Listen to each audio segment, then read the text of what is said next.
Chapter 4, The Enuma Release. Begin all acts and thinking by using El Kalum the All. Tablet 3, Anshar speaks to Kaka. 19 times 9 equals 171. Lo! Anshar made his voice heard and addressed his speech to Kaka, his Yahweh. O Kaka, Yahweh who pleases me, I shall send you to Lafmu Mars and Lahemu Venus. You shall know how to probe, you are not skilled in speaking. Have the Anunnaki my fathers brought before me. Let all the Anunnaki be brought to me. Let there be conversation, let them sit at a banquet, let them eat grain, let them drink choice wine, and let them decree a destiny for Murdoch their champion. Set off Kaka and go and stand before them, and everything that I am about to tell you repeat to them. Anshar, your son has sent me. He has told me to report his heart's message. I sent Anu, but he was unable to face her alone. Nadumad panicked and turned back. Then Murdoch, sage of the Anunnaki, your son, came forward. He wanted his own free will to confront the inhabitants of Tiamat. He addressed his words to me. If indeed I am to be your champion, to defeat the inhabitants of Tiamat and save your lives, convene the council, name a special fate, sit joyfully together in Ubshu Ukanaku, and let me in my own utterance fix fate instead of you. Whatever I create shall never be altered. Let a decree from my lips never be revoked or never changed. Hurry and decree your destiny for him quickly, so that he may go and face your formidable enemy. Kaka set off and went on his way. Before Lafmu Mars and Lahemu Venus the Anunnaki, his forefathers, he prostrated himself and kissed the ground in front of them, then straightened up and stood there and spoke to them, saying, Anshar your son has sent me. He has told me to report his personal message, that they founded a princely shrine for him. He took up residence as ruler before his fathers.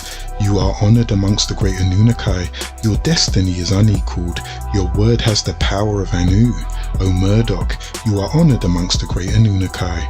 Your destiny is unequaled. Your word has the power of Anu. From this day onwards, your command shall not be altered. Yours is the power to exalt and abase. May your utterance be law, and your word never be falsified. None of the Anunnaki shall transgress your limits. May endowment required for the Anunnaki shrines, wherever they have temples, be established for your place. O Murdoch, you are our champion. We hereby give you sovereignty over the whole universe. Sit in the assembly, and your words shall be preeminent. May your weapon never miss the mark, and may they smash your enemies.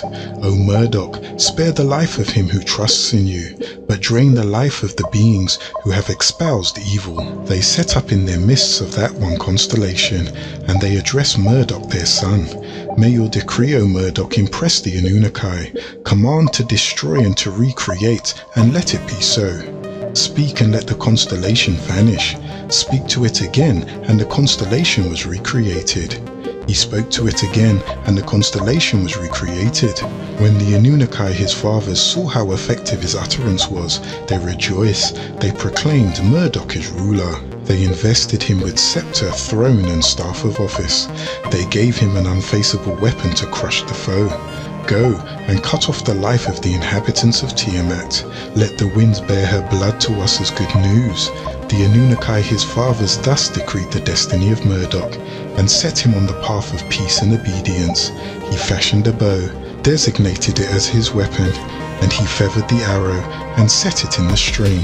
He lifted up a mace and carried it in his right hand, slung a bow and quiver at his side, and he put lightning in front of him. His body was filled with an ever-blazing flame. He made a net to encircle Tiamat with it, marshaled the four winds so that no part of her could escape. South wind, north wind, east wind, west wind, a gift of his grandfather Anu, he kept them close to the net at his side. He created the Imhalu wind, evil wind, the tempest, the whirlwind, the force fields called the four winds, the seven winds like tornadoes, the unfaceable facing wind. He released the winds which he had created, and 7 crafts they were. They advanced behind him to make turmoil inside Tiamat. Murdoch the ruler raised the flood weapon, his great weapon, and mounted the frightful unfaceable storm chariot. He had yoked it to a team of 4 and harnessed it to its side.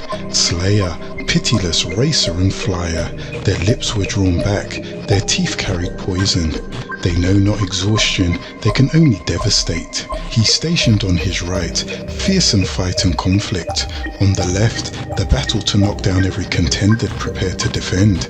Clothed in a cloak of awesome armor, his head was crowned with a terrible radiance. The ruler set out and took the road, and set his face towards Tiamat, who raged out of control. In his lips he gripped a spell, in his hands grasped a herb to counter poison. Then they thronged about him, the Anunnaki thronged about him, the Anunnaki his fathers thronged about him. The ruler drew near and took him to the middle of Tiamat. He was trying to find out the strategy of Kingu, her lover. As he looked, his mind became confused, his will crumbled, and his actions were muddled. As for the Anunnaki, his helpers who marched at his side, when they saw the warrior, the leader, their looks were strained. Tiamat cast her spell. She did not even turn her neck. In her lips, she was holding falsehood, lies, wheedling. How powerful is your attacking force, O Yahweh of the Elohim? The assembly of them have gathered to your place. The Yahweh of the Elohim lifted up the flood weapon, his great weapon. He sent a message to Tiamat, who feigned goodwill, saying, "Why are you so friendly on the surface, when your depths conspire to muster a battle force? Just because the sons were noisy and disrespectful to their fathers, should you who gave them birth reject compassion? You named Kingu as your lover. You appointed him to rights of Anu power, which were wrongfully his. You sought out evil for Anshar, ruler of the Anunnaki. You have compounded your wickedness against the Anunnaki, my fathers. Let your host prepare.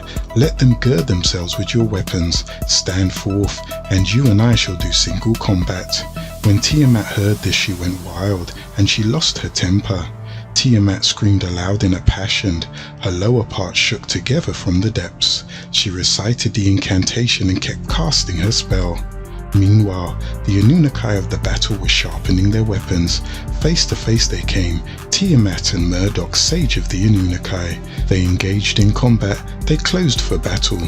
The ruler spread his net and made it encircle her. To her face he dispatched the Imhalu wind, which had been behind.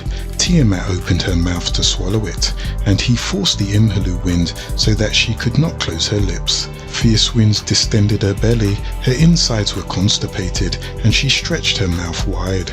He shot an arrow which pierced her belly, split her down the middle, and slit her heart. That vanquished her and extinguished her life. He threw down her corpse and stood on top of her. When he had slain Tiamat the leader, he broke up her regiments, and her assembly was scattered. Then the Maldekians, her helpers, who had marched at her side, began to tremble, panicked and turned tail. Although he allowed them to come about and spared their lives, they were surrounded, and they could not flee. Then he tied them up and smashed their weapons. They were thrown into the net and sat there ensnared. They cowered back, filled with woe. They had to bear his punishment, confined to prison. As for the dozens of creatures covered in fearsome rays, the gang of demons who all marched at her right, he fixed them with nose ropes and tied their arms. He trampled their battlefield, stomping them beneath him. As for Kingu, who had once been the greatest amongst them, he defeated him and counted him amongst the dead planets. He wrestled from him the tablets of destinies, which were wrongfully his, and he sealed it with his own seal and pressed it to his breast. When he had defeated and killed his enemies, he proclaimed the submissive Tiamat foe as his slave. He set up the triumphal cry of Anshar over the whole enemy, and achieved the desire of Murdoch the warrior. He strengthened his hold over the captive Maldekians, and to Tiamat, whom he had ensnared, he turned back. The great ship Nibiru caused her to be trampled, and the lower part of Tiamat was shattered. With his unsparing mace, he smashed her skull, severed the arteries of her blood. and made the north wind carry it off as good news. His fathers saw it and were jubilant, they rejoiced, arranged to greet him with presents, greetings and gifts. The ruler rested and inspected her corpse. He divided the monstrous shape and created marvels from it. He sliced her in half like a fish for drying. Half of her he put up on the roof of the sky as a new Tiamat, now called Orb. And he drew an asteroid belt across the skies from the particles of her lower half, and he made a guard hold of it. He arranged her waters so that they could not escape. He crossed the heavens and sought out a shrine. He leveled Afsu the sun, which is the dwelling of Nadimad, and he removed his rule of the solar system. The ruler Murdoch measured the dimensions of Afsu the sun. The large temple Eshkala, which he built in its image, was Eshera, the inner world, created in the belly of Tiamat, called Argata and Shambhala. In the great shrine Eshera, which he had created in the sky, he founded a cult center for Anu, Enlil and Nadimad. Tablet 4, Enuma Elish 3. 19 times 11 equals 109. Lo! He fashioned stands for the great Anunnaki. As for the stars, he set up constellations corresponding to them. He designed the great year and marked out its divisions. He appointed 3 stars, each to the 12 months. When he had made plans of the days of the year, he founded the standard Nibiru to mark out their courses, so that none of them could go stray or wrong. He fixed the stand of Nanamna and Nadimad together with it, and he opened up the gates in both ribs, and he made strong bolts to the left and right.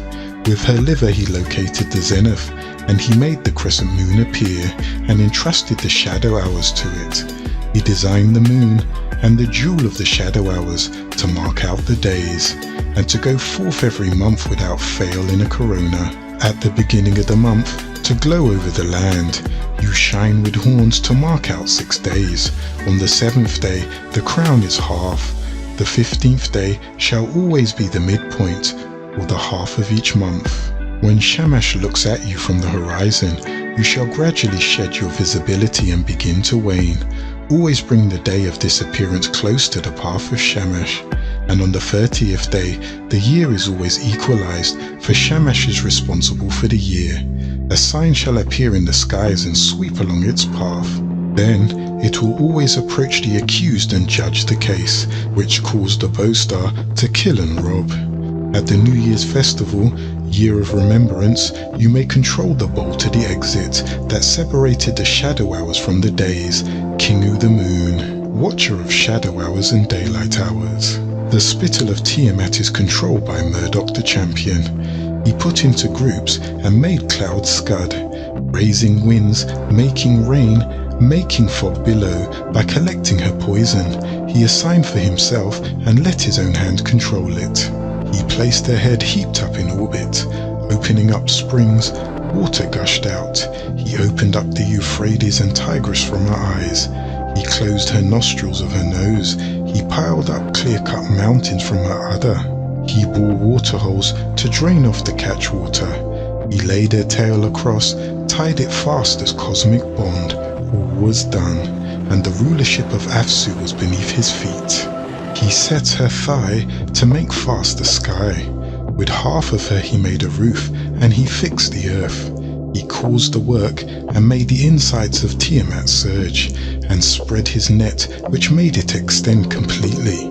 The ruler of heaven and earth, he untied her knots to coil the tail of Leviathan. Then he had designed its cult and created its rites, and he threw down the reins and made Nadimad take them. The tablets of destinies which Kingu had appropriated he fetched, and he took it and presented it for a first reading before the Anunnaki and then to Anu. The Maldekians of battle whom he had ensnared were disentangled by him, and he led them as captives into the presence of his fathers. As for the 11 creatures that Tiamat had created, he destroyed them, smashed their weapons, tied them at his feet, made images of them, and had them set up at the door of Afsu the sun. Let this be a sign that will never in the future be forgotten. The Anunnaki looked, and their hearts were filled with joy at the sight of him. Lachmu and Lahemu all his fathers embraced him, and Ansar the ruler proclaimed that there should be a reception for him. Anu, Enlil and Enki each presented him with gifts. Even Damkina, his mother, exclaimed with joy at him. She made him beam inside it and his fine throne of his house. He, Murdoch, appointed Uzmi, who had brought his greetings present as good news, to be Yahweh of Afsu and to take care of shrines. The Agigi assembled, and all of them did obeisance to him. The Anunnaki, each and every one kissed his feet. The whole assembly collected together to prostrate themselves.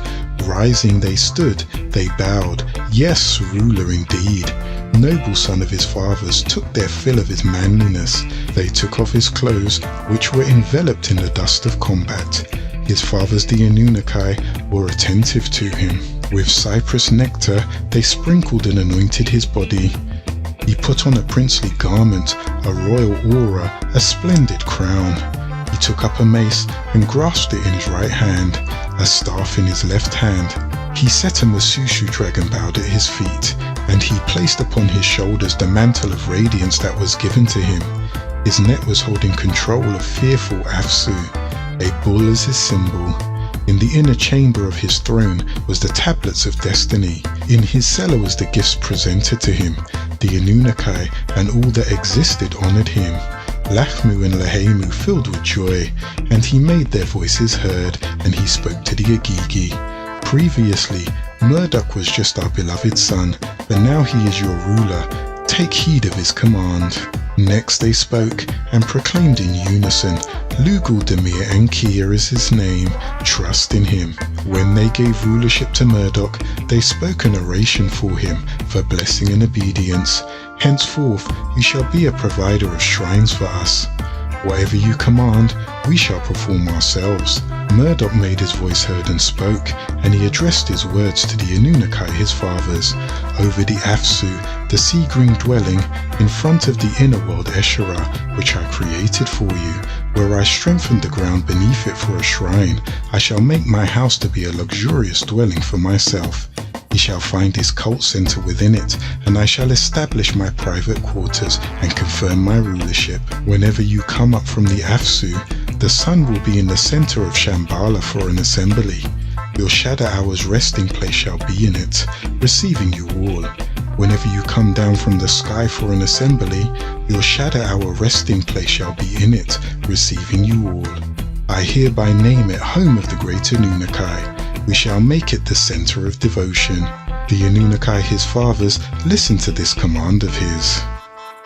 This is how it was recorded, and this is how it will be.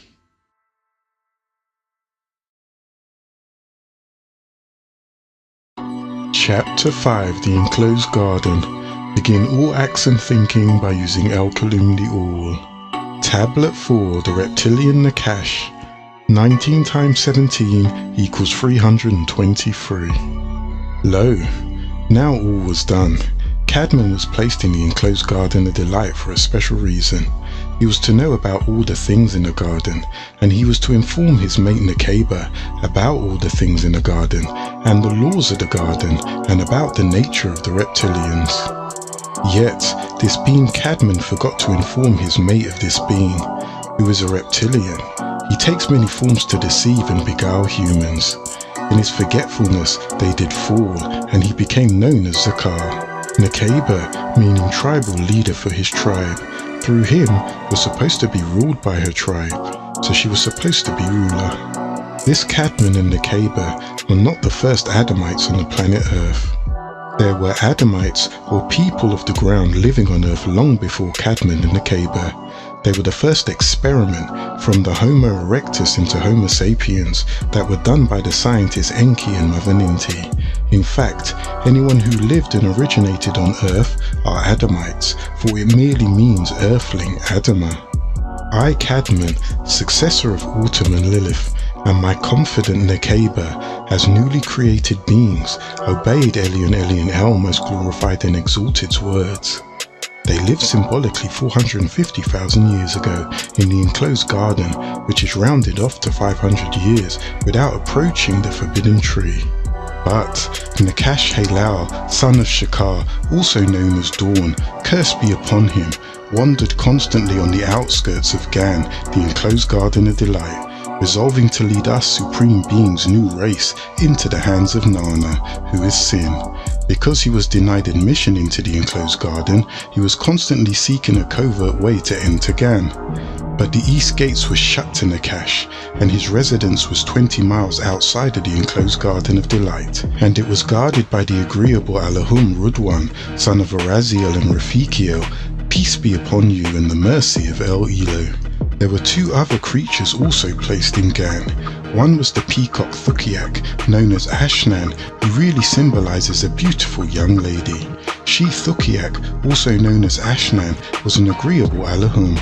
She was of one of the schools of Zadok. Ashnan was responsible for the grain and sustenance of the enclosed garden, and the other one was Tanin, dragon, as a symbol of Tiamat, the serpent. The beautiful woman Thukiak, also known as Ashnan, who was the finest of all the birds of the enclosed garden, came out of Gan one blessed day out of inquisitiveness.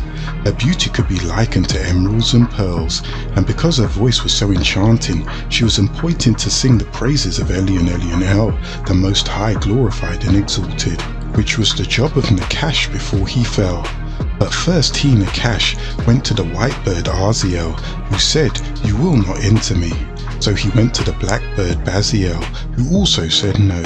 Then the red bird Sire, she too said no. All these birds came from the same school as the beautiful woman came from, and that beautiful woman was Thukiak. One day, while observing the beautiful woman Thukiak, who is also known as Ashnan, who Nakash hated, Nakash said to himself, "Doubtlessly, this beautiful bird must be vain. Perhaps I may be able to persuade her to usher me secretly into Gan." Determinedly, he waited until the beautiful woman had gone so far from the east gates that she no longer could be overheard by Rudwan. May El Elo send peace upon him, and the other Allahum that protected Gan. And when she was within reach, he whispered to the beautiful woman. This is how he got his name Nakash the Whisperer. "You are the most wonderful and beautiful of all the birds of the enclosed garden." "I am," she answered. "But who are you, who seem frightened as if someone did pursue you?" "I am one of the Allahum Sarafat, who was appointed to sing the praises of Elion El, most glorified and exalted. But I have slipped away for just an instant to visit the enclosed garden, which the Allahum prepared for the faithful." "Will you conceal me under your beautiful wing, so I may re-enter Gan?" requested Nakash. "Why should I commit an act which would bring the displeasure of the Allahum most glorified and exalted upon me?" asked the beautiful woman. "Fear not. Take me with you, charming bird, and I will teach you 3 mysterious words, which shall preserve you from sickness, age, and death," replied Nakash. "Must then the inhabitants of the enclosed garden die?" she asked. "All with the exception of those who know the 3 words which I possess," replied Nakash. "Are you speaking the truth?" asked the beautiful woman. "Indeed I am," replied Nakash. The beautiful woman could not conceive of any creature swearing falsely by the Creator, thus she had faith in him. Now, fearing that Rudwan, may El Elo send peace upon him, who guarded the east gate of the enclosed garden, may search her, Nakash swiftly said unto the beautiful woman, "Rudwan is a deceiver. Trust in me. Let me put my lips against you. I will inhale as you exhale, and I will house your spirit." "Fear nothing," said Nakash. "I will utter holy names that shall render Rudwan speechless." The beautiful woman trustingly placed her lips against Nakash for a kiss, as he blew his evil spirit into the beautiful woman's mouth. As she wrestled with Nakash and with his spirit, she was engulfed. When they passed Rudwan, he was unable to utter a sound. With the success of this promise, the beautiful woman opened her mouth expecting Nakash to resume his natural state. But Nakash preferred to remain where he was and to speak to me, Cadman, from the beautiful woman's mouth. Nakash, who now disguised himself as the beautiful woman, succeeded in the re-entry, where he witnessed the beautiful serpent. In the enclosed garden also lived a dragon called Tanin. It was the one who confirmed the lie of Nakash, so it received the curse of losing its legs in the enclosed garden. Tanin was the pet that was given to Nekeba from her friend Anat, daughter of Udam and Mami, the rulers of Kodesh, before she entered the enclosed garden. Tanine was the ruler of the beasts. Her head was like rubies and her eyes like emeralds. Her skin shone like the mirrors of various hues. As for Anat, her hair was short and woolly like that of the noble virgins, and her form resembled the stable camel. Her breath was sweet like musk and sandalwood, and her words were songs of praise. She fed on saffron, and her resting place was on the borders of the beautiful rivers in the enclosed garden called Shafawain, which the Mohammedans called Kautha. Tanine was created symbolically 1,000 years before me, Cadman, and it was destined to be the playmate of Nekeba. Nakash, shrewdly knowing that Tanine was created 1,000 years before me, Cadman, and destined to be my mate Nekeba's playmate, Nakash said to himself, this creature must be more devious than I in order to remain in eternal youth and vigor. She would undoubtedly dare the displeasure of Rudwan, may El Elo send peace upon him, at the price of my 3 valuable words. He was inevitably right in his conjectures, for no sooner had he informed the Tanine of this adventure, she exclaimed, "Can it be so? Shall I be visited by death? Shall my breath expire, and my tongue be paralyzed and my limbs become impotent? Shall my eyes and ears be closed at shadow hours? Will this noble form of mine, shall it perish to dust? Never, never. Teach me the 3 mysteries, and if Rudwan's wrath would be likened upon me, I will hasten to the Alahum Sarufat, and still I will disguise you throughout the enclosed garden." The Tanine then opened her mouth. Nakash flew into it and seated himself in the hollow part of her teeth, poisoning them to all eternity, venom. Even though Tanine disagreed and felt deceived, she consented from fear of the Anunnaki, but more so for her desire to obtain the 3 mysterious words. In Gan, Nakash disguised as Tanine has succeeded in accomplishing another disagreeable act. Lurking in Gan for the opportune moment, he seduced my mate Nekeba. Appearing to Nekeba as her playmate, Nakash began to sigh. "Why are you so downcast? Why has your countenance dropped so low?" asked Nekeba, who thought this to be her playmate. The voice of Tanine, with Nakash in her chest, sighed again. "I am exhausted for the destiny of you and your mate." "Why? Do we not possess in Gan all that we desire?" exclaimed Nekeba. "True," said Nakash. His voice dropped to a whisper. "Yet the best of fruits from Gan, and the only one which can portray you perfect in wisdom in life and death, is denied to you. All the rest of them would afford you no pleasure." "Do you know the reason why this fruit has been denied us?" asked Nekeba. "I do," answered Nakash, "and it is precisely this knowledge which fills my heart with care. All the fruits which are given to you are endowed with calamities of weakness, disease, old age, and death. This is the cessation of life. The forbidden fruit alone bestows eternal youth and vigor. You have never spoken of these things until now, beloved Tanine. Where have you derived this knowledge?" asked Nekeba. "An Anunnaki of green light, who I met under the forbidden tree, informed me of it," said Nakash. "I too want this knowledge. I will speak with this Anunnaki." On that instant, Nekeba left her tent and hurried towards the forbidden tree, called Kazam, Sizan, or Shazai, to be splintered. Each fruit cluster contained 15,000 grains. Nakash, who knew of Nekeba's curiosity, sprang out of Tanine's mouth and stood under the tree, in the shape of an Anunnaki, Samael by name, with a human face. "Who are you, singular being, whose likes I have never seen?" Nekeba inquired. "I was a man, but now have become an Anunnaki, Alahum of light." "Father of the illuminated ones," he replied. "By what means?" she asked. Profoundly, he began to speak in a whisper. "By eating of this blessed fruit of which I am envious. The Anunnaki, most glorified and exalted, had forbidden me to taste. And for 6,000 years I submitted to his command until I felt the pain of death." He then transformed himself into an old, wrinkled and frailed man. My eyes lost their luster and grew dim.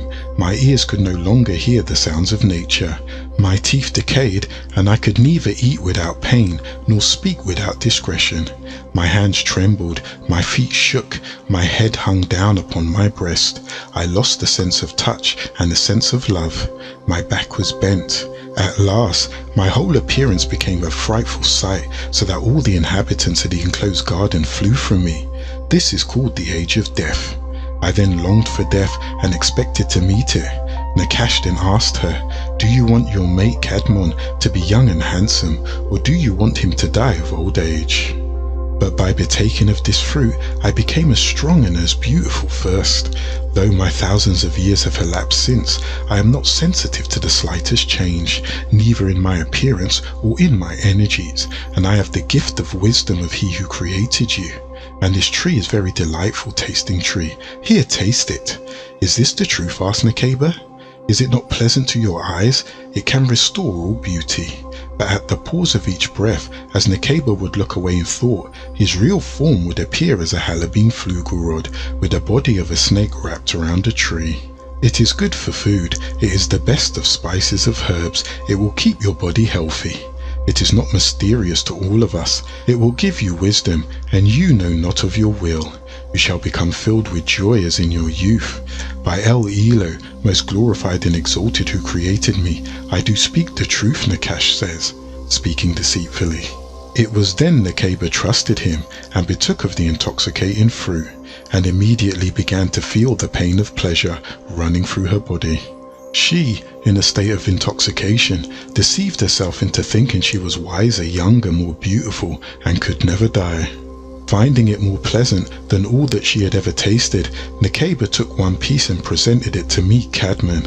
I, Cadman, resisted and proceeded to argue with Nekeba for an entire hour. I, Cadman, observed the joy on Nekeba's face, the humour she felt, and the beauty she felt she portrayed. Finally, I yielded to her opportunity and ate the second grain, which Nekeba had concealed constantly within her hand. At the touch of the forbidden fruit against my lips, the intake of the intoxicants from the poppy seed, my crown rose towards the skies. All of my fingers and the countenance of my robes dropped from kingship to man, from ruler to slave, from guardian to guarded, from leader to follower, from wise to fooled, from giver to taker, and from supreme being to human being. The nakedness appeared to our eyes, and obvious were our naked states, and we began having sexual intercourse, while inside the habitat called the enclosed garden, which was against the command of Anu. The throne, which had been erected for us in the tent, chased us away and cried, "Rebels, depart!" The Maymoon unicorn, one-horned creature, upon which I attempted to fly, would not suffer me to mount it. It asked, "Have you kept the covenant of the Anunnaki most glorified and exalted?"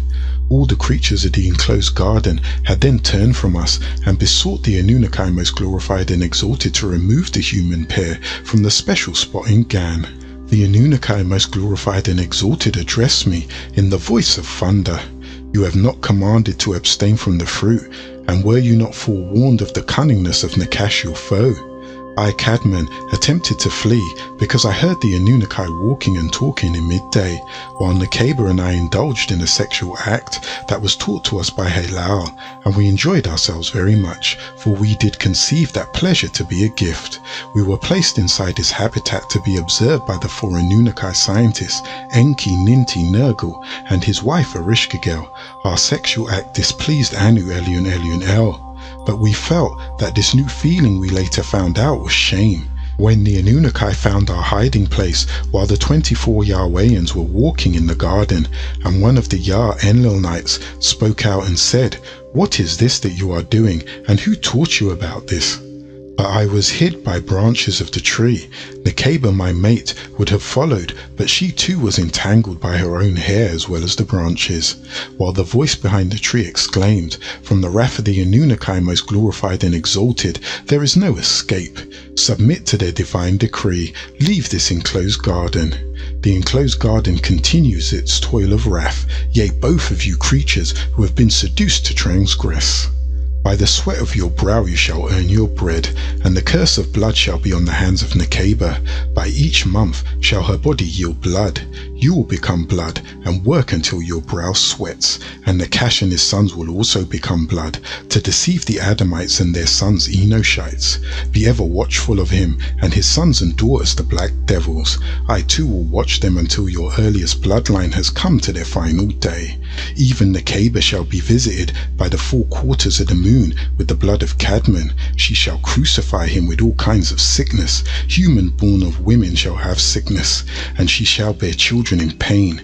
And the beautiful woman Thukiak shall be deprived of her voice in song, and she'll say nothing from this day forward. Tanin shall be deprived of its legs and beautiful decor. Their school shall no longer be held up in respect. They shall worship Samael, that is Halal, son of Shakar. And this school of Tiamat, the Satan or the serpent, is the spell of sleep, or Leviathan casted by Zu, with the chant zigzag zig. Religion is the trap. Many of the seed of Cadman will be in this religion. The darkest covert, the Nuwarpians of this planet Earth, shall be its dust for food. And Tanin thus shall eat Cadman's dust for food, all his seed, Adamites and Enoshites. To kill a Tanin brings sevenfold a reward, but Nakash shall depart in eternal pain and hell. He will fail in this undertaking. Cadman and Nakeba were hurled out of the enclosed garden. Cadman and Nakeba consequently snatched a leaf from one of the trees wherein to cover themselves. Cadman was cast out of the east gate of repentance, in which this taught him that he might return through that same way. Then he ran and hid in a cave. Nakeba was cast out through the west gate of wrath. But Nakash was cast out through the north gate of the cursed. Destined was he. And the gate was shut, and the Garabut stood by it, bearing a two-edged sword, which is a sharp tongue. He who would ask you questions that you must be able to answer to re-enter the gate. Its form was horrible, that of a Halabine Flugelrod, for he had pale blue eyes and yellow hair like string. His skin was without colour, and he had faces turning every way. He was of the lesser beings, the defected breed, bred to rule the earth for 8,400 years Earth time, grafted from the demonic Hindus before the birth of Cadman. Gan was cast asunder by the anger of the Anunnaki most glorified and exalted, and he became barren, a desert. One day, to yield the rich soil that would give back to Cadman and his descendants its throne and glory, the desert soil will yield the rich black oil, which will make its land the most sought after and respected. Cadman and Nakeba reunited after 100 years of the old time, and they both cried until they met in the same place that they had did that shameful act, and it became known as Arafat, which is today located in Saudi Arabia, for they knew each other there sexually before the appointed time. From there they went to Becca at the gate, and they tried to grab hold of a leaf from Gan. Once the Anunnaki most glorified and exalted spoke in thunder, each period of your year, the half of the Shahab or Shaban, shall your descendants' names be written on a leaf, and on that same tree, which is the tree of life which you reach for, shall be shaken, and those leaves fall, be they prepared or unprepared. This tree is symbolic of all that lived each year, a record of who will die. So be prepared, with 100 prostrations in Tawful, and much remembrance, meditation, reciting and reading, for that full shadow hour. Do not let sleep take over you, or you shall return to us for judgment. Stay awake through the night. Those that don't without good reason, as in health, shall be judged as uncaring. Because of this act, which you have committed with distress and pain, each human will begin to wrinkle, which will be a sign of your regret. When Cadman and Nakeba were put out of the enclosed garden, Cadman and Nakeba began growing away from each other out of anger, one accusing the other for their wrong. They went in different directions and didn't communicate symbolically for 1,000 years, what seems to them the Anunnaki a lifetime, 1,000 years which is one day of Earth time. The 100 years of separation seem like 1,000 years to them, as in one day is equal to 1,000 years to the Yahwehians.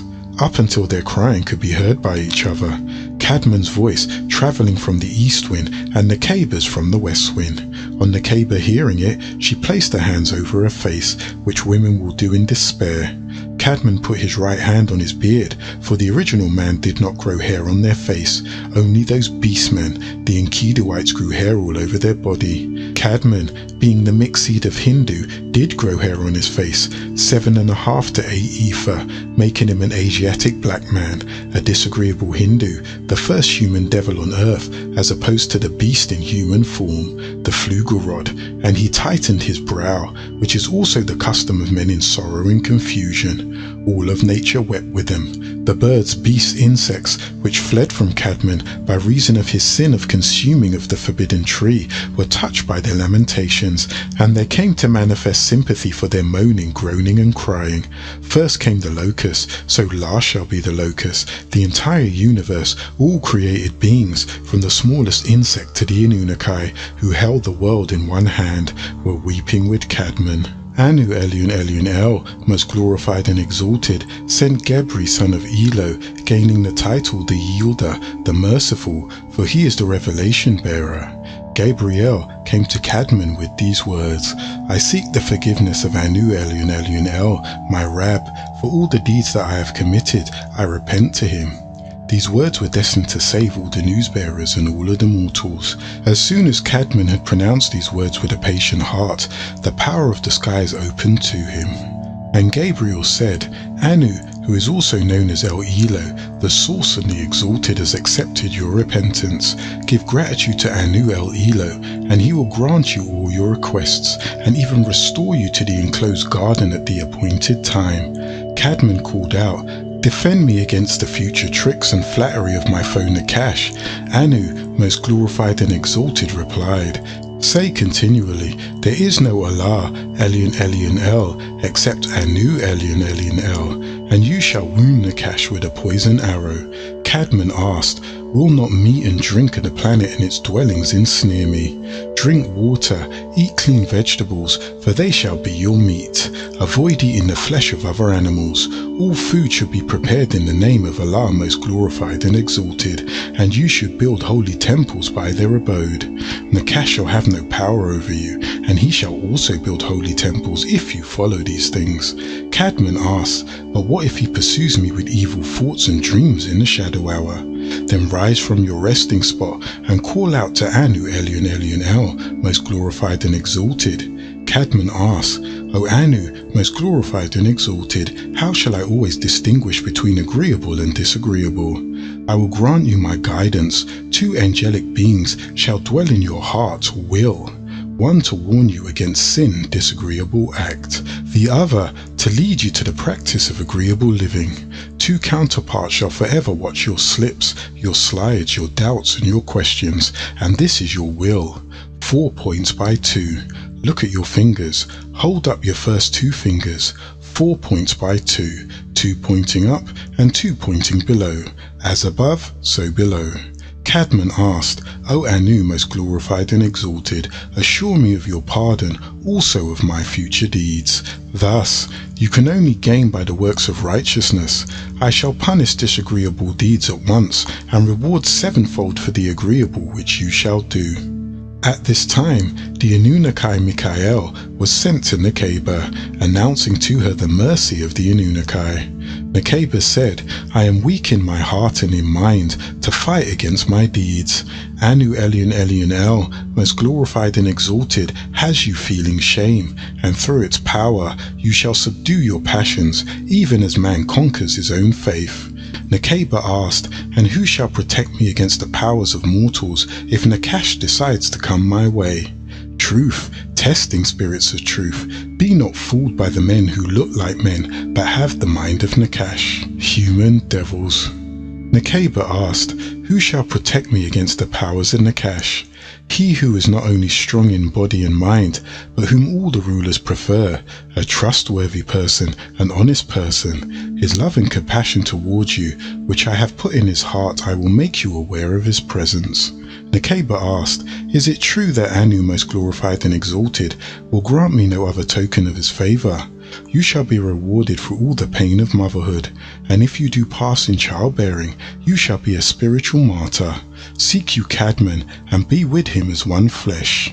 Lo, Anu Elion Elion El, most glorified and exalted, said, When death visits you, my Anunnaki Enki, who bore the title Israel, will come for your soul. Then Nekeba spoke, and proceeded to say, And what of Nakash? The seed of Nakash will be at the end of your genes, as an albino. Their vision is darkened, for they also existed before the light of this world. Their souls and intellect are gone, they have been cut off. The hair of their first one's head are to be like the color of fire, yellow, 6 ether. Their eyes will be blue, with the body of apes, and they will live in holes in the mountains covered with hair. They will be like reeds, there is no death in which they live. Each of them will have 6 skins. They will have snakes of fire in their bellies, and their voices will have the sound of the cry of wild beasts, high as the pipes of Pan, who is also called Ban. They will kill for no reason, yet they will rule the planet Earth for 6,000 years. This is after Utnapishtim, who is also called Noah, son of Lamech, son of Methuselah, son of Enoch, son of Jared, son of Enos, son of Seth, son of Cadmon, son of Autumn. They will win the souls of many of Cadmon's children. They will eat from his hand willingly and serve him, drink of his grapes, become alcoholic for him, remove their garb to be as he, strip naked for him, and blind their eyes by his games. The female of Halal seed will remove the female of Cadmon's seed. Men will seek to be with Nakash's seed, for they want what they want, and they want to be as Anak, wife of Nakash. But in one day will light and the fire come, and the light for those who are stern against Anak, wife of Nakash, fire for those who worship her, Anak, wife of Nakash. For it was Cadmon who asked for the intoxicating fruit of the enclosed garden of delight. Call the Anunnaki Rudwan to provide him Cadmon with his wish. Yet Nakash watched on, as Cadmon called unto me, saying, I, Cadmon, wish to have the fruit of the garden. So Anu, most glorified and exalted, sent down to me 2 seeds, one to grow the white grape, and the other to grow the black grape. Cadmon planted these seeds, and 2 grapevines grew, and as the grapes became ripe, Nakash wished to have one for himself. Nakash seized one and raised a wall around it to protect it from me. I, Cadmon, then asked him, what right does he have to construct a wall around the grape tree? Nakash replied that these trees were really meant for him and not me. I, Cadmon, replied to him that he was not speaking the truth, which was the nature of Nakash. After Nakash agreed, and after he honored the decision, he replied, Oh, let us ask the Anunnaki Michael, who upon hearing this, threw from his hand holding the shoba, staff, and sent forth a fire towards the tree. As a result, it consumed the trees. I, Cadmon, thought that the tree had been totally burnt, and Nakash had the same impression, at which time 2 birds rose from the fire, one the raven, and the other the dove, and away both of them flew. The nature of will is hidden in these 2. The dove represents Gabriel, and the raven represents Nakash. Both stem from 2 of the same nature, the grape be it white or black. The white grape is symbolic of Nakash, and the black grape is symbolic of myself, Cadmon, because from the black grape comes wine as red as the blood of Cadmon, and from the green grape comes white wine, as white blood of the wound, the pus of the sore of skin disease, leprosy, called Abras or Sura'af. For all agreeable Anunnaki are of the violet light in Malakut, and the green light in Nasut, and all the sons of Cadmon are red blood. Thus we named him A equals life, Dam equals blood, or Cadmon, and his mate Hawa, which also means mother of all living, of the seed of Cadmon, for in them was life. In the blood flows life, and the life has the light of each man, the pure green light. So the commandment that the Anunnaki most glorified and exalted gave us, that we should not partake of the fruit, was really the determining factor whether or not we should keep this eternal life in this world, as well as in the spiritual, or should we go into death. Upon which I, Cadmon, did take of the fruit, and I was destined to die. I, Cadmon, had no reason to be disobedient. Elion El, most glorified and exalted, has already given the power to his Anunnaki to put everything in the enclosed garden. We were not deprived or in need of any type of food or drink, because everything was there in abundance. We were given no test that we couldn't pass, and all that was asked of us by way of the Anunnaki was to be obedient. The obedience would have shown that we appreciate Elion El, most glorified and exalted, and then we would be able to regain this eternal life. Cadmon was 7 feet tall, of slender build. He had black almond-shaped eyes and a narrow long face and nose. He had thin lips, black 7.5 to 8 ether hair, and a deep widow's peak. He had a very dark reddish-brown complexion. Nakeba was 4 foot tall, of lighter complexion. She had 7,000 long braids in her 9 ether hair. Nakeba had a broad face with a wide nose and thick lips. It was destined that the descendants of Cadmon and Nakeba would have a variety of characteristics between the 2 extremes. This record is from the glorious, most holy pages called El Sahuf.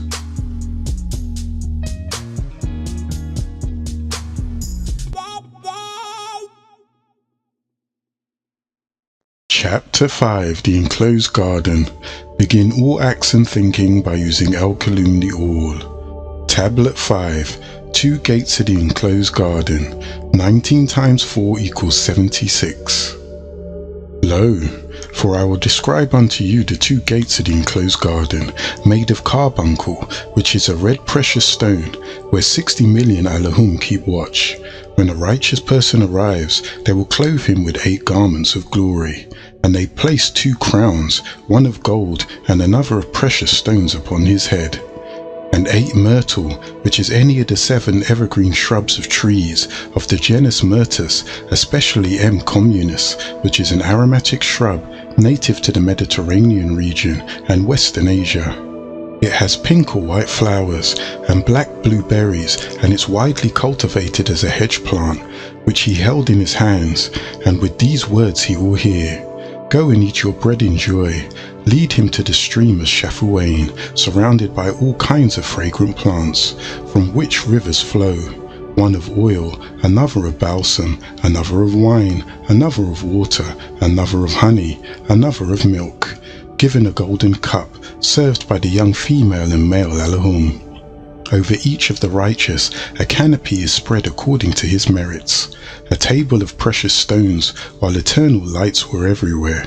There are 3 compartments: childhood, adolescence, old age, and going through the same stages, each one watches the same 3, and the righteous enjoy the pleasures of each. There are a myriad of trees, one more fragrant than the other, and in their midst the tree of life overshadows the whole of the enclosed garden, while 7 clouds of glory overhang it. There are 7 special compartments for the future 7 major prophets, namely Adapha, Utnapishtim, Abraham, Isaac, Ishmael, who are 2 of the same compartment, Moses, Yeshua, and Muhammad. Peace and blessings of Allah be upon them. There are 7 other compartments for the 7 classes of righteousness. The first class is the Shahudat, martyrs, coming in the green light. They will have smiles on their faces. The second is for those who will die by the accident of drowning. The third will be for the great masters of law, the mortals, not the newsbearers, el-Nabiyat, prophets, and not those you sent, el-Rasulat, but for those who will keep the law, such as the 19th, the guide, el-Hadai.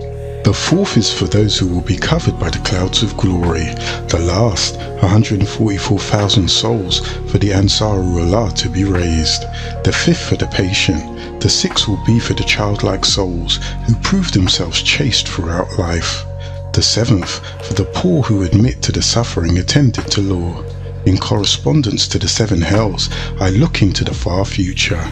I saw pits replete with fiery lines and rivers of fire, and each compartment will be inhabited by 10 to 7 nations of heathens, governed over by one of the Sumanim Deros, who have as slaves a Nimrod, who will be the descendant of the second Cush, son of Ham, son of Utnapishtim, who is falsely called Noah, son of Lamech, son of Methuselah, son of Enoch, son of Jared, son of Mahalaleel, son of Canaan, son of Enos, son of Seth, born in the image of his father Cadmon, born in the image of the Anunnaki, son of Autumn, who was born in the image of his father Rahu, who is a descendant of the Hindus who came to the planet Earth from the planet Kingu. We find recorded in the Hindu text, the Vedas, that Marishi gave birth to Kashyapa. They are the throne Kashyapa, and his mate Frithiwi had 11 sons. Kashyapa became ruler of the Dewas, called Devas or Devas, so he became known as Dayasvita. They are the 12 Adityas. Altogether they were called Varuna, ruler of the heavenly sky. Later he was called Indra, and those under his rule were called Indians. Indra had 2 brothers, which were the ones who came to the planet Earth, Manu and the other Agni, who stayed in the skies of Orion. The ruler Alelu of the thrones also ruled the skies of Orion. Anu came before him and bowed at his feet because he was the ruler of Orion. By custom, Alelu appointed Anu to be his royal cupbearer, which is an honored and trusted position. Alelu ruled the skies for 6,000 years, or 9 Nuberian periods. Then Anu rose up against Alelu, and Anu defeated Alelu. Anu took control over all the galactic heavens, and Alelu ran from Anu to the planet Earth with his wife Alat and 2 daughters Al-Uzza and Manat. Then Anu ruled all the galaxies in the skies. The period of his rule is called Khmer by the Hittites, named after the city Khmer. When Anu came to planet Earth, he appointed Kamabi, the grandson of Alelu, to be his royal cupbearer. Kamabi could not forget that Anu took the throne from his grandfather, and as time went on, Kamabi's enmity towards Anu was becoming more and more obvious. Later, Alelu and Kamabi brought war on the seed of Anu, and Kamabi's seed ruled the throne until Teshub, also known as Adad or Baal-Hadad, the storm deity son of Enlil, had war with the seed of Kamabi and defeated Kamabi, thus bringing the seed of Anu back to rulership. The seed of Anu came back to the heavens. His son the Namnar was in charge of the skies, and his son Nadimad took control of the planet Earth, who would inherit the name Enki, meaning master of Ki or Earth. They set up a cycle of rulers of 7 heads to rule 10 kingdoms on Earth. One ruler of the cities was called Urkish, Kamabi's son Ulikami, meaning successor in Khmer. He tried to start a war as he was told by Kamabi. This attempt by Ulikami was defeated by Teshub, headed by Enlil, and his understudy Ea, who recorded the tablets of old. This is the seed that took the daughters of the agreeable women of the seed of Fatah and Anath. There were also the Hindus who came to this planet and mixed with the humans. Their temple was Bitanu, and their symbol was the bull or Tor, they being doomed to suffer with their heathen nations. There, I tell you how I saw this, that you may further know to obey Anu, most glorified and exalted, ruler of all. This is how it was written in the Hindu records and also in the Hittite records. Tablet 6, Enlil and Ninlil. 19 times 6 equals 114. Lo, Anu Elion El on high, who was also known as Allah or El Elo, being ruler of the above and beneath at the same time, who is the, which is Hu, who is the force of creative will. He was appointed by the absolute source, the All, but you can't take from the All, for where would you put it? You can't add to the All, for where would you get it? For all is all, and all things were within the All. El-Kaloum is the builder of builders, creator of those beings who created the skies and planets, creator of Anu also. The All thought, and things were, and motion became and life was and is, and ever shall be. And being there was positive, and for positive to be, it bred negative, for without negative you wouldn't know positive. Thus without evil you would have no good, without good you would have no evil. All of these things are in the realms of being, and these beings are within the All. They are not the All. Yahuwah is the wind of life, the breath of life in the physical state, the thought to become, and all things became. Yahuwah's motion was speech, and the cloud of glory was, and in it he thought into existence beings called Alahum Sarufat, and the Alahum Karubat, the angelic beings. His son Murdoch's mystery names are Amanubi Urakpata, Sabatil, Yanun, or Otum Ra. He is also called Malachi Sadak, the Son of Righteousness, the Deliverer of the Faithful, El Ruhul Qudus, the Holy Soul, and Protector of the El Muklasina. Mikael, holder of the Scroll of Names, and the Key of the Kingdom of Malakut. His wings are as green emeralds, crowned at all times in Malakut, with an innumerable array of Alahum. Some call him Bishtar, the provider of the Anunnaki, the viceroy of the skies and the prince of the pure green light. He is also called Otum Re.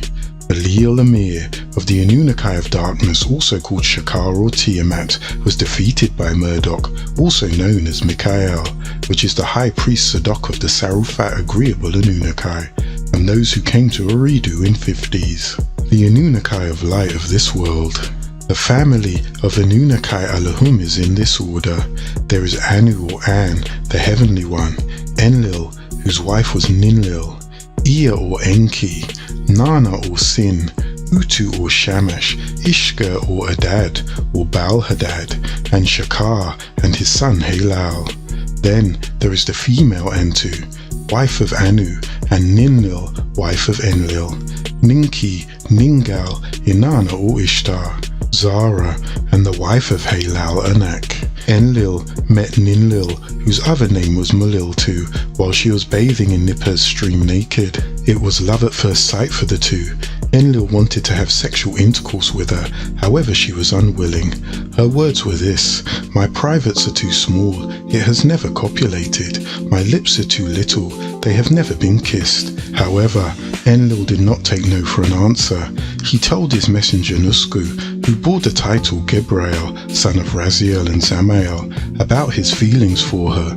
So Nusku suggested a boat ride, and he brought her a boat. Muliltu lived with her mother in Eresh, meaning scented house. Enlil persuaded her to go with him, and once they were in the boat he raped her. After this incident, Enlil was banished to the lower world. Muliltu followed him carrying his baby. They eventually married, and after they married she bore the title Ninlil, Lady of the Skies. This was set up by Ninlil's mother. Ninlil bathed in the stream under the command of her mother, with the hopes that Enlil, who usually takes his walks, would notice her and presumably marry her. Mikael. He, Mikael, will descend as a Hamim, a mortal in all ways, a Basha, to save them from the destruction of Ardat, by the hand of Halal, son of Shakar, brother of Shalem. He will be thought to be the Messiah, yet he is of the green light of the Messiah, its essence. And as he, Mikael, comes down to Nasut, he, El Yahuwah, will look from his throne in the kingdom of the above, Lahut, and guide his course through the stars onto the blue planet Ardat. There he will be joined by humming beings to guide them and enter their names in the scroll. For the great city of El Yahuwah, the house of El Yahuwah, which has many mansions. In his house, all the Anunnaki call him El Yahuwah, and all of the Hamims call him El Elo. As the caretaker of all the boundless worlds, he is called El Rab, the sustainer. The taful of Mikael is Yaham Yaham Yah Alahum, Entam Afafi El Kalum. O them, O Elohim, you are all in the all. He said, I am, and he comprehended all things, the seen and the unseen. There is aught in all the universe but what is part of him. Anu Elion Elion El Yahuwah, the wind of all life. He said, I am the soul of all, and all that is seen is of my being and my existence. By virtue of my presence all things are, and by virtue of my beings are the living brought into being, the first and the last. I am he who is, because it is wished to become, and chief over all that live in Ardat. Nasut I made, humming beings, male living being, a living soul. I made Cadman and Nakeba, and I called their tribe of the ground Adamites. Of him Cadman I made Nakeba, that she may know me. And the first Cadman and Nakeba were called Apsu and Tiamat. Later in Tamaray, the original name of Egypt, as Nun and Nunet. The second Cadman and Nakeba, from the second replenishing, were called Lahmu and Lehamu, later known as Heh and Hehet. And the third were Anshar and Kishar, later to be known as Kek and Kiket, who gave birth to Anu and his wife's sister Antum, later to be known as Amun and Amunet. After each of these replenishings, a new generation of people were created. I ordered him to give me a name. Human beings, name me not after anything in Malakut nor Nasut, but in obedience to my will, that he named me after the very sound of the wind that I utter.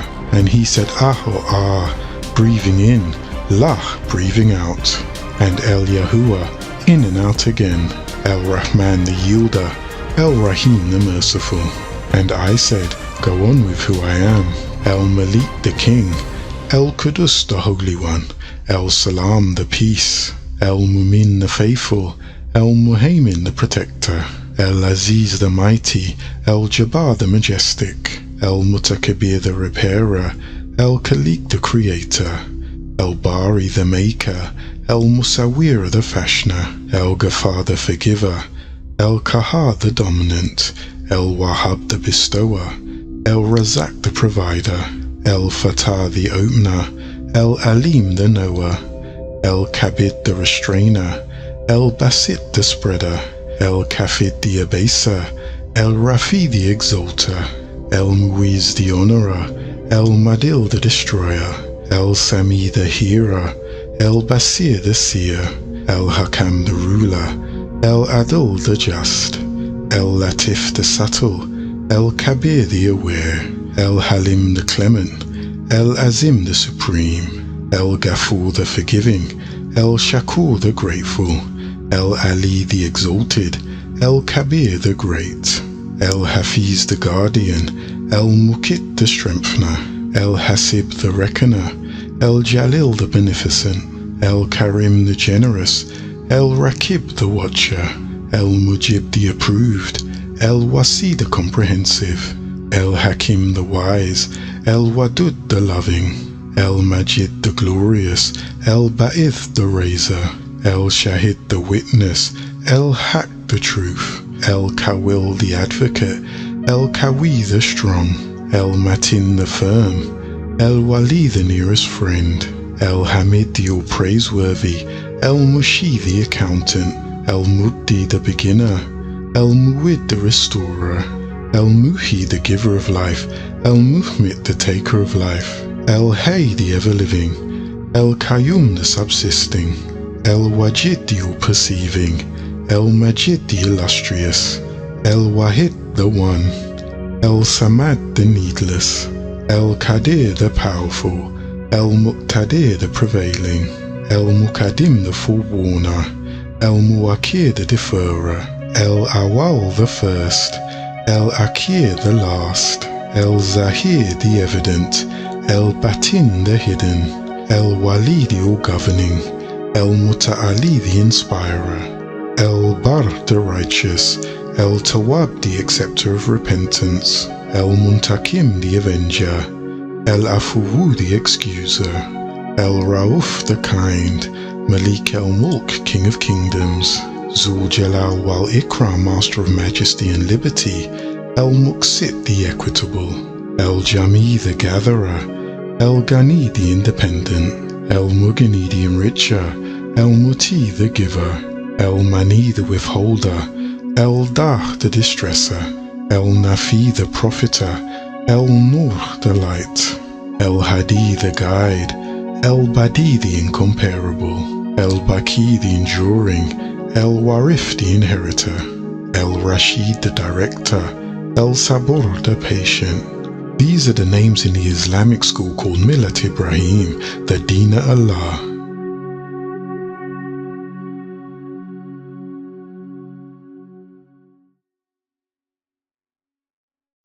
Chapter 5, The Enclosed Garden.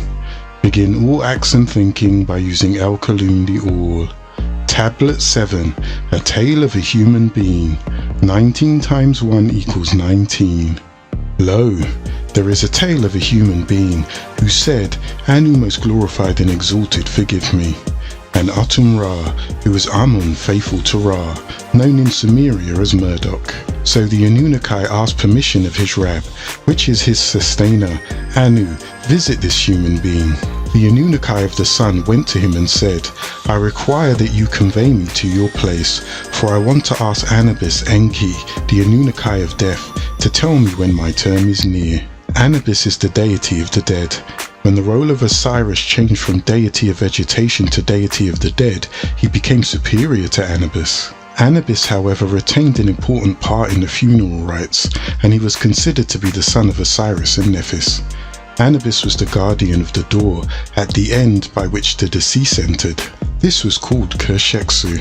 One leaf of the door was called Nebmateri Tepretuth, and the other leaf Nebfetithesu Menet. These names were to be learnt and uttered by the deceased before they were allowed to enter the hall of Ma'ati deitesses. It was Anubis who embalmed the body of Osiris when he was murdered by his brother Set. Because of this, Anubis became the patron of all embalmers. Then he went to the Anunnaki of death and told him that a human being had said in every prayer, O El, most glorified and exalted, and Amun Ra, the Anunnaki of the sun, forgive me. So he asked me to ask you to tell him when his term is near, so that he might prepare for it. The Anunnaki of death looked in his scroll and said, How far is your friend from great concern? He will not die until he sits on your place on the sun. He said, "He has sat in my place on it." The Anunnaki of Death said, "He died when we were told that, and they know not." Tablet 8. Patience. 19 times 3 equals 57. Lo, the patient will be paid their wages in full without reckoning. For patience has 3 aspects. The first patience is obedience, the second is patience in rebellion, and the third, which is patience in misfortune. Yet I, Anu Elion Elion El, give 100 grapes of what is between the skies and the planet Earth to whomever is patient in obedience. On that day, when all will be raised, I will give 700 grapes of what is between the skies and on the planet Earth to whomever is patient in rebellion. I will give a reward without reckoning to whomever is patient in misfortune. When a slave is in a death struggle, his tongue is stopped, and 4 Anunnaki come to him. The first says, "Peace be unto you, I am entrusted with your provision. I have flown throughout the planet Earth, east and west, and I have not found any morsel of your provision at this hour." The second then enters and says, "Peace be upon you, I am entrusted with your drink of water and other drinks. I have flown east and west, and have not found any drink of water for you at this hour." The third says, "Peace be upon you, I am entrusted with your breaths. I have flown east and west, and not found one breath for you." Then the fourth Anunnaki enters and says, "Peace be upon you, I am entrusted with your term. I have flown east and west throughout the earth, and I have not found 1 second for you, or your name to be called by anyone for anything." Then the noble scribes entered on his right and on his left. The one on his right says, "Peace be upon you, I am entrusted with your right actions." So he brings out from Ilion the chamber in which the good records of mortals are kept on a white page, and he spreads it before him. And he says, "Look at your deeds." So he is happy and rejoices. The one on his left says, "Peace be upon you, I am entrusted with your wrong actions." So he brings out from Sajun the chamber in which the bad records of mortals are kept on a red page, and he spreads it before him and says, "Look at it." So his sweat pours down, and he looks at the right and at the left from fear of reading from the red page. The scribe insists and puts it down on his pillow and goes. Then the Anunnaki of Death, Israel, son of Anu and Id, enters. On his right are the Anunnaki of Mercy, and on his left are the Anunnaki of Punishment. Among them are those who pull out the soul, those who wrestle it away, and those who are brisk. When it reaches the throat, the Anunnaki of Death, Israel, takes it, the soul, away. If he is from among the people of happiness, he calls the Anunnaki of Mercy. So the Anunnaki takes the soul and ascends with it to the presence of the Most High. If he is among the people of disagreeable deeds, Anu Elion Elion El says, "Return it to its body, that it might look at what is left behind of its body, that he may feel his deeds and the Anunnaki of Punishment. Make no distinction in your behavior between those of rank and the common people. Rather, choose a person because his or her skills, so that every craft may be carried on. Do not go in and out of the court of justice, so that your name may not be soiled. Do not contend in a quarrel. Keep silent, and it will serve you well. Go not in the presence of a drunkard, even if it promises to bring you honor. Guard against words and deeds of deception, and against words that are untrue. Destroy the desire to do and speak evil within you, for the evil person has no rest. Stay away from the aggressive person, and take them not for a companion. Take then for a friend one who is true and just, one whose actions you have observed. If your righteousness equals his or hers, your friendship will be balanced. Yet remember, the one who judges becomes judge. If you are not compliant to the laws, you may think yourself right by calling yourself the righteous, when in actuality you are the unrighteous. It is always the righteous, as they would like to think of themselves, who declares who is unrighteous. Be part of those who seek to improve themselves.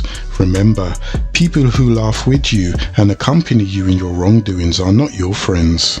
Desire is the lead to suffering. Stop wanting to be and become. Any and all things that happen to you, you bring upon yourself. Tablet 9. The Fall of the Adamites. 19 times 2 equals 38.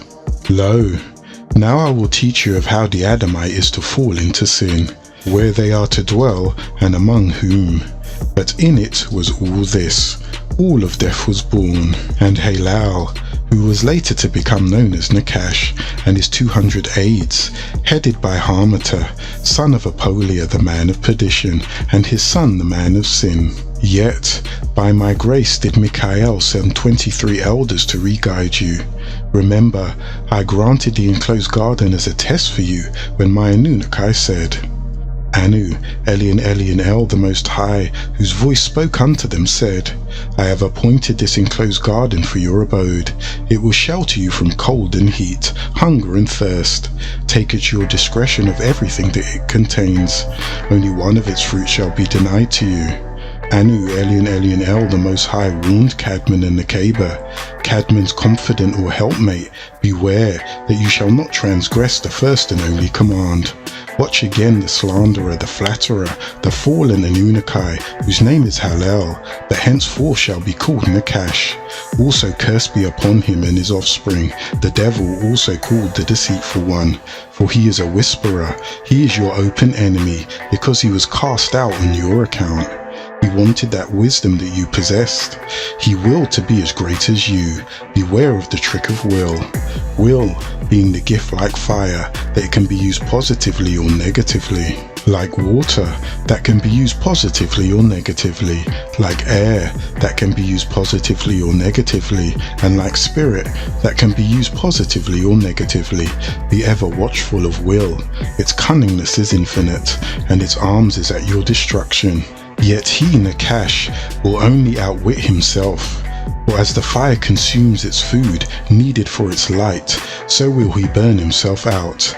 They will also burn out, yet those who gave unto me, they will also be eternal. This I teach you, achieve a higher status in your profession. Do not argue with the argumentative, nor provoke them with your words. Pause before those who interrupt, and give way to those who verbally attack you. Sleep a shadow hour before speaking, for the unrestrained person is like a storm, which bursts forth like a flame in a pile of straw. It is better for a serpent to be in the house than a fool who comes often. Those who associate with a fool are drawn into wrongdoing. Do not sit when one who is older than you is standing. Those of you who live with a fool die in captivity. This is how it was recorded, and this is how it will be.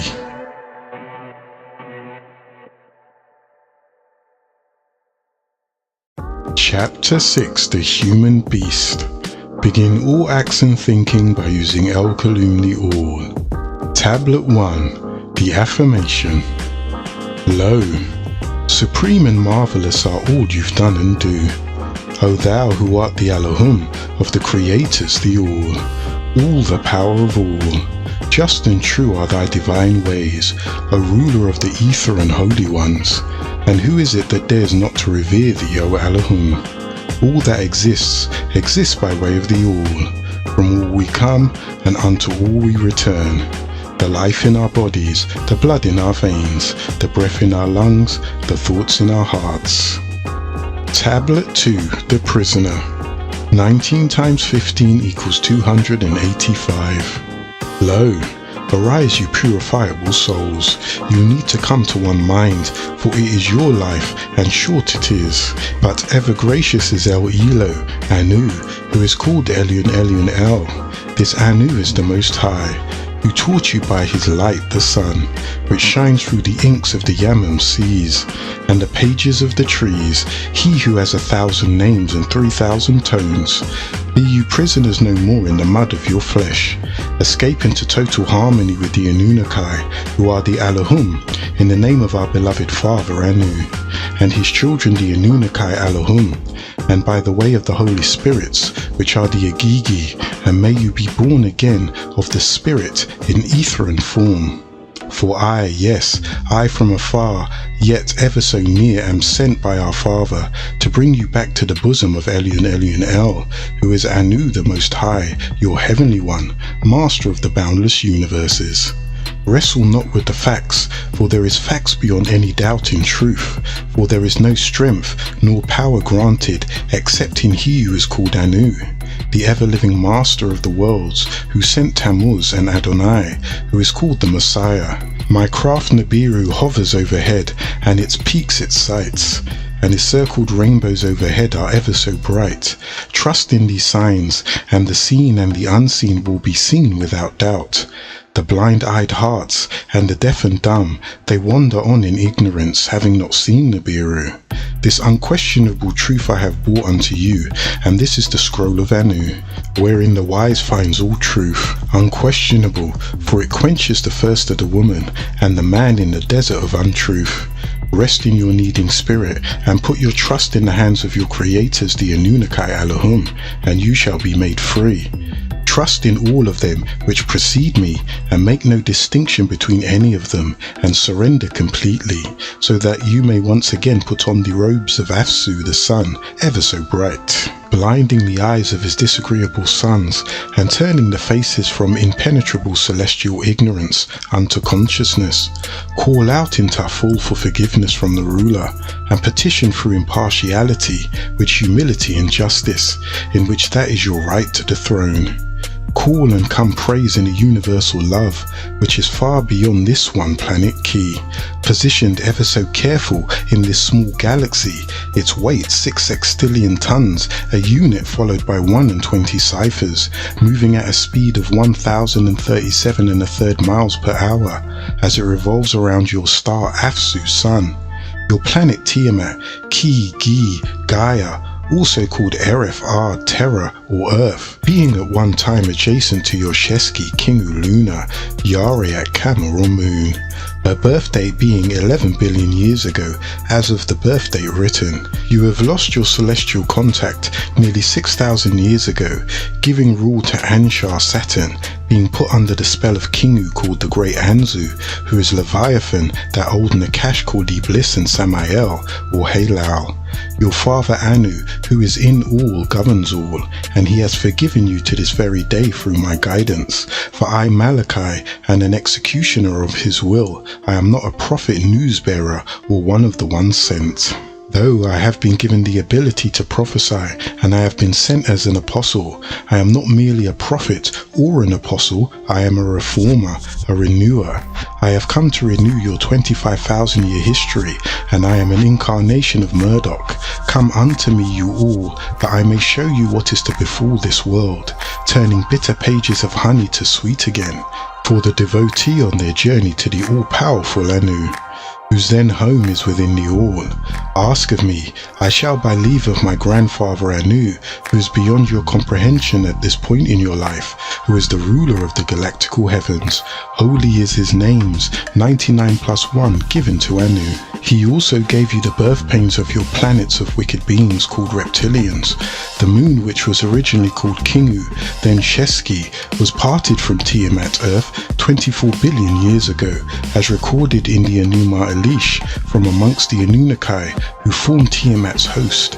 Kingu, which was elevated, Tiamat made Kingu great by being anointed head of her ranks to command her host, and to raise her weapons for the encounter, and to be lead in for the combat. In the battle to be commander, these to the hand of Kingu Tiamat entrusted, and she caused him to be on her host. She pronounced, I have cast a spell for you, she said to him. I have made you great in the assembly of the Anunnaki, to have dominion over the Anunnaki, and to give unto thee, verily, verily, you are supreme. Tiamat gave Kingu the tablets of destinies, and she fastened it onto his breast. Kingu was elevated, and he had received a heavenly rank. It was this sin of Tiamat, in which gave Kingu his own orbital destiny, that enraged the other planets to the point of calling in Nibiru, that was also called Murdoch, to put an end to Tiamat and her out-of-line consort in the ensuing celestial battle. Tiamat was split in two. One half was shattered, and the other half, accompanied by Sheski, was thrust into a new orbit to become Earth and its moon. And Kingu, who had become chief amongst them, Murdoch made shrink as a dagai, massive lifeless clay, yet it had life in its seas. Murdoch took from King U the tablets of destinies, which was not rightfully his, and sealed on it his own seal, and fastened it to his own breast. Deprived of its orbital momentum, King U was reduced to the stats of a mere satellite and moon. This is the story of the birth of your moon, as recorded in the Enuma Elish. You have seen me from the day I was born, and you have tested me again and again. Too long I have felt your torturous source of doubt piercing my heavy heart.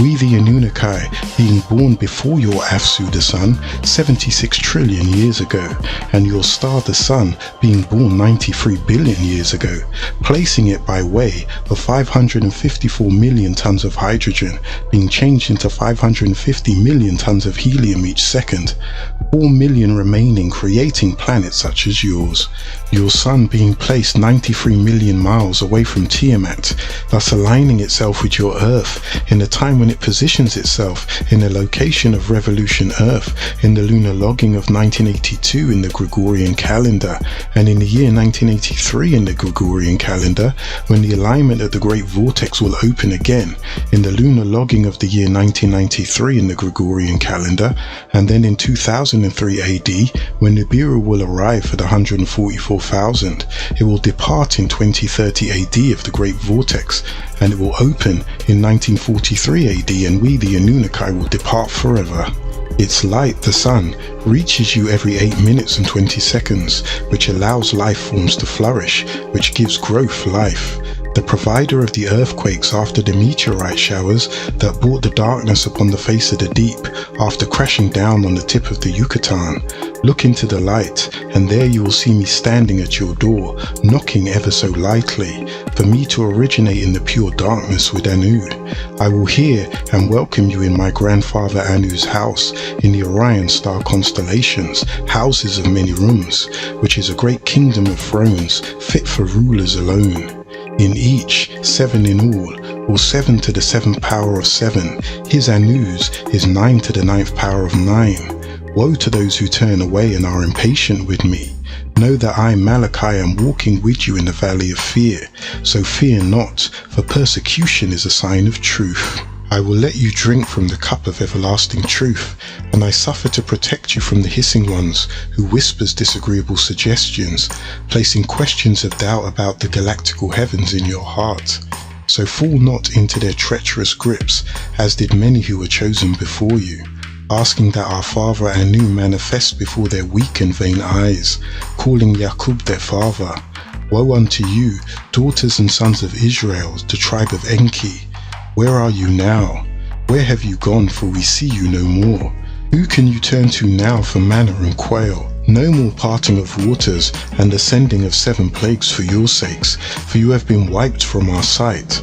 So think and ponder about the scriptures El Torah before you.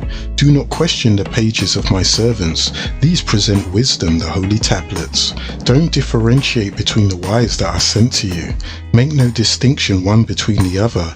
Be they religious, Abraham, Moshe, Buddha, Krishna, Confucius, Hermes, Yeshua, Muhammad, or be they philosophical, such as Plato, Khalil Gibran, Edgar Cayce, and submit yourselves by throwing your lowly flesh to the earth in prostration and taful, and seek protection in your master Elion, Elion El. Remember, there was once a worshipper whose name I will leave out for your thoughts to seek. He worshipped and agreed to obey Zuen, who is also called Anzu or Shaitan. This Shaitan asked him to prostrate at once before him in the name of Cadmon's prodigy and his daughters and sons. At this point in time, his judgment was removed. He didn't know whether he stood or sat, he arrived or departed. Yet he cried out to this Shaitan, asking, "Why have you beguiled me? Any of you who think you can do without the yielding and the merciful master of all the worlds, you shall be cast from the garden of delight, and the swords of the Garubat shall be crossed on the gates." But when she Nekeba, who is also called Hawa or Eve, repented by way of Seth, he yielded, ordering the Garubat to raise their crossed swords. so that those of her seed who obey may re-enter the tree of eternal life and read the tablets of destiny which sits beneath it. He is called the Yielder because he yielded at the gates of the garden. Often he was merciful to you in the name of Anu, the Yielder, the merciful. Nakash said unto him, On highest you are trying to betray me, and your own soul, for even I spoke. Shaitan knows no one can disobey the master of the worlds, and you have no right to have the ability to procreate. Nakash said, I have taken on many forms in all places, called rabbi, preacher, pastor, guide, imam, sheikh, guru, sage, wizard, soothsayer, mystic, mother, Sufi, city, place, father, friend, pet, food, habit, drink and hobby. You find me in all these things. You must protect your soul. Slide not into binding partners with the Most High Anu, but merely close your eyes, contemplating the wonders of the Most High. From the cursed Shaitan, Satan, for this is the heart of Wahedness, oneness, of Elyon, Elyon El, the Most High. As Murdoch as El Qadir, Malachi Zadok York El made it known to all. And Shaitan will flee from every part of you at the sound of these words, for you cannot think past the Most High, El Baraf, the knowing. Those were his own words. Halal, who is called Shaitan, used to go through all the 7 heavens, calling out for helpers, and 200 of my Malaika, angelic brothers, followed him, residing on Al-Ard, the planet Earth, in the land called Nod. They would listen at the doors of heaven, learning, and at the recitation of the revelation of El-Quran, before they were sent down in the 19th point in the night of power. Spoken are these words which are read, sealed on this holy pages therein. So bring forth the imagination, for only he could have learnt from you on the conception of Tammuz as Horus or Krishna or Maitreya or Yeshua or Isa or Jesus. The galactic heavens were banded. Still, he used to go to the 4th heaven. Then, on the conception of the seal, the El Nabiyat newsbearers of that bloodline of Ahmed, who is called in tones Mustafa Muhammad Al-Amin, and Halal entry into the galactic heavens were banded. Calling him in his Quran Shaitan 88 times, Iblis 11 times, and Tagut 8 times. The system of scaring him away by the flaming Garubat was instilled. At the grace birth of Cadman, Shaitan shouted to his offspring and all rallied around him. They asked as to what bewildered and perplexed him so. Kanaz, who is Shaitan, said, Woe is me. Because of this birth, I will witness great changes in El Lalat, the galactic heavens, and on El Gi, the planet Earth, from the early shadow hour until this time. Verily, some rare but powerful thing is herald. I have not seen a color change of this dimension and the likeness of this since the time of that magnificent ascension to the galactic heavens and to the fall of 1/3 of the stars from his grace. At this point, the jinns, disagreeable angelic beings, sons of Shaitan, trusted that he would show them those things that are repulsive to their master. Everyone dispersed into different directions in the planet Earth in the year 5430 of Earth time, for on that hour was a light born. Recalling all events, they reported that they couldn't discover any pure light in anything. Halal entered the world from the beginning by impregnating himself into the flesh of several tones. By tones, it is meant several beings with different names that lived on Tiamat. I will mention here Cain, Caesar, Alexander called the Great, Herod, Attila the Hun, Marco Polo, Napoleon, Louis XIV, to mention a few, Abu Lahab and Yazid. Still, there are some in this world to come, 30 in all. And here now, around 1400 years later, in the revolution of the planet, the pure green light returned to behead the hissing one, Dajjal. Shaitan cried out, in the one born Mustafa Muhammad Al-Amin is a seed, Malachi Zadok York El, destined to rid the universe of the likes of me. So as prophecy would have it, Shaitan says, women shall bruise my head and I your heel. Set off Shaitan, circling the galaxy from Anshar Saturn. Anshar Saturn is the 6th planet in order from the Sun. Its diameter is 75,111 miles, 6 times the size of Earth, 2nd largest in this galaxy. You can see this disagreeable beast with an unaided eye. Its period of rotation is 10 hours and 14 minutes. 6,000 rings are interwoven around Anshar Saturn, and there, the planet for Anshar is the disagreeable gas. An electromagnetic force field encircles the planet as a vapor shield.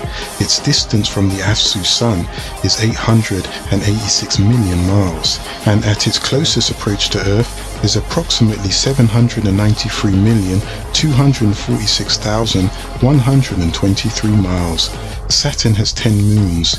It takes about 10,759 Earth days, or 29.5 Earth years, to circle the Sun, to 354 lunar or 365 solar days, or 1 year of planet Earth's time. Saturn's axis tilts at 27 degrees from the perpendicular position. The atmosphere of Anshar Saturn is hydrogen, helium, methane and ammonia. The Greeks, from which the last of the 10 kingdoms are the sons of Javan, son of Japhet, son of Noah, and this Javan took Iris, and they gave birth to the Java man.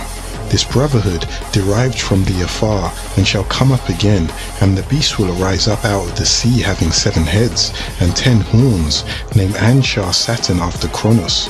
Kronos is a titan who ruled the universe until he was dethroned by his son Zeus, who came to remove Shaitan. As mystery signifies the hidden system, so Saturn is the hidden deity. The Chaldeans called it Satur, and that is stir, or S equals 66, T equals 400, U equals 6, R equals 200, the apocalyptic number 666, which has replaced the real letter Zain Zain Zain for zigzag zig. The name Lat, the hidden one, this is Apollo the sun, called also Apollyon or Siva, which is Shiva the destroyer, called Shesh or Shish, Sor, father of the 6th from Aramaic, which he is one of the true Trinity, and it was so. Latin came from Lat and this Titan. Titan is also the name of the 10th planet. Anshar Saturn also bears the names Segush, Kanenu, and Horus the bull. His wife was Ops, the female deity of lust and harvest. He had 7 children: Hestia, Layla, Demeter, Hera, Hades, Hell, Poseidon, Greek deity of the sea, and Zeus. Because of Kronos swallowing his children, he is frequently identified with Baal Satanus. This was their El. The halo on Jesus' head, as depicted by the Christians, symbolizes the rings of Anshar Saturn, as bright as the sun or sol of the solar system. When the son of deity died with a crown of thorns on his head, the crown of thorns on his head is symbolic of the sun's rays. For the Romans regarded Saturn as a deity. The Pope symbolizes Mephistopheles, who wears the fish hat of Dagon upon his head called the mitre. Each year, the Romans worship Shaitan with a festival called Saturnalia, celebrated December the 17th for 7 days, making a ring around it, then encircling Earth. Encircling the planet Earth 6 times, increasing by speed of 6. Then he, Shaitan, is aware of the 666 that marks his time. In the location of the revolution of the planet Earth, in the lunar login in the 1966 year of the Gregorian calendar, being Saturn is the 6th planet from the Sun.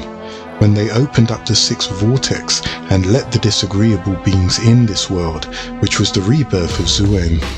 The Sun represents everlasting life. El Tamarat, the Egyptians, have faith as long as the sun comes up, the earth will live. El Tamarat, the Egyptians, nurtured the sun, and it will continue to proceed on its journey of growth. The sun or son of deities represented everlasting life on this planet now called Earth. The sun was given up its life for you, and he was to raise again. The sun in Egypt was called Horus, so you have horizon or Horus rising. There will always be light on the planet Earth as long as the sun continues to show itself, and as long as the sun shows itself, there will be everlasting life. For 3 days, the sun is fixed on the sundial at the same place. It then moves again in the lunar login in the 25th point in December. This was its rebirth. The sun was reborn. It begins its annual journey in the lunar login of the 25th point in December. And as you know, within the false religion of Christianity, you are taught that Jesus was supposedly born in the lunar login in the 25th point in December. This is all symbolic of the sun in Christianity that was born or reborn. It's called solar biology, or simply horoscope or horoscope. When the sun comes up behind the water, it proceeds to walk across the water, and this is symbolic of God walking across the water. They always dress Jesus in red and blue.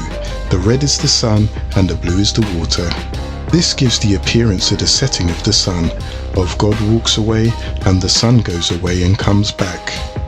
O you elated ones, praise your master and shed tears of gratitude, for now is the time to shed the soul of this vicious bacteria that plagues your body, and come up in degrees of thinking, raise in density, in degrees of patience, in degrees of purity in heart.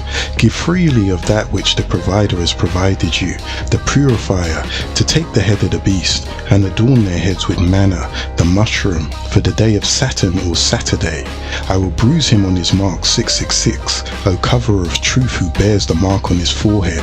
I am called in tones Al-Muklas, the destroyer of Kanaz, for after I have rid you of the evils of which you so freely partake from his tree of sin in the enclosed garden of delight, and once I have removed religion which controls the minds of my people, 1 Judaism, 2 Christism, 3 Mohammedism, 4 all the other isms, and I have cast out Shaitan's children, and removed his head, and summoned the knowledge of all false things that made you see other than the Most High Anu in this earth's domain. I will employ no less than 7 billion angelic messengers as your servants, to wash you in the pure spirit of Shafuain for 1,000 years. I will lock Halal in Kanergi, the bottomless pit, for a short time.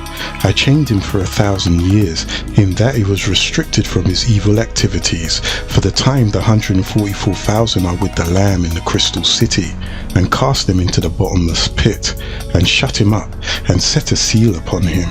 The seal was placed upon the pit, so the malevolent ones would not be able to lead the nations into darkness anymore with his evil acts, until the 1,000 years are finished, and after that he will be able to emerge for a very little time, in which this time elapse was from 1966 AD, when the war started. The beginning of the end of his rule ended on June the 6th, 1996 AD, and will end on June 26, 1999 AD. In the year 2003 AD, the vortex will open, allowing the shams to come to the earth to pick up the worthy 144,000. This pickup will occur until 2030 AD, and then the mother plane Nibiru will depart in 2043 AD. On the first gathering of the heavenly body, and our servant, named by tone Ahmed, being under the inspiration, spoke before the multitudes, "Come you all out of this world, do not drink of the intoxication spirit of Shaitan. Come you all into the world ruled by the Master, for he is of the Father, and the Father is of him. Blessed are those who learn true love. Rewarded are those who share true love in their Father's name. I question you, why has all this befallen us at this point in life's time? The bad is dressed in the garb of agreeable, and the false is an imitation of truth that has slipped into the garden, changing it by flattery into devilishment. Can we destroy him? A star is an enormous ball of gas, mostly hydrogen. Atoms are jammed close together in the center, which is nuclei that create the heat of light of each star, symbolically the jinn, but that light of a star is a form of fire. A star is born every 7,000 light years. A light is equal to E equals mc squared, or energy equals matter times the speed of light, from energy changed to matter. As a spaceship approaches the speed of light, which is 186,272 miles per second, objects that they approach will take on a red glow. Time will begin to slow down. When they have reached 99.99% of the speed of light, they could travel to a star 37 light years away. A light year is the distance light can travel in 1 Earth year.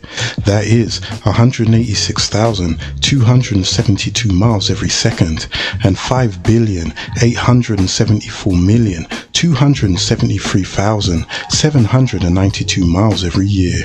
He became matter in the physical, and from matter to energy you will become spirit. You in your time equals the distance light travels in 1 year, be it solar or lunar, depending on the mathematicians or individuals located north, south, east or west on Earth.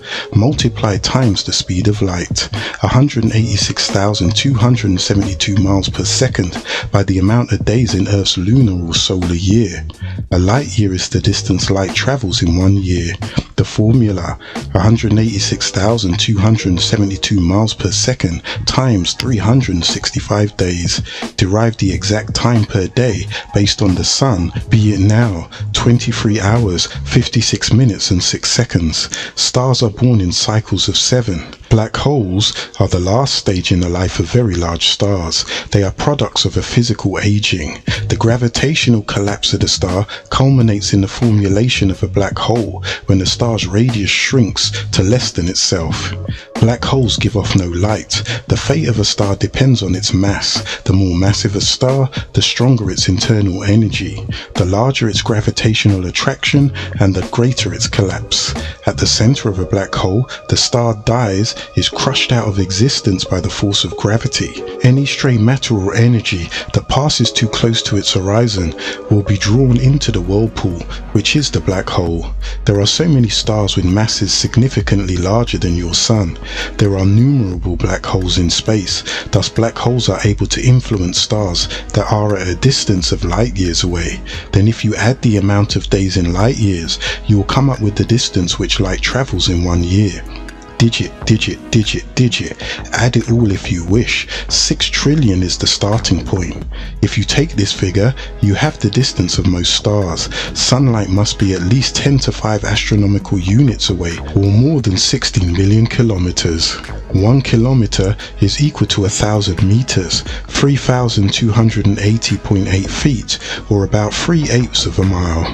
The distance light travels in 1 year, be it solar or lunar, and times 7,000, then times itself by 7,000 is the exact time one star is born.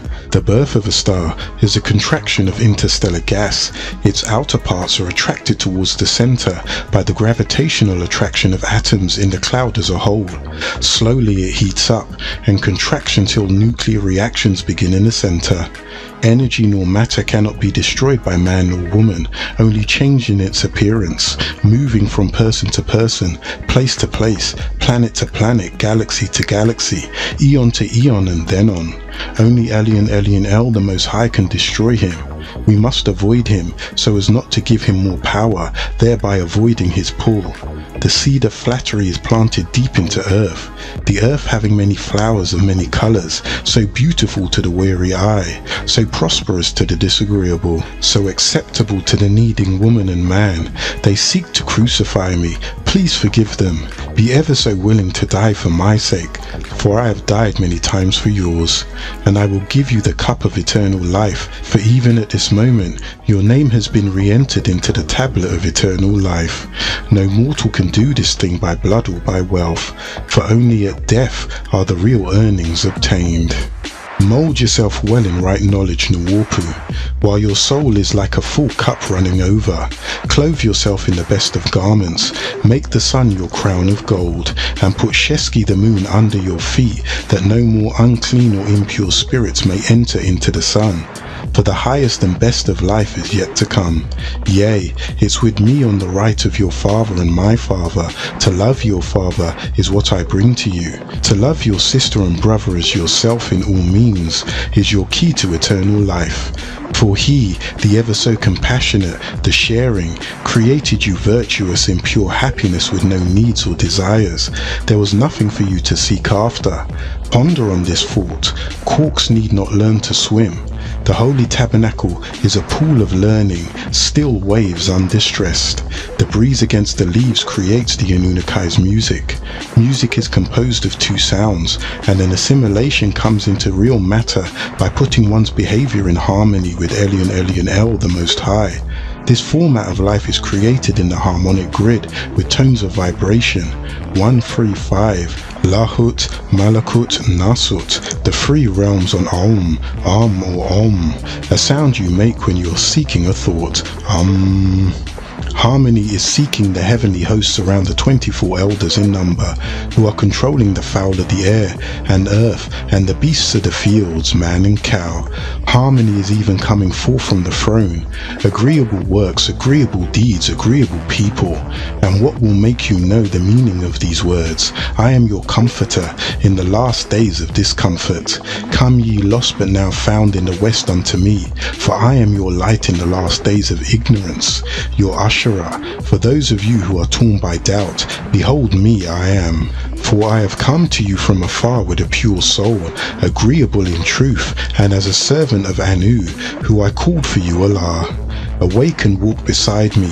Behold my hand stretched forth unto you, and my heart is there in it. I place my trust and my heart in your care. You are love, my love, and now my heart is broken, for your children are yet unborn. O lost like salt, lost your savour many year ago.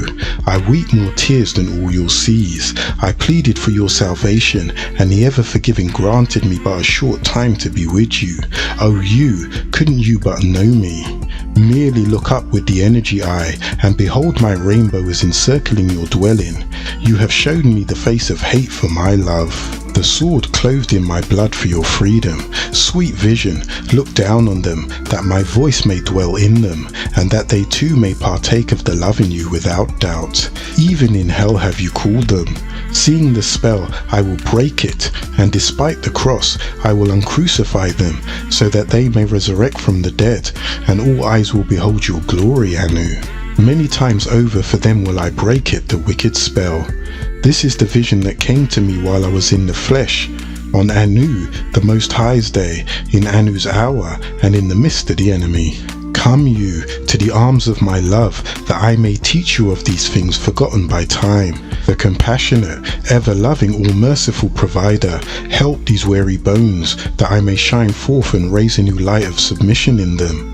This is spoken by Amanu Birak Fatah, Autumn Ray.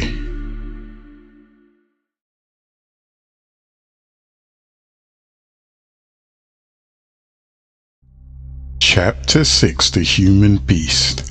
Begin all acts and thinking by using Al-Kaloum the All. Tablet 6, The Whisperer. 19 times 32 equals 608. Lo, let me Yanan speak to you about Zuen, called by you in the Aeshuric, now called Arabic language Azazel, born out of fire, anger, the being that fell from grace. In the same sixth day that human beings were created in the likeness of the Anunnaki, the light of the Sarufat, creatures being already in existence did make a pact and pledge with him, the evil whisperer, as did Cadman with his father Atum. They listened to his evil whispering of a period of time, and then transgressed the divinely set barriers that kept them pure and apart. Because they defiled their creator, Al-Bari the Maker, they fell from grace, and the love of Anu vanished from their hearts. They themselves are a part of the Alahum as Garubat, leaving them degrading the truth and coveting falsehood, because their nature underwent a profound metamorphosis. Even at this very moment, when I am about to open your eyes to his Azazel's most recent appearance, he endeavours to prevent my pen. For I know him as he knows me, and he has come in the person of the pale seed of lepers, or ghost, and holy they are not. They are of the 6 ether essence. 9 ether produces 6 ether, and 6 ether produces ghost. 9 ether becomes 6 ether through time and age, and 6 ether becomes ghost through time and age. 6 ether is 9 ether in death, and ghost is the death of 6 ether. After the death of 6 ether, called the moon or ghost cycle, 9 ether rises again. Hence, 6 ether is adverse to 9 ether, just as death is averse to life.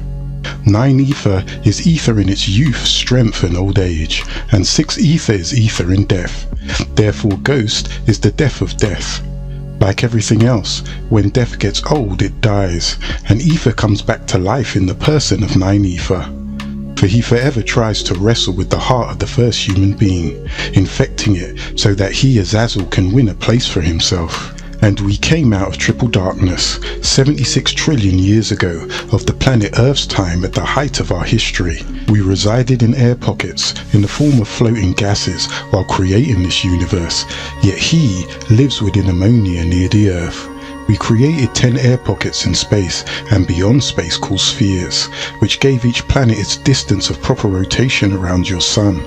Neither energy nor matter can be destroyed by you or him, it merely changes its appearance. So ponder this ever so deeply, for he is the arch deceiver.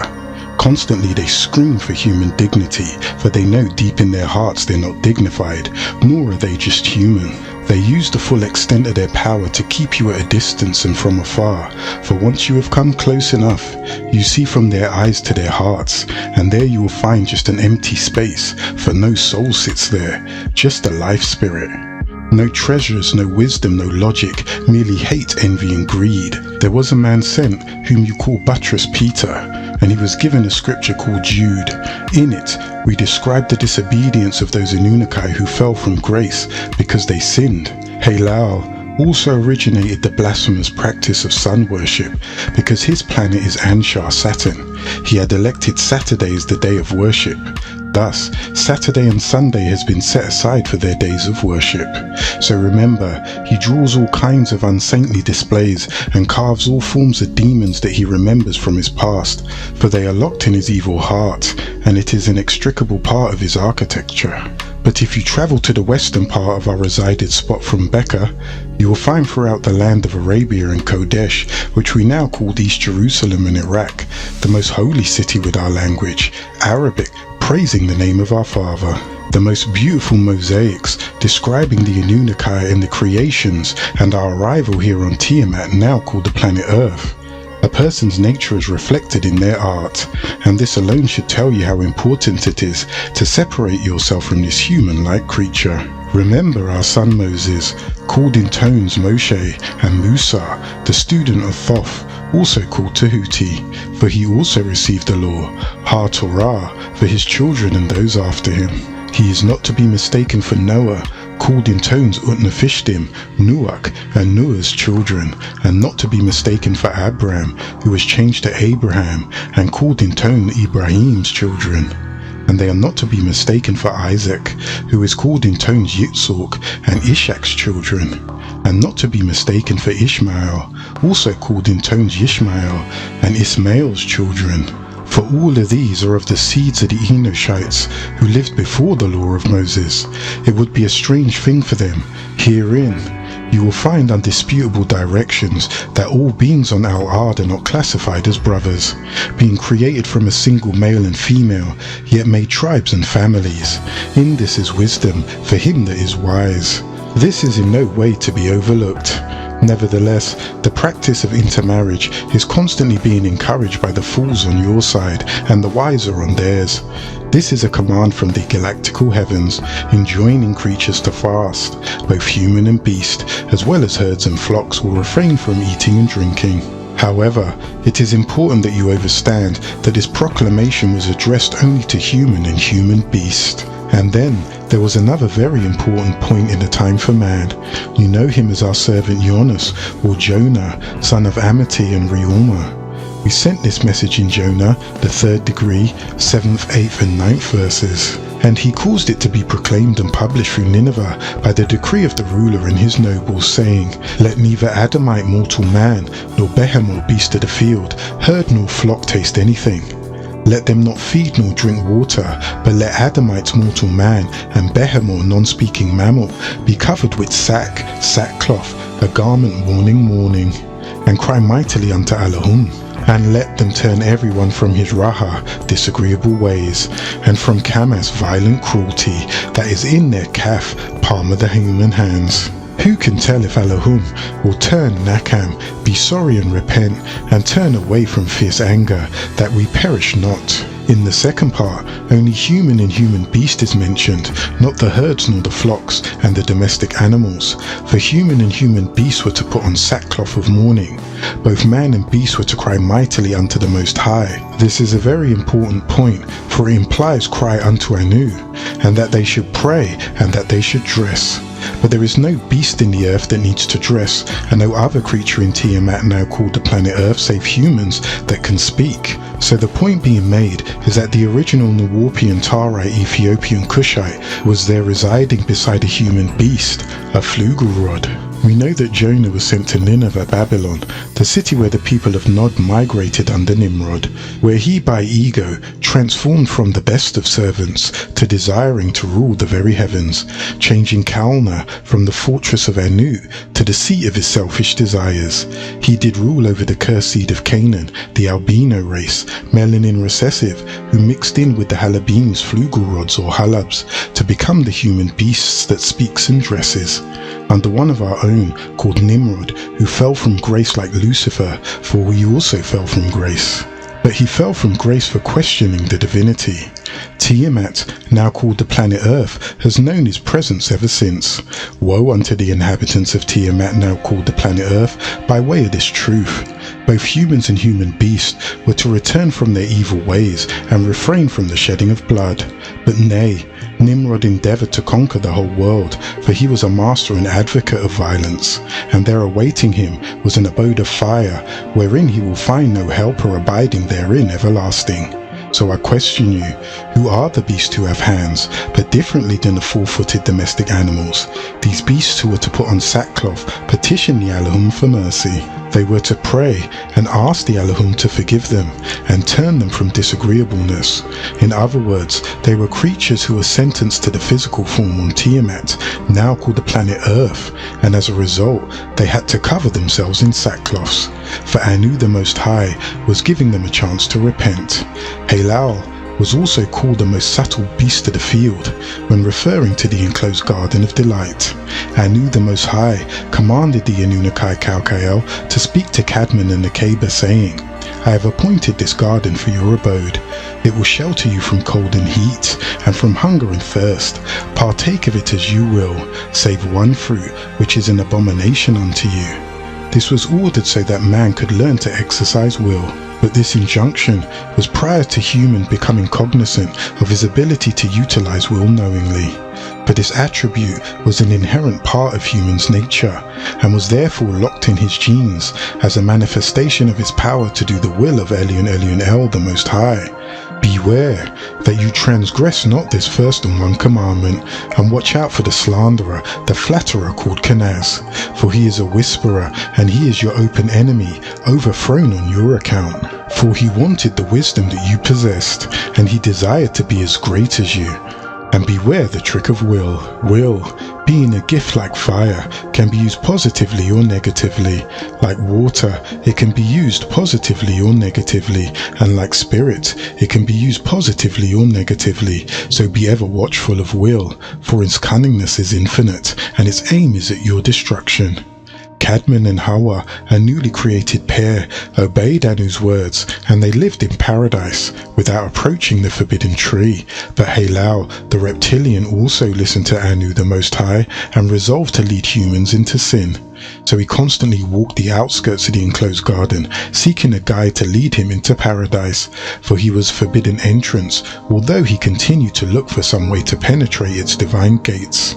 But the gates were shut and guarded by the Anunnaki Elohim Kalkiel Rudwan, son of Azariel and Rafikiel. Kenaz is also known as the beast of the earth that would rise up in the last days with what they will call the number 666, but in reality could only be the Aramaic Hebrew letter Zain Zain Zain, or the Greek letter Zeta Zeta Zeta, which is simply zigzag zig, so his seed is called Zionists.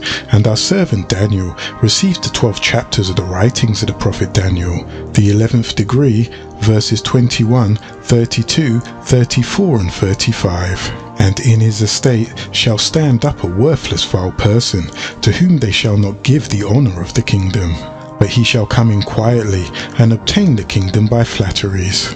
And such do wickedly against the covenant, shall he corrupt and defile by flatteries. But the nation of people that do know their Elohim shall be strong, and do exploits.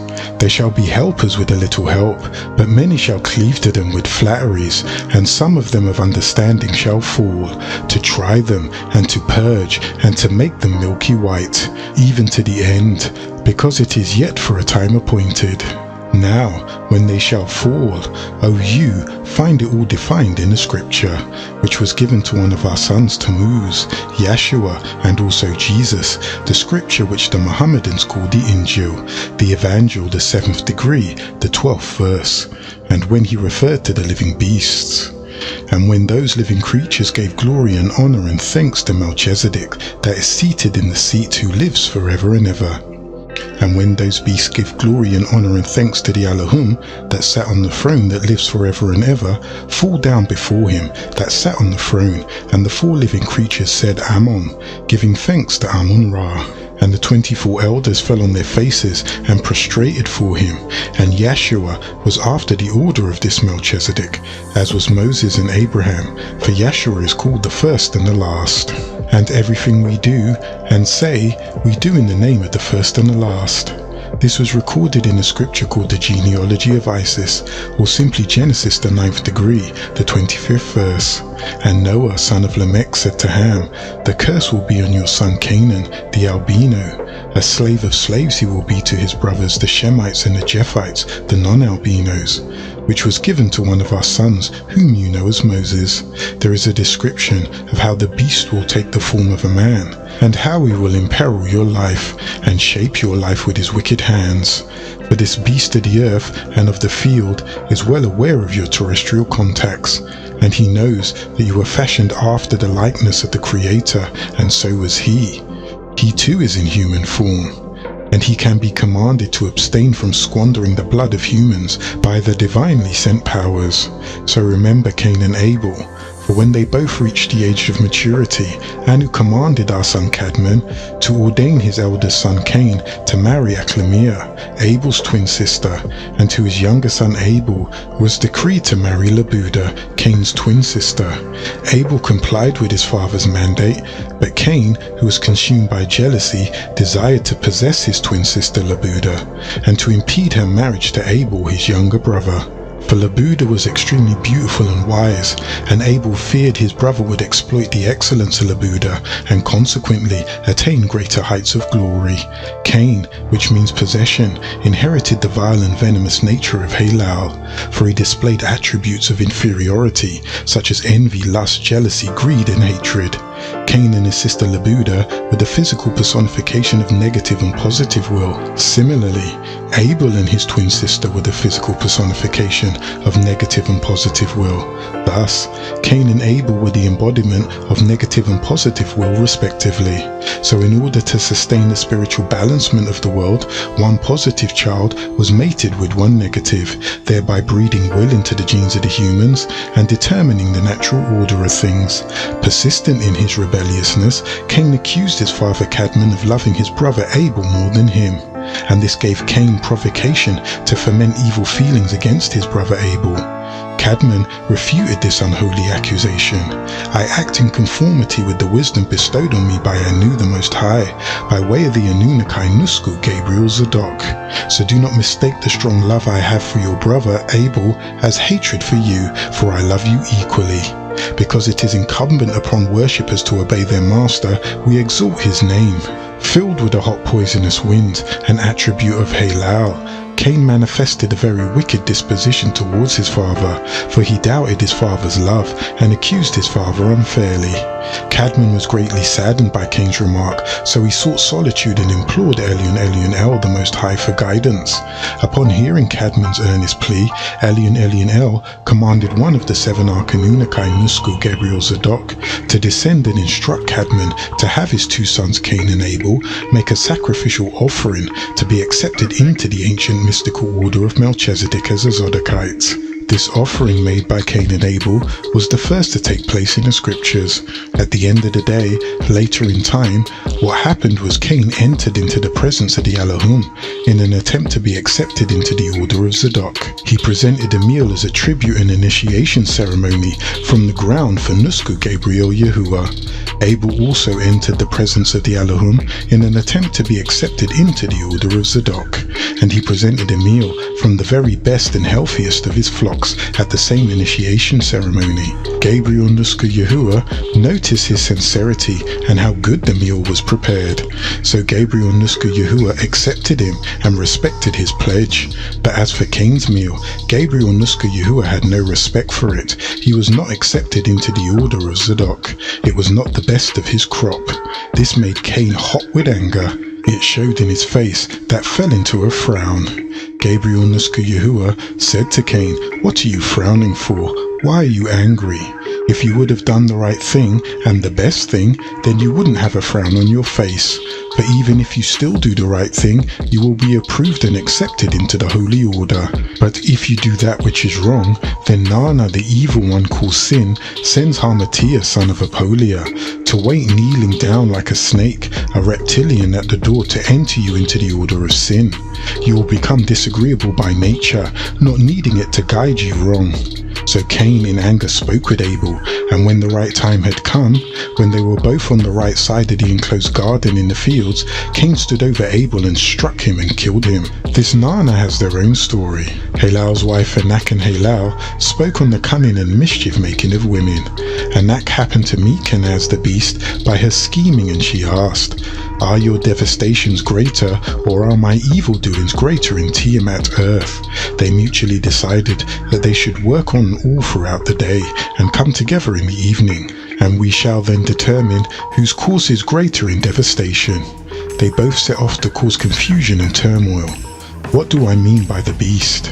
It must be understood that he's a living creature, and he associates with human. But he's a beast, and not of the four-footed kind, or what is commonly referred to as a quadruped. He is a two-footed animal, a biped, and contrary to what he advertises. This trait is not a unique characteristic for his species. It is a basic possession of the order of primates, which include their ancestor the Kurdan ape family, chimpanzees, gorillas, gibbons, etc.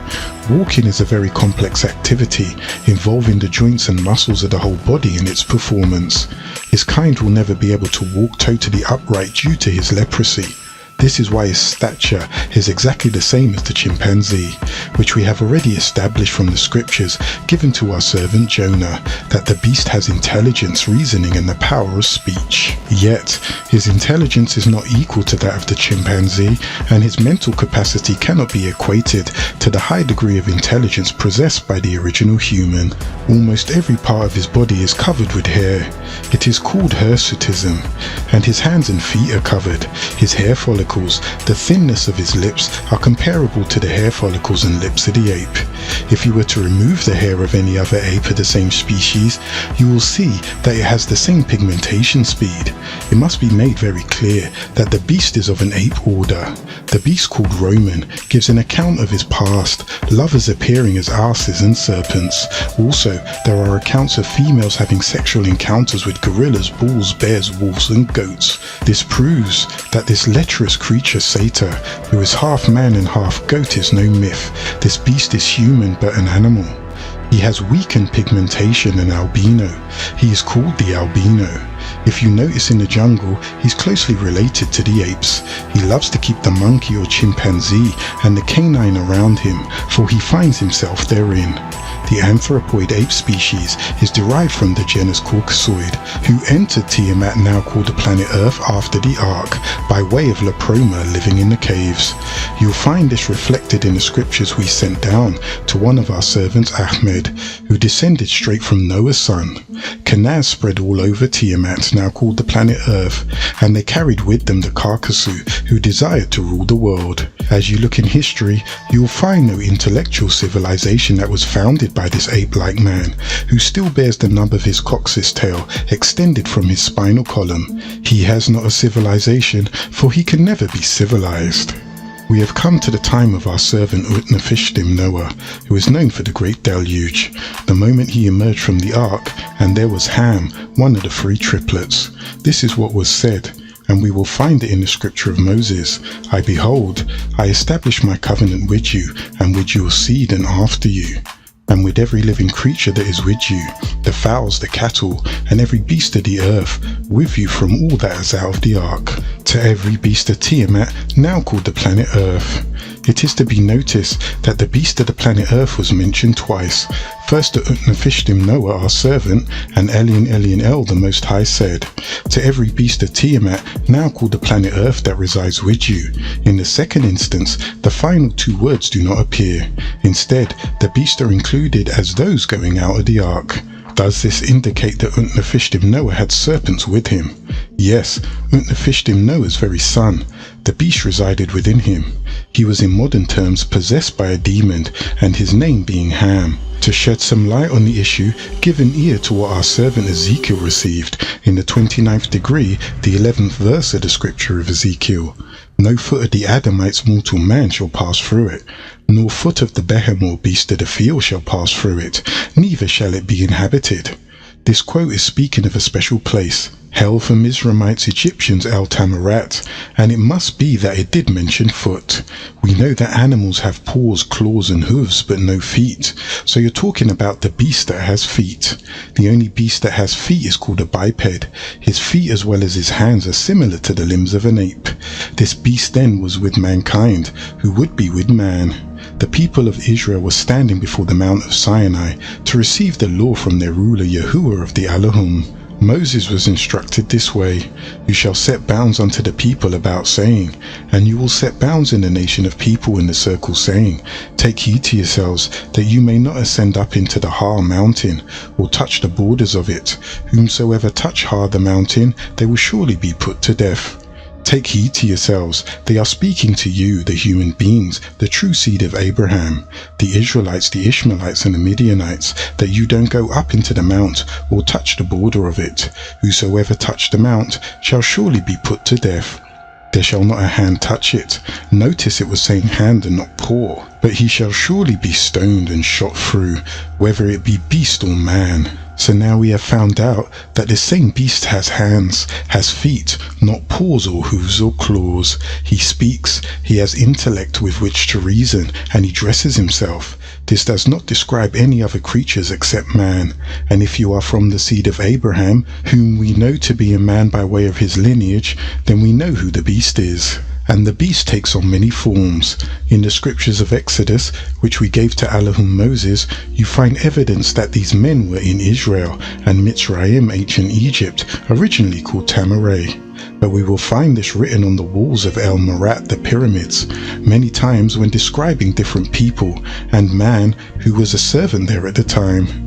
One of our servants, Joseph, of the house of Israel, blended in so well that his own family knew him not. So it tells you that the Israelites and the Mizraimites were of the same nationality and color. Remember Elohim Moses, who received the scripture Exodus, the 23rd degree, the 10th and 11th verses, in which it was stated, and 6 years you are to plant your part of the planet Earth, and will gather the produce thereof. But the 7th year you will let it rest and lie still, that the poor of your nation of people may eat, and what they leave, those that live in the outer fields will eat in like manner, and you are to deal with your vineyard and olive yard. What is to be made clear is that no domestic animal or beast eats olives and grapes other than man, so you cannot turn creatures, horses, cattle and sheep to a vineyard.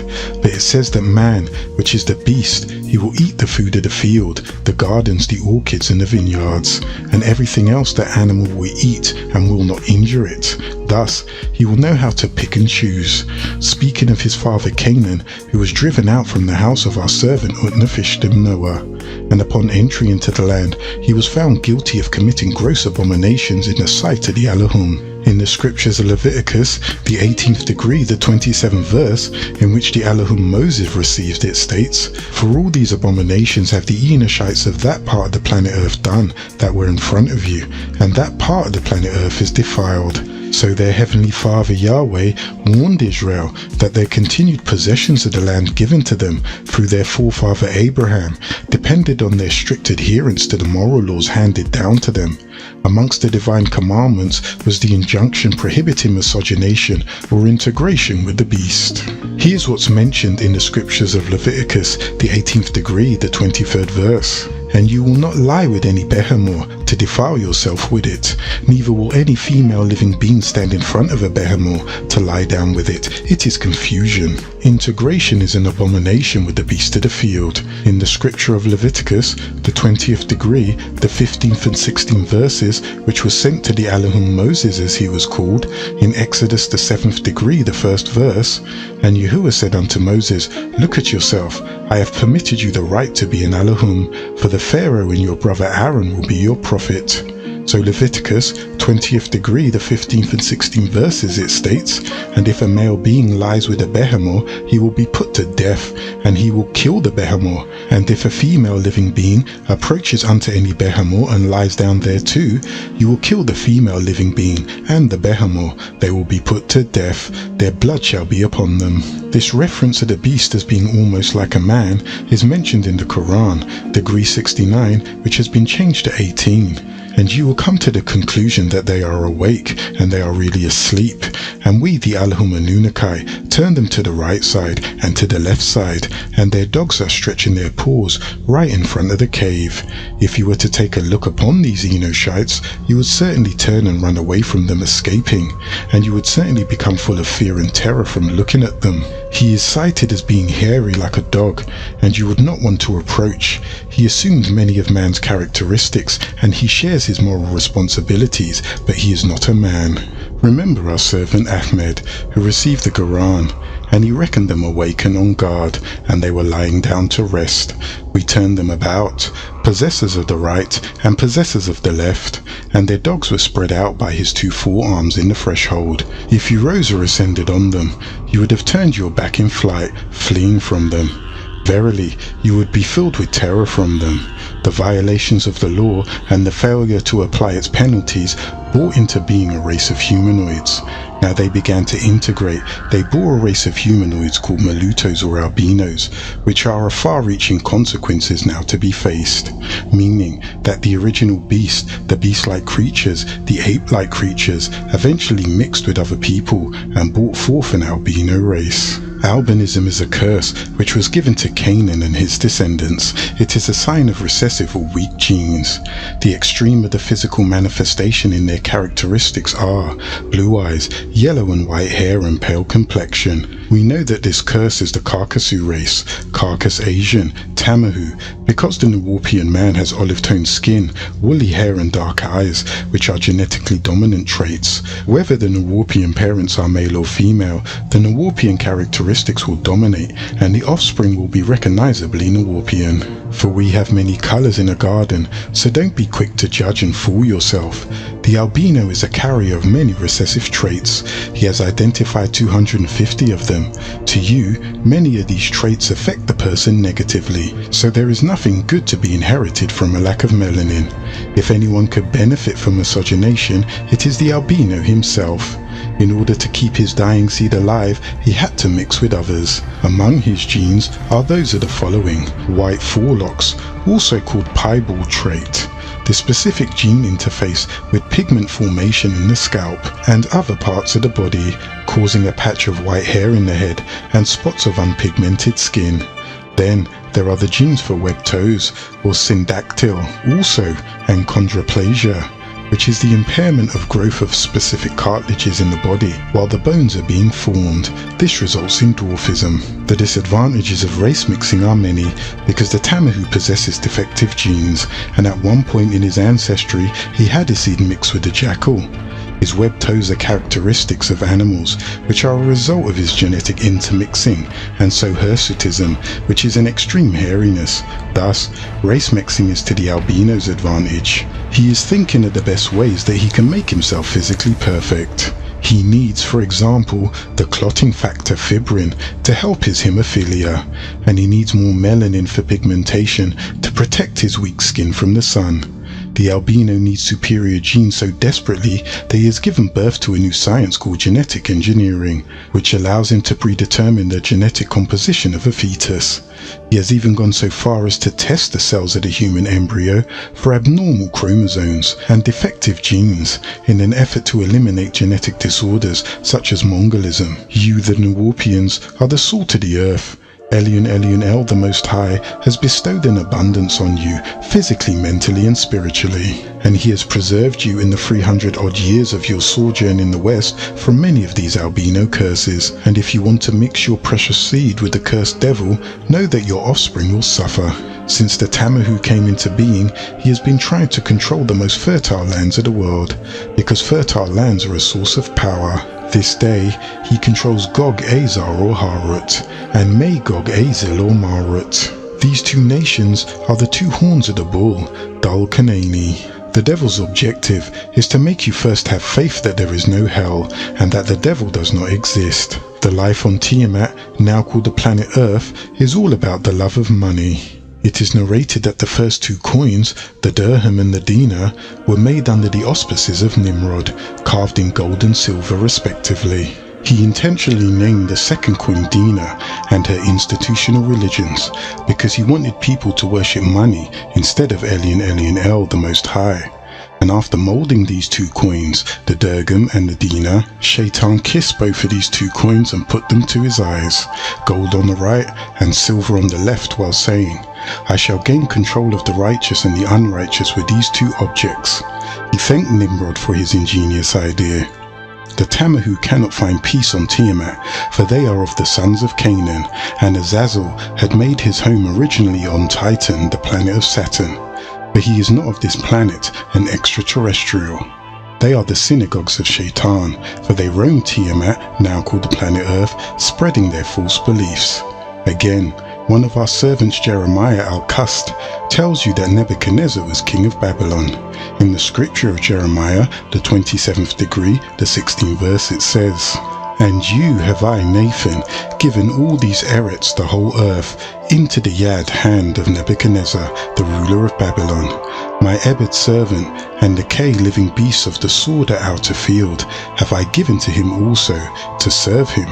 If you remember the scripture of Genesis, the 9th degree, the 25th verse, where it says, "And Noah, son of Lamech, said to Ham, The curse will be upon your son Canaan, the albino slave. A slave of slaves he will be to your brothers, the Shemites and the Japhethites, the non-albinos." Meaning that first you will have to serve him, and then he will serve you. For when your time comes, when you awaken back to the reality of who you are, you will reign on your throne of glory. And then he will serve you, like the four beasts on the four corners that bowed down with the 24 elders before Elyon, the Most High. It says in the scriptures, Revelations, the 3rd degree, the 9th verse, "This is it. I, the Messiah Jesus, will give you the community of Halal, the physical evil one, reptilian Nakash, or Shaitan, the state of Israel, who say that surely they are of Judah, and they are not of Judah, but are liars. This is it. I will make them come and worship at your feet, so they will know that surely I love you."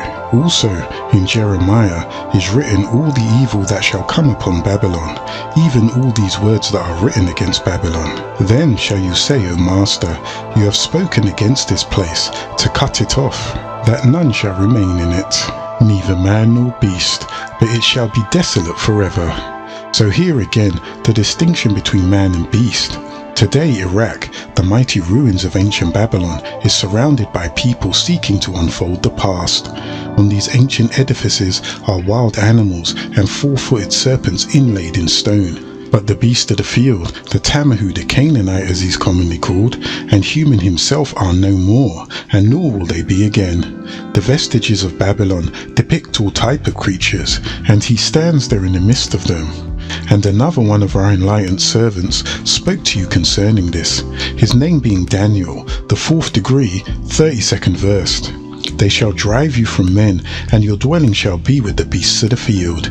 They shall make you eat grass as oxen, and 7 times shall pass over you, until you know that the Most High rules in the kingdom of men, and give to whomever he will." Nebuchadnezzar was to dwell with the beasts of the field. In Babylon, the Tamahu served him and lived with him in his quarters while he was insane. They would make him eat grass like oxen. They would force him to remain in the open field without shelter from sometimes austere elements at shadow hour. for this was their dwelling place, and this is exactly what the beasts of the field does to you today. He makes you eat all kind of filth, and things that animals should only eat, and he has you living in conditions that are unfavorable to human nature.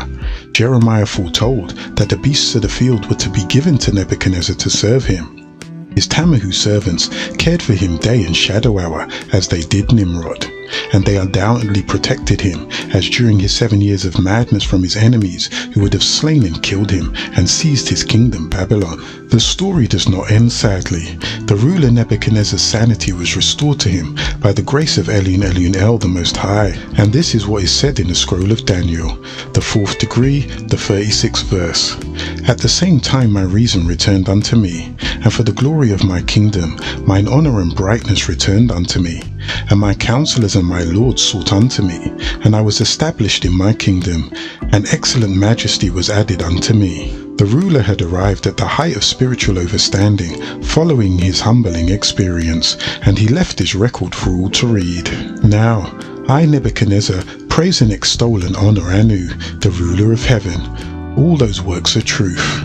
His ways are judgment, and those that walk in pride, using the very scriptures that have been sent down to you and brought and delivered unto you. We have warned you of his physical manifestation on earth. We have told you of his falling from grace, so be ever so watchful of him. He takes many forms, but you were created and fashioned in our likeness. I want to leave you on this subject, and with this for one of the self-proclaimed apostles, Paulus, who is called Paul, whose real name is Saul, he mentioned that there's different orders of things. Let all things be done decently and in order. Then the first scripture says, all flesh is not the same. This is clear proof that there are distinctions between them and us. The master deception he uses to encourage racial integration is found in the book of Acts, the 17th degree, the 26th verse, where the self-proclaimed apostle Paulus proclaims, and have made of one blood all nations of men, for to dwell on all the face of the earth, and have determined the times before appointed, and the bounds of their habitation. Without explaining, before men and women of all races, Negroid, Mongoloid, Caucasoid, they all come from one blood, the blood of the Nubian or Negroid. Why are there so many diverse types of blood mixing, which created the others? Although Cadmon or Adam is the father of the Adamites, we must acknowledge that there are various blood types and similarly, various diseases. Blood is the essential red fluid that is pumped by the heart through the circulatory system of humans and all higher animals. It is complex in its compositions and in its functions. Blood has two main constituents. The cells or corpuscles comprise about 45%, and the liquid portion or plasma, in which the cells are suspended, comprises 55%. The blood cells comprise of three main types: the red blood cells or erythrocytes, white blood cells or leukocytes, which in turn are of many different types, and platelets or thrombocytes. Each type of cell has its own individual functions in the body. The plasma is a complex colorless solution, about 90% water, that carries different ions and molecules, including proteins, enzymes, hormones, nutrients, waste materials such as urea, and fibrogen, the protein that aids in clotting. For disease blood, originally mutated into a distinct blood type, such as Rh blood. The Rh factor is an antigen whose name is derived from the rhesus monkey, on whose the red blood cells it was first discovered. Later found in humans, the Rh factor, along with other blood antigens, must be taken into account in blood transfusions. Blood from an Rh positive donor will cause an Rh negative recipient to produce antibodies against the Rh factor. The antibodies will cause a hemolytic transfusion reaction if the recipient again receives Rh positive blood. The hemolytic reaction destroys the donated cells. So, the Quran says, "From one parent did all people come, from a single clot of blood." Surely we gave to our servant Ahmed el-Quran the Quran, saying, "O you people, surely we created you all from a male Cadmon and from a female Nekeba, and we made you all tribes a large family." It It is mentioned that our servant Cadmon did not pass on to a higher life until he had seen 400 of his children and his descendants. The number of his own progeny amounted to 23 males and 22 females, and it is known that our servant Seth was the firstborn of a single, meaning he was not a twin. A nation for you to know, from our servant Utnapishtim Noah to our servant Abraham. Both of them were perfect in their generation. Out of the loins of Abraham came the newsbearer Ishmael, and he had 12 princes. They are Nabajoth, Kedar, Adbeel, Mibsam, Mishmar, Dumah, Massah, Hadar, Temar, Jether, Naphish and Kedemar. Out of the seed of Ishmael sprang the seal of the newsbearers, our servant Ahmed, and his descendants are the most noble of people, the Ansars of Sudan, the Mahdi of Dongola. Also, from the seed of Abraham came the tribes of Israel, 12 in number. They are Reuben, Simon, Levi, Judah, Dan, Naphtali, Gad, Asher, Issachar, Zebulun, Joseph, Benjamin, and a daughter Dinah. But forget not that Abraham has a wife named Keturah, who had 6 sons. They are Zimran, Jokshan, Medan, Midian, Ishbak and Shua. The Israelites, Midianites and Ishmaelites all came from the seed of Abraham, but the Ishmaelites reign high above their brethren. For the seal of the newsbearers, our beloved Ahmed, was an Ishmaelite. Surely the most noble of you are with Eli and El, and ever fearful, for surely the Most High is the best of knowers. Many have sprung from just 2, Cadmon and Akaba. Hence, the flesh of Halal on Tiamat, now called the planet Earth, did come by way of Ham, who descended from our father Cadmon. So from one race, Noob and Negroid, did we all come, Mongoloid and Caucasoid, and all others come from them. But the best amongst us is the most righteous. We cannot find a holy bone in his Halal's most wicked body. The scripture called Genesis, the 2nd degree, the 7th verse, describes you in all your glory. And the Yahuwah of the Elohim shaped Cadmon, the Adamite, from Ninti's clot of granulated blood, dust, from the people of the ground, earthlings. They gave him the breath of divine life, and Cadmon was born a living spirit. Elohim said, "Let us make man in our fashion, and after the likeness of the Elohim. Let them have dominion over the fish of the sea, and over the fowl of the air, and of the earth, and over the cattle, and over all of Tiamat the earth, and over every creeping thing that creepeth upon the planet earth." El Rab the sustainer, Elion El, formed Cadmon of the dust of the ground, and breathed into his nostrils the breath of life, and Cadmon became a living soul. Your stately and sublime father Cadmon was created on a Friday. 3 Anunnaki to 4 corners of Tiamat to gather souls of various hues and properties in order to form the flesh of Cadmon, who yielded a glow similar to the blackened beauty of the new formed coal. In the beginning, Nusku, Gabriel, alightened upon the surface of Tiamat by the command of Elion El, the Most High, and he stretched forth his virtuous hands in an effort to secure a portion for the formation of Cadmon's flesh. But the planet Earth was reluctant to yield to this divine command. Then addressed Nusku Gabriel, beseeching him in the name of their El Rab to abstain from this grievous activity that might cause great disorder and turbulence to embrace the planet Tiamat's surface. But Nusku Gabriel rejoined, "The sustainer of glory intends to create a human from you, to dignify his head with the diadem of successorship, to adore his statue with the robe of magnificence." Tiamat, now called the planet Earth, was unrelenting, and so she expelled these frightful words, "I seek refuge from you, and I implore you in the name of the sustainer, to forsake this ill-gotten adventure, lest there be created from me an individual who would, like the sons of Jan, strive in the name of disobedience and unrighteousness." After hearing the wailing of the planet Earth, Nusku Gabriel had pity. Hence, he returned to the galactic heavens and presented his findings to the sustainer, your creator. By the leave of Elion El, the illustrious creator of mankind, he descended to the planet Al-Ad, now called the planet Earth. As did the one before him, he drew near the planet Tiamat, now called the planet Earth, only to weaken by the sound of Tiamat. The Earth's weeping penetrated his holy being. By leave of Elyon El, the illustrious creator of all beings, another angelic being, Israfeel, son of Hamatel and Fadiel, descended to the earth, as did the one before him, who drew near the earth, only to weaken from the sound of the earth's weeping, which penetrated his holy being. So he became the angelic being of sound, controlling good music, happy sounds and sad ones. He became the chauffeur, bearer to the sound of the trumpet on the final day.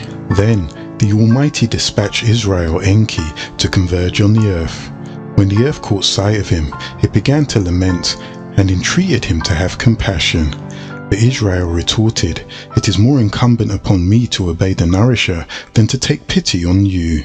And as these words resounded throughout the heavens, Israel collected a handful of black mud of different hues and properties to form the olive skin of Cadmon. There was 14 breeds of beings that made up Cadmon. Then the mighty Anunnaki took the white and blue Niles and transformed them into white and red wines made from unfermented grapes. These are the blood types. He mixed the white and red wines with the enriching black soil of the earth, creating clay while giving birth to the body of man, the genetic breeding. With the assistance of Anu's beaming sun, the clay baked, yielding olive-toned skin. The inevitable fermentation of the grapes ignited the soil of Cadmon. But Elyon El, the Most High, forbade the Anunnaki to shape the head and heart of Cadmon from the same earth used to shape his body. Choice breeding is unlawful.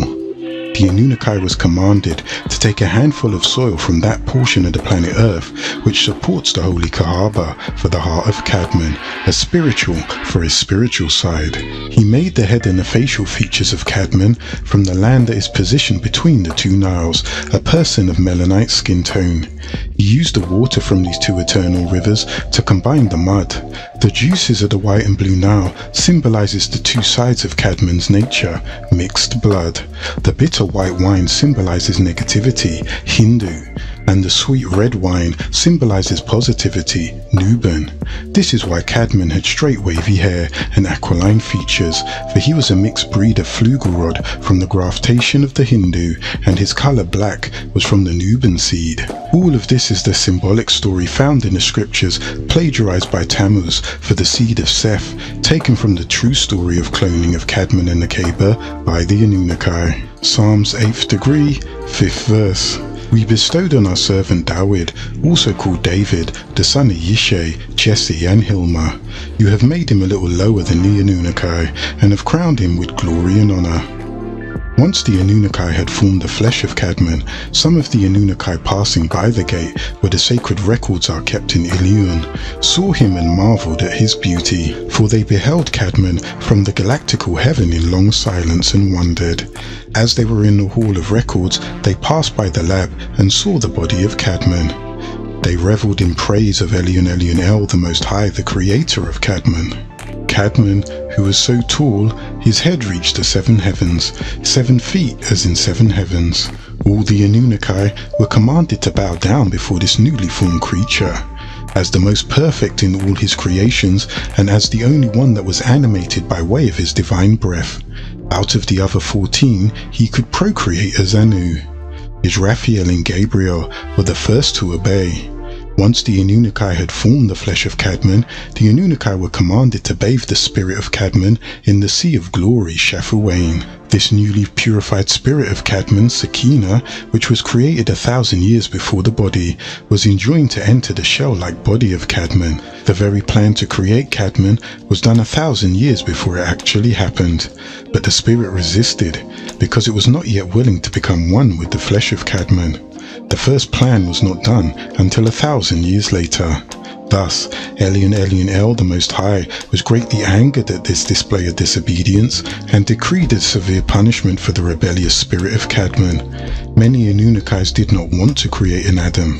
Elyon El said, "You must enter the shell of Cadmon even against your will, and because you were disobedient, your punishment is that you shall one day be separated from the flesh against your will." Hence, death was ordained to overtake Cadmon, and the spirit of Cadmon would have to relinquish the flesh. Elyon El, the Most High, forced the spirit of Cadman into his body with such overwhelming rage that the divinely inspired spirit Sakina was transformed into the spirit of Halal, Samum, which gave Cadman the ability to defy the commandments of Anu. For the spirit of Sakina represents the pure illuminating light, and the spirit of Samum represents the creation of Halal by fire. The spirit of Cadman rushed into his body, filling his nostrils and his head, and opening his eyes to the thrones of Elyon El, the Most High. The spirit then penetrated his ears, and he heard the echoing of the angelic beings praising the name of Elyon El, the Most High, whereupon his tongue was loosened, and he cried, "Blessed are you, your Creator, the Holy One and the Eternal." The Anunnaki responded, Cadman was created with this intent, to praise his Creator and to invoke his grace and mercy. The spirit at last began to enter all the limbs of Cadman, 1, 2, 3, 4, 5, 6, 7, and gleaming, they touched the earth in praise of Elyon El, the Most High's sacred name. For he said in the scriptures, Leviticus, the 19th degree, the 2nd verse, "Speak to all the meetings of the children of Israel, and say to them, you will be holy, for I, Yahuwah your Elohim, am holy." When the spirit had reached the feet of Cadman, he possessed the power to stand. But as he stood, he was compelled to protect his eyes from the brilliant light that emanated from the throne of the Sustainer. While he pointed one finger at these blinding rays and shaded his eyes with his other hand, he inquired, "O Elyon El, what flames are these that have their origin with you?" Elyon El, the Most High, answered, "It is the light of the prophets, who shall descend from you, and will appear on earth in latter times by my glory. For I have created the whole world as a tribute to you." Because of this, Muslims were granted the right to come before Allahu al-Aliyu, another name for Elyon El, the Most High, in prostration, with open eyes in the direction of the Qibla, a cube-shaped building in Mecca, Saudi Arabia, and with pointed finger bear witness to what the Mohammedans call Tashahhud. While the Anunnaki praised the flesh of Cadman, they foretold of the seal of the newsbearer, how he would be born with a birthmark, a stamp or a seal on him, who carried the title Ahmed in heaven, and Muhammad on earth, as a sign that the world was coming to an end. But Halal was alone in his disobedience, saying Baal, meaning nay. But shall I, who am created of fire, worship a being formed from dust and mud? All of this is a symbolic story found in the scriptures, plagiarized by Tammuz for the seed of Seth, taken from the true story of the cloning of Cadman and the Kaaba by the Anunnaki. The word Baal is a Shuric Arabic word for but or nay. This word, and similar words of objection or interrogation, such as but, why, how come, who said so, they said, maybe, perhaps, I could have, I should have, and the word whatever, have been used by the Luciferians since their fall from grace, as a means of provoking dissension and encouraging doubt. Wherefore come out from amongst them, and separate yourself, saith the Sustainer, and don't touch this unclean thing. Do not eat the flesh called pork, pig or sow. It comes in many forms, so beware of it. And I will receive you, and I will be a father unto you, and you shall be my sons and daughters, saith the Almighty. It was recorded at the enclosed Garden of Delight in Eden was the place where Cadman and his family were to dwell, and where our bones are being found to this very day. In the midst of this garden paradise there stood a green silk tent supported on 5 gold pillars, and in its midst there was a throne on which Cadman seated himself with Nakeba, whereupon the curtains of the tents closed around them of their own accord. In another day the brightness of the sun and the illustrious gifts of Elyon El, the Most High, surrounded them. There was another place on the planet Earth where the beast of the field and his followers lived, called the land of Nod, the place of wanderers. For here is where the angelic beings, 200 in number, fell from grace as they resided.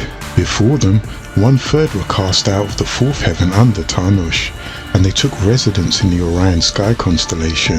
However, 11 of his followers came to the planet Earth before it was shaped, and then again into the body of the unholy family of Labana, who is also called Canaan, to make them do evil in the earth and shed much blood. The scriptures of Genesis, the 3rd degree, the 1st verse, tells you that the serpent was the beast.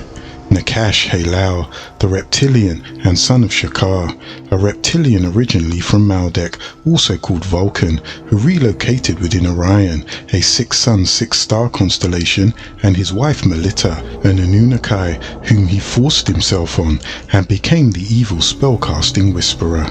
Being the shrewdest of all the world, outside of the enclosed garden, spoke with Hawa, the daughter of Fatar and Aneth, and said, "Did the Allahun Kalkaal tell you that you are not to eat anything in the enclosed garden you desire?" Now Halal, in the form of a serpent, appealed to the senses of the woman, so he appeared as a temptation to Nekeba. Halal expired a deep sigh, the first of which manifested as envy, flowing from every living beast. "Why are you so cast down, and why is your countenance dropped so low, beloved Tanine?" inquired Nekeba, who thought this to be her playmate, for she did not know that Halal Kanaz had inhaled in her. He got to her emotions and possessed the Tanine, which had heard that unholy sigh. "I am exhausted for the future destiny of you and your husband," replied Halal. "How is that, since we do possess all that we desire in the garden?" exclaimed Nekeba. "True," said Halal, dropping to a whisper, "for this tree bears the best of fruits from the garden, and the only fruit that can portray you in all your perfection. For perfection and wisdom in life and death have been denied to you. But have we not fruits in abundance, of every taste and color? Why should we then seek more?" exclaimed Nekeba. "If you knew why this fruit is denied to you, all the rest would afford you no pleasure," Halal said, whispering. "Know you the reason?" asked Nekeba. "I do," assured Halal, "and precisely this knowledge is what fills my heart with grave distress, for all the fruits which are given to you are inbred with them infirmity, disease, old age, and death. This is the entire cycle of life that the forbidden fruit interrupted with the gift of eternal youth and vigor. You have never spoken of these things until now, beloved Tanine. Where have you derived this incomparable knowledge?" And the Tanine answered, "An angelic being by the name of Gamiel, who I met under the forbidden tree, blessed me with this wisdom." Nekeba replied, "Then I will go and seek him out, for I too would like to be witness to this incomparable knowledge." She left her tent and hurried towards the tree. At that instant, Azazel knew of Nekeba's curiosity. He sprang from Tanine's mouth and stood under the forbidden tree and awaited her in the form of an Anunnaki with the face of a human being. "O Gamiel, O beautiful, who are you, O singular being?" inquired Nekeba. "For I have never seen the likes of you before." Azazel replied, "I was a human being, but I became an Anunnaki." "By what means?" questioned Nekeba. "By eating this blissful fruit the Anunnaki had forbidden you to taste for fear of you becoming greater than they. I long submitted to their envious command for fear of human beings, but when I became old and frail, my eyes lost their luster and grew dim. My ears could no longer hear the precious sound of the universe. My teeth decayed, and I could neither eat without pain nor speak with distinction. My hands trembled, my feet shook, my head hung down upon my breast. My back was bent, my whole appearance became distorted and frightful, so that all the inhabitants of the enclosed garden of delight fled from me. This is called the age of death, and I long for death, and I expected to embrace it soon. So I stretched out my hands and took of this fruit, and when its sacred powers had caressed my lips, then I became strong and beautiful as in the beginning. And though many thousands of years have since elapsed, I am not sensible of the slightest change, either in my appearance or in my energies. And I have the gift of wisdom, equal to they which created you." "Is this true?" asked Nekeba. Halal answered, "By Elion El, the Most High who created me, I speak the truth. When they speak of this occasion, they say, being more subtle than all the rest." This means that Halal was the shrewdest of all the beasts of the field out of his whole family. In their language, they allude to him as Nakash, but they have no reference in the Hebrew idiom. In the Arabic language, he is Kanaz, sometimes misinterpreted as Kanaz, which denotes he, and he has a gender, departed, meaning he was not allowed into the enclosed garden of delight. It also means he feeds off men, he lays in wait, he hides, he seduces, and he slinks away. This root comes from Akanaz, or Kanasa, and Kanasuz, all meaning ape, or satirus, or any creatures of a similar genus, or the cyanide or ape genus beast. So, We have conclusively identified Nakash as a highly intelligent beast of the field, in who he is most assuredly. Remember, this deceptive being took the form of an old man under the forbidden tree. It is very important to note that the linguistic root of Kanaz the devil is similar to the linguistic root of the ape. The word Nakash comes from the Hebrew root meaning to whisper, also divination, to procrastinate, and to enchant by magical spells. Thus, it is just that this beast is named Nakash. Shaitan was made and given power by you. The word serpent comes from the Latin root word serpere, which means to crawl. Amongst the class of reptiles, it would be neither a curse nor a punishment to go about on their bellies. But in ancient Babylon, you see the pictures of the serpent with legs. But snakes have no legs or organs for speech, nor cloak of any kind, nor do they prostrate. A hissing sound is the only sound that emanates from their mouths. The beast is not a snake.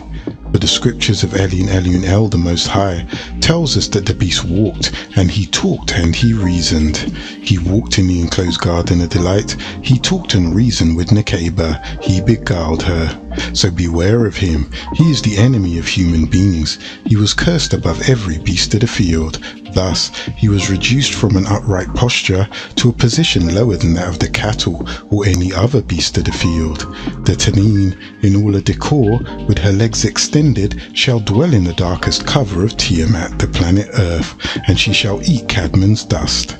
One of our servants, Moses, received the scripture of Genesis. Certain planets have a backward motion, which they say affects the nature of a person. As the masters of old said, these planets are Anshar Saturn, Kishar Jupiter, Lafmu Mars, Lahamu Venus, and Mamu Mercury. These planets, coupled with Afsu the sun and Sheski the moon, are the basis of all sorcery, for the term planet was applied in ancient Platonic astrology in reference to the 7 heavenly bodies, which were Sheski the moon, Mamu Mercury, Lahamu Venus, Afsu the sun, Lafmu Mars, Kishar Jupiter, and Anshar Saturn. They were used by the magicians who uttered certain superstitious words and tried to overcome the course of nature. They were used by soothsayers, wizards, and astrologers who would foretell of things to come, raise disagreeable Anunnaki jinns, and call upon the Anunnaki jinn by reciting incantations.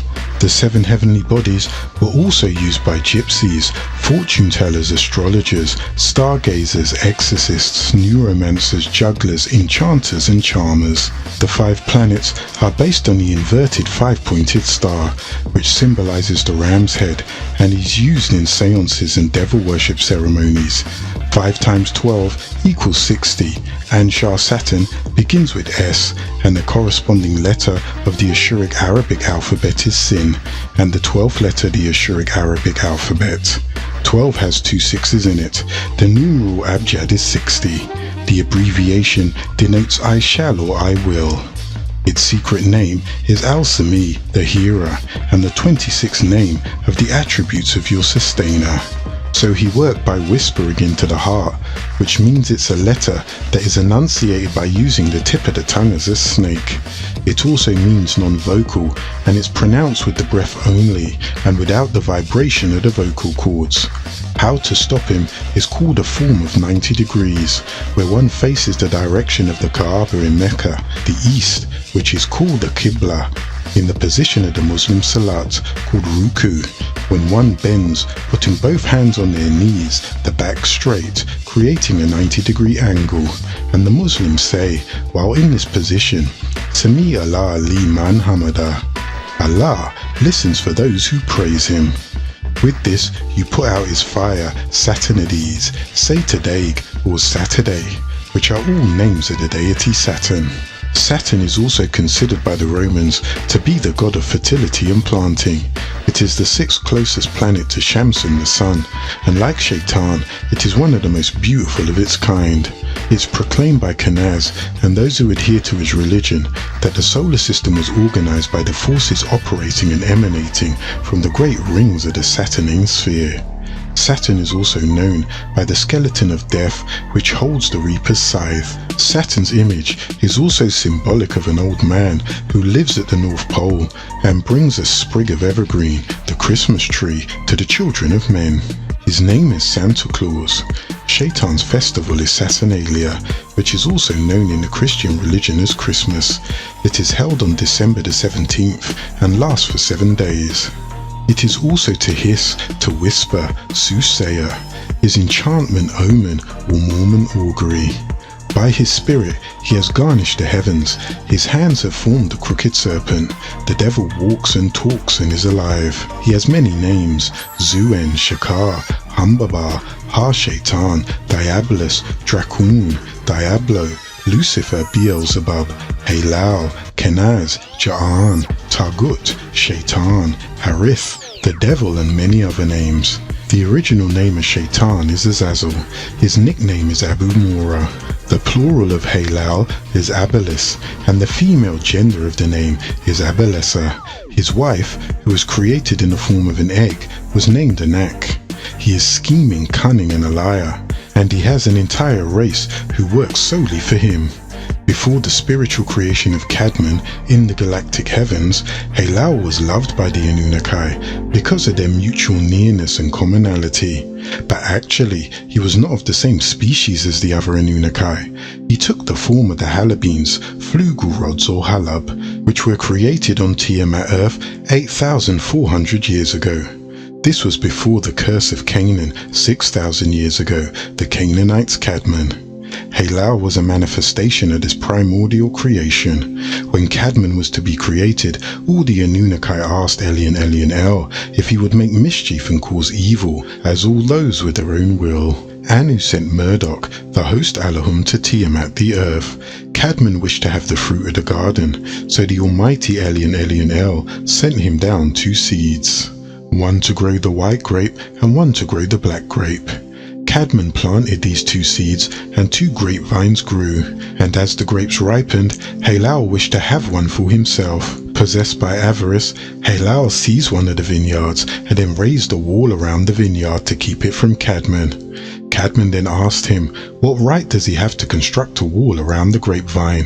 Halal replied that these trees were really meant for him and not Cadman. Cadman then said that he was lying, which was the nature of Kenaz. Kenaz honored his decision and replied, let us ask Malachi Zadok, the Holy One.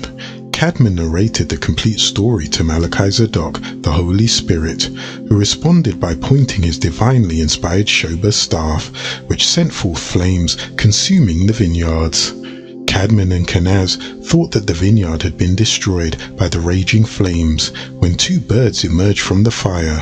One was the raven, the other was the dove. They both flew away. The nature of will is personified by these 2 birds. The raven represents Nusku, who bore the title Gibrael, and the dove represents Halal. Both characters emanated from the same nature, the grape, be it white or red. The bitter white grape is symbolic of Iblis. They slew most of the race of the disagreeable beings jinn, but many sought refuge on Saturn.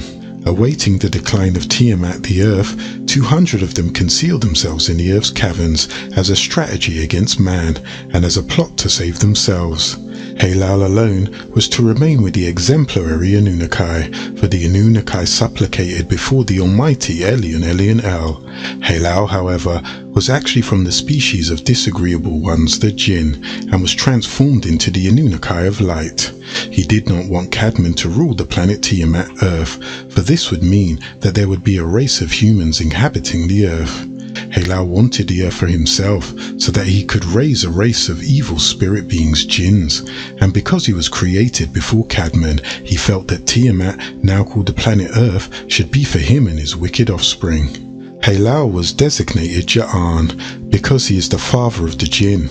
He was created of fire, whereas Cadman, the father of man, was created from light. Anu Elyon made Kenaz from the fire kindled from the green tree. This green tree grows from the earth. The name jinn comes from the root word ja'ana, meaning to hide, to cover, to conceal, and to veil. In the galactic heavens, Halal was amongst the Anunnaki, and the Anunnaki thought him to be one of them. For Halal worshipped the almighty Elyon in the company of the Anunnaki, but Halal was not one of them, and his true nature manifested when Anu enjoined all the angelic beings to prostrate unto Cadman. Once the Anunnaki had formed the flesh of Cadman, some of the Anunnaki passed by the gate where the sacred records are kept and saw him in his incomplete form. But nevertheless, they were marveled at his beautiful form. Malachi Zadok said, "Same applies unto fire. Merely add water to fire, and it extinguishes its flames permanently. But clay can be rejuvenated, yet fire cannot, without the aid of an additional variable." This proclamation caused animosity to manifest a fight in the galactical heavens between Malachi Zadok and Kenaz, which ignited, and thus, eventually Kenaz was cast down, that old Drago. As a result, the Anunnaki discovered that Halal was not for them. For Anu Elion Elion El disclosed his hidden posture. He, Anu Elion Elion El, made it known to the Anunnaki that Halal was an open enemy to them and the Adamites. Don't you see how Anu Elion Elion El debased him because of his pride? He made him an outcast, his flaming fire in the hereafter, and his abode in the hereafter was flaming fire. But Anu Elion Elion El created the essence of Cadmon's soul from a brilliant light that dazzled the eyes and that penetrated his flesh. Its glow enlightened the heart of the Elohim and even Halal. Anu Elion Elion El created the essence of Cadman with the essence of the rose and musk radiating from his body. Being Ninti is the daughter of Anu, then the essence of Cadman comes from Anu and the cloning through the seed of Ninti. The rose was aromatic, as if it were a very beautiful and enticing flower, but the fragrance was also very deceiving, for it was exploited by the devil as a sign of compassion, when in reality it was an instrument of trickery to lure one into unrighteousness, for the rose had thorns as well as a compelling scent. Its beauty captured Adamites, but when he touched it, he was pricked by its inconspicuous thorns, and the devil was delighted. But when Adamites fell from grace, as a result of his disobedience, he lost the essence of the rose that issued from his body. Then Adamites were ordained to perform ablution and bathing, for they always had to be in a state of purity. Yet the almighty Anu, Elion Elion El, tests his creation with truth, of which his creatures are most ignorant. Be you warned by what Anu Elion Elion El did to Halal. Anu Elion Elion El made naught of one whom he had sustained. So worship, struggle, and take refuge in Anu Elion Elion El, for at a moment's notice, Anu Elion Elion El would test your pride. Little do the people know that Halal worshipped Anu Elion Elion El for 6,000 years. Remember the self-proclaimed Apostle Paul, who recorded Ephesians, "For we wrestle not against flesh and blood, but against principalities, against powers, against the rulers of darkness of this world, against spiritual wickedness of this world, against spiritual wickedness in high places." The reptilian who beguiled Nekeba is spoken of as an Anunnaki of light, but I fear lest by any means has the serpent beguiled Nekeba through his subtlety, so your minds become corrupted from the simplicity that is in Tammuz, Al-Mashiach, also called Yeshua, Ha or Jesus, which Paul wrote, and no marvel, for Shaitan himself is transformed into an angelic being of light. So Nakash could not have been a serpent originally, because the serpent crawled on its belly, and furthermore, the devil and Halal are one and the same. The creature called Nakash is comparative to the babbler. Surely the serpent will bite without enchantment, and the babbler is no better. Slandering and lying is as the venom, and is a character or characteristic of the serpent. Their poison is like the poison of a serpent. They are the death adder that stop her ear. The picture of a snake and an apple in the scriptures is a deception and pure fabrication by Kenaz. Kenaz's distortion secured universal acceptance, for the Adamites' attention was focused on the letter of the word and not the meaning, and the Adamites' fall was a result of their disobedience to the word of Anu Elion Elion El. Emphasis was placed on believing Shaitan's lie instead of Anu Elion Elion El's truth, the Elohim Moses was given. It teaches that Shaitan's sphere of activities are religious and not secular. His sins are not the results of human corruption, but the consequence of a lack of faith in the human heart. Look at Halal's activities unfolding in the world of today, not in the press, nor in the criminal courts, but in the preachers' pulpits and from the professors' podiums. Wherever the word of Anu Elion Elion El is questioned, that's the abode of Halal. Anything adverse or contrary to the word of Anu Elion Elion El is designated as classical literature. But material that is in support of divine inspiration, divine origin and spiritual truth is excluded as being controversial and metaphysical, thus Halal is content. In the third degree of Genesis, Halal himself accepts the letter of Anu Elion Elion El's sacred words and forsakes the meaning, as our servant Dawood, whose nurse was Abishak, received. For he shall give his angelic beings charge over you, to keep you in all your ways. He himself could say, "It is written." Matthew was given, and saith unto him, If you be the son of Anu Elion Elion El, cast thyself down, for it is written, He shall give his Anunnaki charge concerning you, and in their hands they shall bear you up, lest at any time you shall dash your foot against a stone. As long as the letter of the divine law is not executed, and the truth is not conveyed, and as long as the law of Anu Elion Elion El is misquoted and misapplied, Halal is complacent and remorseless, for his objective is to perpetuate the perversion of the snake and the apple, and immortalize sin, and hinder the word of Anu Elion Elion El. The four angelic beings that went to the four corners of the earth were Nusku, Gabriel Zadok, son of Raziel and Zamael, Murdoch Zadok, son of Enki and Damkina, Israphiel, Enki Zadok, son of Anu and Id, and Anu Elion Elion El, told them they have permission to go shape the body. Cadman means a life and Dam blood. Man has four chambers to his heart because of the four Anunnaki. Anu Elion Elion El put enmity between the seed of Nakash and the seed of the woman. The curse of blood shall be on the hands of Nekeba, and Nekeba shall be visited by the quarters of the moon, and the blood of Cadman shall haunt her in menstruation, for she have crucified him.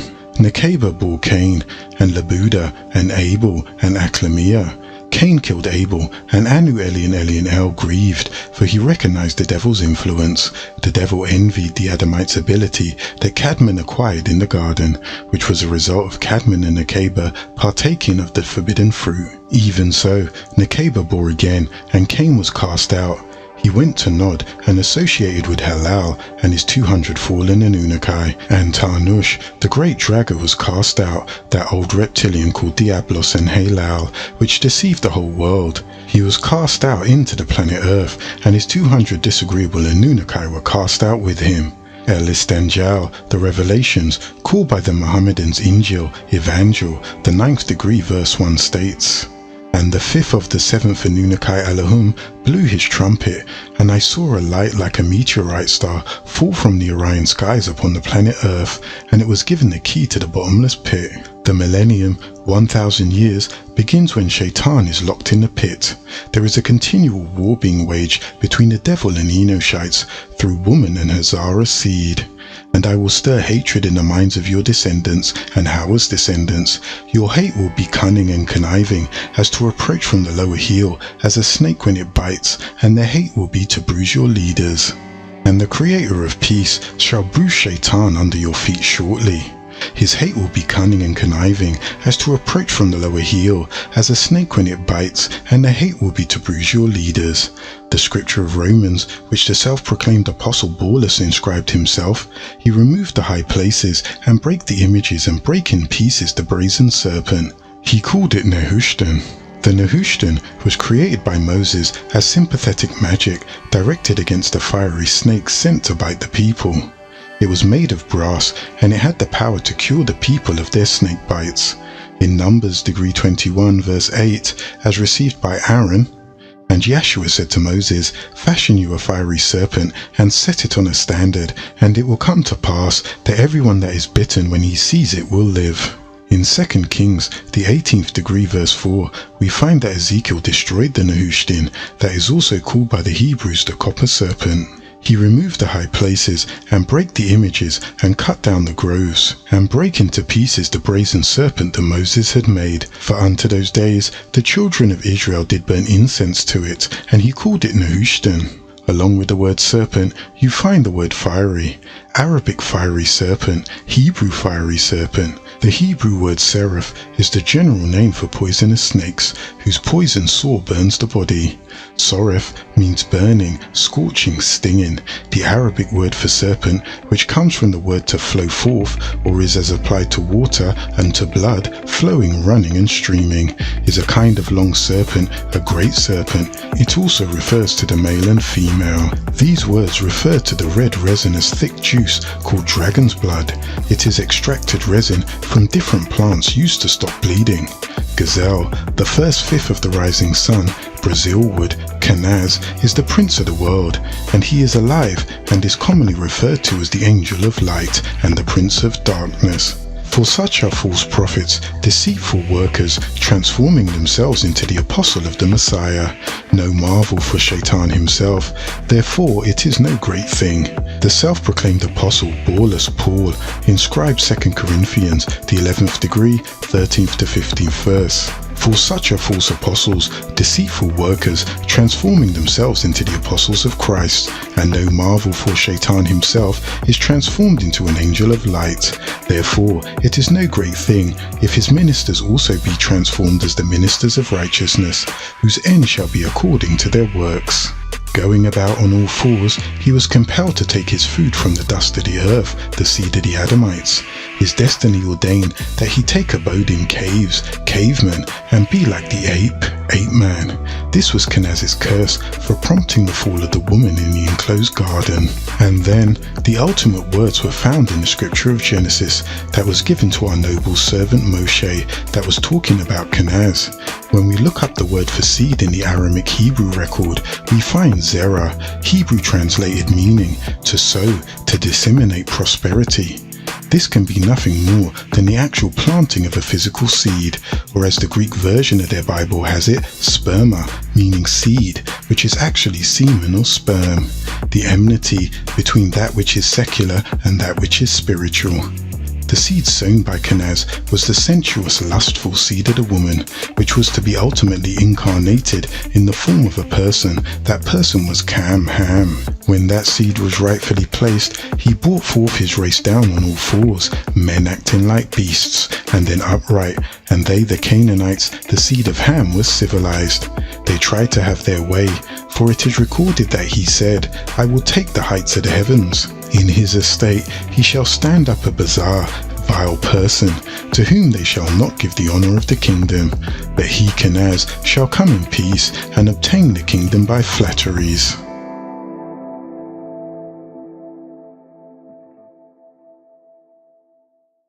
Chapter 6. The Human Beast. Begin all acts and thinking by using El Kaloum the All. Tablet 10. The Mortals. 19 times 10 equals 190. Lo, if I cry one real tear, do you think that they will hear? Remembering my trials in this holy tablets, and being sent to human beings, one must be prepared for their nature. An initiation is like a birth, and the key to overstanding it is to overstand. Each that is born of someone who themselves were born of someone. All the pure ones have a link. It is a link much like the etheric cord that stretches from soul to soul, and which keeps the channels from the higher realms, the etheric state, into the earth plane opened. When a mother and father have a child, that child is brought forth unto them in a bodily form.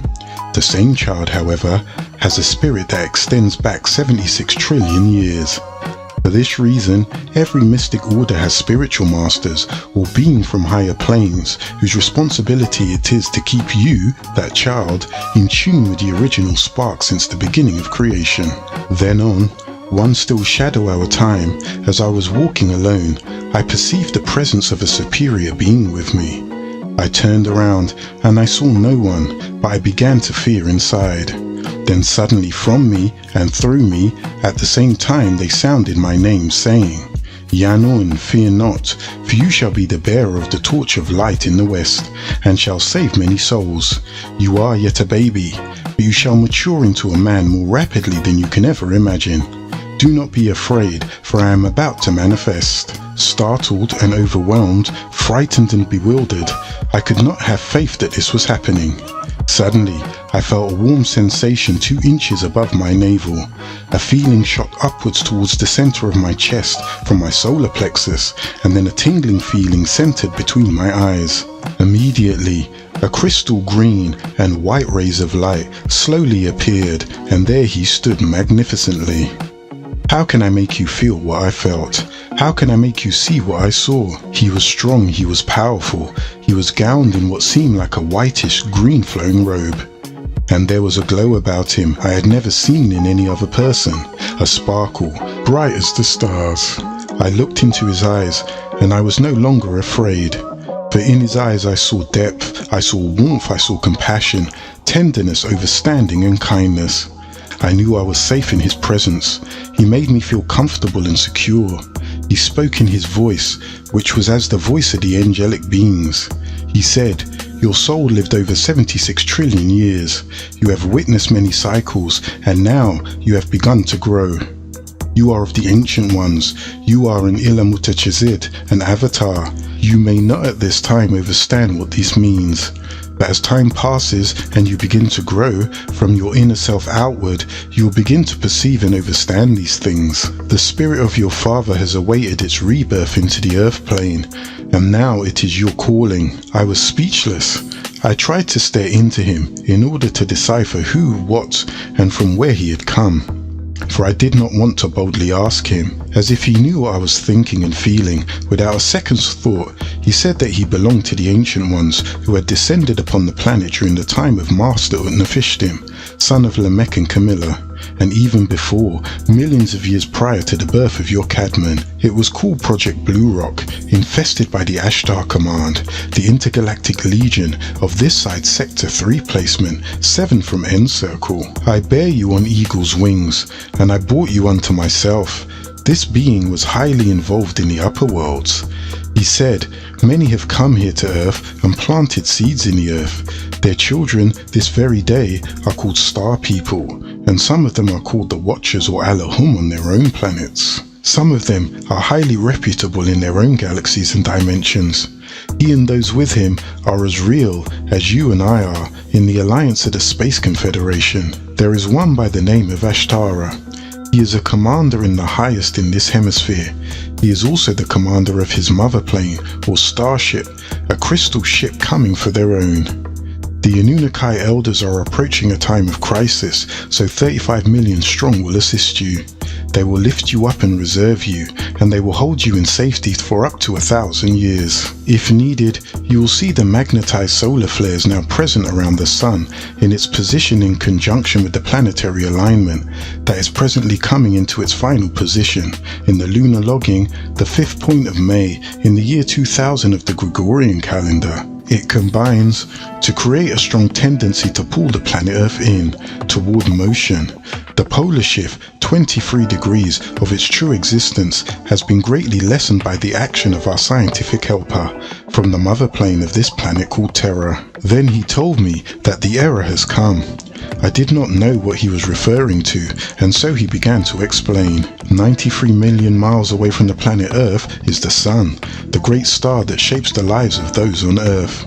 It takes the Earth 1 year to revolve around the Sun, and that 1 year is divided into 12 months. The Sun and other planets that make up your universes orbit around the galactical center called the central vortex. And just as the 1 year that the Earth takes to revolve around the Sun is divided into 12 months, so is the time that it takes the universe to orbit around the galactical center divided into 12 periods.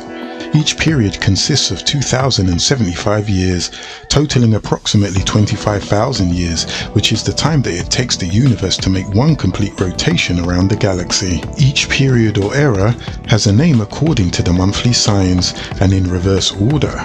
For example, the universe is now pushing out of the era of water, the era governed by all that is physical, known to many as the Piscean era, and is now entering into the era of air, ether, mind and power, known to many as the Aquarian age. This new age is a spiritual era that the world is now ready to accept, and you have been chosen to teach the light of the ancient mystical order of Melchizedek to the new souls who are waiting to receive it. Those souls who realize that there are our extra senses, that there is an astral body, an aura, and that communications can be made with beings outside of this planet. These 12 eras from the Piscean era, moving counterclockwise, have 8 doors that open up. When the 6th door opened up, in the lunar logging of the year 1966 of the Gregorian calendar, the disagreeable beings descended down into Earth in many forms, including the human beings from the Ashtar Command, the ancestors of the disagreeable Halabine Flugelrods or Halabs, who now seek to control the planet under the name of the Children of Light, simply the Illuminati. Then, the 7th door opened in 1970 AD, and agreeable beings, the Anunnaki from Nibiru, descended upon the land in order to help you. This was my year. 30 years from the year 2000 AD, which is the year 6000. You have 60 seconds in a minute and 60 minutes in an hour, 666. Sensing that I was afraid, for fear that I would not be able to retain all that he taught me, he said, "Try not to retain all that I have taught you, but rather relax, and it will settle itself into your subconscious mind. Once it's in there, when you need it, it will burst forth like the sun in the daylight hours, if you have faith without doubt. And put your trust in Anu. You will find that we the Allahum will open you up, and all the answers in the universe will reside in your chest." Having said this, he was gone from sight. I stood there frozen. Where did he go, I thought, and why didn't he tell me his name? I waited, for hoping that something would happen, and a lady passing by said, "Are you alright, mister? You look ill." I spoke back saying, "I'm fine, thank you," and then I proceeded to walk away. Suddenly, while walking, fear overtook me. But why was I afraid? Immediately I realized that it was because he was withdrawing from me, and 7 minutes later I heard a voice from a distance saying, "Seek me and you shall find me. Ask for me and I will be there. Knock and I will always open this side of the world to you." And then the voice faded away. I looked, I called, it was gone. I cried all the way home. 7 months passed before I heard from him again. Then one day while meditating, in a state of profound tranquility, when my mind and soul were in communication with the cosmos, I began to feel his presence. I was sure that he would manifest, but he did not. Instead, a name appeared. My room was dimly lit by candles of the Sabbath, but there, just above my head, in a cloudy yet visible form, was the name El-Qadir, which in Ashuric Arabic merely means green. I stared at the name for what seemed like an eternity, and slowly thereafter it disappeared. I sat there in the stillness of the room, contemplating my thoughts. Who was El-Qadir? If El-Qadir was the name of a person, who was that person, and what important role would he play in my life? Was El-Qadir the name of the one who made his presence known to me? I knew I had to find the answers to my questions, so I went to the library in search of books which could give me some enlightenment. Later, I questioned various Sudanese Arabs that I had been acquainted with. In my quest, I learned that there was indeed a supreme being who was called by the Muslims Nebi Qadir, and the Green One, my spiritual father. He was referred to as the Green One, for he possessed the green light, a force that he directed which could sustain every physical form and heal every disease known to humankind. Suddenly, the pieces of the puzzle started to fall into place, for you see, I knew that I had been endowed with a green light, which made it possible for me to heal the sick. For many times, people would come to me ill, and I would make them whole again. But it was not until then that I had inherited that ability. It was a gift from Anu, by way of El-Qadir, the Green One. I could not wait for my visitor to return. I wanted to tell him all that I had learned. And so, anxiously every shadow hour time, I looked for him. Then one shadow hour time, while I was alone in my room, I felt him staring down at me. "Appear," I thought to myself, "I want to see you." Suddenly, without warning, he manifested. He said, "I am here." And as my eyes gazed upon him, I felt a surge of energy run through my body.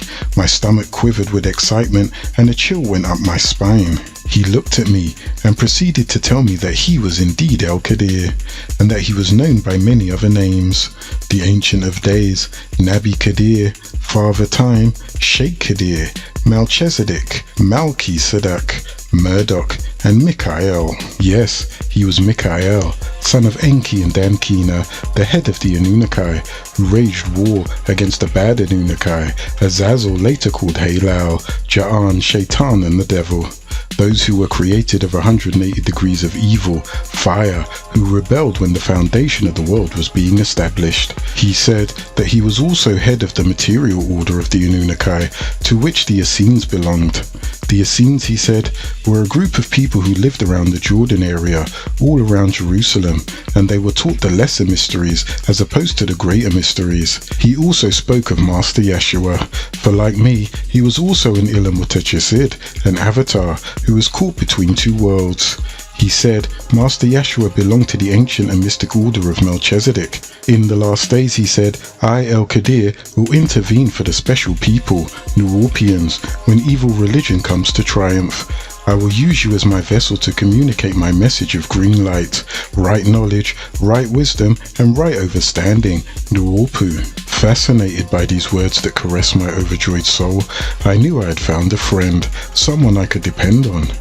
He remained silent for a moment, as if in deep contemplation, and then he told me that I would be given an initiation, which would prepare me for all that I would encounter as the spiritual guide of human beings. He told me that I would be summoned when it was time, and that I would have to make a journey to Sudan and seek him at the junction of the two Niles, Tuti. Thereafter, he referred me to the section in the Quran which speaks about his meeting with the Elohim Moses in the 69th degree, which was changed to the 18th degree, verses 60 to 62, and his meetings with Master Abraham in the book of Genesis chapter 14 verse 18 at the Tigris-Euphrates River. He then explained to me the meaning of the sacred water, the fire, and the sacrifice.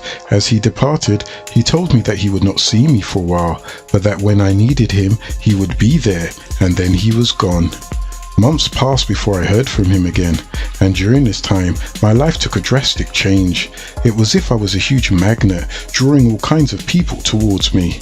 Answers to questions that I never thought I could answer started pouring forth out of my mouth. My Earth family was amazed. It was obvious at those moments that someone of great wisdom had inhabited my body, and through me he was speaking. There were times when I would sit in my room and cry because I felt I was being asked to do something that I did not understand. I felt at times as if I had no control over my actions, my thoughts, and I wonder if I could indeed give sight to those who appear blind, give hope to those who appear hopeless, bring faith to those who appear faithless, and most of all, teach them to walk in love, not hate or fear. Teach them to walk right and not in disagreeableness. Could I remove the veil from before their eyes so that they were once back into the Elohim? I asked myself so many questions, I began to think I was going crazy. Sheikh Qadir had not made his presence known to me in so long that I began to wonder whether I had imagined everything that had happened. Did I indeed see this majestic being? Was he real, or was he a real figment of my imagination? But he was real, alright, for whenever that strong sense of insecurity would overshadow me, I would feel El-Qadir's presence and he would comfort me. Finally, in the lunar logging of the year 1973 of the Gregorian calendar, I was summoned to take my journey, and I was told to go to Sudan, and that once there, I would go to the Grand Temple of Khartoum and seek a human being named Mahmud. I was told that his name would be Mahmud, for he belonged to the final part of the three-letter mims of the name Muhammad.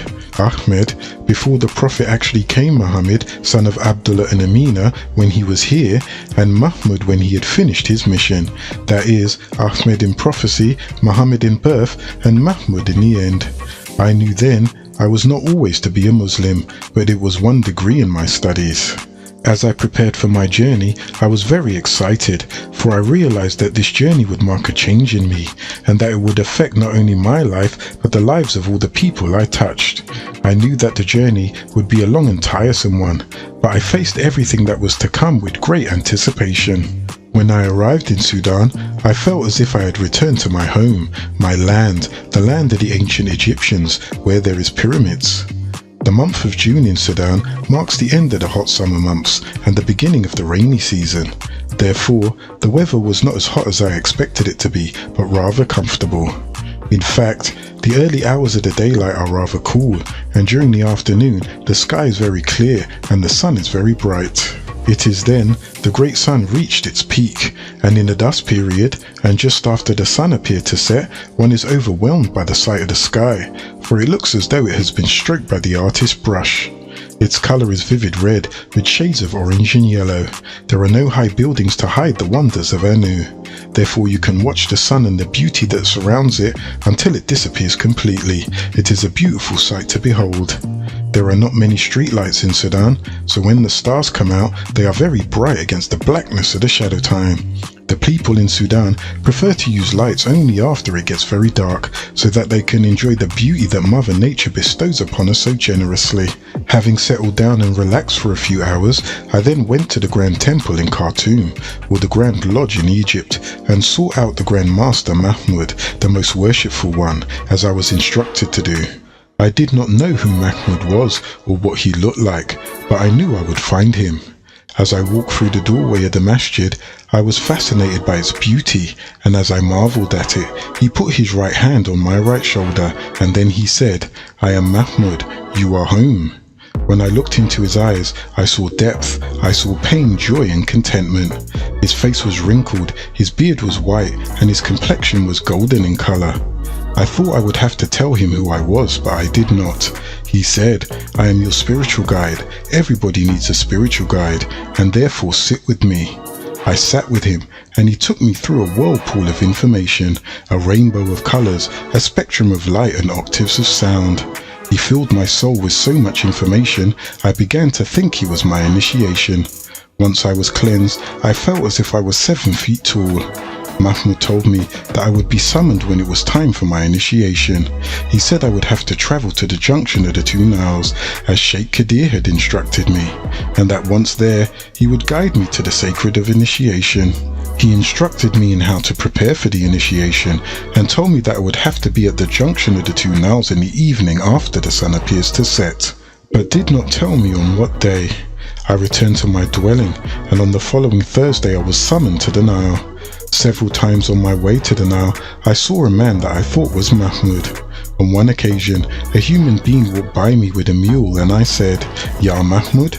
The man turned around and said, "I am not Mahmud, but I know him, and I think he went that way."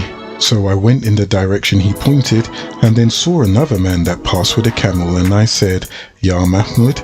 He said, "I am not Mahmud, but I know him. He went that way and pointed in a different direction." Before long, I had walked north, south, east and west. I started to feel discouraged. I thought I would never find Mahmud or the injunction of the 2 Niles. I sat down, and while sitting, I could not help but notice how beautiful my surroundings were. The ground where I sat was flat and green, and there were lively trees all around me. I could see people in the distance and little huts at a place called Tuti today, huts which were used by mystics for khalwa or seclusion. As I was admiring the beauty of the land, I saw a man stooping down beside his herd of sheep. As I looked closer, I saw that it was Mahmud.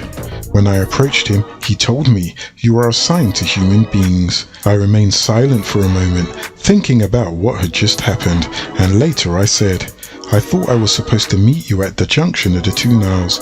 He replied, "You are at the junction of the 2 Niles. I don't remember how I got there." Mahmud and I spoke a while, and then suddenly I felt a sensation rising from inside of me. He said, "Step." I took one step, and immediately I was transformed from that state before a tremendously beautiful temple. The temple had a long hallway of doors, and its floor was of marble. He said, "Follow me," and I did. As he took me down that majestic corridor, we approached a door. He opened the door, and there before me was a huge room. The walls of the room were white, and they appeared to emit a soft flowing light. The room was bare, except for 12 rugs, which were arranged in such a manner that they formed a large circle. In the center of the circle were 3 rugs. I was told to sit in the center of the circle, on the middle rug, and I took my place, and then El Kadir manifested and sat facing me. We did not speak to each other, but I cannot tell you how happy I was to see him. Suddenly, other men began to manifest, men I had never seen. As they appeared, each one would say his name. Allahum Kanok Zadok, Allahum Elias Zadok, Allahum Yeshua Zadok, and this went on until each of the 12 mystics had said their names. There were still 2 rugs left on either side of me. Then Allahum Al-Mahdi Zadok appeared on my left, and Allahum Muhammad Zadok appeared on my right. They greeted me, and I smelled the scent of rose from Allahum Muhammad Zadok, and the scent of musk from Allahum Al-Mahdi Zadok, and the Allahum said, "The initiation will begin." Suddenly, I felt as if I were tumbling backward, but actually, I and everyone else in the room was levitating. I couldn't believe my eyes. Then, to my surprise, out of the center of their foreheads, straight to the center of my heart, different colored beams of light came from each one of them. All around my body, I could feel this energy surging through my being. I cannot find the words to describe how I felt. And neither can I go into further detail about my experience during this initiation, for I cannot betray the secrets I swore to maintain. After the initiation, as we were preparing to leave the temple, Mahmud signaled to the sky. I looked up, and there in great splendor I saw a lotus. In the center of the lotus was a 7-pointed star resting in a crescent. Within the 7-pointed star was an inverted heart and the word Hawa inscribed in its middle. All around the symbol there was a green light, wavering brighter and brighter against the dark violet hue of the sky. I was elated. Mahmud then proceeded to explain the meaning of the symbol and told me that it would be the seal of the Universal Order of Love, the Sufi order of the Sons of Green Light, first step to 3 steps. He said that this order would come forth during a time of great turmoil to restore hope in the hearts of human beings, thereby teaching him the essence of his true nature. As the sun is the axis of the solar system, he said, and all the planets revolve around it, so will you be the axis of the planet Earth, and all the people will revolve around you. You will be their spiritual guide, and you will nourish them with love and wisdom. Hence, your name will be Occult, the axis, the spiritual guide. And then I was given the sign of the cosmos, which followed my initiation. I returned to my dwelling. As I was preparing to return to the New Babylon, America, I was told to go to Egypt for another initiation. When I arrived in Egypt, I was told to go to the Great Pyramid of Giza, where I would have to pass the test of the humans. We arrived at a pyramid where none of us knew our guide. He was the wisest of the wise, standing at the threshold of the entrance. The Allahum, with a comforting voice, reminded us of the test before us. He said, "Trust in Anu. In everything have patience. Though you don't see a thing, it does not mean metamorphosis. It is not destined to manifest." Ever so eager to enter the pyramid and pass the test, we barely listened. He said, "Everything that you wish or feel you would need, merely think this thing and it will manifest before you." So I, being one of the 24, reflected back on earthly needs. Quills manifested before our eyes, and heavier garments, they too manifested. We need wicker stones, thinking that we had passed because we didn't ask for candles. We will need dry foods, again feeling agreeable within ourselves for not asking for fruits and vegetables and quails. Oh, water, we'll need plenty of water. We'll need papyrus to write down what we have seen. We'll need quills to write with, and of course ink. By this time, we were all well weighed down with our needs. The guide, with a slight smile, said, "You are about to enter into the doorway of your first test." The door raised from the bottom upwards, and all we saw was darkness. Stepping through, first the Allahum assured us that it was safe. I rushed forth second, only to find the first step was a long slope that was hastened in speed by the pull of gravity, which equals 16 feet per second square as a result of having such a heavy load. When I arrived at the bottom, I saw there was already light, nor was it cold, nor was I dehydrated, nor was I in need of food. I heard a voice say, "You have now failed the first test." Spinning to the Allahum to ask, "What do we do now?" After I shed myself of all the unneeded weight, he smiled and repeated, "What do we do now? You have now failed the second test." Immediately, a great wall appeared right before my eyes. I heard a voice from the other side, and I remembered that it was the Allahum's voice. It called and said, "All that you seek to know and will ever need to know about the humans is on the other side of this wall." Immediately, my eyes scaled from corner to corner, center top to bottom. It was a huge onyx-like wall that appeared to have no entrance. I asked, "How shall I get to the other side?" The voice from the other side answered, "You have failed the third test." Immediately enraged, I thrust myself out of anger at the wall, only to find myself on the other side, in triple darkness. But as my pupils dilated, I saw nothing. This was the first stage of darkness. I blinked and opened my eyes slowly to look at the immediate environment. I still saw nothing. This was the second degree of darkness. My eyes, turning them to reflect back in the optic nerve, then to my own heart, the third degree of darkness. But I saw a long-forgotten friend. Fear. He called out to me. I yelled, but there was no answer. A voice inside of me said, "You have failed the fourth test." I began to run forward. He called to me, "This could be a cliff." I stopped, and a voice inside of me said, "You have failed the fifth test." I began to step sideways and feel. He called out to me, "This could be an edge." I found myself caressing him in fright. A voice inside said, "You have failed the sixth test." At this point, I thought of the one helper and yelled out, "Oh, Anu, help me." Up ahead, the size of the great teacher's ring. I saw a speck of light. In joy, I ran towards it. As I approached the light, its size increased, and I thrust myself head-on into it. I found myself back outside at the threshold of the pyramid. The Allahum said, "You have failed the seventh test." With that same smile on his face, he said, "In failing the seventh test, you have passed the first test, for now you know what it feels like to be a human being. You are about to enter into your first test. Anything that you feel you need or will need for your test, merely think it and it will manifest." Turning to the Allahum with a smile on his face, I said, "I already have Anu. I need nothing." I passed the test. Tablet 11, the identification. 19 times 2 equals 38. Lo, I am the seventh star which Anu Elion El holds in his right hand. I drink of the same cups as he. Anu gave me the right to the staff and the crown. I am the bell of life, the truth I sound. Fear not things that you shall suffer. For if you know, and you have faith in the facts beyond any doubt, you shall receive the crown of life. I am the bell of life, the truthful sound. Give me evil, and I'll turn it good. I'll even exchange 6 into 7.5 of 12. I am the star at the tip of the candlelight, which brightens the cosmos and burns forevermore. I am he that will behead Azazel the evil one, and lead you into the holy war. I built the cell, which became the amoeba. I quote the scroll of all. I hovered above the Aqsa Mosque in Jerusalem, and I counted each shield of solid gold. 3,392 is the number. You count them if you can, or just hover overhead. Don't fall. Anu Elion El empowered me, for he is the magnetic center of the universes, the infinity above all mathematics. Anu gave me the key to all living science, all of which is in the circle of the universal mind, and for the mind to seek. But he also gave me responsibility for the ones that fear death, the weak. He knowing not whatever is near, to him it's unseen. To all immortal souls reside for all the boundless universes in life, there is no one that really dies. Once the blind can see, the deaf can hear, the dumb can be made to overstand, and that dust man treads becomes life for all life to be. Yes, all of this Anu gave to me, identity. I came to a city where people crowded around and they said, "In what company do you travel? What is your bequest?" they said.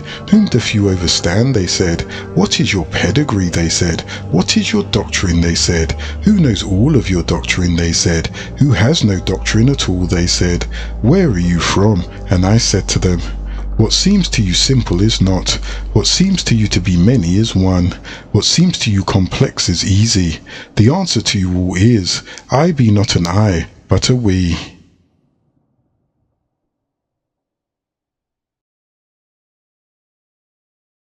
Chapter 6, The Human Beast. Begin all acts and thinking by using Al-Kalum the All. Tablet 12, The Master of Change. 19 times 2 equals 38. Lo, by your love and kindness will they be saved, or will they kill that too? By using their two eyes, the Old Testament and the New Testament, and not the one, the Holy Tablets. Now we look down from above at the tip of the great obelisk needle, of which he guided all of us, those who are arriving here, and to what time we shall be in Wahani. O Allahum, I can also remember when my mind was as theirs, and I thought that I could count the grains of sand on a beach. A light year of numbers it took me to see. I asked for your forgiveness, and you forgave me. I, Murdoch, was of the disagreeable, yet my better half Balat, on behalf of you, made me see the true light. I should ask, will you do the same for those who still count snowflakes while they melt in their hands? Oh, what fools these mortals be! As I look through the cone from the open point to the great circle of the universe, the vortex tunnel, I count all the stars that the Anunnaki created for them to see. It's a worthwhile thing I do for them. Even those things which they worship, I lived by guiding time. Their gods also lived by time as it passed, throwing small flame-lit metal apartments at your moon by your space programs of NASA. Helper of helpers, O Anu, make me overstand your gifts, for they see not how you answered the deeds of Babel of before, and you wiped it out. Also, they forget how you dealt with Ad, Thalmud, Sodom, Gomorrah, Rome, Greece, and the cities of many other worlds, and how you wiped them out of this small but evil one, the Western world, and its hate of truth. These race of jinns are trying hard to return to their home. They're trying hard to get to other planets. Nakash thinks that from the 6 points of this galaxy, Saturn's planet Titan, power would be in his sinning hands. What a laugh. For as he planned his plan, we too plan our plans, because our father Anu created his father, Halal, from pure light, falling by pride to fire, rather breathing not in a living soul, Nafs, but rather a poisonous wind, Samim, into the open chests of the living.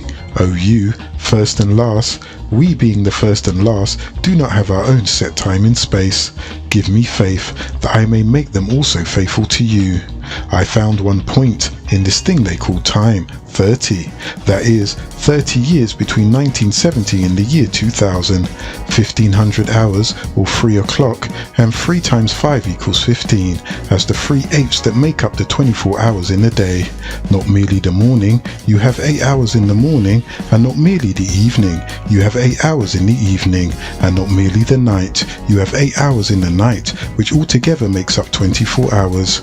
3 times 8 equals 24 hours, intake, assimilate and dissipate. My rented body fell to Tiamat, the planet Earth. Physical pain I experienced then. Oh, how I pray that they all get up, so that putting their physical bodies in your care may heal them of this fear of death, realignment and transformation. Oh, you, taker and giver of time, and giver of time and life. Why fear they the one thing they know nothing of? Death. Is it being in the cup full of the physical? Does he want to be served by desire? Pearls get their beauty from the sky, but they look not up, yet they are found in the deep shell of the oyster. The soul is the real you, not the body. From such filth comes such beauty. Only you, Anu, can make such wonders.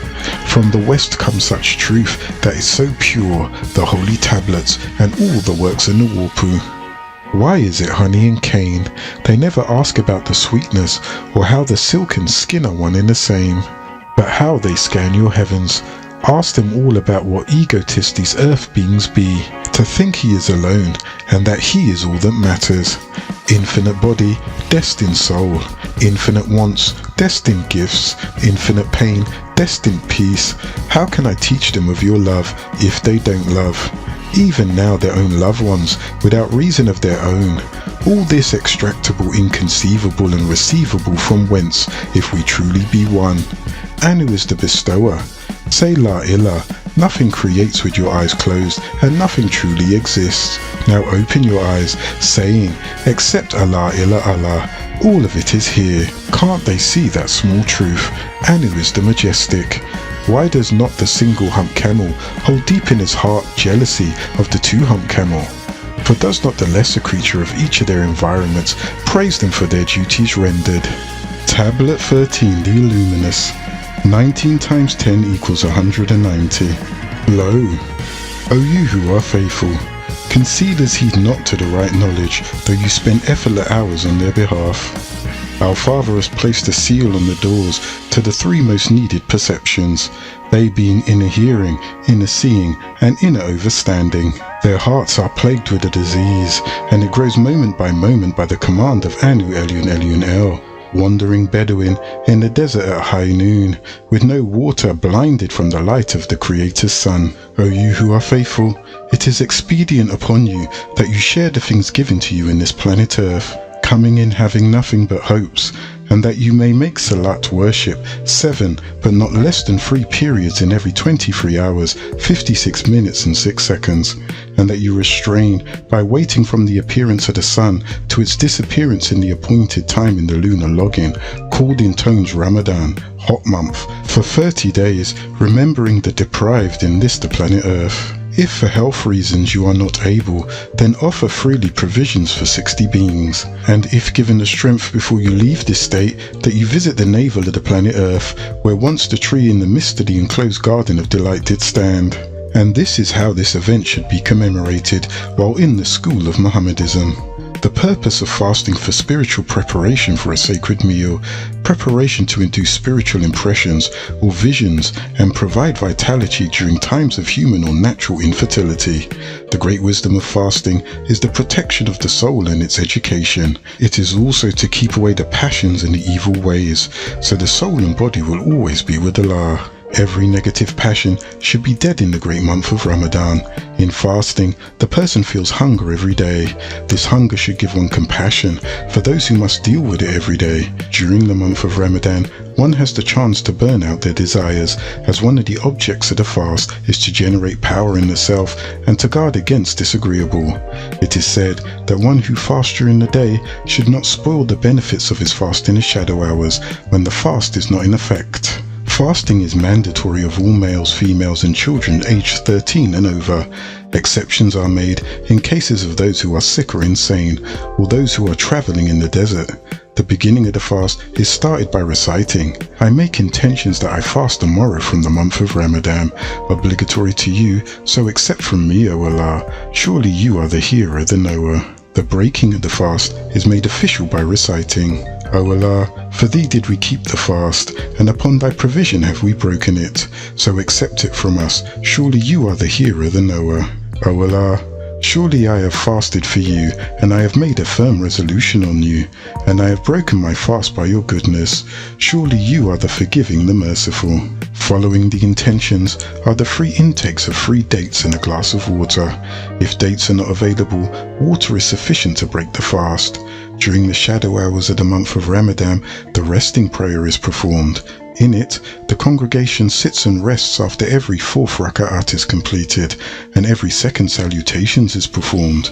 You are to recite from the holy tablets. Afterwards, the congregation breaks up into groups, and they speak on such things as law.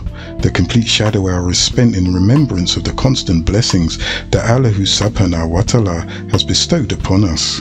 At the commencement of the Feast of Ramadan, the fast is broken by what is called the Feast of Breaking the Fast, simply the festival of breaking, meaning the fast.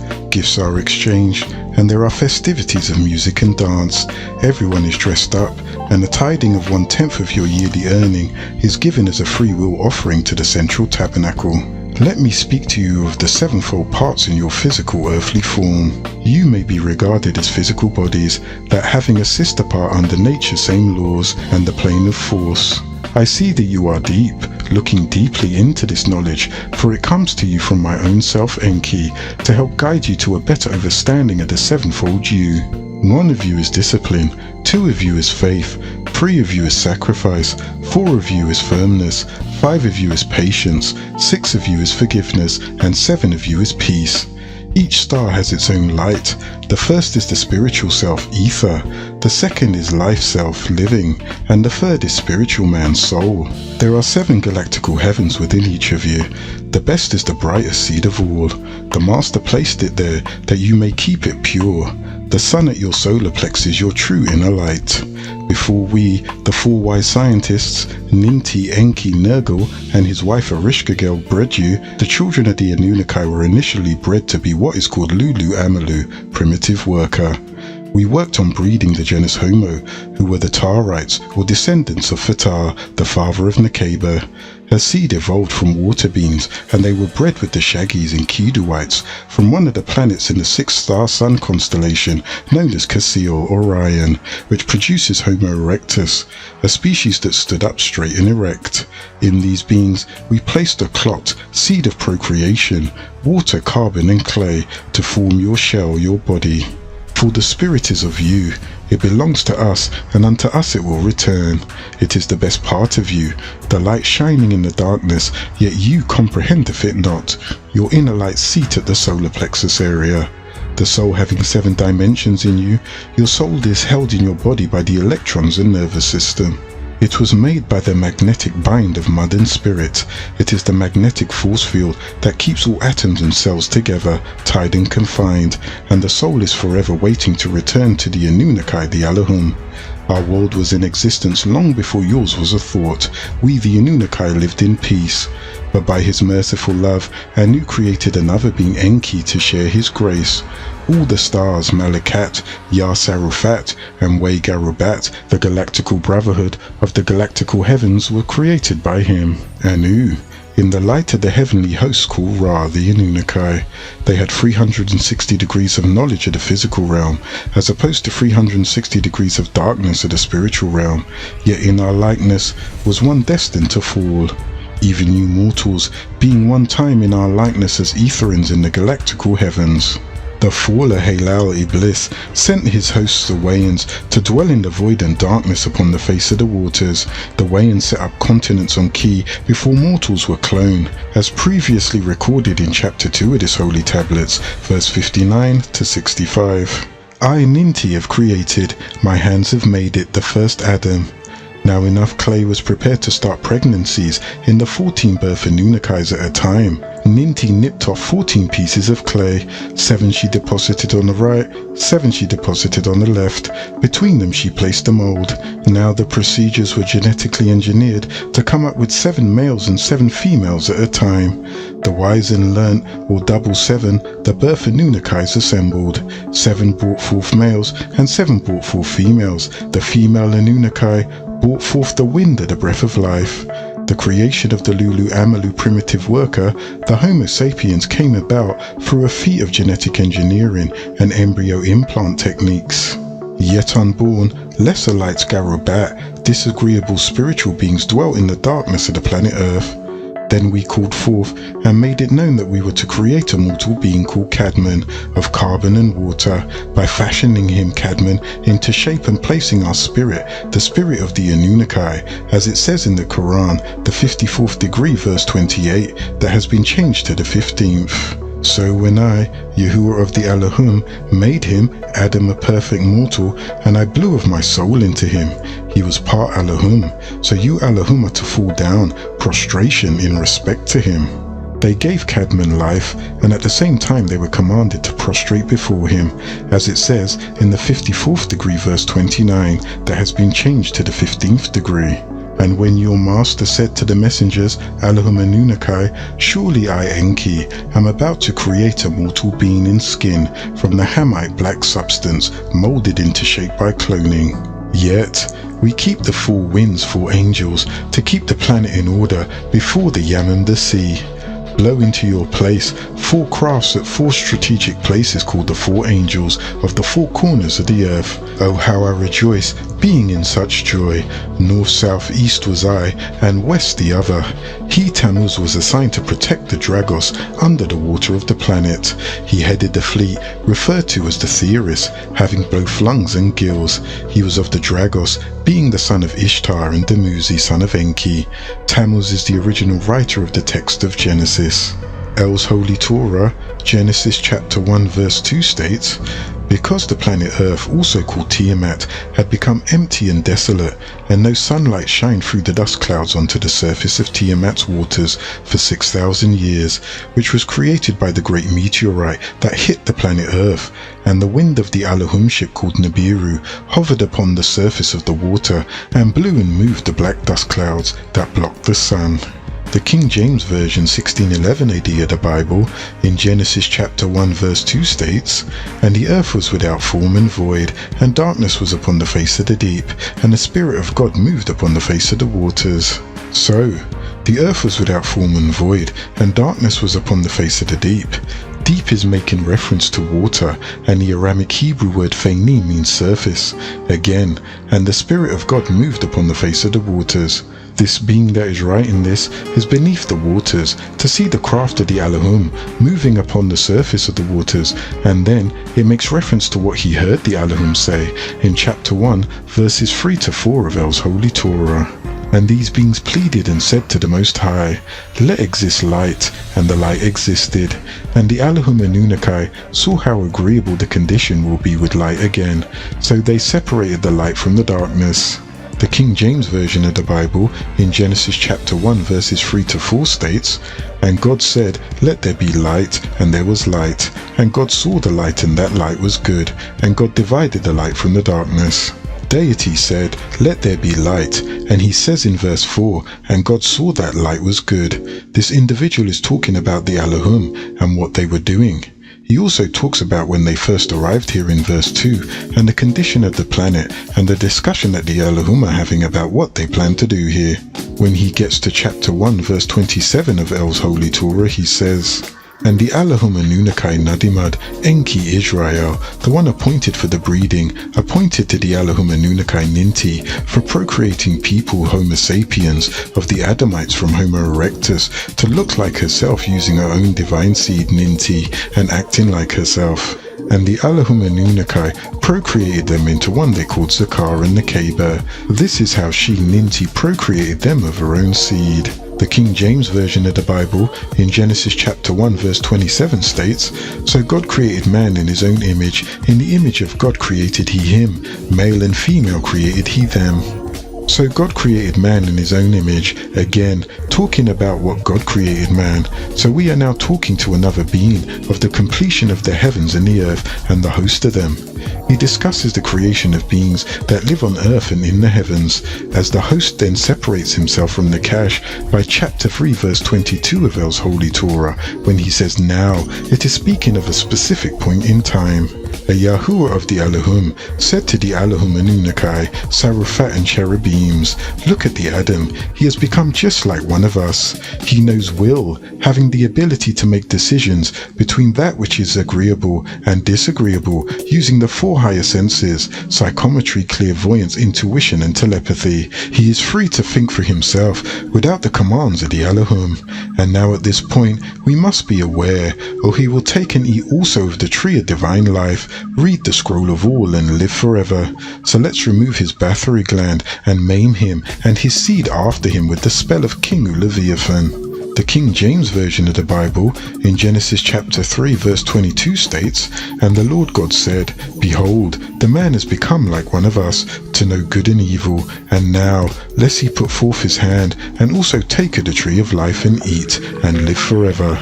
When he says, "The serpent was more subtle than any beast of the field, which the Lord God had made," he separates himself from the Lord God, and Nakash further separates himself from Cadman and Nekeba. El's Holy Torah, chapter 3 verse 1. Nakash Halal the reptilian, and son of Shakar, a reptilian originally from Maldek, also called Vulcan, who relocated within Orion, a 6-sun 6-star constellation, and his wife Melita, an Anunnaki who was violated, and became the evil spell-casting whisperer. Being the shrewdest of all the world outside of the enclosed garden, spoke with Hawa, the daughter of Fatah and Aneth, and said, "Did the Elohim Kalkael tell you that you are not to eat of anything in the enclosed garden you desire?" The King James Version of the Bible in Genesis chapter 3 verse 1 states, "Now the serpent was more subtle than any beast of the field which the Lord God had made. And he said unto the woman, Yea, hath God said, Ye shall not eat of every tree of the garden?" So this Luciferian who lived beneath the sea with the ability to come on land to survey is the original writer of this text. He who is Tammuz is taking the Enuma Elish and rewriting the 7 days where there are 7 tablets, and why there are 7 days of creation stories, which it speaks about in the Shabbat. Tammuz was ruled, and he ruled reptilians the way his mother worked to Sinnana, a high priestess amongst the Luciferians, under the sea serpent deity Leviathan. Tammuz has reptilian in him, as most of the Riskians who left Risk to dwell in other stars. O you who are created of black mud, remember when we call Ahmed, son of Abdullah and Amina, up to us to show him our board, and appointed for him his helper in our house, as it says in El's Holy Quran, in the 50th degree, verse 1, and has been changed to the 17th. Glorified is he who went upward with our slave Muhammad one shadow hour from Masjid al-Haram, place of prostration that is the sacred one, to the Masjid al-Aqsa, place of prostration that is the farthest. He it is whom we, the Allahum Anunakai, put blessings all around him, a circular craft, so that perhaps we, the Allahum, will be able to show him our signs, because surely he is the hearer, the seer. We reveal to him Burak, a circular craft, the bright one, in the hour of ascension, appearing illustrious as Afsu the sun, sharing the size of an ass and a mule, having 2 wings, called at times before griffin, riding him by shadow hour from the sacred city of man's birth, Mecca, to spiritual Jerusalem. Then he revealed to him one of us, Gabriel, having 70,000 faces, looking in all directions at once, 70,000 devotees in his order, 70,000 heads, knowing the secrets, 70,000 mouths, spreading our wisdom, each mouth 70,000 tongues, each devotee having 70,000 devotees, each tongue speaking 70,000 different tones, yet all sing praise to the Master. They knowing every prayer, and they have mastered all words. Where there is 11 quadrillion tones that are different, 5 trillion mouths in all, which 2200 tones sang from each mouth. In time, I will speak to you of the mastery of these things. Woe unto the hour and the falling of the Anunakai, and what will make you overstand what the falling is. Cast by the tail of Halal, 1/3 of all were cast to the earth. Before it was completed, 200 fell into that darkness on their own, who wanted to be his helpers. Our sacred number and shield for the righteous is the symbolic number 19. I will give it to you as a protection from them.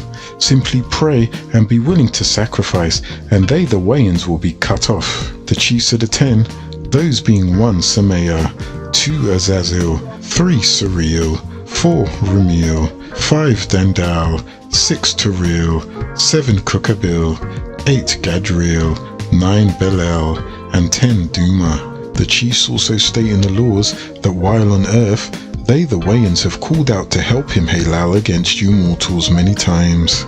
You Nakash fell to the earth, not seen by the physical eye before you mortals. Nakash's seed in earth with her Nakaba's seed, 1 to 1, even before man was there, he had ruled the earth. Things were commanded to Enki from the highest place. Anu Elion El, who is one of the Yahwehs of the Allahum, said, shape a mortal that I may place my spirit within him. As it says in El's Holy Torah, chapter 2, verse 4. And the Yahuwah of the Allahum shaped the Adam from Ninti's clot of granulated blood, dust, from the people of the ground, earthling. They gave him the breath of divine life, and he, Adam, was born a living spirit. The 200 fallen angels had no fear about these mortal beings being made, but they did fear the fact that he was created. They asked, O you merciful and all-powerful being, what is the need of this new thing? What is this? El Najuha, the successor Cadman, in yet an unborn earth, will he be to you, Enki? Will he, Cadman, follow the law of the Yahwehans, so we will be as we were before the fall? Will he make sin more than we had before the fall? Will he be fighting more than we had before the fall? He will cast one of you even further from your presence, O Anu Elion El. Tell us if you have decided that they will be executed, dwelling in Tiamat, the earth fashioned like unto you. Yet we have fallen from grace. It was your spirit craft we watch move upon the waters, and in the heavens long before he, Cadman, was. Why shall we bow to it, a mortal? Because the secret of creation is yet unknown to you, Wayans. All 200 of you as a number is very few. You being merely a point in my plan, neither the beginning nor the end. O you, O mighty, O wise, we Wayans do not question your authority, but one whom you have placed among us to rule us, called by the name Ja'an. But as jinns, we would not dare question your rule. Ya Ja'an, what say you of these things? I wish to know, why if you created us before making him, must I bow down to him or her, yet undecided? He being of mud, and I of energy, yet I have never before questioned your will. Having seen this thing, Cadman, let me speak about his weakness. He shall 1. Want before they have. 2. Give me before they give. 3. Make things to break things. 4. They ask help me with things I don't need. 5. Want all. 6. Will take anything and all. 7. Kill your creatures for pleasure. This thing, Cadman, being better than I, Ja'an, and I shall make obedience unto it, and I was in worlds of rejectors long before his thought. You Wayans are of a strange fire, in and out. You breathed anger in and out at his birth. All the hosts of the Wayans here fear him, Cadman, but not I, Ja'an. I beseech you, O merciful one, to keep a watching eye on me, and grant me by your command that I may test him, Cadman, as you tested us before. Granted, till the day made known by only me. Granted, only in the last 6,000 years are the clock yet unmade. But of the ones in the last 1,000 years, unto them will I, Halal, put my heart into them, doing all in my will, making them parade in the garb of righteousness, throwing pebbles at your heaven, and making a mockery of your law. Like asses, carrying your revelations on their backs, bowing in prayer, yet never having fear, calling themselves believers, never sharing these last days. For these will I make disagreeable fair seeming. If they smell the scent of hell, with the flesh burning eternally, of those who turn away from you, they would rather not breathe. Physical life is nothing if psychological life does not tempt it. Truth is nothing if it is balanced by untruth. These things will they get trapped by. They will always ask, but why? How come? Who said so? Their favourite sport, because of me Nakash, will be whispering, slandering, backbiting, pride, selfishness, greed, ego, envy, deceit, jealousy, hate, preparing for themselves through these attributes their reservation, hell. O sons of man, you are the food of the jinn, how you dress your own souls for his table. The glory of Halal is in the weakness of man. When he aimlessly breathes in, he sucks in all the fools of the earth. When he puckers his lips, you willingly run and embrace and kiss him. All these and all are sleep. Therein you find beardless guards, kings with no thrones. If you, children of deities, do not raise above him, woe unto you and your kind. The pain of a child passing into this earth as the womb of the mother yields to the eye of the head, the aching, increasing by the seconds, is nothing from what is yet to befall you for turning away from Anu Elian Elian El. O ye daughters of Nekeba, mate to Cadman, mother of all living, share that which they and their wives can feel or overstand, for you are the mother of pain, and know you even now while in the earth, you know what hell is like. You are already given the ease of childbirth in the form of comfort, yet you suffer the pain by your desire to be like Anu Elian Elian El.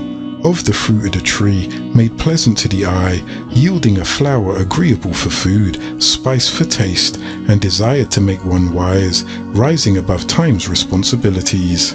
Yet he, Kalkael, commanded that you Cadman not go near it, and she, Nekeba, did eat thereof, intoxicating your everlasting life, and trapping it with birth and death. Blame not us, Yahwehans, blame your own souls, from then to now and on you shall have shame.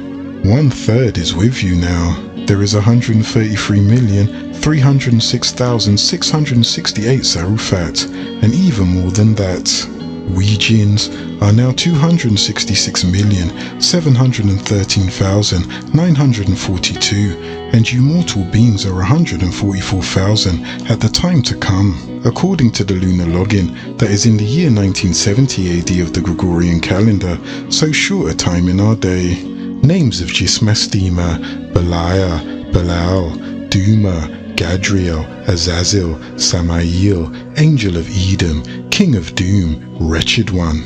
The Ugly One, fallen from beauty, can take on many forms, as a gazelle, the peacock, an old woman, a beautiful woman, an old man, a beautiful man, a young man, a dog, a snake, your mother or father, your best friend or you. Be you ever so watchful and careful, for you know not when he comes. Sarufat, be the highest order of Yah angelic beings, unceasingly in time. Holy, holy, holy is Anu Elian Elian El, almighty of love, of truth, of light. We Enoshites beseech you, protect us from Shaitan, the cursed of the fire. Number these four as the four winds of the world. 4 faces and 6 wings, called by one of my sons, which were Sarufat. You remember them being recorded in the book of Isaiah to the Hebrews and Ishaiah to the Muslims. Some called them fiery serpents, when Asiraphel, Yehuel, Metatron, and even Ja'an before his fall must have spoken to you of the 6-winged Sarufat, hurrying Cadman to the Kauthur's lake and washing him in the presence of Anu Elion Elion El. He roared as the lions, having in the 5th hour of the day his most power. On the day you call Thursday, the green light comes nearest to earth. Wait for a lost prayer, El Taful Shil Usir, the prayer of Osiris, in remembrance of Anu Elion Elion El, and your prayer will be answered. Having with him the writings in Kerm, the manuscript, 7 great planetary jinns, 1/4 Ramphata, friend of Anshar Saturn, Fiasu, friend of Kishar Jupiter, Urtasi, friend of Lahmu Mars, Theory, friend of Afsu Sun, Seraph, friend of Lahamu Venus, Fihermis, friend of Mamu Mercury, Thea, friend of Kingu Luna the Moon. Yet they try to hide one, the 10th planet in all of this, Zakiel, also called Titan over Anshar Saturn. 390 heavens, 70,000 worlds, 365 heavens on the other side, 955 heavens yet unborn. There are 10 now here for you, and 7 heavens are seated on a great white throne, surrounded by winged Garubat. All of you must know that Anu Elion Elion El created 7 angelic beings before he created the 7 galactical heavens and the 7 earths, meaning 7 planets in. Then he created the earth and the galactical heavens. Then Anu Elion Elion El sealed up your messages and placed 7 angelic beings on the doors of the heavens and made every one of them a doorkeeper in heaven. When Anu Elion Elion El's Anunnaki created Cadman, his generation, and tasked them with the kinds of laws and obedience from the same orders and things forbidden, Anu Elion Elion El appointed 2 Anunnaki as guardians to everybody, to guard their works, be they agreeable or disagreeable, and to follow everybody step by step. Anu Elion Elion El also created an Anunnaki over the shadow hour and an Anunnaki over the daylight. They ascend with the servant's work at the end of the shadow hour while he is in slumber. They give to you that which has his pages of intentions, which is his alone. His obedience to his tafulat, prayer, and his safawam, fasting, and what he has abstained from, and what he did not abstain from, in all of his works for that day. Even more than that, there comes from him all kinds of labors, and even more obedience, for his obedience is a shining light. The angelic beings over the planet Earth called Yahwehans, or Elohim, become moved by emotions when the laws are truly obeyed, until they take the soul of each being, from the beginning to the end of the physical heaven. The Anunnaki standing by the door of the 2nd heaven says in a loud voice, "Stop," and hits the face of the servant, and tells him that Anu Elion Elion El didn't forgive him, and that he has cursed him in a long duration, because the companions and his work is a companion of envy. Anu Elion Elion El made me guardian of this door, and never made me pass the work of envy to the other side, from the time his Anunnaki created Cadman and his generation until the day of standing. The guardian ascends with the work of the servant, who is delighted with the lights, and how the servant shined because of his use of more kinds of obedience to the law. So, to the door of the 3rd heaven, the Anunnaki at the door said in a loud voice, "Stop," and hit the face of this servant. Tell him that Anu Elion Elion El didn't forgive him, and that he cursed him a long time, because the companions and his work is the companion of backbiting. Anu Elion Elion El made me pass the work of backbiting. Anu Elion Elion El made me guardian of this door, and he never made me pass the work of backbiting to the other side, from the time his Anunnaki created Cadman and his generation to the day of standing. This was done in a manner to the 7th heaven. As for the guardians of those who are in the 7th heaven, they veiled all of what came to them, covering the facts beyond any doubt, and he separated them from the things prohibited, even though it is as small as an atom's weight, because the Anunnaki will come up on behalf of the intentions of the servant and his secrets, but he will not come up on behalf of what is in his heart.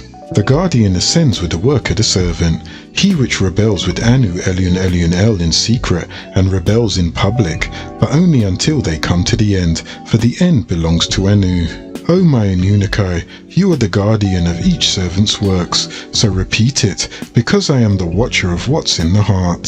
So the servant didn't make pure his heart with good works to me, so write his katab in Sajun. So they write it in Sajun. Anu Elion Elion El has protected us and all of you from that, and has hastened us to success of what he loves and what he is content with, from what your brother the evil one, whom he hates and detests, from the 7 heavens, 7 angels, 7 prophecies, 7 woes, 7 plagues, 7 days and 7 deaths.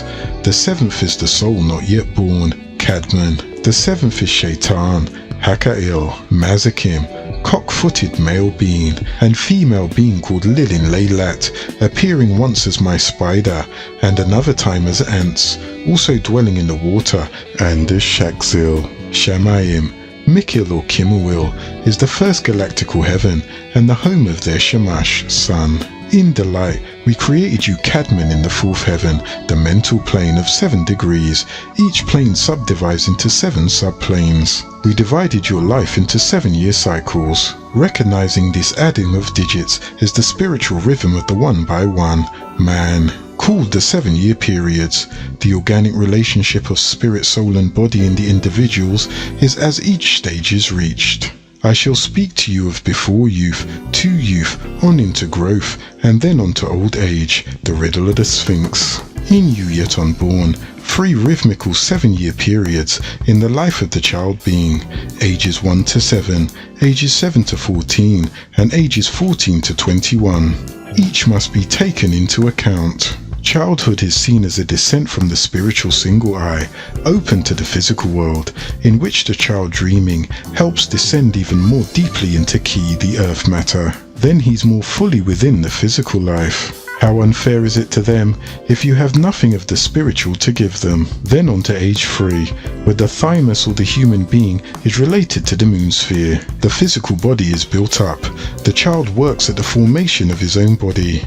At the bone system, which is 206 or more, which hardens and it raises it from mud to an upright position. Oh, what I would not give for just one to see the true light, your ever-loving light, your secret music, the expression of true emotions. You can witness around this 7th year, 354 days by lunar, 365 days by solar, the flesh form has acquired a certain firmness.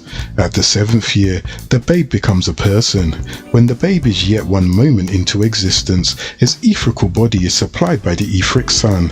At the moment of birth, you move on from the ether to crossing the bridge into hydrogen. 99 ether is hydrogen 1. The etheric cord is transformed. The etheric being moves from ether onto hydrogen, or from the spiritual world or the life body into the physical body, and it becomes free. Change is the only truth, if they would think on it. The appearance of the calcium teeth is a sign that the life forces of the body have completed this first task. Then there's the making of the physical organisms, and they are ready for the next. From then to puberty, at age 13, 14, 15, the life forces are made available for thinking, memory and imagination. The human being has gained ground, as it were, against the hereditary powers in his body during the first 7 years, and a kind of liberation of soul forces from the body occurs. The thought forces now released are not of an intellectual nature. It's a kind of thinking related to the time of 76 trillion years ago, the time of the ancient ones and sages or wise men, those who tell the future. In the whole time from the 7th to the 14th year, the child is given up to a more physical element than that of the sense. Impression, 99% of 100, takes rule over the 1%. Al-Bari, the 12th point, but he forgave at the 14th point, El-Ghafar. From the 7th point, or at the 7 years old of the child's age, El-Hadan, the protector protected its growth with these elements. Hydrogen, helium,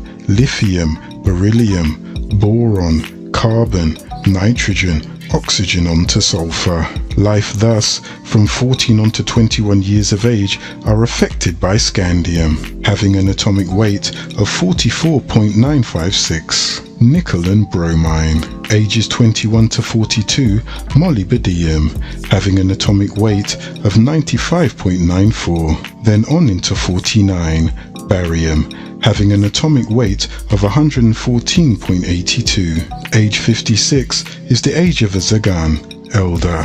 Beryllium doesn't take its strongest hold of the limbs until the human being is age 21. The sentimental soul of the being at this point becomes free, yet not free. The creation.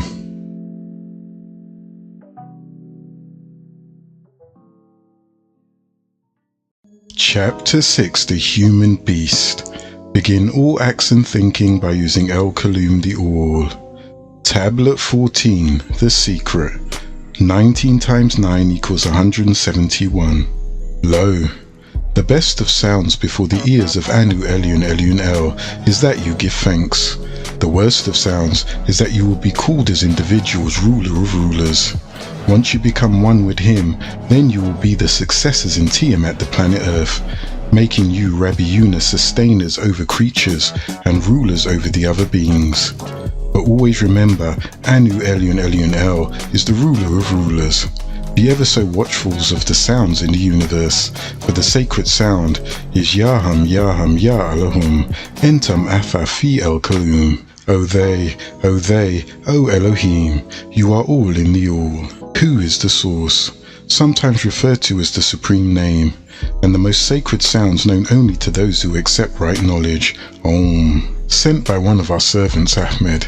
It could be found in his scriptures El-Quran, the Quran, a clear guidance for those who have faith.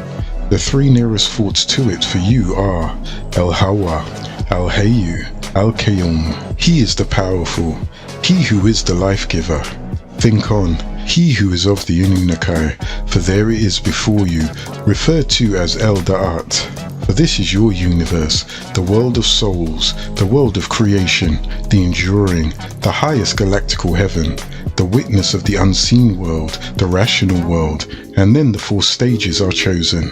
The present world physical, the realm of physical things, Nasut, the world of the Allahum Anunnaki, Malakut, El Jaburat, the state of power, and Lahut, the state of absorption. In the divine principles, you know that his throne is of the mighty. The wise has 8,000 pillars, and the distance between the pillar is 3,000 miles to the throne. These are the leading names. The 7 principles or names and titles of Anu Elion Elion El that stand out foremost for you are the living, the powerful, the hearer, the seer, and the speaker.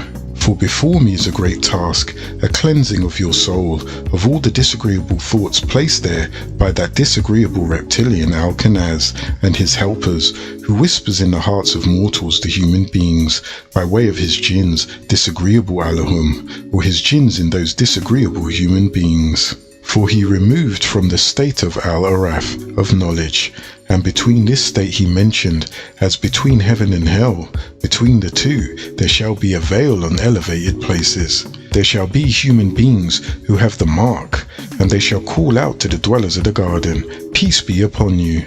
They shall not have, yet they entered it, even though they hope.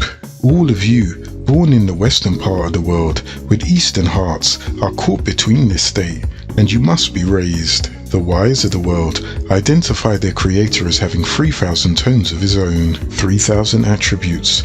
1,000 are only known by the angelic beings, the heavenly host in Malakut, and 1,000 are only known by the prophets. There will be 300 in the Holy Pentateuch, El-Gadash Torah, the Torah, 300 in the writings of the ruler David, El-Gadash Zabur, the Psalms, and 300 in the 22 chapters of the Holy Scriptures of Rabboni Yeshua, El-Gadash Instanjal, Revelation Injil, Evangel Revelation, and 99 plus 1 in the Quran of Ahmed. With the exception of one sacred name, we will have 2,999 attributes. There is a name that has been hidden for only the wise to find by Anu. That name that has been hidden for only the wise to find by Anu Elion Elion El is the greatest of names, called the Supreme Name. All of Anu's names are of two kinds, the rulership and the compassionate. For when a person asks you what is Anu, you are to change it to you mean who is Anu. Many an Enoshite in many a land have tried to define Anu in many a way, but to no avail. For even Kenaz himself called you to say Anu, who has no derivatives. Anu's name cannot be improvised, it has no derivations. Cursed be he who called Anu Elyon Elyon El deity. There is no such word, it is man-made, and a failure on the part of those who band together, the Kafirs, failure on the part of the ones who see, Bashrans, which means to be high, or to prevail, or to be worshipped, to be perplexed, to turn for protection. Aramic, Hebrew, Syriac, Phoenician, Sabaean, and Arabic. Anu Elyon Elyon El is alone, no one except him. All other names, as Rab is called, are the names of rank. Cuneiform is the pure language which the Anunnaki gave to the Adamites to speak, that expresses his essential name, Anu Elyon Elyon El. The essential names of Anu Elyon Elyon El from his attributes cannot be pluralized or translated. Therefore, you should not refer to Anu Elyon Elyon El as deity, Baal, Buddha, Krishna, or any other man-made interpretations of Anu Elyon Elyon El. In modern Hebrew, the creator is called Elo, that is one of his titles, learn it well. In the original Hebrew, the name of the creator is Ilah. There is no ayin on the original Hebrew, but the vowel produces the ayin sound. Elohim means these beings. El Rab means the sustainer, or the one who takes care of all. Elohim goes back to Eli, meaning my creator, a combination of El creator and I. In the time of the Elohim Moses, the children of Israel were not allowed to call Anu Elyon Elyon El by his name, because of their countless transgressions and disobedience to the laws of Anu Elyon Elyon El. They were denied this privilege. Only the high priest of the tribe of Levi knew the secret name of Anu Elyon Elyon El. Even so, he was said Hashem, or Adonai, or the Elohim, which originally comes from the Arabic expression Elohumma. Elohumma means O Allah, and these beings. Elohim created Adam, fashioning him. In the scriptures, the us or we is speaking about the Arabic Elohim, or in Ashuric, Elohumma, meaning these beings, or them, or Anu in his attributes, or angelic aiders called Mala'ikat. The attributes are called the excellent names. Elohim is not only applied to Anu, but also means Elohumma, O Anu and them. His attributes, Al-Rahman, the yielder, is from the root word Aham, meaning the womb, or that which yields for life when broken down. As a result of their transgressions, the children of Israel have not called on the Creator by his name for such a long time that they only knew how to call him Adonai, meaning my master. The Jews pronounced it Adoshem, derived from the Hebrew Hashem, the name of one of the triplets Shem, born to Utnapishtim and his wife Naamah. Adonai was mistakenly combined with Yahweh when the Torah was recollected and recorded after the Babylonian bondage, and later it was translated into Latin. Yahweh resulted in Jehovah. Jehovah is a bad translation for Yahweh and not the original word. YHWH is a derivation of symbolic letters and the results of misinterpretation from Yahuwah to Jehovah. In writing the name of the Creator, the letters YHWH were used, since the name was considered sacred and to be mentioned only in solemn prayer. YHWH represents the attributes of the Creator. Each of these letters bears a numerical value. There are 4 letters for earth, air, water, and fire. The 4 sources of life, the 4 directions, north, south, east, and west, or blood, born, flesh and mind. Originally, the name in ancient Babylon was Yah, good, and Way, bad. For the purpose of pronunciation, vowels were added to make it Yahuwah. Y or Yod represented all manifested power of the hand. It is symbolized by the extended finger on the right hand. As a word, it denotes potential manifestation, in contradistinction to the real intellectual duration. Its numerical value is 10. Hay represents the breath of man, the spirit and the soul, everything that vitalizes air life and being. It is also used as an air hole or lattice window. Its numerical value is 3. Wal signifies the ear and is symbolic of the sound of air and the wind. As a consonant, it is the emblem of water and the appetite. As a vowel, it is considered to be the image of the profound mystery and most incomprehensible, the symbol of units and the decreasing line between being and non-being. The word means hook. Its numerical value is 6. Hey, or H, means the same as its first occurrence. In conclusion, Yod is 10 and stands for the remnant of the 613 commandments. Only 10 of these were used by the Israelites. H is 3 principles in creation: the creator, man, and the devil. Yahweh is referred to as the Tetragrammaton. The Tetragrammaton is a Greek word composed of tetra, meaning 4, and gamma, meaning letter, and has been variously transliterated, such as Yahweh and Jehovah. It is the European pronunciation of the Creator, to be found 6,823 times in the Hebrew Scriptures. The name Jehovah should not be mistaken for the correct name of the Creator, Yahuwah. It, when spelled Yahweh with the modern Hebrew script, borrowed from the Phoenician, it creates the symbol of a man.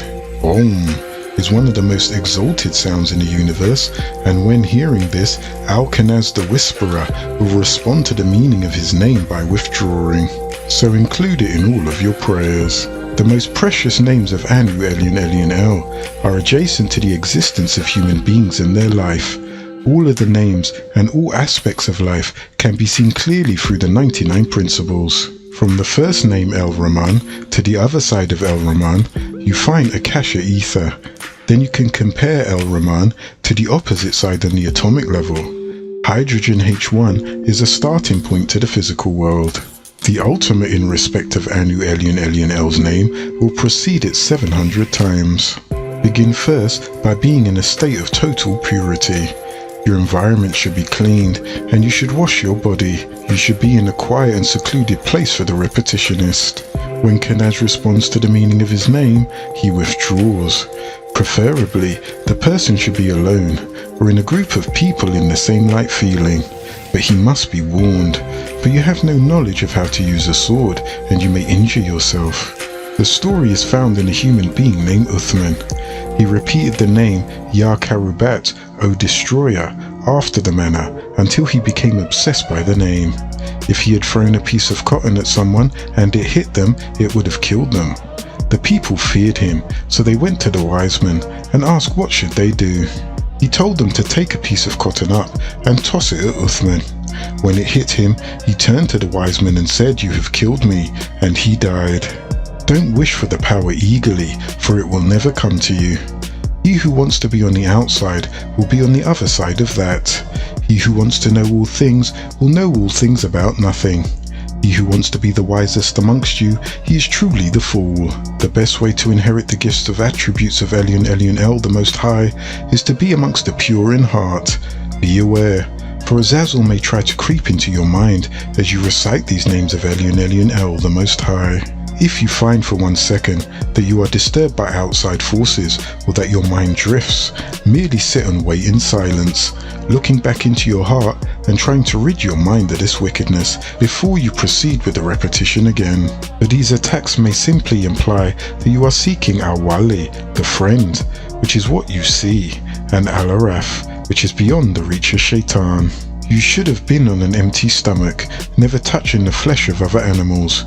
Remember, Elyon, Elyon, El, the Most High, hears what's in the minds of humans' hearts, whether he speaks aloud or has silent words. For Elyon, Elyon, El, the Most High is, and there is none comparable to him.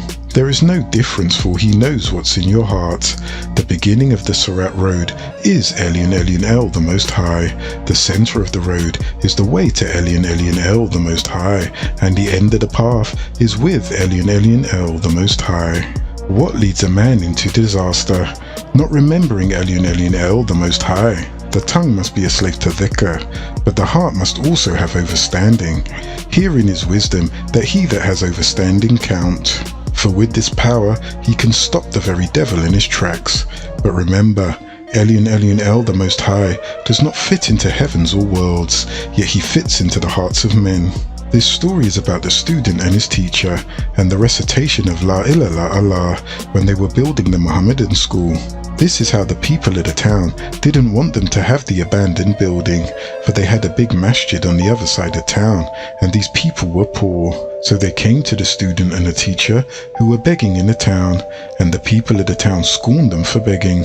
But they had no pride, for they lay down all their manhood in the name of Elyon El, the Most High. Finally, the people of the town said, "Okay, there's an old shack on the outside of town," laughing at them, saying, "You can have that." "What do you want it for?" they asked. They said, "A school." "What kind of school?" they asked. "Just a school." So the two beggars, the student and his teacher, went out there. As they were leaving, the people laughed and scorned at what they could do with this abandoned hut. After a while, it was built up, and the people were coming far and wide. Then eventually, the townspeople came out and asked them, "Tell us, how did you do this? What is it? How did you build it so powerful?" And the student looked at his teacher, and the teacher nodded with confidence, and the student turned to the townspeople and said, "Give an ear." He said, "We merely said, La ilah," and the whole structure disappeared, and it returned back to the state it was originally. And the student and master stood there like beggars again, and when the townspeople opened their eyes, they saw the time lapse, and they asked, "What does this mean?" He told them to bind their peace, and he said, "Illa Allah," and the whole thing returned back to the most beautiful place, full of students learning, and he told them, "This, and by this alone can you build all things. So whenever you worship after this, say, worship Allah as if you see him, for surely if you don't see him, know that he sees you." Why 100? 1, for Elyon El, the Most High, is odd, being 1. The 1 in the being is odd, being 99 without 1. There, with the 99 attributes being an odd number, is 1, and Elyon El, the Most High, is 1 with the odd attribute. Muhammad, our servant, spoke only that which Gabriel Zadok had given him from the ruler of the worlds, without commandments of his own, because without Elyon El, the Most High's permission, he would not have spoken a word. One day, Gabriel had thought he brought 7,777 verses through Ahmed. He claimed that he brought the message to each newsbearer. I was the messenger for each of them. I brought the commandments to all of the newsbearers. That was the idea which came from Gabriel. Elyon El, the Most High, knew all his thoughts, for he had no knowledge except what Elyon El, the Most High, had given him. Elyon El, the Most High, summoned Gabriel, and he said, "Go give Ahmed the Taslim, and give him this verse to recite. Tell him to say, Al-Sabur, the patient. Tell him to give this as a sign for his followers." But the carrier, forgetting his place, he brought forth the principal I. He brought forth arrogance, or what is known as the principal I. Gabriel came with that thought. "I am the one who gave you such, and so, I am the one." He was supposed to be bringing forth the Al-Sabur principle, as Elyon El, the Most High, had said, but for Gabriel, all he said was I myself am bringing this, he thought. He addressed Ahmed, then the newsbearer said, "Al-Salamu Alaikum, else peace be upon you all," and Gabriel said, Elyon El, the Most High, sends his salams to you." "Did he? Have you seen Allah?" "Who are you?" asked Ahmed. "Who are you?" Then Gabriel said, "O Muhammad, do you not know me? I am the one who brought you all the ayats, all the signs of all the other newsbearers. I am Gabriel, Jibrail, son of Raziel and Zamael." Then Ahmed said, "I have never seen you before, nor heard your many names. I have not seen you at all." Gabriel said, Elyon El, the Most High, told me to say this to you." "Did he? Have you seen Elyon El, the Most High?" asked Ahmed. "No, I have not seen Elyon El, the Most High. How can you tell me what Elyon El, the Most High, has said? How can I accept it? I have not seen you before, and I do not accept the words which you bring now. I would not accept the words of one who has not seen Elyon El, the Most High, and I have never seen you." Gabriel was shocked. "You have not seen me earlier? But I brought you so much." "No, I have not seen you, but I am Gabriel. I have not seen you. I do not accept you. You have not seen Elyon El, the Most High. So how can you know Elyon El, the Most High's words? How can I accept what you say?" Gabriel went back and complained before the throne of Elyon El the Most High with tears. Ahmed said he has not seen me before. I brought him the signs, the seal, but he did not accept it. He asked me if I had seen Elyon El the Most High, and I said that I have not seen you. He said, if that I had never seen you before, that he could not accept the word of one who has not seen Elyon El the Most High. Gabriel then asked, O Elyon El the Most High, Ya Rabbi, O Sustainer, what shall I do at this point? Elyon El the Most High said, verily, look at the wall of the soul. Then the wall of the soul opened, and there was 1,000 veils. An indescribable veil was there, its description had no limit. All the divine rays radiated from the veil, and the second veil was behind it. Green lights were illuminating and radiating from it. None of the rays of this green light could be described. The powerful light of each piercing ray penetrated from this world to the world of the souls. Then the third veil opened, and it was emerald green, with pulsating light beams spreading coldness everywhere. Then the fourth veil opened, and the brilliance was there. It is impossible to speak about the light, for from it came a vibration, a sound. The Om came from the light, the Ayin principle. So go say this, go tell to Ahmed, that was the sound light. When Gabriel looked, he could faintly make out an image emanating from the light. Gabriel asked, who are you? El-Hayya, he said. Ya El-Hayyu are the wonderful words. Ya is praise, and Hayya is life. El-Qadir, they are the secret words. Amongst some of the words there are secrets, said the voice. Then Elyon El the Most High asked, did you see what that was, Gabriel? Did you see who it is? I am the light I am who I am, Yahuwah. They are not two but one. This form is the Da'at, the grace, it is with me, and I am within it. It is the completeness which is illuminating the sounds. I do not speak, it speaks. I exist within it, and it exists within it, and it exists within me. I speak my words, and I speak its words. I explain things to my creation through this light. The one who is there and the one who is here are one. Look deep into its light, and you will see through Mims. This is the reason I have made you, to carry the revelations as a witness, because I don't give form to what is formless. I created you to speak as a witness, to provide the proof. But what did you say when you left the last time when you were going, Gabriel? You said, I myself taught the 124,000 newsbearers, 315 apostles, as if you understood where the revelations came from, who it came from, why it was going, where it was going, who was the one speaking. Then you could have understood El Sabor, Gabriel, which you were bringing but you did not understand, because when you went to Ahmed bringing the I principle and he did not accept you, then Elyon El the Most High said, go, tell him this, but first you must understand El Sabor. Then Gabriel said, we will go. Arriving before the earth, Gabriel saw Ahmed sitting in a cave ever so patiently awaiting. He addressed him, peace be upon you, Apostle of Allah, and peace be upon you, Gabriel, Messenger of Allah the Most High. Why are you just arriving now? We came before, Gabriel said. Oh, I did not see you then. Who saw you, Gabriel said. There was something that we have to pass on to you. It has the power to control Shaitan. It's the seal. Give it to your followers, and Shaitan will not triumph. Then Muhammad told Gabriel, you must accept El Sabor within yourself, then give El Sabor to me. Then we will make it exist in the hearts of other mortals. There is secret grace which exists like this when a revelation is being received from Elyon El the Most High. What exists within Elyon El the Most High goes to the world. Humans have written many things about the attributes of Elyon El the Most High.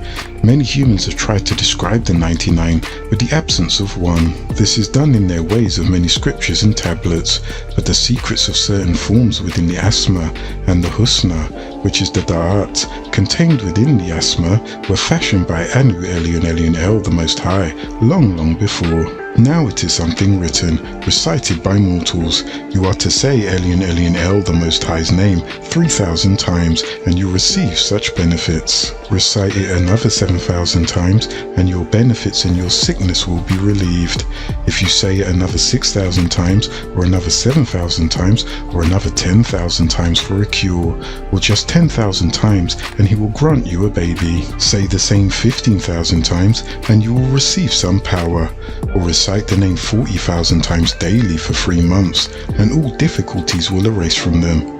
But to find the secret name is to say it one time. The grace of Elyon Elyon El, the Most High, will settle upon you.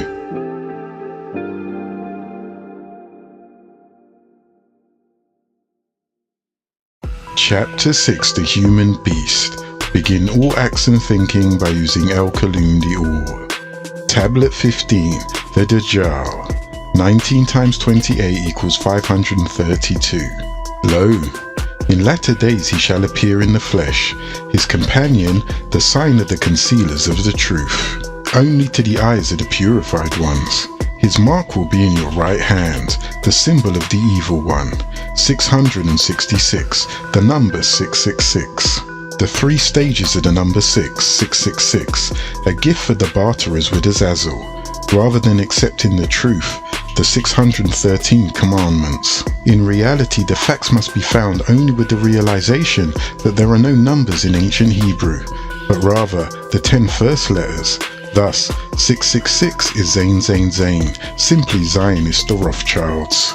Benjamin Disraeli, Moses Montefiore, Rabbi Kalisha of Thorn, Moses Hess, Karl Marx, Arnold Rouge, Jacob Venede, Frederick Lassell, Gabriel Risser, Lord Redding Isaacs, Herbert Samuel, Asher Ginsberg, Nathan Birnbaum, Theodore Hertz, Mac Norday, Chaim Weizmann, Nahum Sokolow, Louise Brandeis, Alfred Mond, Samuel Untermeyer, Leon Blum, Albert Einstein, Helen Blavatsky, Adam Weishaupt, Martinez Pasquale, George Felt, Albert Pike, Adolf Hitler, King Saud and Richard Nixon, 30 in all, and their many sons, daughters and devotees, Zion, Zion, Zion, 666, Z-Ion, the nucleus of light and fire. He, Azazel, led into ignorance those that dwell on the planet Earth by way of his signs, which he, the Antichrist, does right in front of the beast. This is saying to all who dwell on the planet Earth that they should make a picture of the beast, which was hit with a sword but lived. He had power to give spirit to the image of the beast, and that the image of the beast should both speak and cause as many of the people who would not worship the image of the beast would be killed. The beast caused all nations of the people, both big and small, rich and poor, free and slaved, to get a stamp on their right hand or in the space between their eyes, so that no one would be able to buy or sell except for those who had the stamp, or the name of the living beast, or the number 666 of his name. This is true wisdom, so let him that have a good mind count the number of the living beast, for it is the number of a human being, and his number is 666. After that I saw another Anunnaki, those who Anu sent from heaven to key earth, descending down from Casil Orion skies, and he had great authority, and the planet Earth was lit up by his brilliance. He cried in with a great voice, saying, Babylon the Big is fallen, and it has become the dwelling place of demons, and the prison of every unclean and hated bird, because all nations have drunk of the intoxicant of her punishment of her fornication, and the rulers of the planet Earth have become very rich by way of her luxuries. And I heard another voice from the Kessel Orion sky saying, Leave her, O my kindred, so that you don't become a binder of partners with her in her sins, so that you all will not get her plagues. For her sins have piled on top of each other, so that they reach right up to the Kessel Orion skies, and the Theos remembers her wrongdoing. Reward her the like she rewarded you, and give her twice as much as the likes of her own works in a glass, which is mixed with a mixture of her own sins, as she glorified herself, and lived luxury and comfort, as that, give her suffering and weeping, because she says in her heart, Surely I sit a queen, and I am not a widow, and I am not going to experience any sadness. Just for that, her plagues will come in one day. There will come death and weeping and starvation, and she will burn by a fire, Because Anu, he who is above, the heavenly one, has power, and he has passed judgment on her. There will be crying and weeping because of her.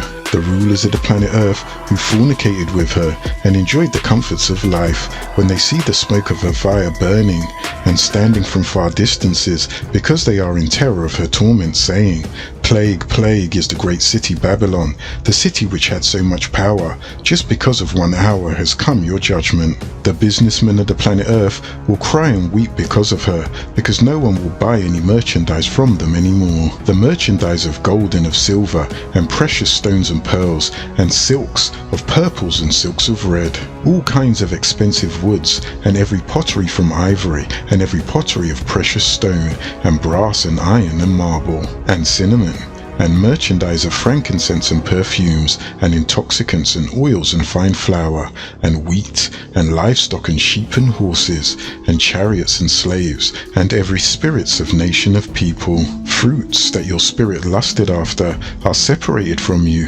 and all kinds of things which are small and needed disappeared. The things which made the businessmen rich are now standing far away from them because of the fear of pain that they cry and weep, saying, Plagued, plagued is the great city, which was wrapped in silk and purple, and red-coloured mast of gold and precious stones and pearls. Because in 1 hour she will be destroyed, her great riches and her leaders, and all those who accompany with sailors and ships, and all who work in the sea, they too will stand far away. They all cried when they saw the smoke of her burning, saying, Who resembles this great city? And they cast dust upon their heads, and cried in a loud crying, weeping, saying, Plagued, plagued, at last a great city, with whom they all became rich, which had ships in the sea from buying by way of her costliness. Because of this, in 1 hour it will be destroyed. So be happy because of her, O you who are in the Orion skies, O you who are the holy apostles and prophets, news bearers, because Anu sentenced her for you. There rose a strong Anunnaki with a very large millstone, and he cast it into the sea, saying, By violence will this city Babylon receive her destruction, and will she not be found any more after that. From now on, we won't hear any sound of the plagues, nor of the harpers, nor of any musicians, nor any flutes, nor any trumpeters, and of no craftsmen or any skills of any kind will be found in you. And the sound of the millstone won't be heard in you after this. The light of the lamp will not shine any more in you after that. And the voice of the bridegroom and the bride will not be heard in you after that. And your businessmen, who are the heads of the planet Earth, by way of their sorceries, they have deceived all nations. In her can be found the blood of the prophets and the holy ones, and all who were killed in the planet Earth. 6 being in perfection, because 6 days is 1 day short of a week, which consists of 7 days. 7 being perfection, the 6 being 1 short of 7. 9 being total, complete, and without need. There exists a sacred formula overstood on many density levels. To function as a mathematical Ankh, the formula is expressed. As I was taught that the higher evolution is working with the grid structure of the Great Ahram pyramid. The Ahram uses this formula to coordinate the Great Ahram with the other grids of celestial light. The formula includes the following mathematical arrangements: 131, 111, 939 and 919, wherein 1 and 9 are imposed upon the same space. This arrangement is used to create electromagnetic propagation functions in the midst of the lattice formation. The inscribed words of Elyon Elyon El, the Most High, deem 7 perfect, because the Mother Earth was created in 7 periods called days, 7,000 years to 1 day, 7 last plagues in Babylon. Be you so ever careful of this great beast, who is the master of flattery and deception, for in that day you will have forgotten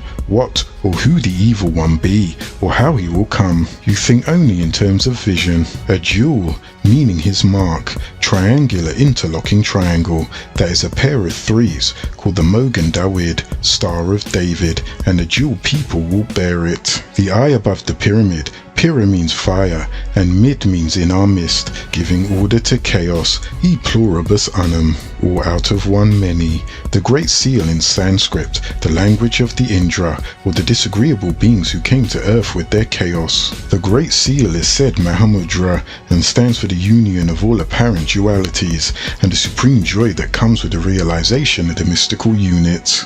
Mahamudra equals Mohammedan, and the invasion of the ancient Arabic order of the nobles of the shrines, and this began by the first test: are you the noble of the mystic shrine? I have travelled the Arabic path, and at what shrine did you worship? At the shrine of Islam. The Arabic order of nobles of the mystic shrine was instituted by the Muhammadan Caliph Ali, may his name be praised. This Caliph Ali is not to be mistaken with the real Amir al-Mu'minin Ali ibn Abu Talib, husband of the daughter of the Prophet Muhammad, Hadrat Fatima. Amir al-Mu'minin Ali ibn Abu Talib was he who carried the real seal of the real Prophet Mustafa Muhammad al-Amin, which was the six-pointed star, an upright crescent, as seen on the ancient bannerhead. Their Ali is the son-in-law of the Prophet Muhammad, that being the false Muhammad, whose proper name was Muslimat ibn Habib al-Hanafi. In the year Hijrah, at Mecca, Arabia, worshipful master of Scottish rites of Freemasonry, referred to as the Masonic Lodge, William J. Florence made the link in Arabia in 1871 AD and placed it in the hands of Dr. Walter M. Fleming. He, with William J. Florence, with Edward Eddy, with Sherwood C. Campbell, with Oswald Merley de Orbein, with George W. Miller, with John A. Moore, with William S. Patterson, with John W. Simmons, with Albert Pike Moriarty, with Daniel Sickles, with James S. Chappell, and Charles T. McLennican, established the Sacred 13, the secret number, as found as the seal Mahamudra or Mohammedan in the back of the dollar bill, found as 13 steps on the pyramid, 13 letters in Annuae Coeptus, 13 stars forming the six-pointed star, 13 five-pointed stars equaling 65, which is 11 for the 11 tribes of Canaan, 13 stripes, 13 olives, 13 olive leaves and 13 arrows, symbolic of the original 13 colonies, the phoenix bird transformed into the eagle. You have the eye above the pyramid, absent of the cornerstone, for the eye sits in the cornerstone. The eye of Osiris, father of Horus, husband to Isis, who is called Dina, Artemis, Phoebe, Cynthia, Sybil, Ishtar and Astaroth. She is the symbol of the crescent moon. The ancient Greeks used the crescent as an emblem of the universal mother of all living things, the virgin mother of all souls. The jewel of the order is a crescent formed of the claw of the Royal Bengal tiger, united at their base in a golden setting, which includes their tips and bears on one of the sides of the center the head of the Sphinx. On the other side of the pyramid urn, a five-pointed star publicly, six-pointed star privately. They greet with Assalamu Alaikum, which is returned by Alaikum Assalam, and the motto is strength and fury, called the Order of the Eagle or the Skull and Bone, with the great owl as their overside, and the eye of the owl as a symbol.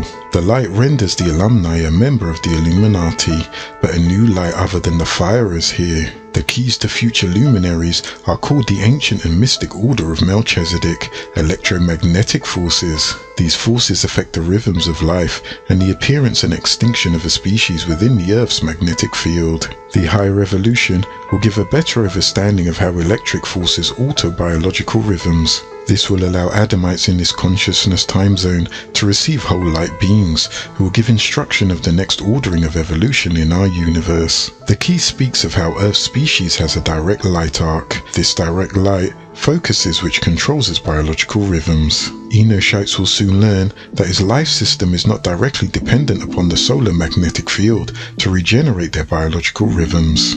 A new source of light is now reaching our solar system and interpenetrating Earth's magnetic field, altering the biological rhythms. Its color is emerald green light, contrary to the red amber light. This is forcing the species to leave behind its old time cell of perceptions on the physical, emotional, mental and spiritual levels. This must take place before the species can go into a new time cell of consciousness. As the arcs of light begin to change, a different life force is beginning to work with the electromagnetic forces. This is causing the magnetic fields of the brain cavity to be sufficiently raised to a higher mental frequency, allowing the Enoshites to receive the whole light beings upon the reinsertion of the Bathory gland and the reactivation of the supreme melanin. It has been previously thought that the light forces of the Earth's magnetic field control the rhythms of life of all biological species, and all living cells only need the light of our own portion of the electromagnetic spectrum to survive. Enoshites will have the brain of an electromagnetic computer and will be forced to adapt to an enlarged electromagnetic spectrum. The new electromagnetic frequency is an astrobiological threshold by itself. Your sun, by virtue of being a variable star, will be seen as having great limitations for future evolutions. This will be seen by a visible exchange of the solar polarity fields and by the magnetic mapping of the inner solar magnetic lines rotating faster than the surface of the sun. These exchanges will also affect the rotation of Anshar Saturn. This will be seen as a periodic effect, which will be noticed in the activity of the band of Anshar Saturn called its rings. These exchanges are a result of the biological light that controls the being, induced by a new administrative order in conjunction with the Council of Nine Ether. These exchanges are necessary to prepare our mortal evolution to overlap with whole light beings of advanced creation in the evolution of new astromutations. New astromutations will take place where new magnetic lines bring about the balances in the energy, coupling from a proton-electron-proton grid to an electron-proton-electron grid. Here, the bioenergy field of the body inherits a new electron and proton pair, and the blood circulatory system inherits new magnetic lines of force. The ionized field around the blood cell loses its proton-electron-proton relationship to a new electron-proton-electron field as the life form is moved into the next phase of the electromagnetic spectrum. In other words, Enoshites will be able to participate in higher evolutionary worlds because his hemoglobin chain will shift with his phylogenetic tree to a new system of balance. In order for Enoshites to work with the next electron orbital level of the universal mind, your molecular density level will have to become less dense and grow more transparent. Enoshites must be completely remade anew by going through the energy grid that controls his present biological arrangement so that he can be revitalized into new grids of attunement. The Enoshite must go through the energy grid, controlling cell division on his biological level of organization, a planetary biomagnetic grid controlling the collective species of evolution. When Enoshites go through these energy grids, they will activate the new magnetic fields, and they will dissipate his old planetary biorhythms. Contrary to what present-day geneticists say, the ultraviolet radiation will be controlled, and it will not destroy the sensitive genetic code, coded melanin. It has already been claimed that ultraviolet radiation, when applied to DNA at specific intensities, causes thymine to dimerize. When the embryonic growth is placed in an artificial environment, which is subject to prolonged current magnetic injection, the former embryonic magnetic lines of force in the body can be changed. Through this process, the whole body can biomagnetically be re-encoded to adapt to a new biological environment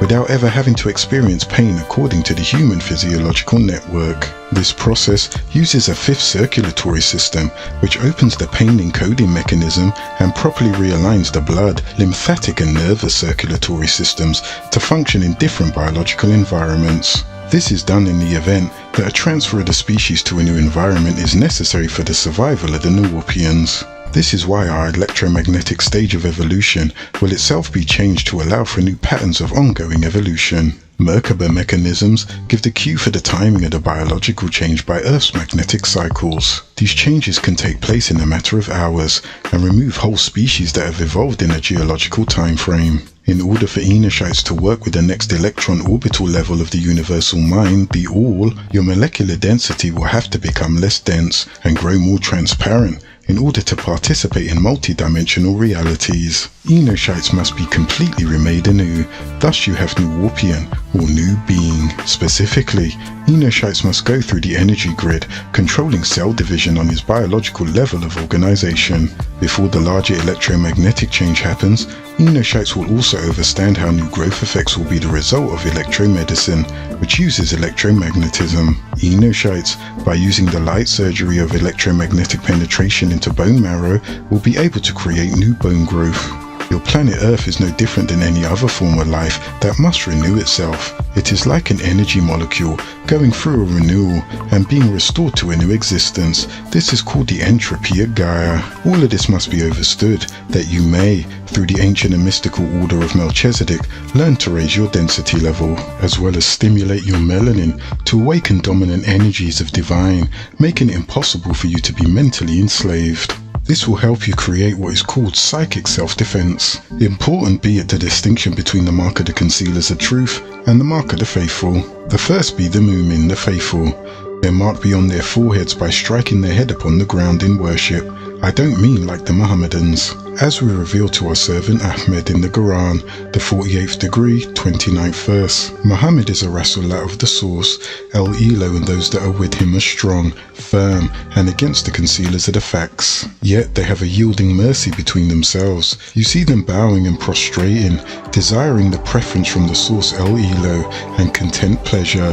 Their marks are in their faces, from the traces of prostration, that is their likeness in the law of Moses, Thutmose, and Aaron and Joshua, the Torah, in their likeness in the Evangel revelations, given to Jesus Christ as the seed of a plant that bring forth a stalk, so it supports it, and after it becomes thick and strong and stands upright on its own trunks. It amazes the planter, so that he, the planter, by way of it, would enrage the Kafir concealers of the facts, for the source El Elo is promised for those who have faith and work to perfect themselves from amongst themselves, and the rewards from them with the supreme reward. In the writings given to Yahshua Tammuz, the pamphlet of Revelation, the 7th degree, 3rd verse, and this Anunnaki of this craft was saying, don't harm the planet Earth, nor the sea, and none of the trees until the servants of El Elo Anu have been marked on their foreheads. The seal of Elion Elion El, the Most High, be the mark of distinction, impressed upon the forehead of the enduring righteous, as a result of constant prostration and prayer. These be the upright people,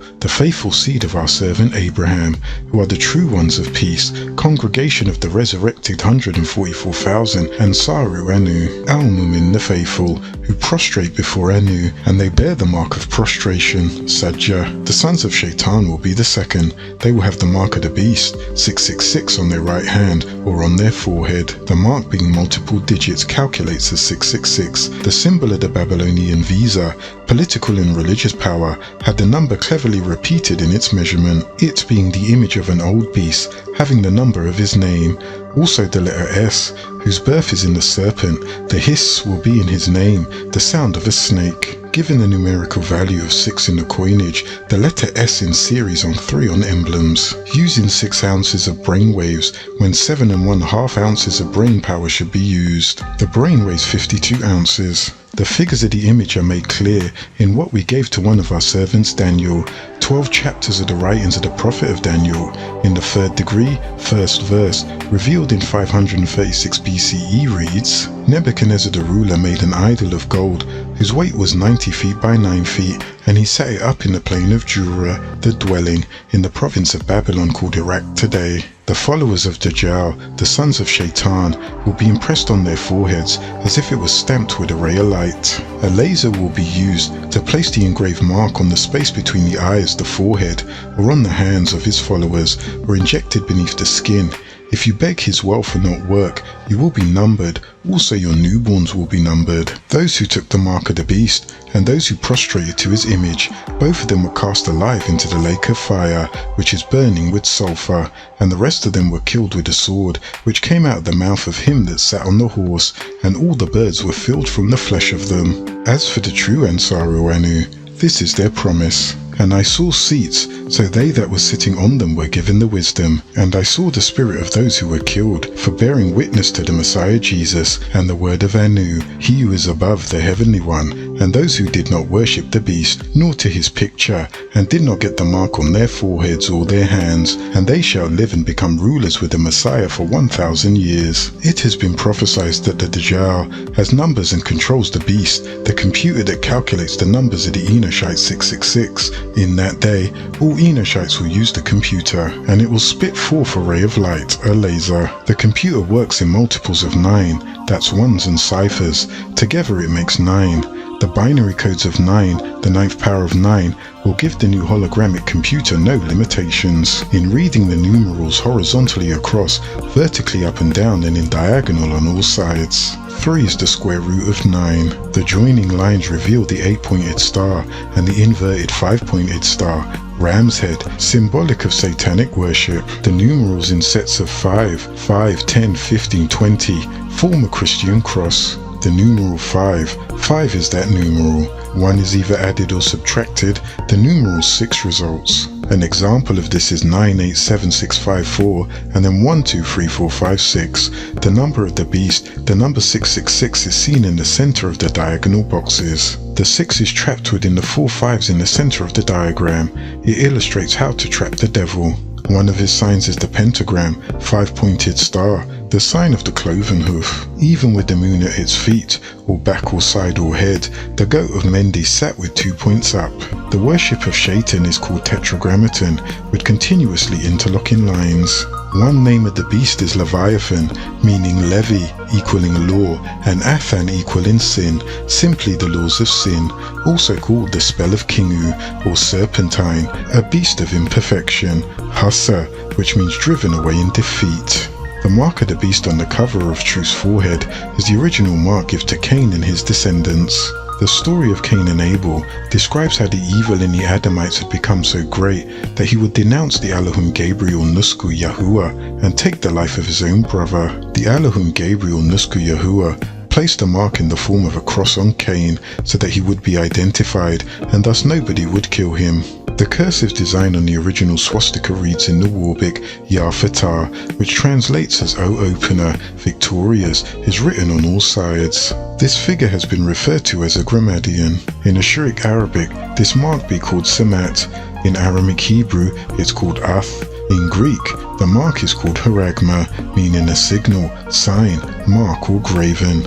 In India, this mark would be the swastika. The word swastika is a derivative of swasti, which comes from the word su, meaning well, and the verb asti, which means it is. According to Buddhist tradition, the swastika represents the first of the 65 marks, which distinguish the master's feet. The Nandiwata is similar to a structure containing an intricate network of winding passages, maze. The 2 soles of the feet of Buddha had 2 symbols of the swastika on it. This symbol is held sacred by the Buddhists. It represents the soles of the feet of Osiris. Osiris's body was mutilated into 14 parts, some say 16. His head, his arms, his heart, his interior, his tongue, the soles of his feet, his bones, his arms, his eyes, his fists, his fingers, his back, his ears, his body, etc. The Anglo-Saxons called the mark Flyfot, from the Norse Fyle, meaning foot. This is significant of the numerous feet in illustrations depicting homosexuality.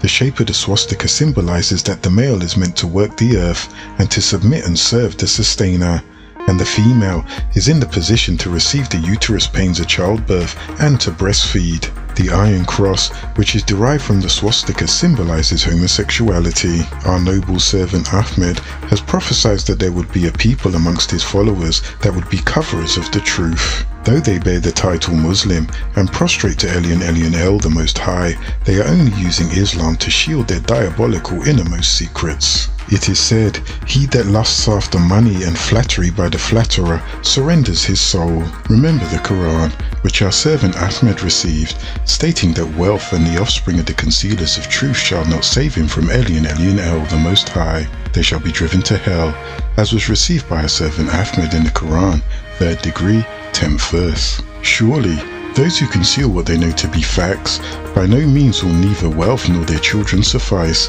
and save them from the source Anu in any way. And these are those who shall be fuel for the fire. A mushrik is one who sets up partners with Elyon El, the Most High. The Wahhabis apply the term mushrik to any Muslim who observes ceremonies that are not clearly enjoined in the precepts of Islam. For example, visiting shrines, believing in the Trinity, or being an atheist. A mulhid, one who abandons the faith. From an apostate, one who deviates from the truth, is another type of concealer. Apostasy is defined as abandoning what one had faith in, as a faith, principle, or cause. Ikrimah, a recorder of what our servant Ahmed spoke and did, state, apostates were brought to the Khalifa, Amir al-Mu'min Ali, and he burnt them alive. But Ibn Abbas heard of it, and he said the Khalifa had not acted rightly. For the prophets had said, "Punish not with Allah's punishment, but whoever changes his religion, kill him with the sword." These are the words of the blind leading the blind. For if one finds the faithful religion they were born in is not the total truth, then by all means abandon it and seek the truth. A Zundik is defined as a free thinker, atheism, cover of the truth in the world to come, and inner deity, or the unity of the Creator. The Zundik are a sect of Islam who say that the world is eternal and there is no judgment. A Munafiq, the hypocrite, was the name given to those coverers of truth during your noble servant Ahmed's time, who outwardly professed to have faith in his mission, and they secretly denied. Those who dwell in his holy land Mecca today do not have faith. They are the biggest of hypocrites, as was revealed to Ahmed in Al-Quran in the 6th degree, 5th verse. So indeed they, the desert Arabs, denied the facts beyond the shadow of a doubt, the scriptures and tablets when it came to them. So there shall come unto them the tidings of what they used to make a mockery about. When you came to them with clear proof of all the scriptures and the religion of Abraham, they make a mockery about the Israelites portion of the scripture and exalt the Ishmaelites portion. And again in Al-Quran, the 9th degree, the 97th and 98th verse. The desert Arabs are the most severe concealers of the facts, and the most hypocritical, the worst. They don't know the limits of what was sent down by the source El-Elo upon his Rasulat one sent Muhammad, and the source El-Elo is the knower, the wise. And from the Arabs of the desert, red Arabs who take what they share willingly as a lost regret, and they wait for all to be afflicted, but the affliction will be upon them and the evil. El-Elo is the hearer, the all-knowing. It makes it clear that the desert Arabs who are working with the Illuminati are hypocrites. It is again in Al-Quran, the 9th degree, the 99th and 100th verse. It makes it clear that the Nuwaubian Arabs are those who have faith. And of the Arabs, Nuwaubian Arabs, there are those who have faith in the source El-Elo and the last day, and they shall take the offerings which they share willingly in El-Elo's presence, and salutations of the one sent Muhammad. Except surely it is an offering for them, and the source will cause them to enter into his yielding mercy. Surely the source El-Elo is forgiving, most merciful. They were the intents of the chapter of the hypocrite. He conceals in his heart another religion of Mammoth, which is wealth, power and greed. A Murtad, renegade, apostate of Islam, or one who abandons the faith, is another kafir, concealer. A Dari, materialist, atheist, freethinker. This cover of truth believes in the eternity of matter and asserts the world will always be. And lastly, that day of resurrection and judgment day, it will never come. Lastly, Watani. A Christian is a heathen or a graven image worshipper. Iusis is the Greek interpretation for Jesus. He was of the ancient mystic order of Melchizedek. Zeusus, also spelled Zeus, is simply Jesus, not the Antichrist. Masa al-Dajjal is the lying Christ, cover of truth. He is the Antichrist. The interlocking kafs illustrate the swastika, or the mark that was placed on the forehead of Cain, cover of truth. Kafir is a form of ignorance, and the Kafirs is Dajjal, the Antichrist. Our servant Ahmed prophesied that the Dajjal would rise up in these last days. 70,000 people from among my followers will follow the Dajjal. And I saw a person with short curly hair, whose right eye was blind, and I asked, "Who is this?" I was told it was the Antichrist. The following quote indicates that the Dajjal will be visible, and with him will be a stream of fire, and they work all over the earth. The Dajjal will make his appearance, and with him will be stream and fire. Whoever plunges into his stream, his burden becomes dew, and his burden is removed. The fire is smokeless fire, which El created the devil from, representing negativity and imperfection. It will be those wrongdoings and imperfections that the devil will make fair seeming to those who be ignorant and cover the truth. Whoever plunges into his stream, his burden becomes dew and his reward vanishes. This means those who plunge or willingly accept Shaitan's evil ways will lose or forfeit his reward with Anu Elian El in paradise. And whosoever enters his fire is in reference to the ones of peace who have come in contact or have to enter his fire, but his faith in Anu Elian El as creator alone will keep him from being consumed by the fire. In the time of the Dajjal, the true believer will be in the world, but not of the world. A saying of our noble servant Ahmed, "Behold, he will be blind in one of his eyes, and between his two eyes is written Kafir." It is said that he will be the third sign of the coming of the resurrection. From where he be? from Mount Safa and Marwa at Mecca. It is said that the appearance of the beast, which shall rise out of the earth in the temple of Mecca or on Mount Safa, this beast will be 60 cubits high and will have a compound of various species, having the head of a bull, the eyes of a hog, the ears of an elephant, the horns of a stag, the neck of an ostrich, the breast of a lion, the color of a tiger, the back of a cat, the tail of a ram, the legs of a camel, and the voice of an ass. Many evil people will come together in Arabia to fight and shed blood on earth. She will appear 3 times in several places, and she will bring with her the rod of Moses and the seal of Solomon, and being so swift that none can overtake her or escape her will. The first strikes all the faithful on the face and marks them, and the coverers of truth on the face likewise with the word kafir, that every person may be known for what he really is. The same beast is to demonstrate the vanity of all religions. It is recorded that our noble servant Ahmed said, when the Dajjal appears, his complexion will be white, and his right eye will be blind, while the left eye will shine like a bright star. Who is Dajjal?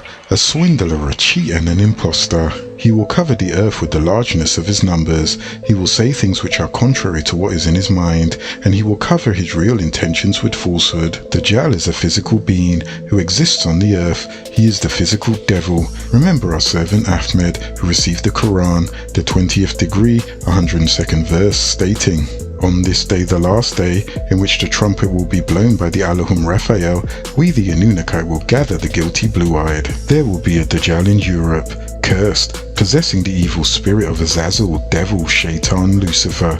Dajjal began his retakeover in the lunar login in the year 1966 of the Gregorian calendar. Since then he has been growing in numbers and power. His voice will be heard all over the world. This is not the physical voice of the Dajjal, but the voice of radio and television.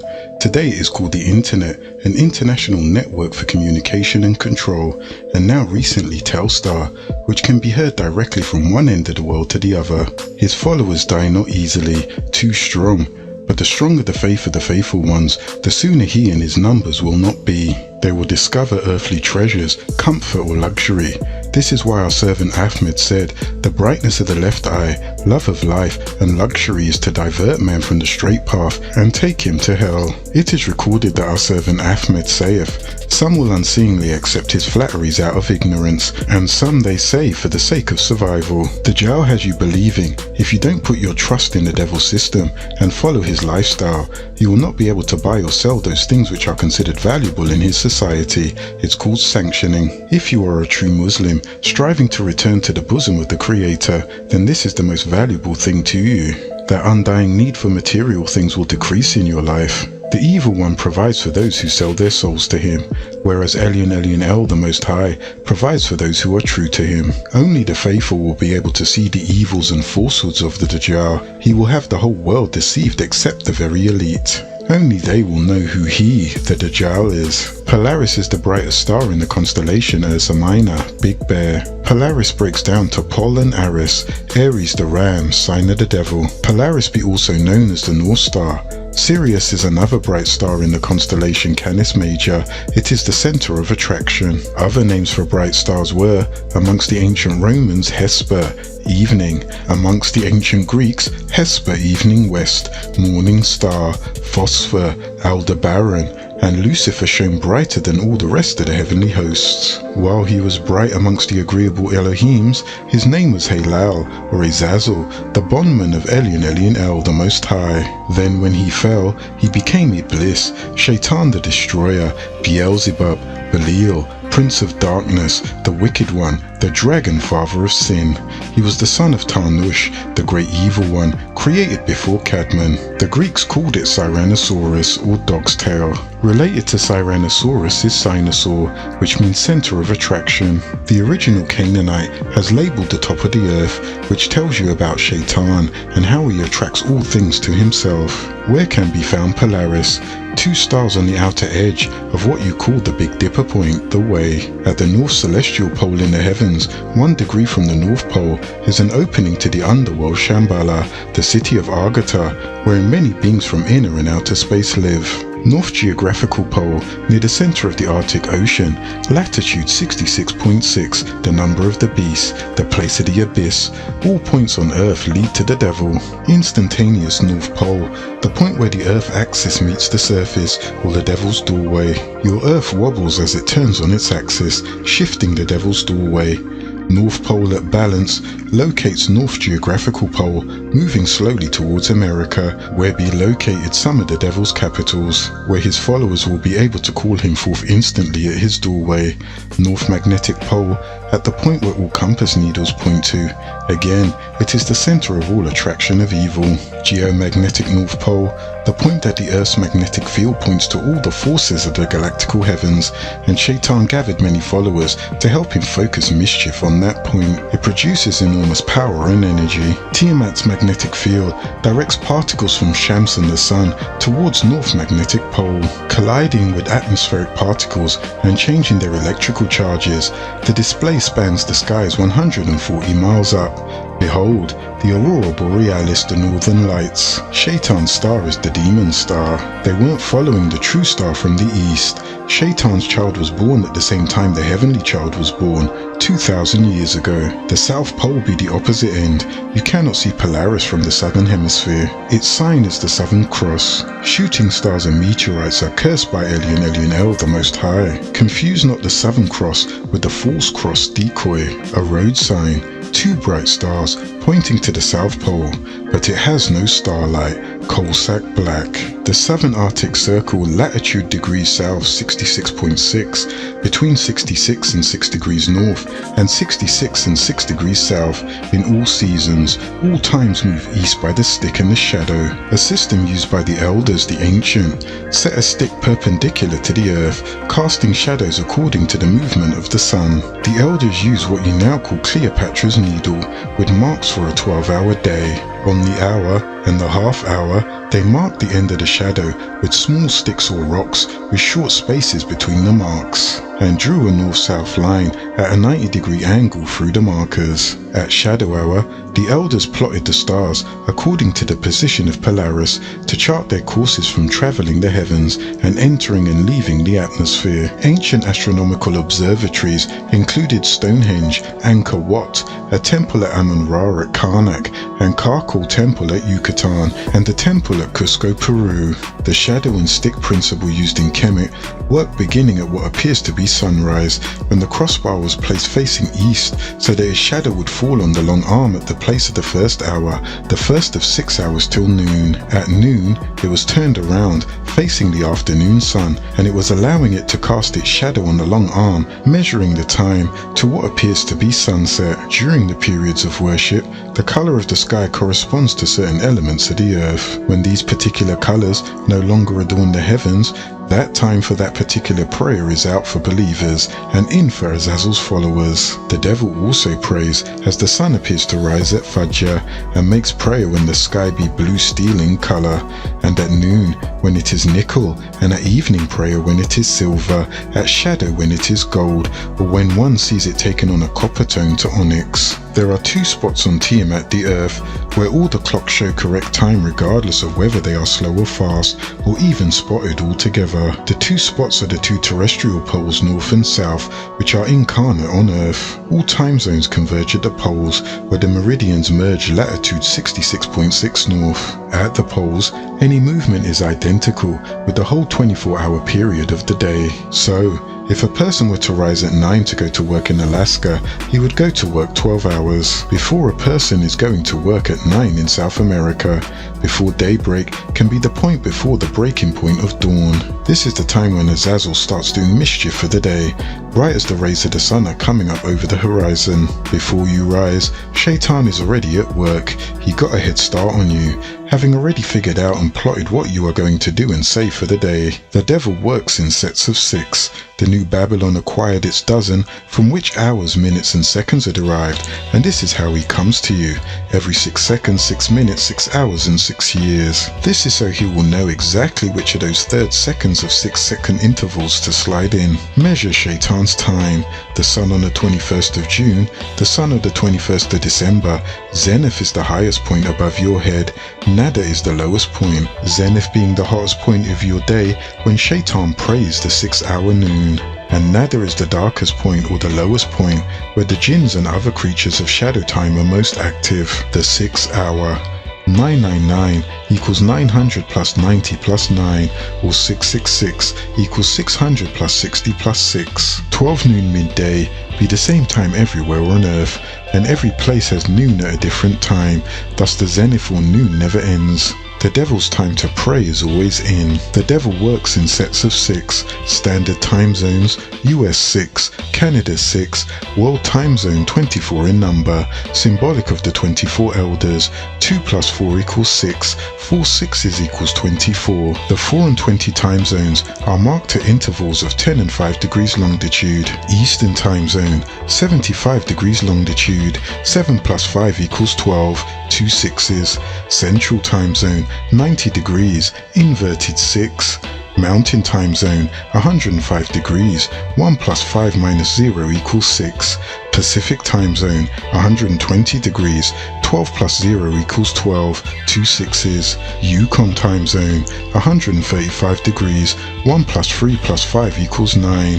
Atlantic time zone, 60 degrees, 6 plus 0 equals 6. Alaska, Hawaii time zone, 150 degrees, 1 plus 5 minus 0 equals 6. Worldwide time zones are divided at 0 degrees, Greenwich, England, the home of the Queen, Harlot, 12 east and 12 west equaling 23 full time zones and 2 half. The clock is divided into 2 12-hour periods, 4 6s, 60 minutes to the hour, 60 seconds to the minute's hand, 5 minutes for the minute hand, 5 seconds for the second hand.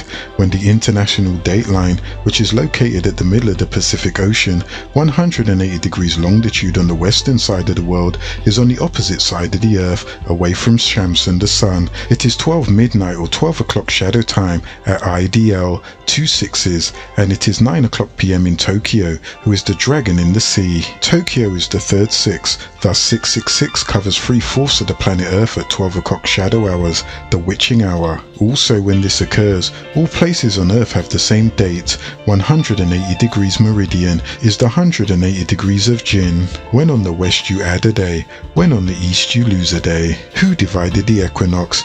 Ali Abdul Hassan of Cairo, Egypt. He was a sage and soothsayer who divided the equinox into 12 parts. What is the equinox? When the day and shadow hours are the same length. This established a 60-minute hour. Before it had varied with the seasons for 7,000 years. What of the star? Lucifer was a star that exploded or fell from the heavens, and like an exploding star, has not stopped expanding, falling. In space there is no bottom. He's the center of attraction, like the nucleus of a star, which attracts everything towards itself, but does not overload, because of the balance between the gravity of the star and the pressure at the core. Exploding stars overload, and explode, spreading themselves out in space to begin new stars. Stars cannot be destroyed, for matter cannot be destroyed by man, only changes form. So when the star Shaitan explodes, it is not destroyed, but is beginning life anew, as new stars, novas, supernovas, and new centers of attraction that will pull in the gases and disperse elements, devilishment into form, and substance to form new suns, stars to shine in the heavens, attractive to the eye of the innocent and worldly alike. For some willfully become suns, stars of Shaitan. A star headed towards explosion begins like any other star. Whether or not it's going to explode depends on its mass, how much it weighs. Exploding stars are called novas and supernovas. Shamsun, your sun, is a star, but it became a sun because it's the center of your solar system. Enoshites look towards the sun for life and growth. Shaitan's star has to compete with the sun and make humankind look towards him instead. The star's mass is measured according to the relationship to the mass of the sun. The sun's mass is equal to 2 times 1033 g. The symbol M is for the sun's mass. The small circle dot beside the M is the ancient Egyptian hieroglyphic for the oneness of Elyon El, the Most High, called the sun disk. It was universal and all-powerful, representative of the life-giving properties of the sun. Thus the symbol is directly related to its use in the symbol for the solar mass. M equals mass and O equals sun. 1.4 M is the limit. Nuclear fusion is taking place and the process is begun. The hydrogen force center of the star is now burning itself towards the exploding. 7 cycles of burning, beginning with hydrogen. Cycle 1. Hydrogen burning makes the core grow. At 2 million Fahrenheit it creates a large core of helium. Cycle 2. Helium is burning. Reactions begin with helium as the major fuel source. The temperature is 1 million degrees, creating now 2 sources of energy. 1 helium burning near the center, 2 hydrogen burning further out. Cycle 3. Because of the helium burning, the core becomes oxygen neon. With neon being the major fuel source, it increases the mass and begins to shrink. All of these phases, burning off one element and the production of another, takes place right one after the other, down to the 7th degree. The more it shrinks, the more the temperature rises from 300 million degrees on up, and nuclear activity is stepped up. Cycle 4. At 600 million degrees, the neon is eliminated and magnesium is produced. Around this core of magnesium, neon continues to burn in its phase. Oxygen is also at the core with magnesium. Now there is a total of 4 phases: A, oxygen and magnesium; B, oxygen and neon; C, helium; D, hydrogen. Cycle 5. The nucleus shrinks again. Temperature increases to 1,005 million degrees and begins oxygen burning, oxygen being the major source of fuel. This builds silicon and other heavier elements, which feeds the burning process. Cycle 6. The phases have increased to 6. A, silicon nucleus; B, magnesium burning; C, neon burning; D, oxygen, neon and carbon; E, helium burning; F, hydrogen burning. Once oxygen burns out, the nucleus shrinks again and the temperature rises to 100 million degrees plus. In excess of 1,000 million degrees, radiation production steps up to 2 rays, gamma rays, and pressure increases to 100 trillion pounds per square inch. This intense radiation strips the nucleus of particles, forming other elements. Cycle 7. The silicon core creates iron. The core shrinks again and temperature continues to rise. There are now 7 phases or regions, encircling and inclusive of the nucleus. A, iron burning; B, silicon burning; C, oxygen burning; D, neon burning; E, carbon burning; F, helium burning; G, hydrogen burning. The inside of the star now more or less resembles an onion. The higher the temperature rises, the faster the core shrinks. At 5,000 million degrees, the iron changes back to helium. Thus, is completed the changing of 554 million tons of hydrogen into 550 million tons of helium, with the loss of only 4 million tons of material mass in the process. The nucleus is now too small to maintain itself. It cannot any longer produce the energy that it needs to maintain the pressure required to stabilize it with the gravity of the star.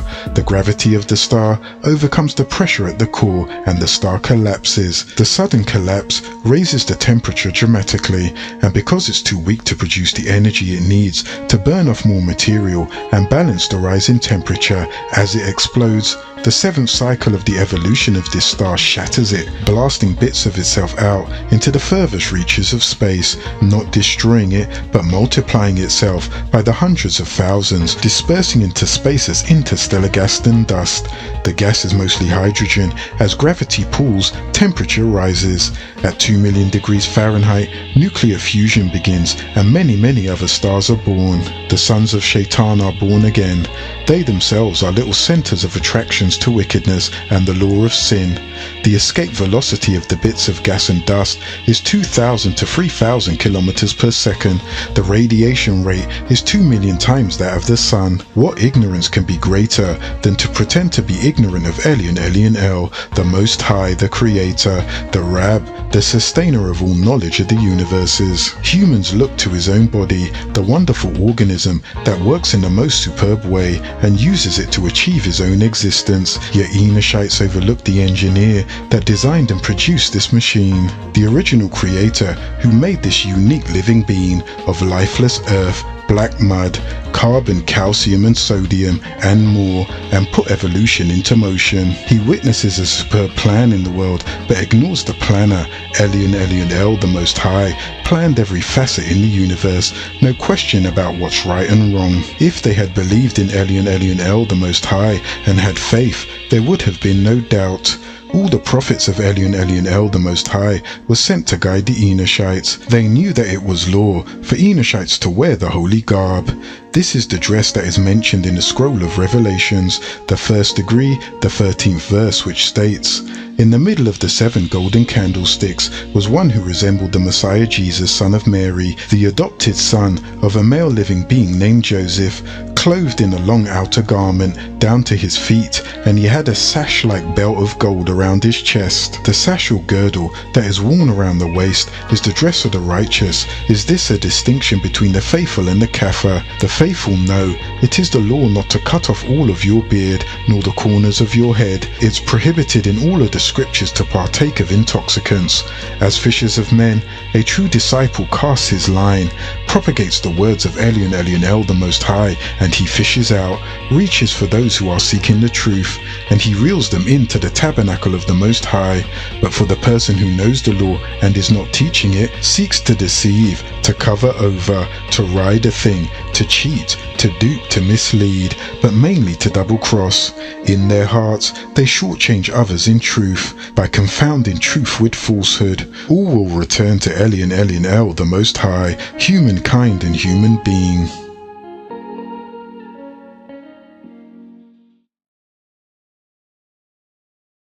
Chapter 6, The Human Beast.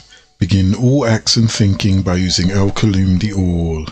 Tablet 16, The Hell. 19 times 14 equals 342. Lo, we will speak to you on hell. The first thing I saw was 2 worlds, one upside down and one right side up. And I was told, have you seen the better world, that the last shall be first and the first shall be last. Discussing on, we discuss punishment in the hereafter. I will tell you of 2 classes of mortals, the righteous, who will enter everlasting life, and the wicked, who will go to everlasting doom. The souls which attain the required standard of perfection will start on their next evolutionary journey in the next world. The impressions of their righteous actions on Tiamat, now called the planet Earth, will be carried with them. They will enclose their souls in a garb of undefinable happiness, totally different than earthly happiness. But on the other hand, the souls that do not utilize the opportunities provided to it in its earthly sojourn, and it has stunted the facilities and become diseased and corrupted. Hell will be one of the stages in the process of its evolution. What are the fools whose merits and demerits found to be even? I was asked when weighed by the balance. In that day, people will come forth separately so their deeds may be shown. So whoever does this 1 grain of good work will see it. And as for him who does 1 weight of 1 grain of evil, he will see it. For 12 months they shall have to undergo purgatory, processed in the fire of Jahannam, of hell, until you are sufficiently clean from the sins to be admitted into paradise. Hell is not meant as a torture for souls, but a second chance for perfection of the soul for those who wasted their chance on Tiamat, now called the planet Earth. The fires of hell are the fires of desire in Enoshites. He will be tortured by his love for this world, so he makes his own hell, and no matter how long it takes, every good soul will eventually return to Elyon El, the Most High. But for the one that has an abundance of mercy in this world, he will turn the scales towards that mercy. With Tammuz as Yeshua came everlasting life. With this, we come to an understanding that it is better that a sinful Enoshite had never been born. For those of you that do not have faith, you will become food for the malevolent beings. You will be put in a large pot and stewed, scalded and boiled, seared in pans, hung up in blazing trees, fastened to burning poles with fiery chains around your waist, pierced through your tongue with a branding iron, cut into pieces with a burning sword, boiled in blood and filth, bitten by maggots, toads and venomous snakes. And you will be crushed, blinded and choked. You will hear your mother's screams and your father's desperate pleas for mercy, which are ignored. In your pain, You will bite your tongue to shreds, and you will tear your hair out from your head. Murderers will be confined in a narrow place where they are covered with worms and maggots, and they will be attacked by evil creeping things. Women who abort their children will be immersed to the neck in manure, and their bodies will stand opposite them, with rays of fire shooting from their eyes, which will pierce their skin. Wicked people who took money from widows and orphans will be dressed in foul rags and walk to and fro on hot, sharp stones. The sorcerer will be hung on whirling wheels of fire. The wicked shall show all the nations that turned away from Elyon El, the Most High. For you find in these words the condemnation of all the heathen nations, for these are those who have forgotten the words of Elyon El, the Most High. But my people shall be the righteous, called the Muklasina, and they will inherit the land forever, where the dead will come to life anew. For I, Michael Yanun, called by some, being the awakener, will lead the resurrection of the mentally dead into the kingdom of eternal life, being given the last judgment, presided over by the leave of Elyon El, the Most High himself, being one who will decide the fate of those whose name will enter the scroll of life of all. For I will decide as to whether they should enter into eternal damnation forever, accordingly called Jahannam, or to paradise, which has been known from the very beginning of creation to be the destination of either people who deny Elyon El, the Most High, as the wicked ones, or those who live in submission to Elyon El, the Most High, called the righteous ones, or worshippers. The fires of hell are the fires of desiring mortals. The wicked will be tortured by their love for the world. All manner of evil and foul things lurking in his subconscious will be his torment.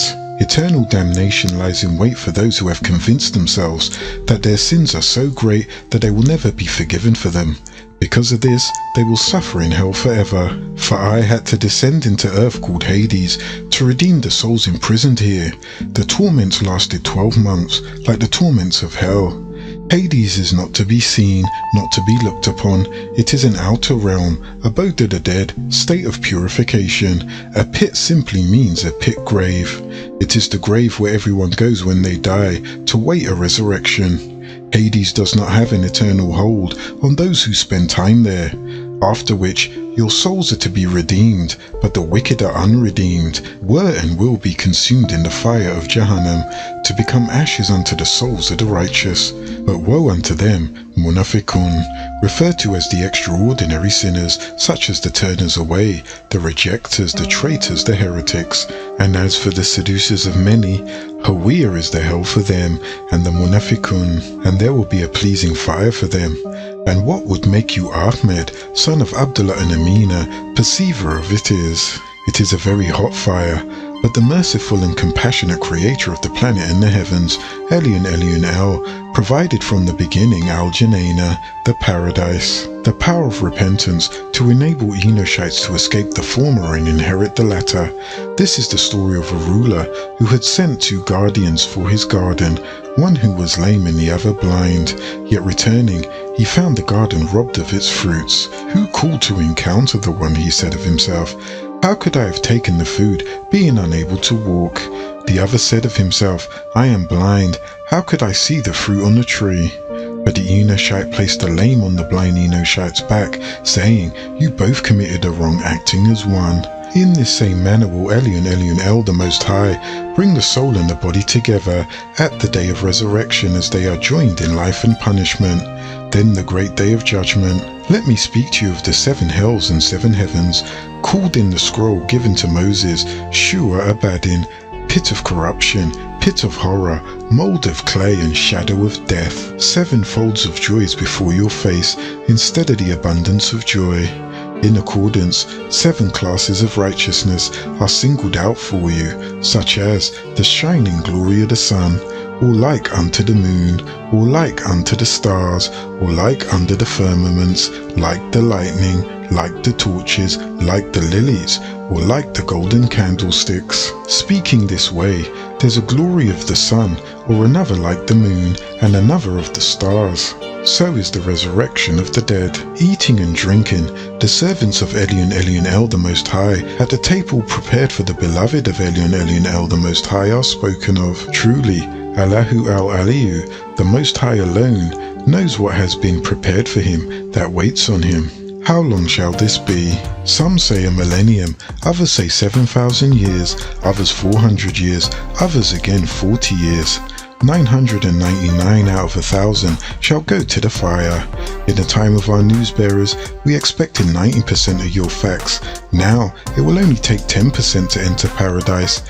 How great is this 10%, being more than 9, the total of numbers?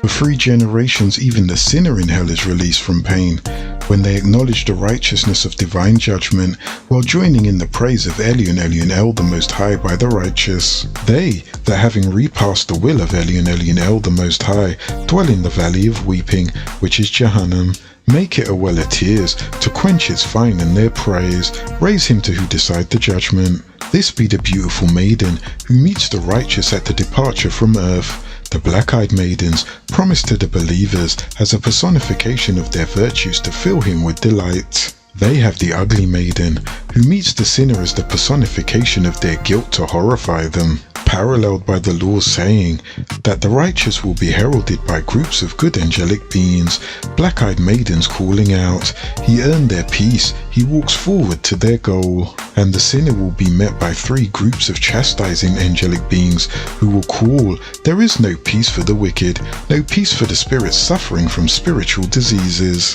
Cries of torment in the pit of darkness, with whipping and gnashing of teeth, the pain of being roasted and barbecued, boiled in oil, chained to the wall of a hot open furnace, the Azazel with a pitchfork, standing by grinning and poking you with his hot pointed pitchfork. Half human, weird-looking monsters with grotesque bodies of strange mingled parts, the heads of flesh-eating animals and birds. Yield, that the righteous may pass by you on the way to the garden, they, being entangled by the paths of their ways, and go into desolation and perish. They perish because they cannot attain everlasting life, for even Azazel tempted our servants. There shall be no Jahannam or hell in the world to come.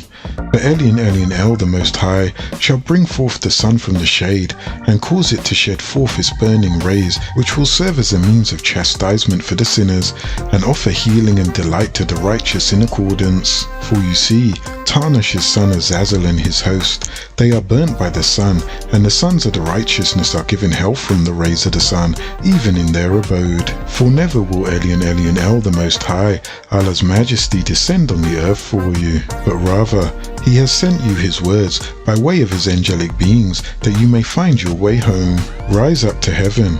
The heavens are the heavens of the sustainers. The earth has been given to the children of the Enoshites. This is why you are despised by Halal. Halal refused to respect Enoshites.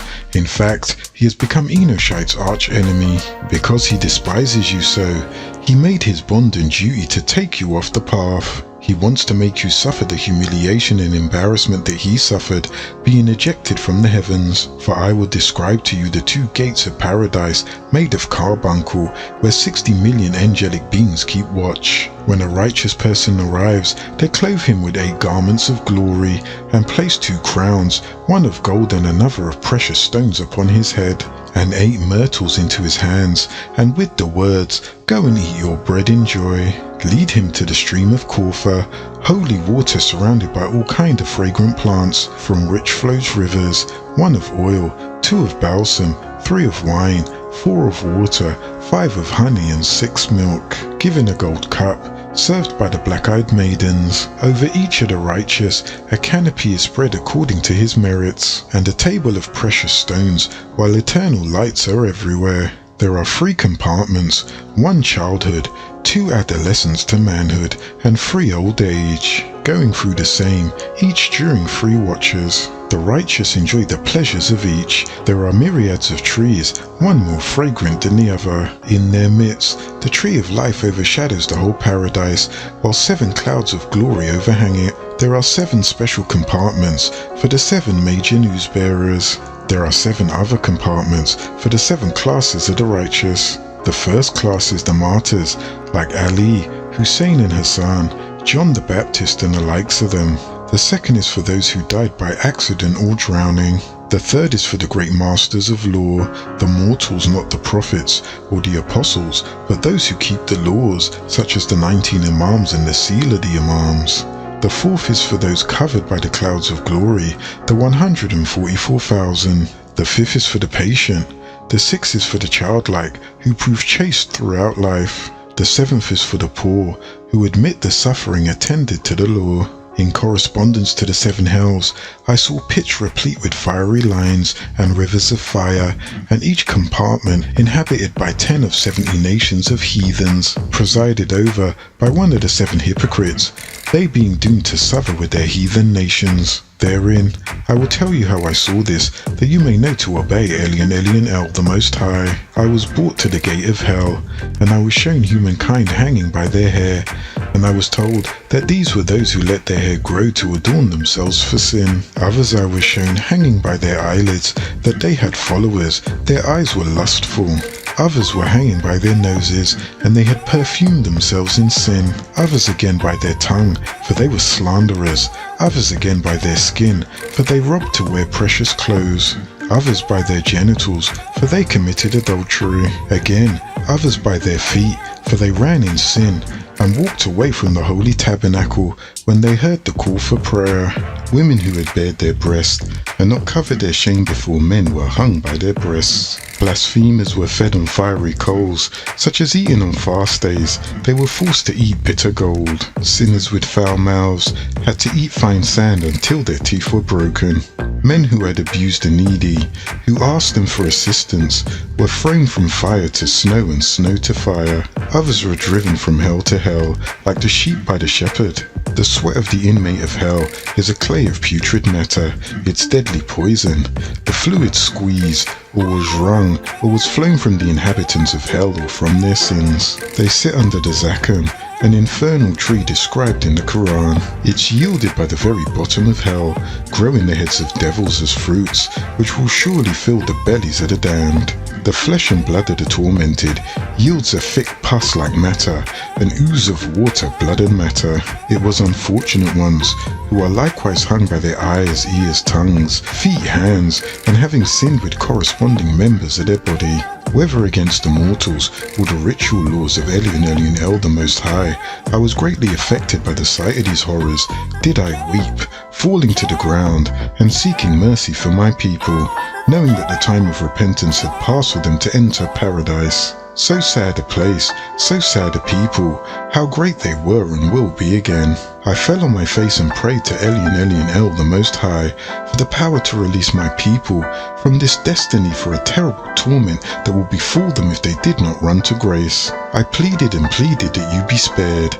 A voice said, "My servant, there is no respect for the person, nor taking of bribes with me. Whoever performs good deeds finds his place in paradise.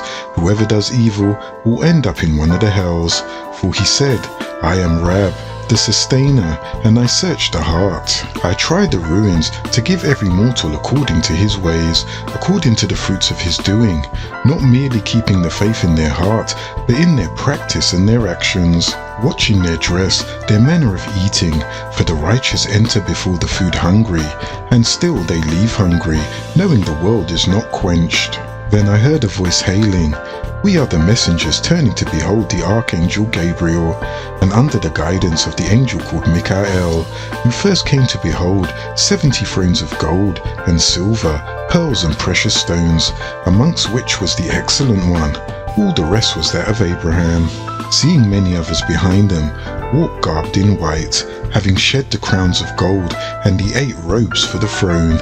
The rest was assigned to various class of saints according to their ranks. There were those who had, amidst affliction, having previously studied the law, the blameless, the patient, the righteous, consisting of the righteous sons of the unrighteous, the converted. Such was Abraham, and the unrighteous sons of the righteous, called Israel, who fell apart, men who were saved by the merits of their fathers. But you, even in this late time, have a chance. Then our servant Ahmed called the mortals back to see the religion of Abraham given in Al-Quran, the Quran, which spoke of delights of paradise and the torment of hell in this manner. Hell having 7 compartments of gates, one below the other, and each gloomier than the other. The one on top is for the disobedient amongst the ones of peace.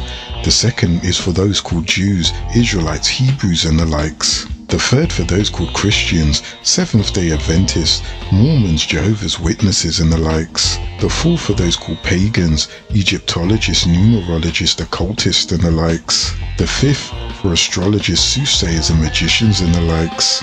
The sixth for the idolaters and those Muslims who worship a man called Prophet Muhammad, saying they follow his sunnah, or Clarence 13X, a defect from the Nation of Islam, calling himself Anu, or W.F. Muhammad, whose real name was Noble Rothfeld Pasha, Deputy of the Grand Council of Arabia and author of the Nation of Islam's doctrine, a noble of the ancient Arabic order of nobles of mystic shrine of masonry, and they stone and swear by the Quran, and they don't and the likes. The seventh, and this is quite characteristic, it's Keeper Malik, called ruler of burning fire. He has the helpers that carry out the punishment for the sins. For the infidels, we have chains and collars of burning fire. He who believes not in Elyon El, the Most High, and fails to give concern to the poor, or to share his bread, shall feed on the corruptions, on the sores, the inmates of fire, who, in their burning thirst, cry out to the inmates of paradise, pour water on us please, exactly as does the rich one. Paradise, with one as his keeper, has likewise 7 compartments, each one with a different name, all built up of gold, silver and precious stones. There are also 4 rivers, first pure water instead of balsam, the other of milk, the third of wine and the fourth of honey. And to these last were added streams of various spices to be mixed with water. Black-eyed maidens, unparalleled virginity, with a pattern like unto the wives of the faithful. Beautiful youth, who serve the faithful from sitting under shady trees, angelic beings of reclining on their costly couches in paradise. Between hell and paradise there is a veil, and on that veil there are seats for those who, while worshipping Elyon El, the Most High, had not done good works sufficiently, or deeds to outbalance their evil deeds to the so-called intermediates. They look at the inmates of paradise with envy, and seeing the inmates of hell, pray that they themselves may be spared of the same pain. But at last, by divine grace, they have been admitted into paradise by merely saying nothing would exist if Elyon El, the Most High, didn't create it. At the intercession for the newsbearer to release them, and after having bathed in the streams of Salim, they will be admitted into paradise. The 7 subdivided into 11. There are 7 classes of sinners pointed out. They are the scandal mongers, the liars, the unrighteous judges, the proud, the insolent, the hypocrite, the false witnesses, the unchaste, the misers, the slanderers, the users, the fraudulent, and most of all, those who neglect their prayer or disturb those in public worship, while the 12th class comprise of the good and the righteous. At the sound of succession of the trumpets blasted by the angel Israfel, a great monster called the Spy will come out of the earth. It will mark the forehead of the faithful with the stamp of Moses as the white sign of life, the noses of the evildoers with the signet ring of Solomon, sign of the jinn, as the red sign for perdition, such as the mention of the beast who has the mark 666 on the head of the unrighteous, and the mark by way of prostration on the head of the righteous, gowned in white robes. All will be summoned to the temple hill of Kodesh, being the highest spot on the planet Earth, but the 144,000 have ascended to the 4th heaven. Then the judgment will take place on a narrow bridge called the path from hell to paradise. There shall no intercession avail, except your faith in your deeds according to the law, the truth from Muhammad to Cadman, while you were all in this earth. The deeds of the Enoshite shall be weighed on a scale, as a scripture containing the records of the faithful, kept in the 7 heavens, and is extracted each shadow hour while the mortal lays to rest, and each day turning right to greet the angelic being on his left, where his books were ever present. Those of the sinners kept in the lower part of hell will be read, the former to be held in the right hand of the faithful, the latter placed on the left hand of the sinner, and tied on their necks. Then shall paradise and hell be brought down, the faithful be welcomed by Elyon El, the Most High, and his angelic beings with a greeting, while the unbelievers will be ushered to the wretched abode of hell, there to dwell eternally. All mortals have 2 accompanying angels throughout life, one to his right recording his good deeds, the other to his left his evil doings. Concerning our servant Ahmed, and giving him the Quran, he questioned it, Over it we have placed 19, that no man nor image of the devil can calculate its error, for they will find no fault therein in its pristine state. But once the hands of man and the minds of mortal and the emotions of human beings have touched El Quran, it will be transformed into the Quran, a book of much contradictions and doubt. For this is indeed a scripture. There is no doubt for those who seek guidance in its pure state, now in the hands of mortals. It is an actual ascension from the soul to the heaven. Did we call Ahmed before our faces to show him the journey of man? He described his journey through the 7 heavens under the guidance of the Anunnaki Gabriel, and through Jahannam as he was shown Malik, keeper of the first. He saw Cadman as Adam, who in his survey of the ascendants knows the righteous and blamed the evildoer. In the second he saw Tammuz as Isa. In the third he saw Zephaniah as Yusuf. In the fourth Adapha as Idris. In the fifth Aaron as Harun. In the sixth Thutmose the first as Musa. And in the seventh he saw Abram as Ibrahim. For we did take him by shadow hour from our navel to our heart. For we took him from Mecca to Jerusalem, to the remote place where shall be Aqsa. We pulled him into the spirit, and we made him like unto one of us, that he may see and show you. For we did send him a special coat from the heavens, Burak, full of lights, and the size of the best horses, harmless as the mule. But in all your fears of hell and Kanaz, don't you allow yourself to fear the devil more than you fear Elionel the Most High through love. Be ever watchful of his demons, for he has helpers in many forms, constantly opening doors that you may walk into hell. Fear not, for you have all fallen into a death-like sleep. But he who's carried to the heavens by the Anunnaki, he goes from strength, and then show him fear beneath the deep valleys, full of fierce demons having 4 fires at different places. One to burn the lovers of falsehood, the other the followers, the other brings us the devil, and the other of his servants. He who follows him will be scorched by the demons as he passes by. But he was likened to one who passes on his way to heaven, to be gowned in comfort. Behold, a deep and broad valley, one half filled with the roaring flame, the other half of the storm, hail and snow, between which the unfortunate were tossed, to and fro as the globes of fire mixed with terrible wearing. Yet this was only purgatory. The real hell, far below, was far more terrible, with the darts of fire in the very nearness, which scorched him deeper and deeper in his soul. Who has pain in his greatest form was pleasure, where suffering was welcomed, and where loneliness was never known, where comfort was a long thing forgotten. Then you will seek to prostrate, but you will find no helper. I behold on the other side behind a great similitude of a wall of numerous people in shining garments, enjoying the delight of pure light, brighter than the sun and the moon and the fragrance of flowers. Looking through the crystal-like wall, you see the 144,000 marching on to paradise. I weep for those gowned in ignorance, beardless, though they be Muslims, Christians, Jews and the likes, or Zoroastrians, Buddhists or whatever. Be a servant of Anu the Most High. The Christians, in their vain pleas for intercessions, exalt Zeus as Yeshua, but this noble news-bearer and servant never claimed to be Elionel the Most High, nor to be his only son, only a servant and an apostle. The Jews do it with the apostle Ezra. Servant of Elionel the Most High was he, that's all. Walking downwards towards hell, shadow over their faces, with their beads in their left hand, but looking up, these were lit with brightness of the realm of resuming, the sound of angelic beings, the real paradise. I knew this was for my people, but the real purgators, the mothers who refused to nurture, the fathers who refused to learn to teach their sons.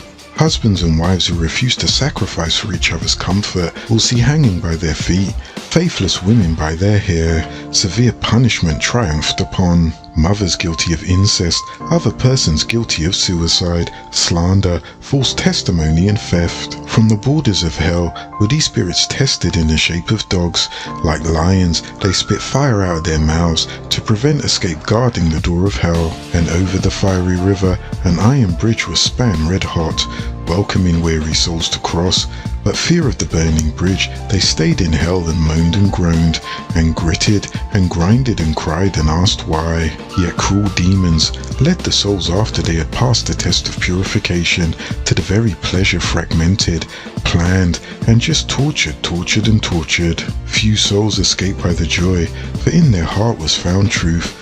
calling the name of Elyon El the Most High and acknowledging his servant Ahmed. First circling the moon in Mars, the Sun, Jupiter, Venus spinning on Saturn, met by cherubims, surrounded the throne of glory in the sixth heaven. The archangel beings and the patriarchs and all the great news bearers and apostles and the virgins and all the righteous and the unborn children and those who died before puberty. You can hear the Anunnaki singing the songs, and there were smiles of joy in everyone's faces, for they knew they were in the presence of the ultimate, Elyon El, the Most High. All of this is received and passed on in symbolism for those who need to see the future through fear. Tablet 17, the Judgment. 19 times 2 equals 38. Lo, the day will soon come when you will all look at the sun. Men, women and children will all cry. Fear, regret, sorrow and tears. They'll plead to the purified ones for not lending an ear. There will be floods and blood from the weak that fell, that become part of the path of the wicked on their way to hell. Some will try effortlessly to run to the colourless man. They'll ask, what happened to the idol deities? It's heaven in that fairyland. Oh, how could I have been so fooled to have faith in all that you said about a new heaven in the skies where the Jesus once were dead? Yes, you were fooled. You wanted to be free, and you turned away from the truth to be like me. It was written before your face and handed down to you in the scriptures for you to read. But you preferred dealing with me and satisfying your greed. Now the day has come, and the great star will fall to the earth like the dropping of the sun. Gusting smokes to blacken the skies, forwarded by earthquakes, hurricanes and political dominion cries. In the midst, under the number 666 did I rise, one foot in the north, the other in the west, causing confusion and strife in the Middle East, doing my best. The prostrator mark was deep in his head, the stamp mailing his soul to paradise once he's dead. But for you people, you did accept me, for wealth and money you never did get. I, Azazel, and my host will pay for all the harm we have done, but we will get our satisfaction, looking at the concealers of truth and know that we have won. Cup of heaven, not even 1/4 filled, mostly with the martyrs of righteousness, whom you have killed. Cup of sinners overrun, your next abode you'll have no fun. For today is the day we will all notice the sun.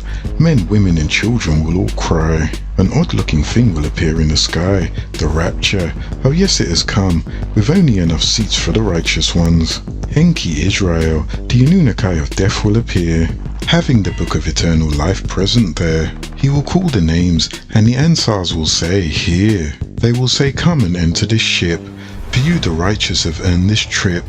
Pausing time and moment, reflecting on the past, a screen will appear like a crystal of glass. The eyes will raise to behold its light, flashing from the day one to this very special night, when all these things have come to pass, and all the righteous will be given a golden glass, waters of the river of Cortha, and gowned in white silk.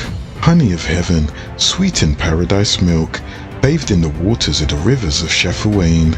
Couches laying down beside green pastures, the presence of black-eyed maidens there for the asking. When all the names in the list have been read, the big crystal ship will roar, and its material earth will have fled. From its rear will 6 great balls of fire to plunge to the earth and end all the wicked desire, screaming and running to and fro, for suffering awaits those who took not the time to know. This is how it was recorded, and this is how it will be.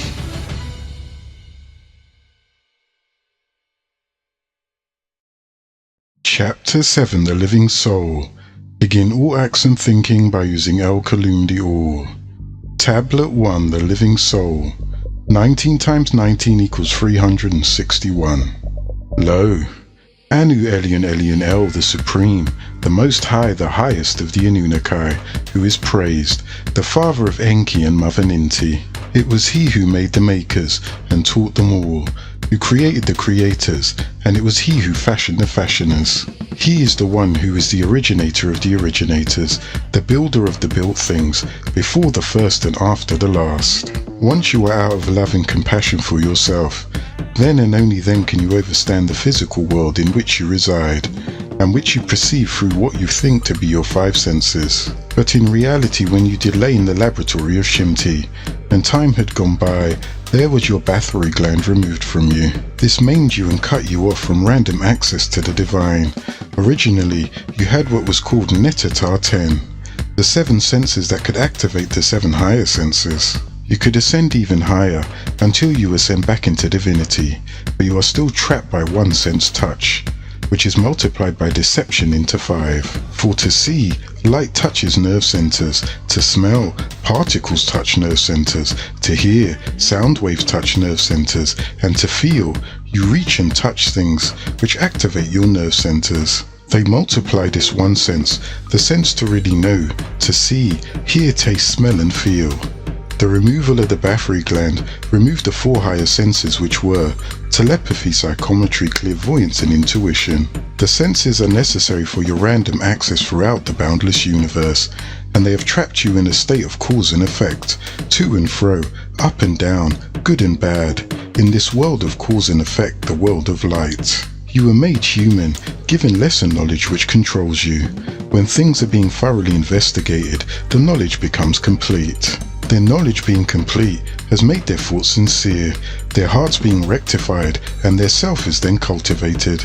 With their self being cultivated, their families were regulated, their states were rightly governed, the whole kingdom was made tranquil and happy. It is necessary for you to overstand the spiritual realm and the world of darkness, in which you would be using all your 7 senses, thereby rendering you an Elohim. Then, even higher onto your 9 senses, rendering you an etheric being, which is the true world of causes. There are combinations of elements that existed before, and all living creatures are what their past actions made them, for the law of cause and effect is uniform and without exception. The 7 descending planes, being Khnum the potter, the Ab-heart of Anu El-Elo the source, who is Elion El, of the abode called Lahut. El-Elo is appointed by El-Kaloon the All, from which all originated. The source of divine reality, the spark of life. Life is the time you spend in your Kahat body on Earth or on other planets. From the moment of conception between sperm and ovum,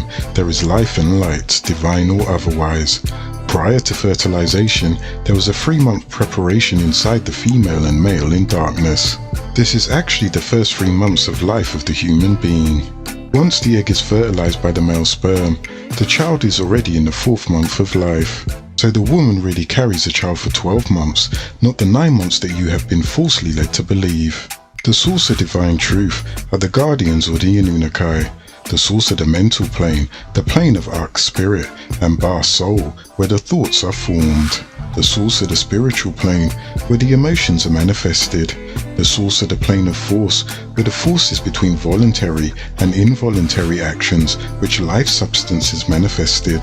The source of the material plane, the governor of carnal desire, material, not spiritual, like where Anu El-Elo, who is also Elion El, to rule over the heavens and the planet Earth, who is called Yahweh, or Jehav by the Mizraimites, or those of Kemet, Egypt. This became Yahweh, but Yah agreeable and Weh disagreeable. He is being called the light of the heavens and earth by those who worship the sun. This was placed in the heart of El-Elo the source, who is called Anu. The plane of force is a plane about which the human mind cannot conceive the knowledge concerning it. For he is El-Elo the all-knowing and the all-wise, the supreme being. He is El-Elo, and you should have no other El-Elo with him. Say it in your heart, I have faith by way of Anu, as he is. By using all of his names and acknowledging all of his special qualities, by accepting them in your heart and reciting it with your tongue, thus declaring, I would be faithful to Anu and all of the messengers or Anunnaki of Anu, and all of the scriptures and all of those Rasulat sent forth by Anu, who is Anu, for guidance, and in a final day, when all actions will be judged according to whether they be agreeable or disagreeable. All of this comes from Anu, Elion El, right up until death. There are 2 lives, life on earth and life after the physical death. Death is the door which takes you from one stage in life to the next stage of higher life. If that person was a highly spiritual person, their soul will pass at once through the planes, or even bypass the planes and go into the heavens or other galaxies, from where their soul and ether being originated. With the help of the elder Anunnaki, the Agigi, the heavenly host, or 24 elders who sit around the throne called Shayuk. You should not weep at natural death, but rejoice and welcome the presence of the Elohim. The Anunnaki bless you with old age, which allows the physical body to rest from the harmful activities that we indulge in every day. Old age prepares humans for their inevitable judgment, so escape not from the possibility of becoming elderly, for it is an honored gift that everyone receives. You may weep for the murdered victims, or accidents or illness, and life cut off before old age. You can weep for the pain they felt, but not for the transferred from this world to the next. You cannot take from the all, and you cannot add to the all. The all merely shares, and you become. The plane of divine reality is the mental spark, the true essence of the human being, the light of life in human beings, a divine spark, reflected spark from Anu, Elion, Elion El, the Most High, the highest, manifesting itself as effect. Light disturbed the supreme balancement of darkness, and he created individualism, or a focal point, which manifests itself there as opposed to here. This spark is in each individual, making them a supreme being, onto beings, known as Anunnaki, Allahumat, and then onto human beings. Onto human being, onto human, onto men, onto mammal, onto beast-like man, beast onto demon. As ether beings, rulers of the agreeable Anunnaki, Sarufat, who came incarnate on behalf of human beings, the disagreeable Anunnaki, Garubat, can incarnate on behalf of man and the beast man, having both male and female gender. For in the spirit, Cadman, son of Autumn, and his wife Lilith, and Nekeba, son of Fatah, and his wife Aneth, are one being. Thus you, Cadman, are Nekeba, and you, Nekeba, are Cadman. He is also called Adam. It is on this plane where the mental spark is formed, the shell of the spiritual body of Cadman, who is the ruler of Nasut, the abode of Enoshites, a spark of divine consciousness, leading to the development of the human soul. Being in the likeness of the Anunnaki, and Anu El Elo, the most glorified and exalted light, as a child of the Elohim, the spark of consciousness, this mental spark that radiates a part of itself to the planes below it. It projects down to the spiritual plane and forms what you call the soul. It is the light of Anu El Elo, most glorified and exalted becoming life. The spiritual body, or etheric you, is the shell of the soul. The spiritual body will be visible as ethereal form to those close to the deceased. This is the spirit, together with the 2.5 of soul, and the breath of life. It's the last thing to leave the body, following the soul. The spirit then becomes drowsy and sinks into the preliminary sleep of the spiritual plane. The spiritual body houses the soul of the spiritual etheric plane. When the breath of life ceases to exist in human beings, the etheric cord and the spiritual body is cut. This allows the person to live an extended and independent etheric life. Much like when a baby is born, the umbilical cord is cut from the mother, which she once depended upon. The baby comes out and begins a whole new life. The soul is greater than life, because when life is no more, the soul remains forever. In that which the being has done that has affected others, his soul is his essence, and he's remembered time. The soul is greater. It gives you your will to live or die in the physical. Thus the physical life of the soul is 1,000 years in this realm, and the spiritual life of the soul, as the spirit of the shell of the soul, is 43,800 years, but the existence of the soul in the minds of those affected is eternity. When a person dies, the soul and the breath of life is the last thing to leave the physical body. Then, being the human, should live 120 earth years, and 1,000 as nature and a part of nature on the plane of force, which is the breath of life. His existence goes on to complete a cycle of existence until he or she is remembered no more. Anu is remembered, Humbabar is forgotten. This soul attracts bacteria, and a form is shaped around it, which is a body that is formed by the hand of the Anunnaki, the most glorified and exalted ones, the benevolent ones. On the arms of Enki Israel, the angelic being of death, son of Anu and Id. Built on the atoms of the physical plane, it manifests as a mortal, body and spirit, giving birth to a living soul. The body, the spirit, the living soul is the successor of the earthly plane, a son of the Anunnaki Cadman. You were born by the will of Anu, El Elo, a living soul. The mental sparks all connected through the spiritual umbilical cord, the etheric cord. In respect to the planes, the plane of divine truth is the spiritual perfection and attainment, a plane exempt from all carnal desires, supreme spiritual bliss.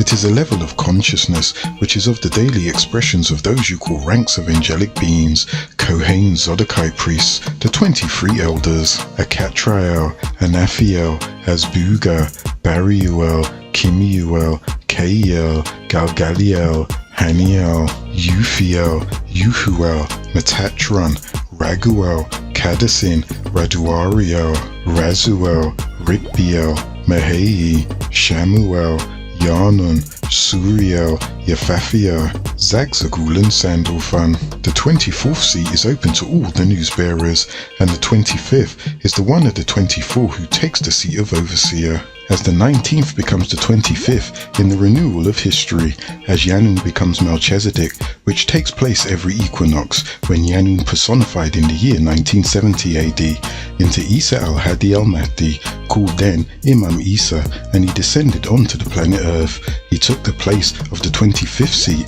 and another Anunnaki was placed in the 19th seat. And nearness to the heart of Anu El Elo, most glorified and exalted. It is the school of Anunnaki of green light, from where they have the ability to personify as 12 times 12, and it is here that one is translated from a mental state into that of a divine state. The mental plane is the plane of the chosen. Rejoice at the glad tidings. The chosen one, our master, has found the root of all evil, disagreeableness. He has shown us the way to salvation, Nuwaupu. The chosen one dispels the illusions of our mind, and he breaks the spell of Kingu and redeems us from the fears of death. The chosen one, our master, brings comfort to the weary and sorrow laden. He restores place to those who are broken down under the burden of this life. He gives courage to the weak when they are at times end, and they are ready to give up self-reliance, and they hope the chosen one has proclaimed the truth, Nuwaupu. Let the truth of the chosen one dwell in your hearts, extinguish in yourselves every desire that antagonizes the chosen one, and in the perfection of your spiritual growth you will become like unto him. Those of you which cannot or will not develop into the chosen one must perish, for it is the source of your error, it is the cause of your misery. It is those of you who through flashes of intuitive illumination from the higher source, who have the ability to perceive that which the ordinary human perceives not. The chosen is that one who finds his normal consciousness level, expressing a bright light from within the inner sun at the seat of the solar plexus. This plane is the midway plane between the human being and the supreme being, where all those of the ancient and mystical order of Melchizedek spiritually meet, where they adorn their crimson to black crown, and you listen to hear the tassel bell of happiness sound, where their heart is wrapped with the noble sash, a token of authority, dignity, power, honor and reward, worn as a symbol of glory and remembrance of their great path. As they raise to the heights from degree to degree, 720 is what they will be. 360 master the physical, and all 360 opens the way to the spiritual hall. 27, 9 to the 9th power of 9. At this point you become master over space and time, knowing no depth, no height, and you raise from the darkness of ignorance to the intellectual light, which endures all temptations when it is tried. A crown that is his own, the jacket with the wings of an angel is worn. Thus, you have your inner pyramid. Pira means fire, and mid means the center. The nose on the face inhales the oxygen that ignites the sun in the middle of your chest, where the lotus breastplate rests. And the son of the Anunnaki, most glorified and exalted ones, Malakut, which is ruled by Malachi Zadok, plane of divine love. A compassion not yet comprehended by human beings, but it will be, of which earthly love is only a reflection. A compassion that realizes not only the self, but expresses a compassion that can encompass all. With the true lights, the skin of the soul is the force field of the mental substance, manifested as your Akh or Nafas spirit. In the lower part of the mental force field, the spirit forms the cat, physical body, as a lower aspect of itself, and it builds a home for the Ba, Ruach, living soul. The physical form, then it's built around the lower aspect of the spiritual form. The Ba, Ruach, soul, and the spiritual life determines the form of the body. The light of the soul as it perspires through the spiritual skin, this is called the true light, a result of the light of the sun that burns within your solar plexus. It is the dictionary of your emotions. The mental plane is the plane where the spirit or the soul are outgrown, and the thoughts take form. With the subplanes, each plane is broken up into 7 subplanes, which are broken up into 7 subplanes, down to the 7th degree of 7. The 4th subplane of the spiritual plane is a battleground for the mind of human beings. This is where an external and internal struggle go on between its higher and lower mind, and the emotions are formed, vibrating on their own selfish frequency. With mental intuition, the 3 subplanes are the realms of your subconsciousness, and the upper 3 subplanes are the realms of your mental intuition, or the superconsciousness of Cadman, son of Autumn. It, your superconsciousness, is from where your soul descends into spirit and forms the body. In the middle chamber, the first, the world, the last. Remember the various levels of the mind, the walking conscious mind, as it works through your everyday awareness, and it is clothed in the matter of the physical plane. The subconscious mind operates through the sympathetic nervous system, which is the system of cells, tissues and organs that regulates the body's responses to internal and external stimuli. In vertebrates, it consists of the brain, spinal cord, nerves, ganglia, and different parts of the receptor and effector organs. The subconscious mind as it operates your faculties of intuition, and the wisdom of the mind as it operates through you. As yet undeveloped qualities of divinity are found at the end of the true seeker's path. The plane of force is a plane largely composed of energy forces and etheric ka, duplicates of the physical plane's objects. The plane of force is not subject to the law of gravitation as you understand it. The plane of force is dominated by the law of attraction. Upon the plane of force, there is neither distance nor time. There is no heat or cold, summer or winter, day or shadow hour. It is a plane of aspiring desires as well as carnal. The physical plane consists of dense chemical regions of solids, liquids and gases, and the etheric region consisting of 4 higher physical ethers: ultra gaseous matter, life force ether, light ether and mental ether. The attribute of Anu Elion Elion El, the most high, the highest, formed on the higher planes, stepped down to become your intuition, the intuition of a human being, and the intuition of human beings stepped down into his conscious and became his character, his living soul. The ultra-gaseous matter, ether, is the most dense and the lowest of all the 4 ethers of the physical plane. The ultra-gaseous matter ether is the channel for all the physical forces with which you are familiar with, like heat, sound, light, motion, ultraviolet rays and cosmic rays. This ether subplane of the physical manifests aspects which operate in human beings under the direction of his conscious mind. Within the physical form, the ultra-gaseous matter, known as ether, is operating under the law of attraction, and it draws the physical form from the needed elements in the surrounding space, and it makes them absorb to be utilized in the physical form. The ultra-gaseous matter ether, under the law of repulsion, expels from the physical form all the materials that are no longer useful to its maintenance.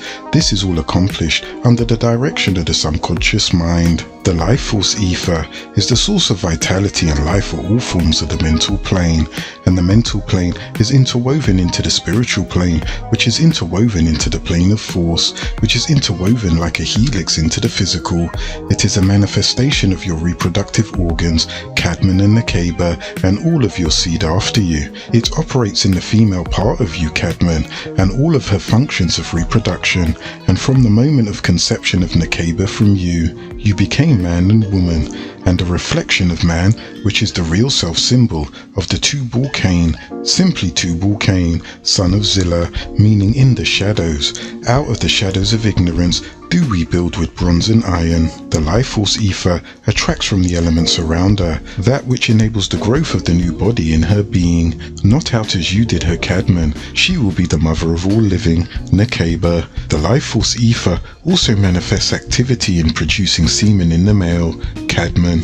The spark of life, be it male or female, it comes from your likeness to the Anunnaki, most glorified and exalted ones, the benevolent ones. In respects to the light ether is the tunnel from which light from the plane of force penetrates, spreads, and intermingles with the physical plane. The light binds human beings' emotional nature, which is to the emotional center in the physical form, which is located in the solar plexus. The solar plexus is 6.5 to 7 inches above the navel or umbilical seat, as the crimson crown stands 6.5 to 7 inches high. The emotional center superimposes the solar plexus area, the lobe of the light ether is always in perpetual motion. The mental ether forms the bridge between the brain structure of the physical form and the mental body of the physical individual. The mental ether is distributed throughout the brain centers and throughout the cerebrospinal nervous system, which produces mental waves throughout the atmosphere. It is by these mental waves that your thought processes function, and it is because of this mental ether that thought forms are seen, the true light reflecting your every thought. The mental ether is the channel for the transmission of thoughts from one individual to another, a form called telepathy, telepathite, or tarite, which will become increasingly responsive in these last days. In the physical form, the heart is the great center station of life's activity. When the heart fails to pulsate, the body is dead. The bloodstream carries life throughout the channels of the body, being sent there not alone, but by the pumping action of the heart, and also by the law of magnetic attraction. The physical form gives off energy from itself, as well as attracts energies into itself from the marrow of the bones, which flow the ultragaseous matter, ether. It registers as a pale silvery mist throughout the physical form, with its concentrated points of activity all around the vital organs. Its principal seat of activity is at the highest point of the right auricle of the heart. The physical body, when one dies, recycles from the ground in which it is planted, and it becomes life again. It penetrates into the atmosphere as films or dust particles, and they are breathed into the nostrils of human beings, where they are recycled by triggering nerves in the sinus cavity beneath the pyramid nose. It works like a kidney to sift the unneeded particles, and that related the chemical composure of that which is needed into the mother's bloodstream. The human flesh is reanimated. This is the process by which a child is given form or flesh in the mother's womb. Then there is the etheric double. During the process of birth, the atoms of the new forming physical form stick fast to the atoms of the etheric form. The physical form, without the vital etheric form interpenetrating it, it is only an empty shell that possesses no vital life. The etheric form, after rising out of the physical form at death, it is also an empty shell, and it disintegrates. It requires the two of them to express life. The etheric body is an interlacing network of etheric wires that are knitted concentratedly at all the seats along the spine. The principal point of contact is the navel or umbilical seat of life. From there, it extends into the spleen by the nerve ganglia. From the umbilical seat of all human beings, desires arise, for this is an emotional center, the principal station of the subconscious mind in human beings, though it operates under the influence of the pituitary gland, or the seat of light of the third eye at the tip of the nasal pyramid, the brow seat of Horus or Heru, the sun. The eye is at the cornerstone of your own pyramid. Tablet 2, the seed of Cadman. 19 times 1 equals 19. Lo, Cadman, your seed's life will be governed more by emotions than by willpower, which means that they will think as much with their abdominal brain in the solar plexus as with the brain in their head. At the present, desire is the motivating factor and the most powerful force in the human being's life. There are two desires at the root of emotion: attract, human desire to possess or move towards something, and retreat, human desire to escape something. The spiritual aura extends beyond the outside of the physical form. Since the emotions of human beings presently rule their life, their spiritual form is entering the height of its development. Their spiritual sense organs are starting to speed up, which means that they are beginning to function on the spiritual. During the hours when their physical consciousness is asleep, with their spiritual sight, their hearing and awareness wakes the dormant spiritual self. This can be preempted by sleep paralysis to stimulate experiences that do not actually happen. This spiritual form contains counterparts of your physical and sense organs. The spiritual form has eyes, nose and mouth, but its organs are not used in the same way as they are on the physical plane. You see through the eyes on the physical plane, and on the spiritual planes, the perception is different. Tablet 3, the spiritual form. 19 times 1 equals 19. Lo, but on the spiritual plane, one sees and perceives through the entire physical form. with the eyes serving only as focal points. Human beings on the spiritual plane far surpass the ranges on which the physical beings are capable. The matter, energy of which the spiritual form is composed is constantly in rapid motion, so the sense of seeing, hearing or tasting, smelling and feeling are not stabilized through any particular nerve channel. The spiritual form also contains a conscious, which is a counterpart of the physical brain, with this one difference. The spiritual conscious is capable of remembering both your spiritual experiences and your physical experiences. The mental force field embraces the upper part of the physical form, extending down to the root seat of light at the base of the spine. Its principal points of contact are the pineal and pituitary area, the throat area, the solar plexus. The seat of consciousness is of the world of light, and things focused in the brain passes through the medulla oblongata into the spinal column. The spinal column is an elongation of the seat of consciousness, the seat of visions and senses in the spiritual world of pure blackness, the realm of the free imagination and true overstanding and bliss, which existed before the light of knowledge and chaos. This peaceful darkness is the hippocampus area of the brain, the seat of God. It is the carrier of a liquid ether substance which travels upwards to the seat at the highest point of the brain used, darkness or downward to the seat of light in the root or base of the spine. Liquid ether is the equivalent to E2 plus E8, which is on the physical elementary chart as H2O, that is, 2 hydrogen and 1 oxygen producing water. The etheric chart, it's 2 ether 1s plus 1 ether 8 to produce liquid ether. Tablet 4, Ether, 19 times 1 equals 19, low.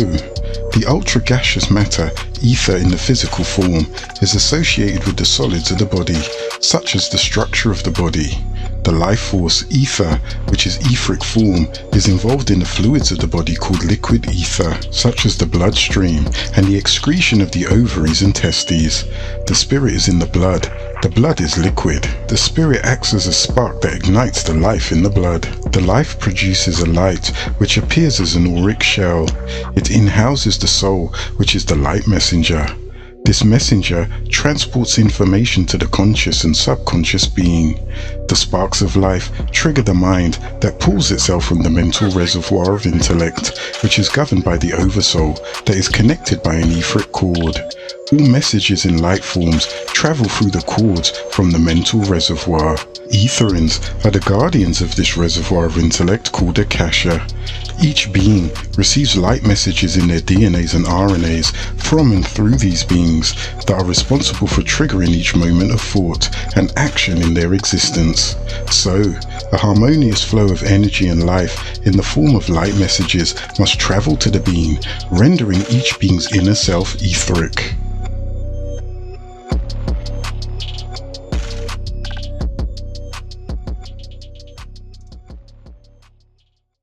Chapter 7, The Living Soul. Begin all acts and thinking by using Alkaloon the All. Tablet 5, The Laws of Health. 19 times 8 equals 152. Low. The law of health will be based on this fact. It is simple to overstand all, and require only that a human should open their eyes to perceive the great elementary forces which support health.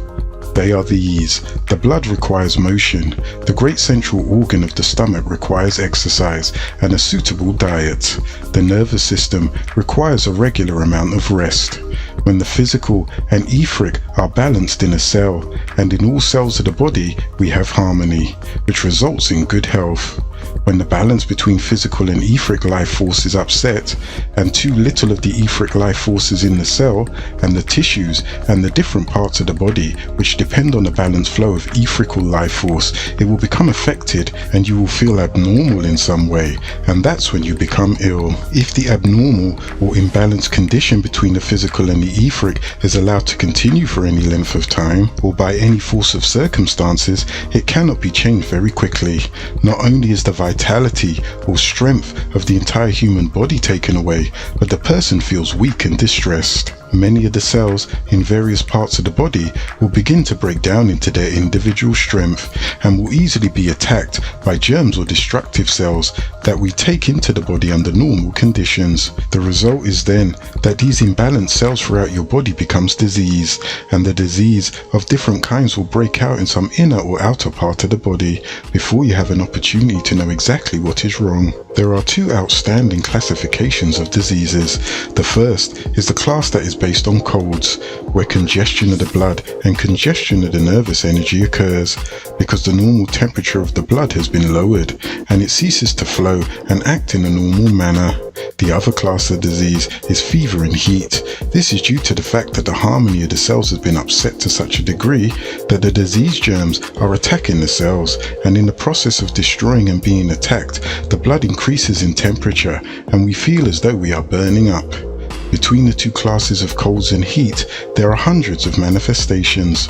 All in all, it is the imbalanced state which exists between the physical world and the etheric or spiritual body which produces illness. Each blood cell must have a well-balanced power of vitality as it goes through the arteries and veins of the body. This vitality results from the proper relationship between the etheric form and the physical form. When you breathe into your lungs oxygen, this is physical. On the other hand, there is something else that is in the air which gives you life and vitality. Anu, Elyon El, the Most High, the Highest, puts it there.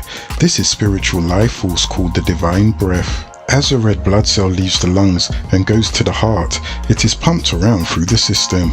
It throws off some of its oxygen and vitality, and it picks up a little more of the mental part that forms its outer wall or shell. This is the way it strengthens itself in the physical sense, but it revitalizes itself as far as the life force is concerned, in that the life force is relinquished. It has distributed at the various capillaries in the physical form and has given strength and vitality to the physical form in this way.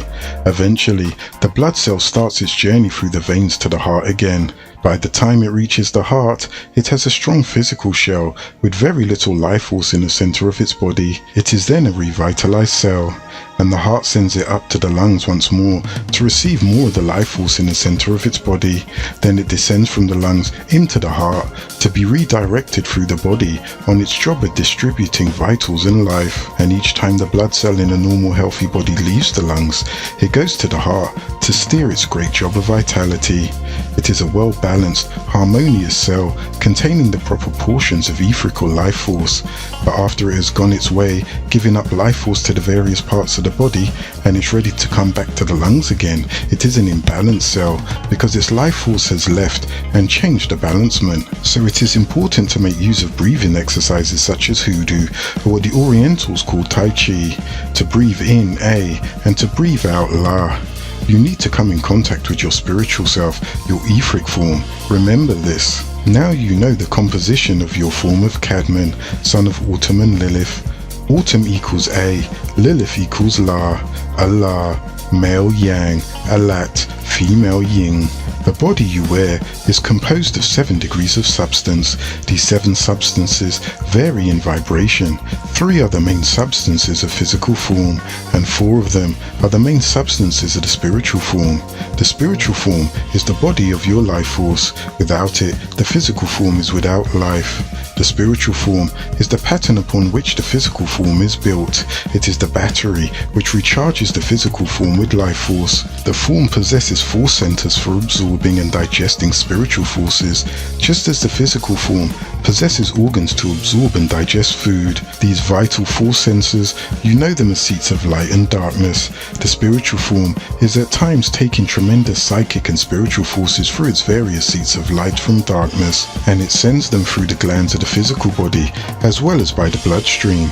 The spiritual form penetrates every cell of the physical form. It must at all times be able to properly discharge its duties of operation, that is, of properly absorbing and distributing life force of the unlit universe through its own centers. It must at all times be properly attuned to the dense physical form in order for perfect health to manifest in this lit up world. The force centers of the spiritual form lay upon and thoroughly penetrate the glands of the physical form and draw in solar energy and life force of the atmosphere, and then put them in the physical form by their counterparts, which are the physical glands. These force centers or seats of light are sockets into which the glands are plugged in order for the life force to flow into the physical form from the unlit world to the lit world. When your body becomes ill, what has happened is the physical and the spiritual forms have somehow become disconnected. The physical is cut off from its source of life force.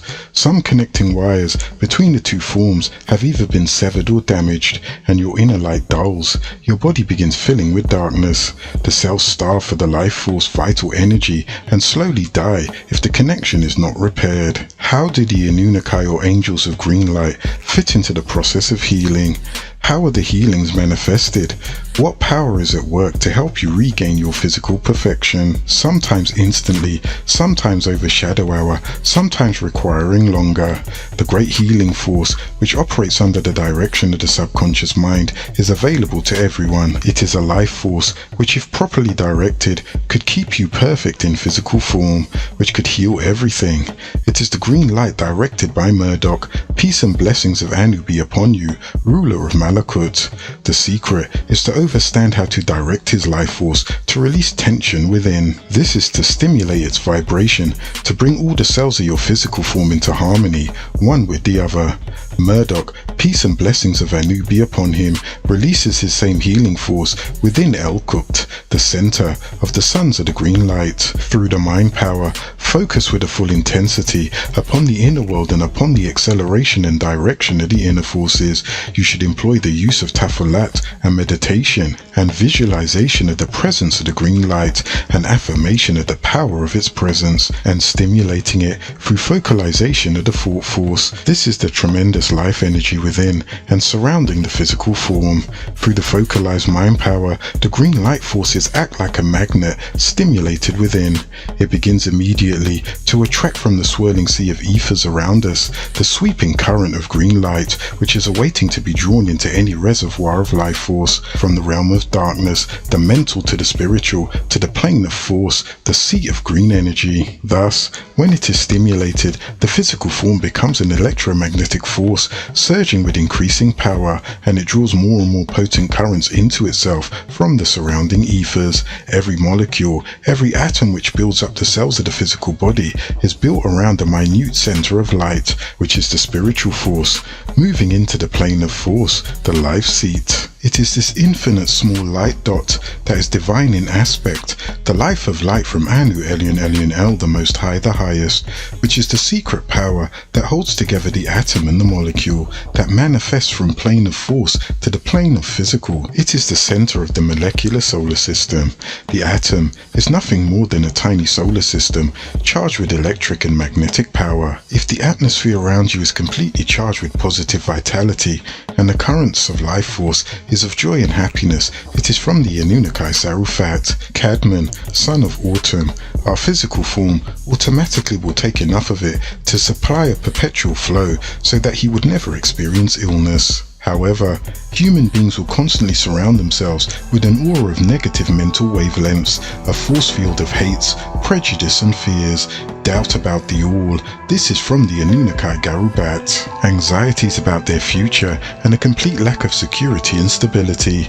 Low moral concepts, corrupted by spiritual values from Samael, who is known as the one who was removed from the skies, the red light.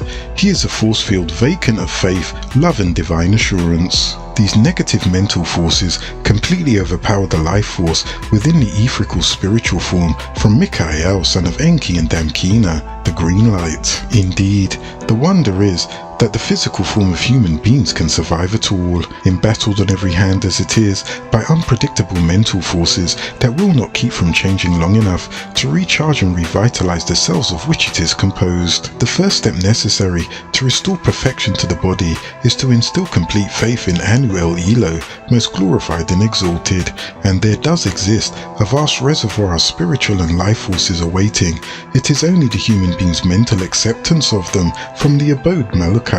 This is the home of the Anunnaki, angelic beings, sons and daughters of Anu, Eli, and Eli and El. The first act, the act of having faith, is within itself a gigantic step forward towards breaking the negative mental force field. We need not have faith if we know. The Anunnaki Garubat and Lucifer Samael, also called Shaitan and Satan the dragon or beast, he is so crystallized around human beings' physical form that it is indeed difficult to destroy the power that he, the evil one, exerts. This mental force has built a wall, an invisible wall, but almost impenetrable wall, which prevents the inflow of positive spiritual energies that are there. When each child of your seed will be born into the earthly plane, we will shield him from all evil at 30 steps like from the tree. Only you let Samael and his 200 sons will tarnish his father and the 1/3 of disagreeable Anunnaki that were cast out of the skies at the very breaking forth of day into the realm of your children. Now I, Michael, have shown you the secrets of life and breath. If you will become as one of us Anunnaki again. However, if not, you will go down into the earth. The gate will always be opened, the vortex which is the pathway, to you if you can climb the path to the pure green light, which will lead you home. The crystal city awaits only 144,000. Each of you shall be called when your DNA explodes in awareness, and at that exact moment is when you are truly not alone. Your Ephraim parents have sent forth the Anunnaki to enlighten the chosen amongst you. Once your mind's eye is open and you can truly see with your inner being, then you will be prepared, and the ladder will be let down for you to climb each step to your place in the crystal city. Tablet 6, the reproductive process. 19 times 6 equals 114. Lo, sexual reproduction is the union of two cells to form one or more. This one formed cell then grows into a new living being or beings. The organs of the reproductive system may be divided into two groups: the gonad, which means the male and female sex organs, the testes and ovaries, a cell from which an egg or ovum develops by meiosis, a female gametophyte in which that produces germ cells called spermatozoa, and hormones called testosterone, estrogen and progesterone, and 2, a series of ducts for the transportation of germ cells. In the male, the penis is prepared to transfer germ cells into the body of the female. In the female, the uterus is changed or arranged to support the growth and development of the new living being. The spermatozoa, plus the secretion of the seminal vessels, of the prostrate gland, and of the bulbourethral glands, make up the semen, which is ejaculated into a woman. This thick greyish-white fluid has an average pH of about 6.5.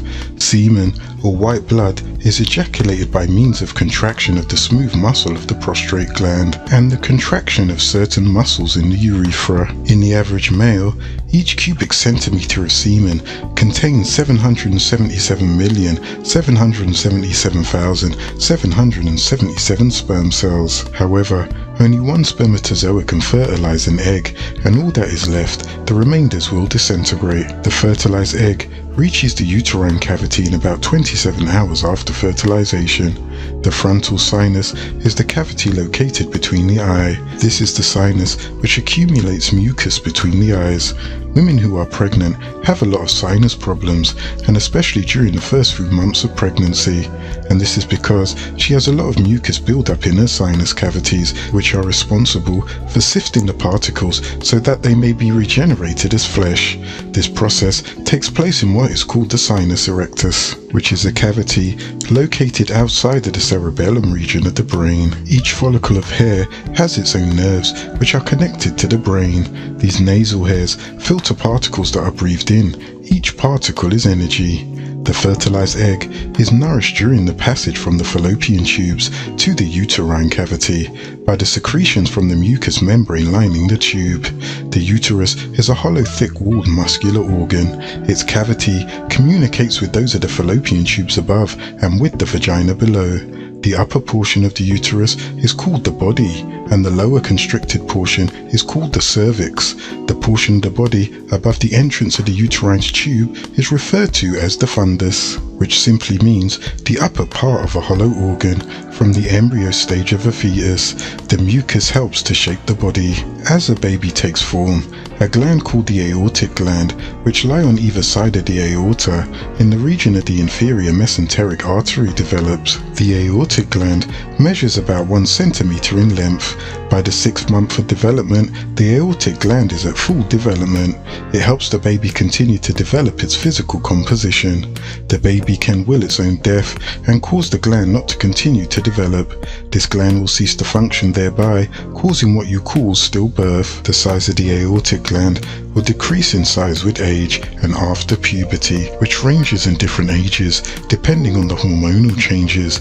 It can only be seen under a microscope. The aortic gland will reappear within 24 hours before a person dies, and it brings on the setting in of the rigor mortis process, which is the temporary rigidity of muscles occurring after death. The kidney and liver work together to cleanse the body of its liquid impurities. The liver filters poisons from the blood, and it is the largest gland in the body. It lies across the width of the abdomen at the lower margin of the ribs on your right side. The liver has many functions which are important to the body, including the production of bile, a bitter yellowish liquid necessary for the complete digestion of fats. Bile is about 98% water. Among the solid substances dissolved in water are bile pigments, which give the bile a golden brown color. Also, in the bile are bile salts, which emulsify the fats in the small intestine. This is a necessary step before the fat can be broken down into fatty acids and glycerol. About 1 pint and 2/4 of bile is secreted daily by the liver. The kidneys filter poisons from all the other liquids in the body. The 2 kidneys, each resembling a 5-inch long kidney bean, are located on either side of the vertebral column, just under the ribs. 2 large arteries, the arteries pertaining to the renal organ, liver, deliver about 1/4 of the blood discharged from the heart into the kidneys. An enormous quantity of blood, about 1800 or 1900 quarts, passes through the kidney every day. The kidneys filter waste substances and excess water, urea, mineral salts, and other products from the blood.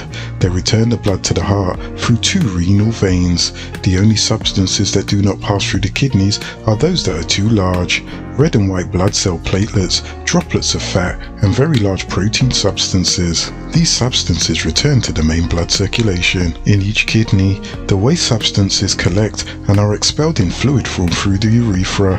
Every day, the body produces about 2 quarts of urine. The lifespan of human beings can vary from death in the womb to no more than 120 years.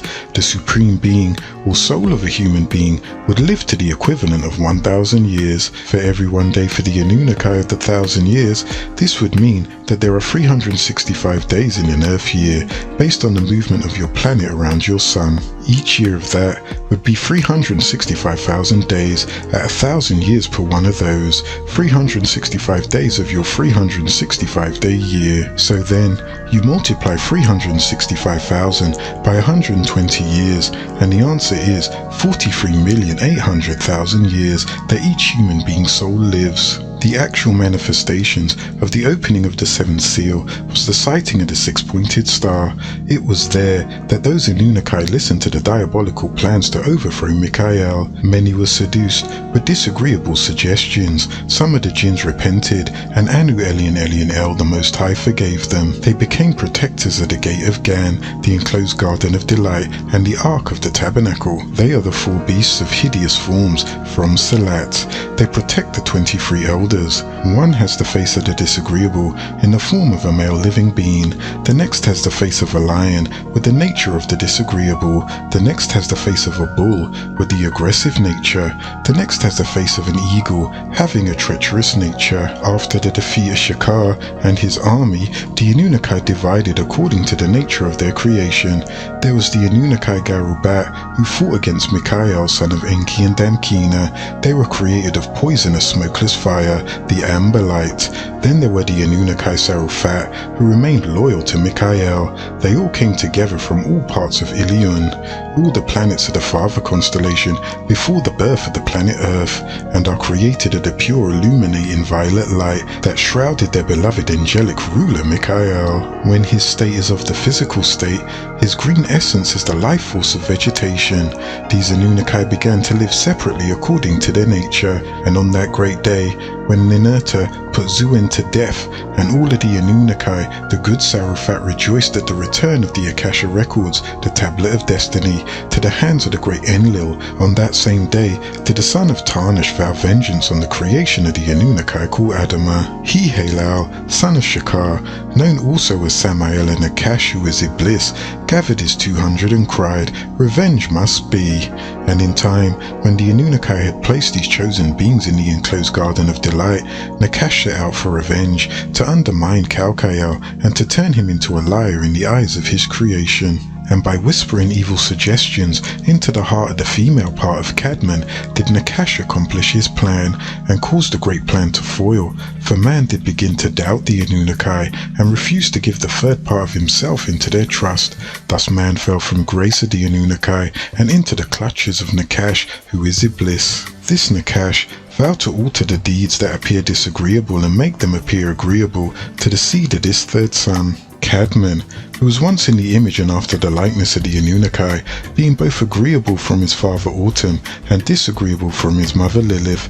Thus, it is said that now Cadman has become like one of us, to know his agreeable side and his disagreeable side, when at first, like a lion raised with the sheep, he knew only one side. Thus he too had to be maimed, and this momentum had led to the removal of the Bathry gland, which produces the hormone serin, a green substance that filters the chlorine through the body and activates the melanin, stimulating the nerve fibers in the hippocampus area of the brain that opens the higher senses. With this removed, he became maimed and no longer a deity, a mere mortal. His son, Seth's son, became a mortal called Enos, and he was cut off from the courts of the Anunnaki, from their presence, from their guidance, and from their voices was assigned but one, Tammuz, who is called Yahweh. Tablet 7, the forces of will. 19 times 1 equals 19. Lo, it is these two forces of agreeable and disagreeable that have a direct influence on the will of human beings, yet they are but one force. Elyon El, the Most High, created the agreeable Anunnaki from light, and the Jinn or the Anunnaki of the lesser light from fire. Thus, it is related that in order for Anu Elyon El, the Most High, to create anything spiritual or physical, there had to be a state to contain something. This condition was the state of nothingness. So splendid and fine was this state of Anu Elyon El, the Most High's existence, that it was not even included in creation. So Anu Elyon El, the Most High, created a state of nothingness in which to place the 99 elements that made up the something known, the sum of things. Wait. Then he created something. That something was in a state of darkness, a state of supreme balancement. One of the first things which Anu Elyon El, the Most High, the Highest, created inside the darkness was the light in the darkness. The light fathered objects, and objects created subjects, creating subjection. When the light manifested in the darkness, it became the name of Anu, being he fathered light. In time, light gained a purpose. That was in opposition to the very darkness in which it was created. In due time, that light wanted to rule the darkness too. In fact, it immersed itself in the darkness until there was no darkness. Yet, light must reflect. Reflection has a point in time and space. Thus the brightest of lights is merely a beam in supreme balancement. Thus light can never remove the darkness, but merely wear its garment and dream of its authority. Thus you have the spark of life, the living. On the first things of which Anu the soul created was the quill, and of the first things which Anu, who he is created, was the intellect, and he commanded as he pleased. He said, "By you I grant and by you I forbid, by you I establish and you I appoint." Tablet 8, the Enoshite, mortal man. 19 times 3 equals 57. Lo, All of you children of Nuwaupu, you have embarked on the name Nuwaupian. I, your master teacher who you know, as Malachi Zadok York El, have been sent to you to break the spell. I am about to impart on your mind the mechanics of what you call the master organ, or simply the brain, which works with the mind. Know that your mind was a special gift given to you by your ancestors, whom I call your descendants, for they came down to you from above. They are called the Anunnaki, who are the Elohim, and Al-Mala'ikat, the angelic beings, the ruler of which is Al-Malak, who is Anu, called El-Elo or Anu, Allah and Yahweh, or Theos, or God to many, all within El-Kalun the All. Within the confines of these pages, you shall embark upon the knowledge of the mind, in which is working with the brain and the nervous system, 3 out of your whole body and being. The brain is one of the most intricate of organs within itself, and it was created by El-Elo the Most High. This knowledge which I am giving to you has never been taught to you by any. Remember, my dear Nuwaupian, with right knowledge you can receive right wisdom and right understanding over all. This is the science of your way of life, Nuwaupu, which is the miller of the Anunnaki Elohim. Let me begin by giving you the nature of the Hamim, who is the mortal man, the human being, known to you as Enoshites, the children of Enos, the son of Seth, who in tones is called Sheth, and in rhythm Sheith, and his wife Aklamia. O ye children of Enos, know that ye have fallen from being to supreme being to human to man, to mortal, to mammal. Don't fall any further, my children. Study this small scroll. When the Enoshite searches for happiness, they invariably turn to external objects and events for satisfaction. They merely think, if I could just have that car, or if I were just able to get that job, or if I only lived here or there, then I would be happy. They have no perception of the fact that the mind can be still and at peace for a short time on attaining the desired object, but eventually the mind becomes tired of the newly made toy and seeks treasure elsewhere, still in search of happiness. However, know this, my child, each time the external objects fails to bring happiness, the Enoshite may acquire a new material possession, a position with more responsibility, money and a new dream home, being locked in person, places and things. However, my child, there always remains the same mind. However, your mind is an elusive animal to tame. Many a theory exists on how it works, yet the human processes seem to remain intangible. Why does one so often find him or herself caught in the same frustration and the same problems? It is said that this is a free society, but in truth, it is each Enoshite's own desires and emotions that blind the Enoshite. Consider this Enoshite, a person who smokes cigarettes daily, claiming they are determined to stop tomorrow.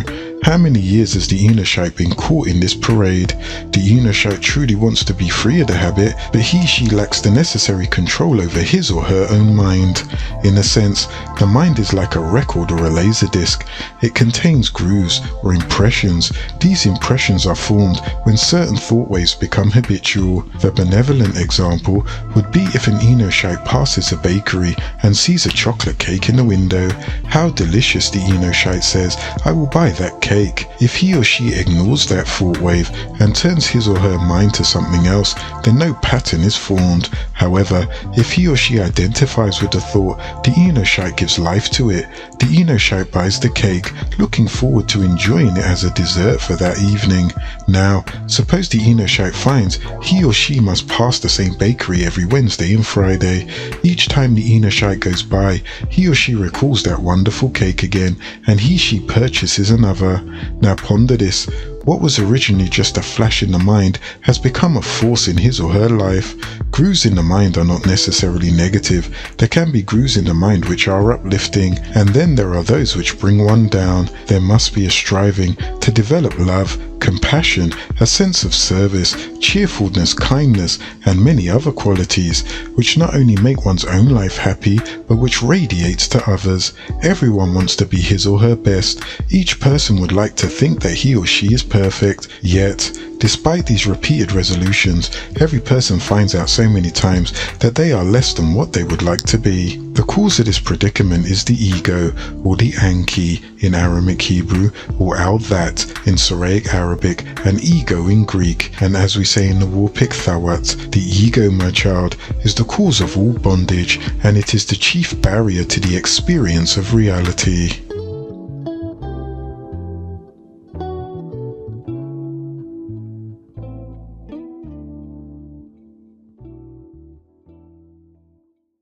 Chapter 7, The Living Soul.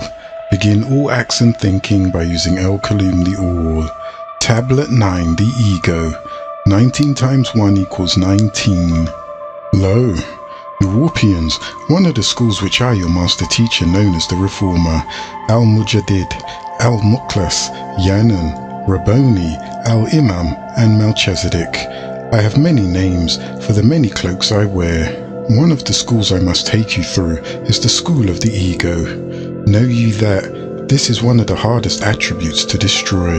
This is the attribute that is carried out mostly by the evil reptilian one Samael, also known as Zuen, or the devil, he who is the son of Shakar and Melita. Reject him and his attributes, and let him or his followers not into your hearts, for he and they would only lead you through the doors of misery. However, through the teachings of the ancient mystical order of Melchizedek, also known as Ammon, you can learn how to burn out the ego. Through the journey of this holy tablet, I will part upon your minds the works of the ego.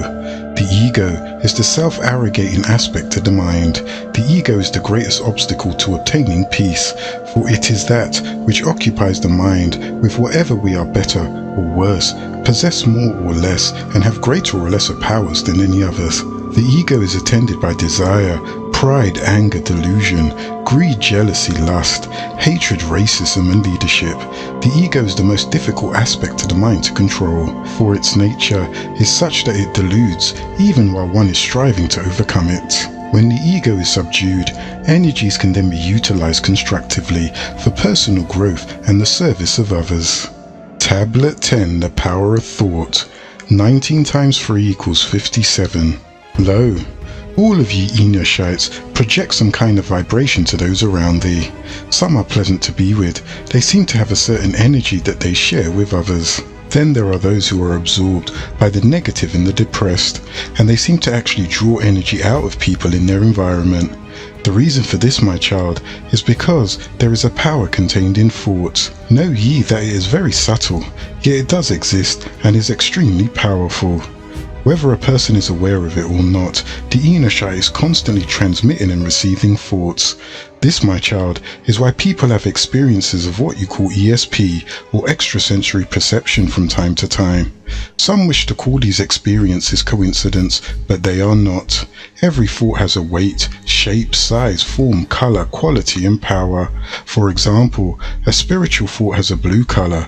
When you combine yellow and blue, you get green, the green light, while yet a thought charged with anger and hatred bears the color red.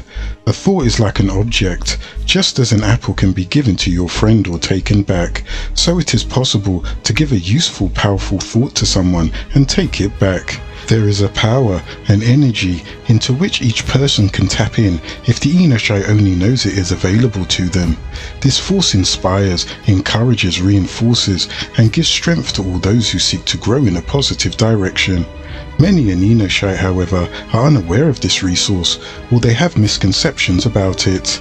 They are like the farmer who moved to a house in a city, and they live in darkness because he or she does not know what those strange sockets on the wall are. The light is there and available to all. John 1:5 states, "The light shineth in the darkness, but the darkness comprehendeth it not." We need only connect ourselves with the current and become a child of light. That literally means that the light will shine in the darkness, and the darkness has never been able to put it out or comprehend it. And again, in El's Holy Quran, the 57th chapter, the 28th verse, originally 94:28, in part it says, "He will provide for you a light by which ye shall walk straight in your path." And also in Daniel's, the 1st degree, the 22nd verse, which was given to our prophet Daniel, the son of Jara and Geba, where it says, "He reveals the deep and secret things. He knows what is in the darkness, and the light dwells with him." In respects to the laws of fate, gather, my child, there is a law in physics that states, for every action there is an equal and opposite reaction. To express it properly, it is said, what goes around comes around. Yeshua HaMashiach, whom you Christians call Jesus, and ye Mohammedans call Isa, who is also known spiritually as Sananda, taught. These are all expressions of the law of fate, of cause and effect. Whatever thought or deed comes from a person will be returned to the Enoshite. It may not come in the same form, but sooner or later, each person will confront want the result of his or her own actions. These reactions are not always experienced immediately. Sometimes, Enoshite, reactions are not easily learned, and negative patterns may be encountered for many years. A single lifetime, my child, may not be sufficient for one to obtain perfection. Some people create a hell for themselves. This is why some people may have it hard and others have it easy. One healthy and another is crippled. One is cheerful and another is depressed. One extrovert and another is introverted. One successful and the other unsuccessful. It is neither cruel fate nor a distant and unconcerned fate that set the stage for these situations, but one's own fate, you, as revealed to our servant Ahmed, who is called in tones Ahmed, and in rhythm Muhammad, who is the son of Abdullah and Amina. It is he who receives Del's Quran from the Anunnaki Allahum Nusku, and he who bears the title Gabriel, the son of Raziel and Zamael, where it states in the original order, the 92nd chapter, the 79th verse in part, an Enoshite's life is his or her own responsibility. Tablet 11, Health and Relaxation. 19 times 3 equals 38. Lo, O my children, what I must impart upon your minds is the importance of a healthy mind, body and soul, and proper relaxation. Remember, my child, the very words healthy and health begin with the word heal. To heal oneself is step 1. To heal one's mind will heal one's whole body, and relaxation is simply to learn to relax. What you must remember always is, by taking proper care of your physical body, you are protecting your inner spirit, and by poisoning your physical body, be it through drugs, alcohol, cigarettes, junk food, sugars or salts, and I can go on and on, you are doing serious harm to your spirit, and it becomes weaker and weaker. Through the teachings of the ancient and mystic order of Melchizedek Ammon, you will be taught on how to nourish your body as well as your soul. Know ye that proper exercise and proper breathing, proper relaxation, proper diet, and intake of much water and positive thinking are the requisite attendant that lead to healthy, dynamic, and effective existence. Proper relaxation is needed to maintain mental, spiritual, and physical health. Many of you think that relaxation involves leaving home for some exotic place where the mind and body are carelessly pumped with stimulants and depressants and a full range of other damaging delights. True relaxation comes from removing the stimuli, visual, edible, and otherwise, and tuning into the inner awareness. Like any piece of sturdy machinery, Enoshite's physical and mental bodies can take quite a bit of abuse before giving any signs of protest. Unfortunately, in Western thinking, it has become practice to ignore the basic rules of health, and the concept to think that a pill here and there will relieve the symptoms will actually bring about well-being, and quite the opposite is true. Pain in the body is a warning, like a red light on an instrument panel of a car. Taking this or that compound of chemicals to remove the symptoms is the same thing as taking a hammer and breaking the red light. It does nothing to solve the problem, and in fact makes it worse.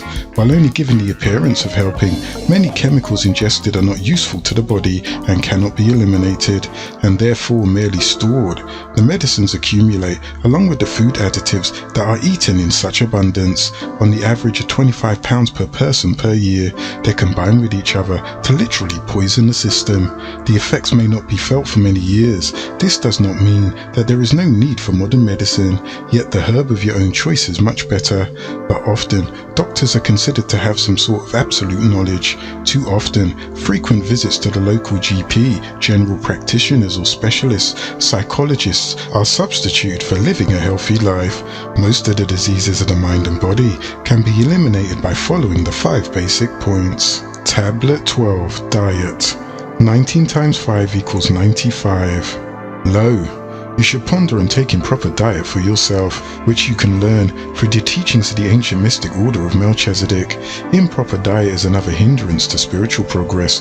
All foods have distinct energies, just as the physical body is formed from the gross physical portions of the foods that are eaten, so the mind is formed from the more subtle portions. If the food is impure, the mind also becomes impure. Cigarettes, liquor, narcotics, and fast foods, and too much meat are the most detrimental. In fact, meat at all.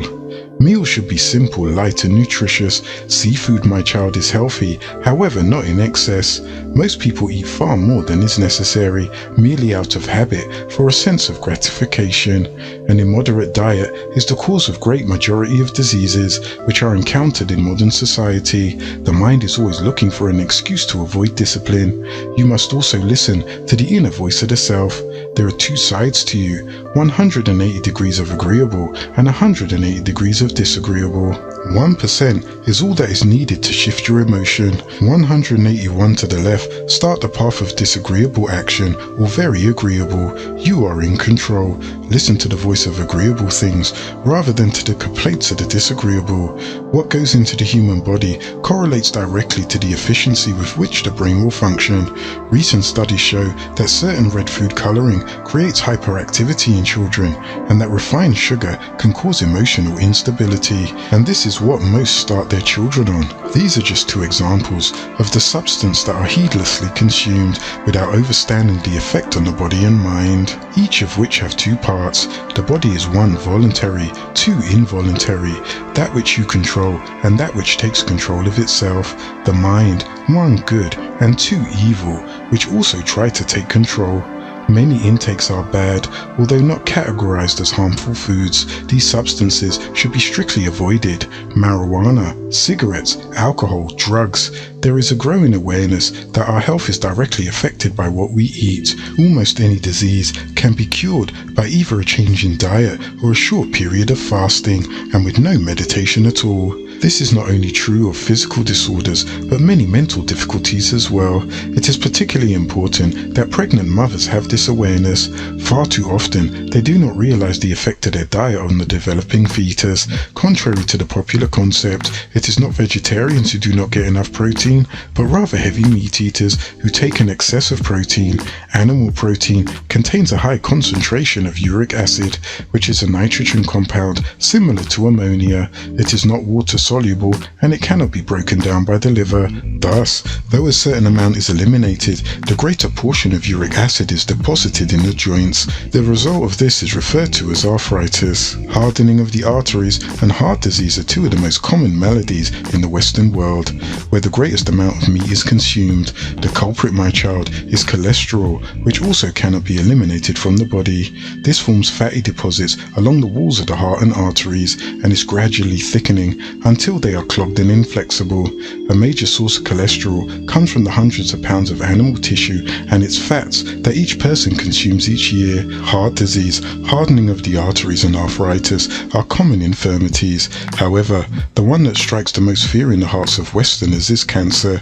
Many substances have been found to create cancer in animals. However, results always seem to indicate that the amount consumed by the average person is insufficient to create cancer.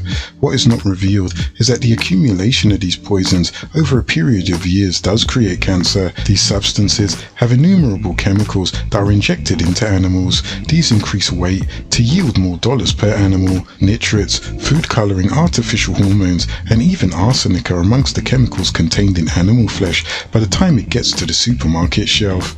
These, plus many other additives consumed by members of an industrialized society, collect in the body and they are stored in the tissues. Cancer occurs when the cells react to these excessive toxins, in a sense, mutating into cells which reproduce uncontrollably. So much for the horrors of the meat industry. There are several other interesting physical and spiritual reasons for not eating meat. One is that it takes 4 times as much grain to feed animals than for an Enoshite to consume it directly. This raises a moral question in regard to sharing our resources with poorer people. Plants are the original source of energy for all living things, as they store the energy of Shamash the sun through photosynthesis. A person who does not eat a lot of meat not only taxes nourishment from the original source, but their diet is more economical with regards to cost, and it is the best utilization of available land. Seafood is very good for you, but that too can be taken in excess. Another more interesting fact is that the Enoshite's digestive system is not one of a carnivore. His or her teeth are designed through mutation for biting and mashing original vegetables, but after so much mixing, now many Nuwarpians have canine teeth for tearing flesh, which is why Enoshite ages, tenderizes and cooks his or her meat to make it more edible. Diet also alters the person's very appearance, from human to animal, as well as his or her nature. Meat eaters are much more violent. The human liver is proportionally smaller than that of meat-eating animals, and it is not built to handle the filtering of animal poisons. Also, the alimentary canal, which is short in carnivorous animals, speeds poisons through the body quickly. It is quite long in an Enoshite, as it is in any vegetarian animal. Note, the untruth that you need meat, or that you will lose weight if you don't eat meat. Herbivores are much larger than carnivorous animals. Tablet 13, Concentration. 19 times 3 equals 57. Low. Concentration, my child, is the act or process of concentrating. To concentrate is to focus, center, or to bring or direct one's mind towards a common center or objective. Concentration is a very important principle, one that you should practice and try to master. For contrary to the belief that the art of concentration is simple, efficient concentration is not easily achieved. Your world, O mortal, is the materialization of thought forms of divine intelligence. It exists as vibration. Just as there are waves of heat, light, electricity, and energy, there are also thought waves. Thought has tremendous power. Everyone experiences it to some degree. It could be used 1,000 times more efficiently. If one had a comprehensive understanding of the working of thought vibration, the techniques for controlling them, and the method of transmitting them to others at a distance, which is called telepathy, telepath, the path through mind to mind, one of your 4 higher senses. By understanding and realizing the powers of the mind, one can see distant objects, hear distant sounds, send messages to any part of the universe, heal people thousands of miles away, and move to distant places in no time. There is no limit to the power of the mind. Consider, when flowing loosely over a wide area, every force in nature moves slowly and with less power than if gathered in one mass and directed through a single restricted outlet. Dammed and accumulated, the once sluggish and leisurely flow of a river rushes out with amazing force through the stream. The warm rays of Shamash, which you know as the sun, focused through a magnifying glass, becomes hot enough to burn objects. Such is the power generated by the concentration of force. This natural law is also applicable to the Enoshite in all branches of activity. Mental concentration is the fixing of the mind for an extended period of time on one external point. There can be no concentration without something on which the gathered rays of the mind can rest. It must be a single object or idea. People sometimes pride themselves on being able to think of 2 things at once. The mind does not work that way. Its oscillating waves are merely bouncing back and forth with lightning velocity between the 2 ideas. The mind can only do one thing at a time. Anyone who can imagine that a mundane chore such as dishwashing can go faster if they are thinking of palm trees and a sunny beach are fooling themselves.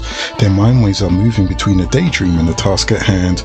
The attention actually given to the work is thus slowed down because of constant interruptions, and the hands slow down too. How much better to keep the mind on one point and finish the job in half the time. Everyone possesses the ability to concentrate to some degree. What has once been cloudy and hazy becomes clear and definite. What has once been difficult, complex and confusing becomes easy. One is able to work with greater efficiency, to turn out more work in less time, and to increase one's earning capacity. Concentration can also prevent or minimize the problems of salinity. With the utmost concentrated attention, the surgeon operates on his or her patient. Deepest absorption marks the state of the technician, engineer, architect, or painter engaged in drawing the minute details of the plan chart or sketch, in which accuracy is of the highest importance. The same concentration is necessary on the spiritual path, where the aspiration must deal with the internal forces. For progress to be made, it must be developed to a very high degree. Practice demands patience, will, untiring persistence and regularity. There is no shortcuts along the spiritual path. Tablet 14, Pleasure in the Mind. 19 times 2 equals 38. Lo, I, your master teacher, will speak to you on pleasures. Worldly pleasures intensify the desire for greater enjoyment. The mind can never be satisfied, no matter how many pleasures it is fed. Emotions become dangerous when they become motion. It is these emotions that make you fight, which leads to wars. Emotions will lead to greed, which causes you to overeat and leads to diseases, or you eat yourself to obesity or death. Emotions are what lead to your need and what you want, and sex which leads to lust. Luster. You are exceptionally apt to get AIDS if you let your emotions be controlled by lust, or the luster of it makes you go out and buy a sexual instrument to give you pleasure. Then you will be an AIDS victim, because the fact that you need a vibrator shows you have a lack of self-control.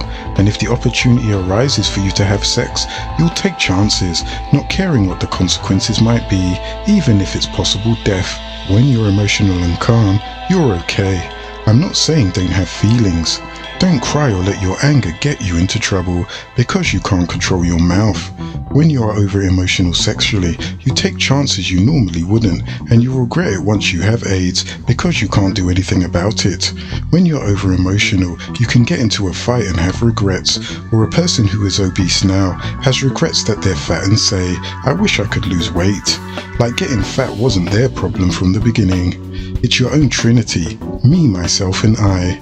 These emotions lead to other emotions like fear and regret. A person with AIDS now realizes I'm going to die. The person who is obese and has all this fat around their heart realizes with their added worry, aggravation, which increases the chances of dying, say, I'm going to die, and emotions link into motion. When you give into your emotion, you give up a part of your divinity. That means when you're upset by something, you are no longer in control of yourself, and therefore you're under the rule of another. You can't stay out of your mind. However, you can be under or in control of your own divinity and surrender your divinity to another who is in authority. The saying is, believe in yourself, then they say believe in God. They told you who and what you are in the scripture of our Apostle John, called in tones Yochanan and in rhythm Johanna, the 10th degree, 34th verse, where it states, Jesus answered him saying, is it not written in your law, I said you are God? And again in the scripture, which was received by our prophet David, called in tones Dawid and in rhythm Dawood, the book of Psalms, 82nd degree and the 6th verse, where it states, I said, you are gods and all of you are children of the Most High. For instance, when you humble yourself to someone, you are surrendering your divinity to them, but can regain it back. It's not like once you lose your divinity that you can't regain it again.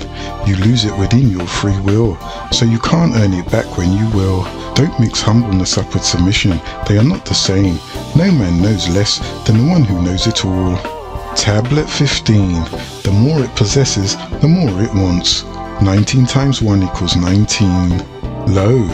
Without knowing it, Enoshites are exceedingly plagued by the instability of their own minds. Most humans are about as happy as they make up their own minds to be. In order to remove this sort of trouble, the craving for sensory stimulation must be removed. Once the mind has been stilled and concentrated, it no longer possesses one to seek further pleasures. The senses can be controlled through reduction of wants and activities. Dietary discipline is essential. Furthermore, one should avoid undesirable company, as well as stimulants and depressants. Television, cinemas and newspapers, which agitate the mind, should be reduced and replaced with periods of sitting in silence and solitude. There is really no right way to do the wrong things. By witnessing and tempering desires and emotions, the qualities of egoism, anger, greed, lust and hatred are eradicated, which means to rip out from the roots and to destroy. One should not allow the mind to dissipate its energy on useless vain thoughts, worries, imagination and fears. One thing you cannot recycle is wasted thoughts and time. By manipulating the mind, one is able to bring it under control and compel it to concentrate its powers. However, one must not wrestle with it. Lost time is never returned. Struggle only sets more mental waves into motion. The sum total of all pleasures in the world is nothing compared to the bliss derived from meditation. Feed your mind meditations, and doubt and idle time will starve to death. Tablet 16. Saving energy. 19 times 1 equals 19. Lo. To reduce the outflow waste of mental energies, the senses must be subjugated. 1/4 of one's energy is diverted to digestion of food, which is often eaten for the pleasure of the taste buds rather than for sustenance. Additional mental and physical energy is squandered in useless idle talking. Learn to have control of the tongue, my child, by observing silence for an hour or two a day. Our senses have been habitually overfed and geared to gluttony. The greatest of our faults is to think we have none. One should examine all worldly habits and curtail them sharply. Fasting of the mind is when thoughts are weaned from attachment to many fleeting sensations that they feed upon. The senses do not convey experiences without the cooperation of the mind. An agreeable exercise is to not allow the senses to come in contact with their object. For example, if certain music or TV programs are found to leave the mind in an agitated state, they should be eliminated. By withdrawing the mind, the senses are also withdrawn. Remember, if you don't care where your life is going, then any road will lead you there. Tablet 17. Attention. 19 times 1 equals 19. Low. In everyday situations, one should develop the faculty of attention. Concentration itself is a narrowing of the field of attention. The entire attention is thrown into whatever is being done. The individual becomes lost in the job at hand. One must concentrate on the work and rigorously shut out all other thoughts. No work can be done successfully without calmness and concentration. In this way, the mind becomes one-pointed. Failure is a stranger to work done with perfect attention. When one sits for meditation, there should be no thought of job-related work. When doing the job-related work, household chores should never enter the mind. In training the mind to attend only to the work at hand, there will also be a development of will and memory. You should keep it in your memory the importance of work. A person with an agreeable concentration can accomplish a task in half the time, and with twice the accuracy that would take the average person. It is easy to pay attention to what is pleasant, for the mind is naturally attracted to what pleases it. A beneficial exercise is to fix the attention on an unpleasant task from which one you may have previously shrunk. Under scrutiny, they become interesting, and interest reduces the unpleasantness. It's very nice to be important, however, it's more important to be nice. Tablet 18. From unreal to real. 19 times 3 equals 57. Low. There are experiences, my child, which cannot be described, just as colours cannot be described to a blind Enoshite. However, all ordinary experiences are limited by time, space, and the law of cause and effect. Normal awareness and understanding do not transcend these bounds. Finite experience is measured in terms of past, present, and future. These concepts of times are illusory, for they have no permanence. In measure small and fleeting, the presence cannot be grasped. Both past and future are non-existent in the present, and therefore unreal. Yet we live in a world of illusions. With meditation comes freedom, freedom from fear of death. Most of ye mortals ponder that death is the end of existence. However, in fact, death only means the extinction of the present name and form. The greater the identification with name and form, the greater the fear. Living a righteous way of life induces detachment from name and from form, and makes one aware of the ever-changing nature of the body and all of the phenomenal existence. In recognizing the ephemerality of it all, one realizes the impossibility of holding on to anything, including one's cumbersome ego identity. When this need to grasp disappears, the fear of losing what one never really possessed vanishes. Immortality is within reach. Remember, the real fear is the lack of true faith. In respects to the ultimate reality, my children, I have introduced you to the existence of the All El Kaloum, that some call quantum physics. Know ye that El Kaloum, the All alone, is real. All gods, be they called Buddha, Krishna, Isis, Anu, Yahweh, Horus, Adonai, El Elo, Amun-Ra, Khnum, Theos, Dios, Obatala, Rab, Mazda, Allahum, Osiris, Allahumma, Supreme Being, Atun, Creator, Sebet, Most High, Shango, are all in the All. The world of illusion is unreal. Idol worship is unreal. Idol worship is not evil, for no idol can be the All. The individual soul is eventually returned to the All, for all things exist within the All. From within the All is where you came, and within the All is where you will return. This ultimate reality is beyond the reach of the limited intellect, and within the reach of the unlimited intellect and the knowable world, you must begin to understand the new physics. It's called quantum physics. Renunciation alone, the abandonment of all worldly attachments, can lead to knowledge of the absolute. This is achieved through the process of negation of all worldly desires, identifications, qualification and extensions. The precepts of Tammuz, who some of you call Isa or Yeshua, Sananda, Christ, Horus or sonship, must be practiced, for you are the child of the Most High El, who is in the All. To attain freedom, one must engage in solid spiritual practice. His teachings must enter your bones, nerve cells, and interior chambers of your heart. Lip confession and the praising of his name, as Jesus is not only inadequate and sufficient, it is sinful. It is pure hypocrisy. We should become absolutely fearless. This life is in reality. No more words, no more talk, no more arguments, heated debates or discussions, no more study, no more wandering. As he said, I am in the Father, and the Father is in me. John 14:10. You say, I am in the All, and the All is in me. Become the Christ. Live in truth. Enter silence. There is peace. Peace in silence. That's Nawalpu. That's right knowledge, which leads one to right wisdom and a right understanding. Tablet 19. Self. 19 times 3 equals 57. Lo. There are various methods for realizing the self. All are based on the removal of limiting ideas in regards to oneself and the universe. Just as a container creates the illusion that the space inside is separate and smaller, so the mind creates its own walls, and hence the illusion of separation from the self. Not this, not that. This is the method of analysis by negation or denial. It is a means of approach. By finding out what a particular subject is not like, one can move towards an understanding of what it is like. Through this process of negation, one can approach an understanding of real happiness by realizing that it does not lie in wealth, power, or fame, or any other object of worldly pursuit. Through negation of everything that can be known via the senses, one exhausts the mental modifications, and she finds the answer within. Ultimately, direct experience is necessary, for it is not a matter of intellectual understanding. An Enoshite is not his or her house, nor is he or she their job.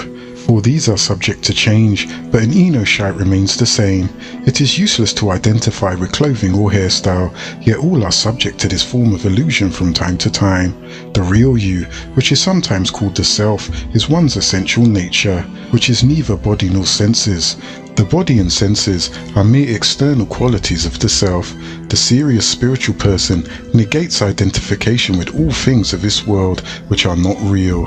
The Enoshite negates the mind by saying, I am not this personality, I am not these desires, I am not these fears, until eventually all things within worldly experience are negated. Nothing remains but the self. In this kind of meditation, union with the Absolute is achieved by denial of the body, mind, name, form, intellect, senses, and all limiting adjuncts. The true I remains, which is absolute existence, knowledge, bliss. One should observe the play of life as though he or she were watching a movie, but again, he does not identify with it. Whatever situations one experiences, his or her reaction should be, I am not involved in this, I am only watching it happen. This entails introspection, a close awareness of the mental waves. The mind does not want to be watched, and will slow down its activities, but it does not give up without a struggle. In many ways, it will deceive and persuade one to stop watching it. It is such a powerful force that it is capable of dragging the attention wherever it goes, unless extreme watchfulness is practiced. Many times, it will divert attention from its focus. One must observe this with patience, then firmly return to the witness state, taking care not to fight the mind, but only to gently guide it. Tablet 20. El Elo, the Most High, is one. 19 times 2 equals 38. Lo, I am in the All, and the All is in me, Zadok Yeshua stated, as recorded in the letters of Yohanan bar Zebedee, whom ye call John son of Zebedee, the 10th chapter, the 30th verse. I and the Father are one. And again, in the letters of Yohanan John, the 14th chapter, the 9th verse, he that have seen me have seen the Father. There are no qualities in the universes that are not in the human body. An atom is a complete replica of the solar system, with electrons encircling the nucleus, just as planets revolve around Shamash, your sun.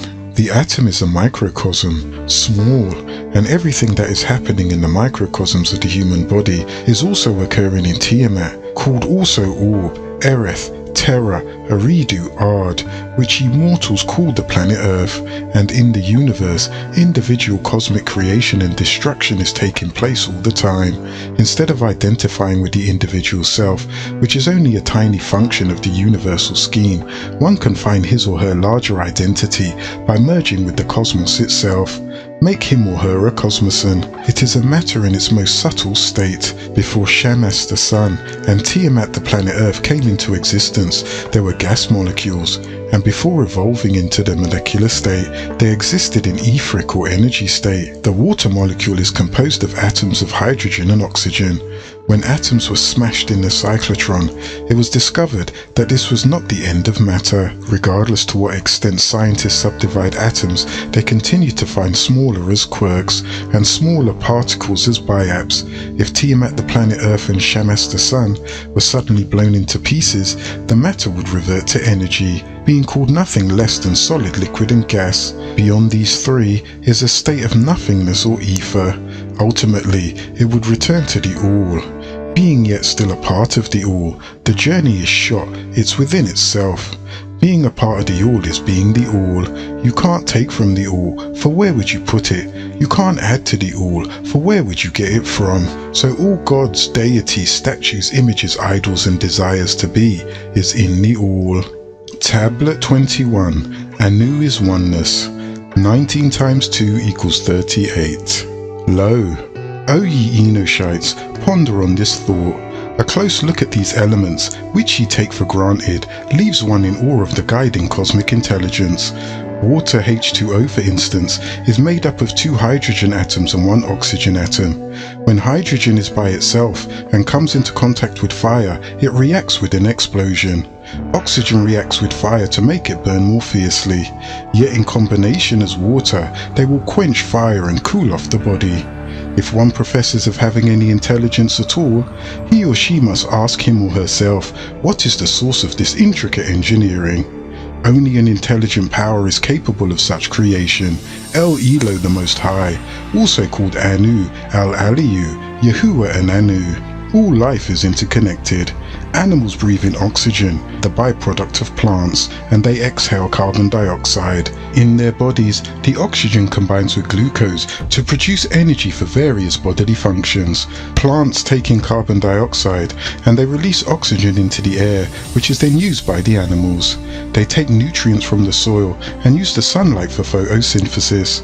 An Enoshite eats the plants for nourishment, and when he or she dies, his or her body is returned to Tiamat the planet Earth, to the Adama, to the ground, where it becomes food for the plants. This is but one small example of the complicated and interdependent relationships that exist among all things. It hardly seems possible that such a world could have been created by an accident of nature. Relationships like this exist throughout the cosmos. Consider the size of the universe. It is impossible that these miracles occur only on Tiamat, the planet Earth. How many suns with planets can there be in this galaxy, and how many galaxies can there be? How large is the universe? Its size cannot be imagined, nor can the number of planets capable of supporting life be counted. Yet there are those known in Orion to have life, and from Risk, the 8th planet in Ilion, the 19th galaxy, from which I come forth to you, by way of the Merkaba, a divine light vehicle, also called the Sham. There are physical laws which cause the planet to rotate and to revolve around Shamash the sun in certain precise ways. These same laws cause whole solar systems, indeed even galaxies, to hurtle through space at tremendous speed, all in perfect coordination. These laws cannot have accidentally come about without an originating cause. Only a guiding intelligence could be responsible. El Elo, the Most High, is the source. All is in the all. The all is not an it, a he or a she. The all is.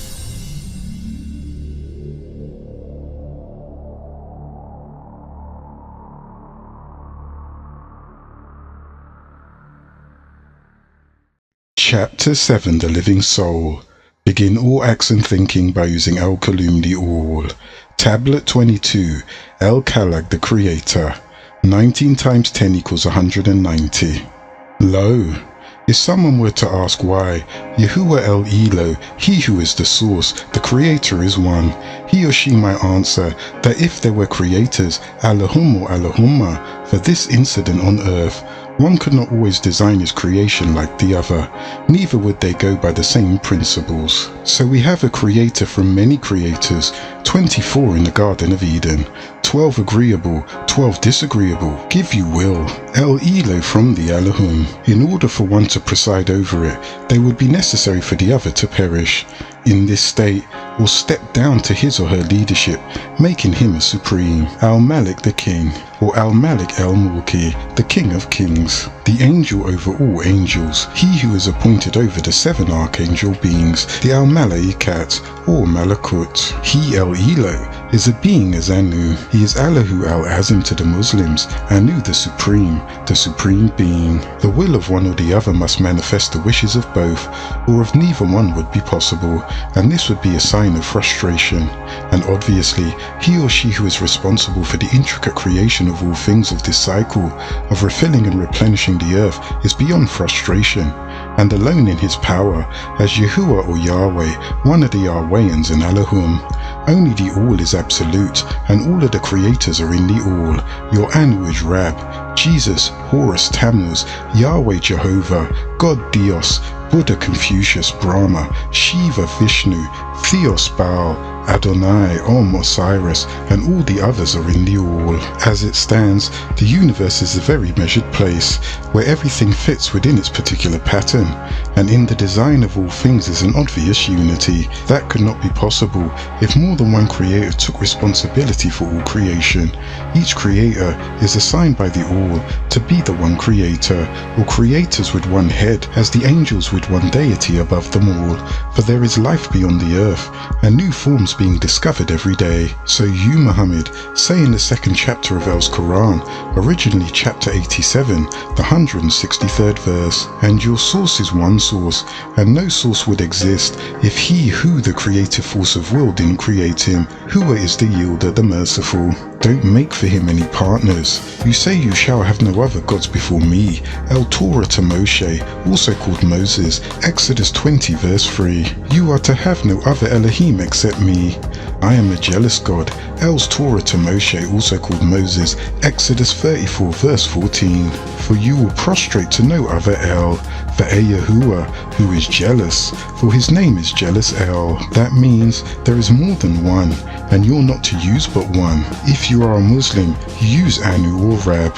If you are a Hebrew or Israelite or Jew, you use Yahweh or Elohim or Adonai or Hashem.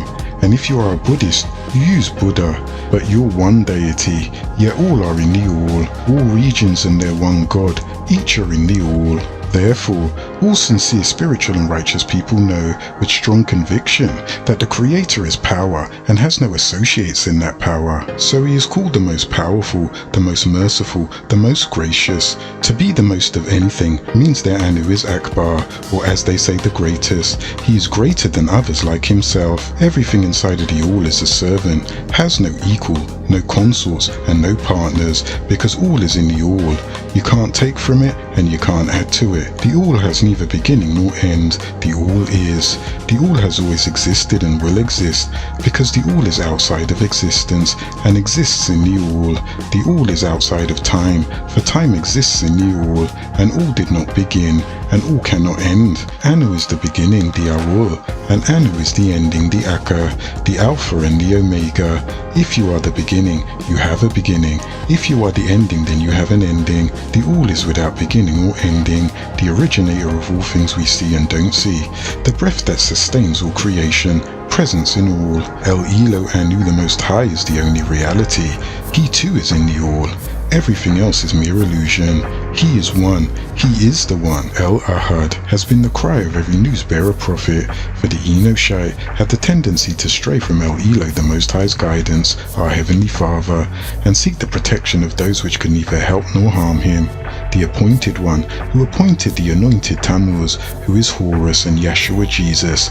In the depth of ignorance and backwardness, people sought help from objects made by their own hands, Kanum, creator of the car, which yields the bar and the arc.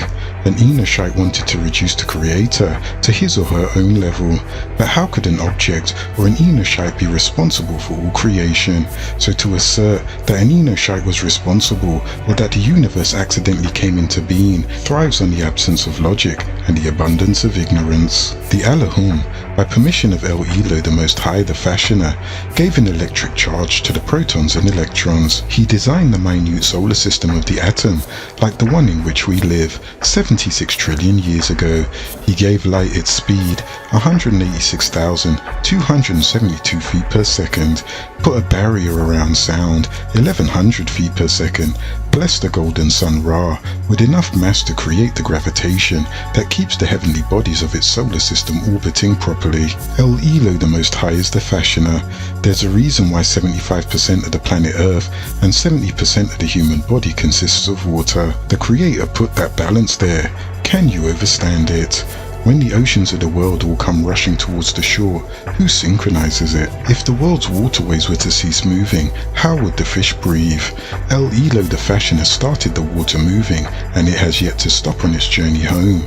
Water is always moving towards larger masses of water. I could tell you something that would be real fascinating, but it's very simple. One thing that's unique: water is unique. Let me tell you something unique about water. Water is a symbol of personification. It's in the atmosphere. You don't see its water vapor. It's going from what's considered invisible vapor to a liquid, to a solid ice, to hot ice, to a gas. Ask yourself, what makes up water? You're trying to think of an answer in order to look like you know something. You forgot. I said I wanted to tell you something. See, it's obvious. The obvious abstract. Water is a symbol of personification. It's unseen. You don't see it. Then there's vapor, steam, condensation over frozen hot ice. Where did it come from, and where is it going? The mystery of water is that it's always going home to water. Water never stays anywhere water is not.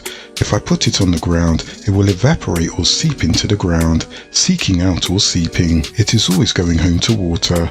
It is pumping out of a source, looking for the source of water. Look at it in a test tube. Leave it for 100 years. It will constantly be on the move, but it will eventually go home to water. The molecule turned inside out. Thus, the restless soul of a human being is free-force water.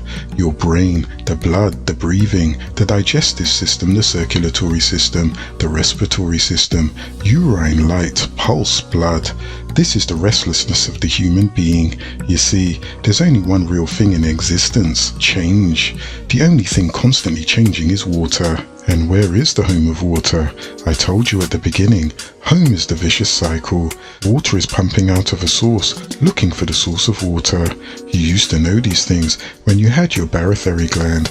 You knew these facts. This just goes to show how out of touch you all are. The barotheric gland resided inside the hippocampus area of the brain, which is a cavity of the cerebellum. The cerebellum is located at the lower part of the brain and is attached to the brainstem. The barotheric gland has a connection with the appendix and the tonsils. The hippocampus is the tissue which held the barotheric gland when it was once inside Cadman Zakar Adam, the grandfather of Enos's brain. Although conscious perception does not occur in the cerebellum, this is part of the brain that is responsible for hallucinations. Also, cerebellar reaction are unconscious, meaning you are unaware that it happened, and that's why even though the barotheric gland is missing, portions of the gland were left on the nerve endings because total removal would have damaged the nerve from the cerebellum. You had 7 senses: see, feel, hear, taste, smell, clairvoyance, and telepathy. Humans do not have the 4 higher senses: mind perception, intuition, mental communication, telepathy, object reading, psychometry, and clear sight to see in other dimensions, clairvoyance. But with the removal of your barotheric gland, you lost access to the Allahum. Then you became Enoshite. An Enoshite, a human being, is a forgetful being, which is what happened when the barotheric gland was removed. You began to forget your power. We will still have to show you how to use it, but we have to control it. You have to prove your sincerity before it is returned to you, otherwise you may misuse it. The barotheric gland will be reinserted into the persons worthy of returning home when the Allahum come for them. August the 12th, 2003 to June the 26th, 2030 and May 5th, 2000 AD we had the realignment. When this gland is reinserted, it will not be in the hippocampus part of the brain this time, but in the lower chin, referred to as the submental area, meaning the sub or lower, and mental, that which reacts with the mind. Remember, Enoshite, El Elo is himself. If he wills, he can destroy this entire galaxy in a moment, and if he wills, he can recreate it in an instant. Nothing is too difficult for him, for this has already happened. An individual should observe and stand awed by the many wonders that El Elo has fashioned, and because the Elohim was procreated, he or she has to acknowledge their Elohim's greatness. An Enoshite has to submit to the supremacy of the ones who procreated them. Final analysis. Sir Isaac Newton, the British scientist who once had a skillful mechanic, who made him a miniature replica of this solar system, with balls representing the planets, geared together by cogs and belts so they would move in harmony when cranked. Later, Newton was visited by a scientist friend who did not believe in the all. Their conversation is related in the Minnesota technology. One day, as Newton sat reading in his study, with his mechanism on a large table near him, his infidel friend stepped in. Scientist that he was, he recognized at a glance what was before him. Stepping up to it, he slowly turned the crank. With undisguised admiration, he watched the heavenly bodies all move in their relative speed in their orbit. Standing off a few feet, he exclaimed, "My, what an exquisite thing this is. Who made it?" Without looking up from his book, Newton answered, "Nobody." Quickly turning to Newton, the infidel said, "Evidently you did not understand my question. I asked who made this." Looking now, Newton solemnly answered that nobody made it, but that the aggregation of matter so admired had just happened to assume the form that it was in. But the astonished infidel replied with some heat, "You must think I'm a fool. Of course somebody made it, and he or she is a genius, and I'd like to know who he or she is." Laying his book aside, Newton arose and laid his hand on his friend's shoulder. "This thing is but a weak imitation of a much grander system whose laws you know, and I am not able to convince you that this mere toy is without a designer and maker, yet you profess to believe that the original from which this design is taken has come into being without either designer or maker. Now tell me, by what sort of reasoning do you reach such an incongruous conclusion?" Echo the word of all the newsbearers, wise men, astronomers, sages and saints. Nothing would exist except by way of the all. Tablet 23. Freedom, Reality, Truth. 19 times 5 equals 95. Lo, in their subtle or pure form, the 5 basic elements combine in definite proportions to form gross elements. The existence of Tiamat or Ki, the planet which ye call Earth, depends upon these gross elements. While this view may not seem to correspond exactly with modern science, by following the essence of the thought behind it, one gains insight into the intricate relationship between matter, the physical plane, and the spirit, the spiritual plane. According to the doctrine of quintuplication, each gross element is made up of 1/2 of its corresponding pure element, and 1/8 of each of the other 4 subtle elements, the plane of force in manifestation at this level. An example of this can be seen clearly in the chart for gross Earth, in which the Earth is composed of subtle earth, and 1/8 each is of subtle ether, subtle air, subtle water and subtle fire. It can be seen that each element when quintuplicated is not pure, but contains a portion of each of the other elements. Quintuplicated, as defined by the American Heritage Dictionary, means multiplied by 5, fivefold, being the 5th of a set of 5 identical copies. Quintuplicate, one of a set of 5 identical things, a set of 5 copies, from Latin quintus, 5th. Each quintuplicated element produces a special effect according to its predominance. Each contains qualities of the others and has a particular function in nature and an Enoshite.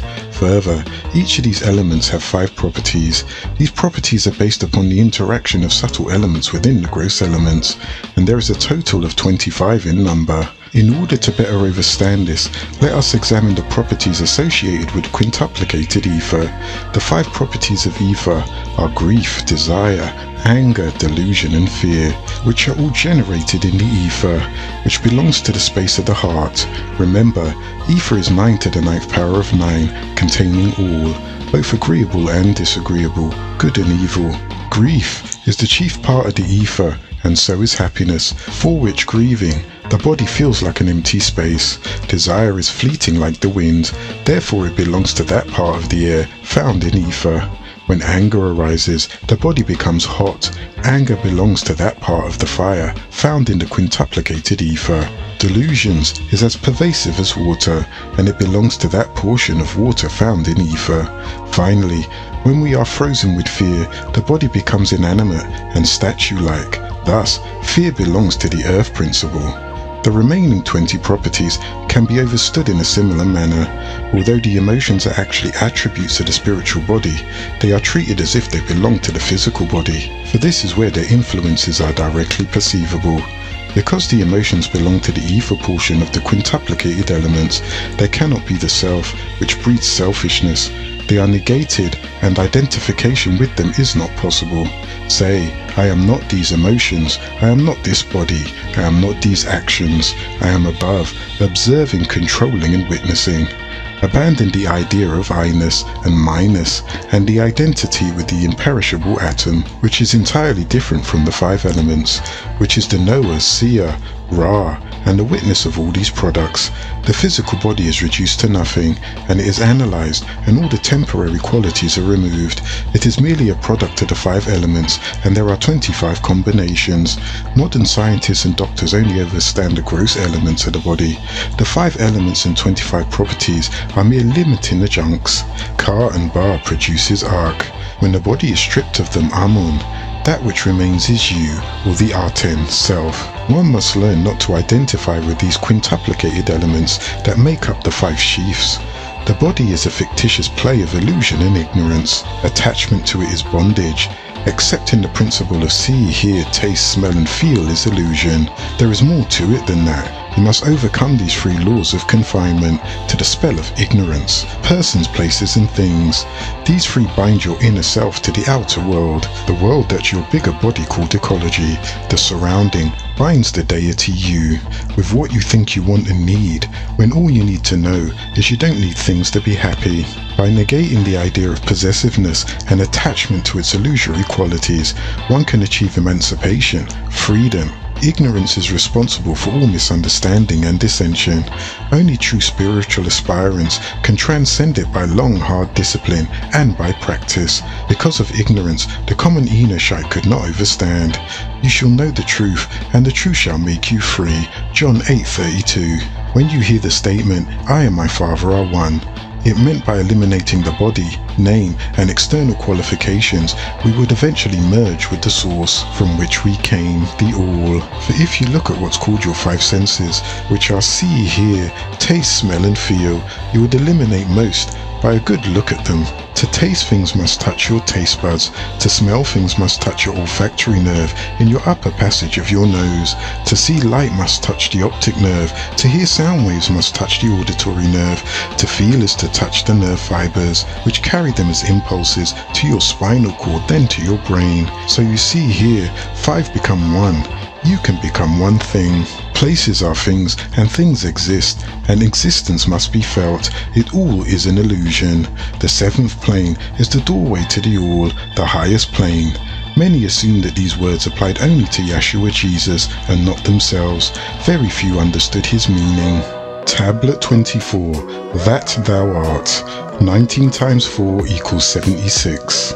Lo, O ye Hamim, blessed children of the Elohim, don't thou knowest that a word and its meaning are linked by a thought wave? When the word fire is pronounced, the corresponding mind wave is energized, and there is visualization of the same concept. The reverse also takes place. When one sees a fire, the mental image gives rise to the corresponding verbal utterance, fire. This relationship between word and meaning can be simple or complex. It is simple when it generates the word's primary meaning, the sun is hot.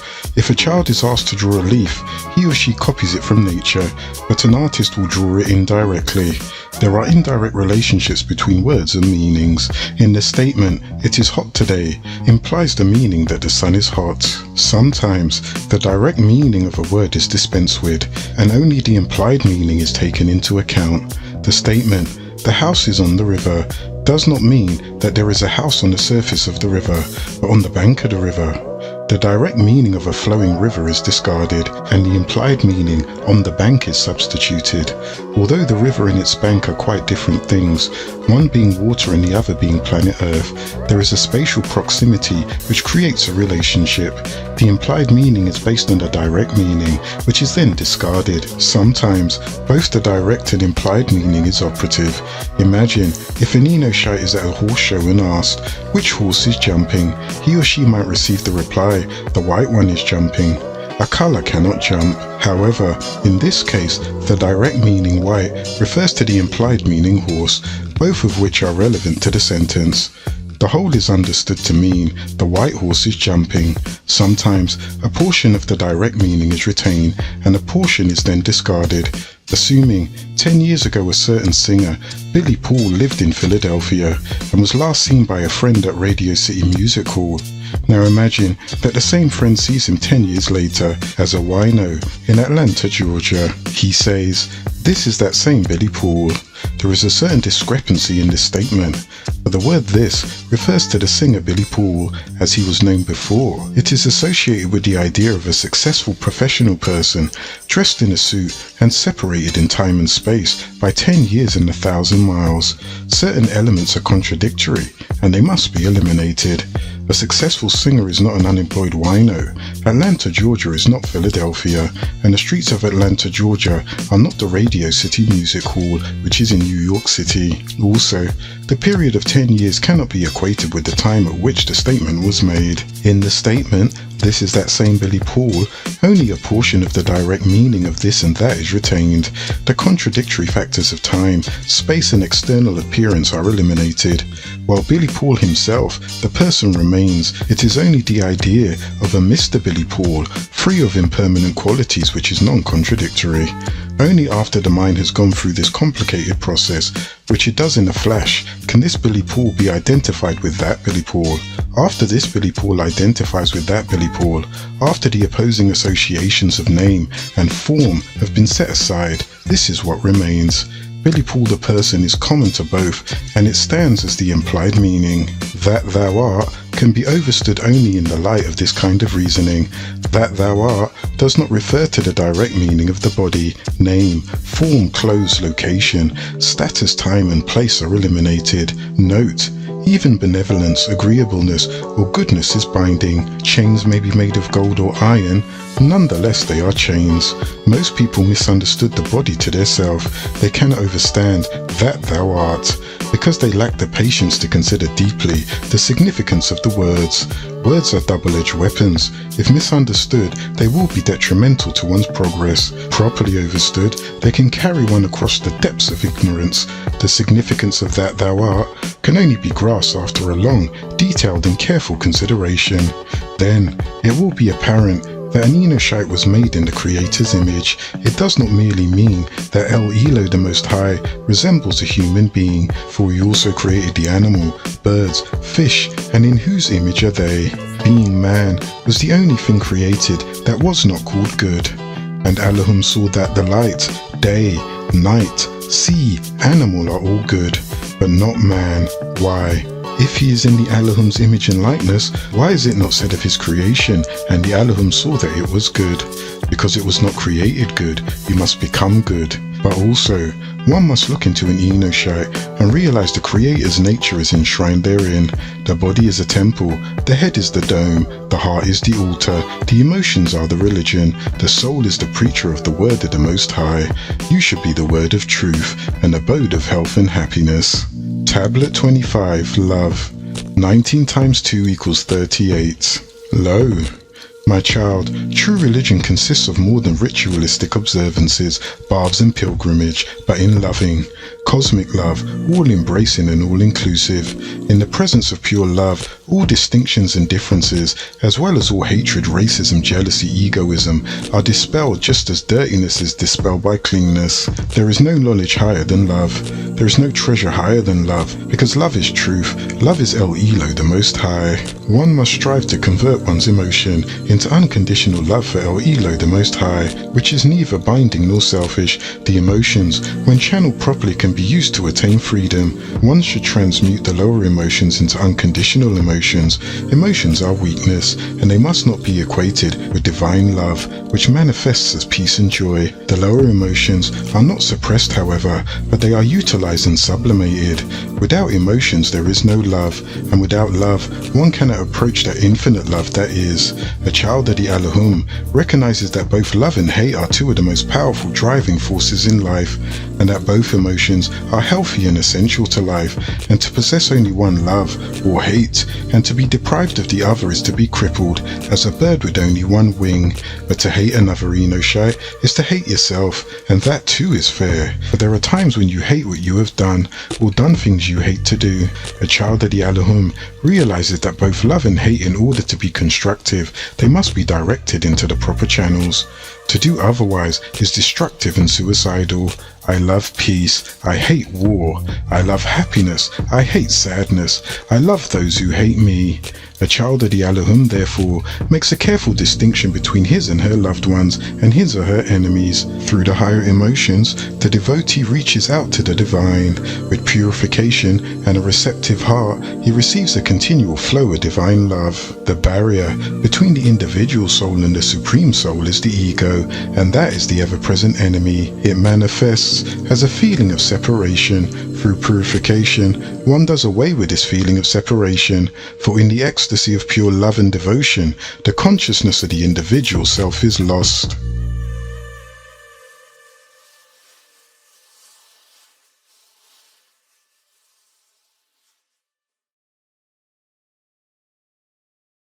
Chapter 9, Cain and Abel. Begin all acts and thinking by using El Kalun the All. Tablet 1, Cain and Abel. 19 times 5 equals 95. Lo, it is stated that every time Nekeba, who was in the image of the Anunnaki Elohim, would give birth, she would bear a male and female child together called twins, from Middle English, from Old English twin, meaning twofold, except in the case of their son Seth. Cadman and Nekeba dwelt on the earth working in order to continue in the well-being of their bodies, and there was an appointed hour, in an appointed day, in an appointed month, when Cadman aged 21 and Nekeba aged 18 were to give birth. However, they were beguiled and enticed by Nakash, and they did indulge in sexual intercourse out of due time.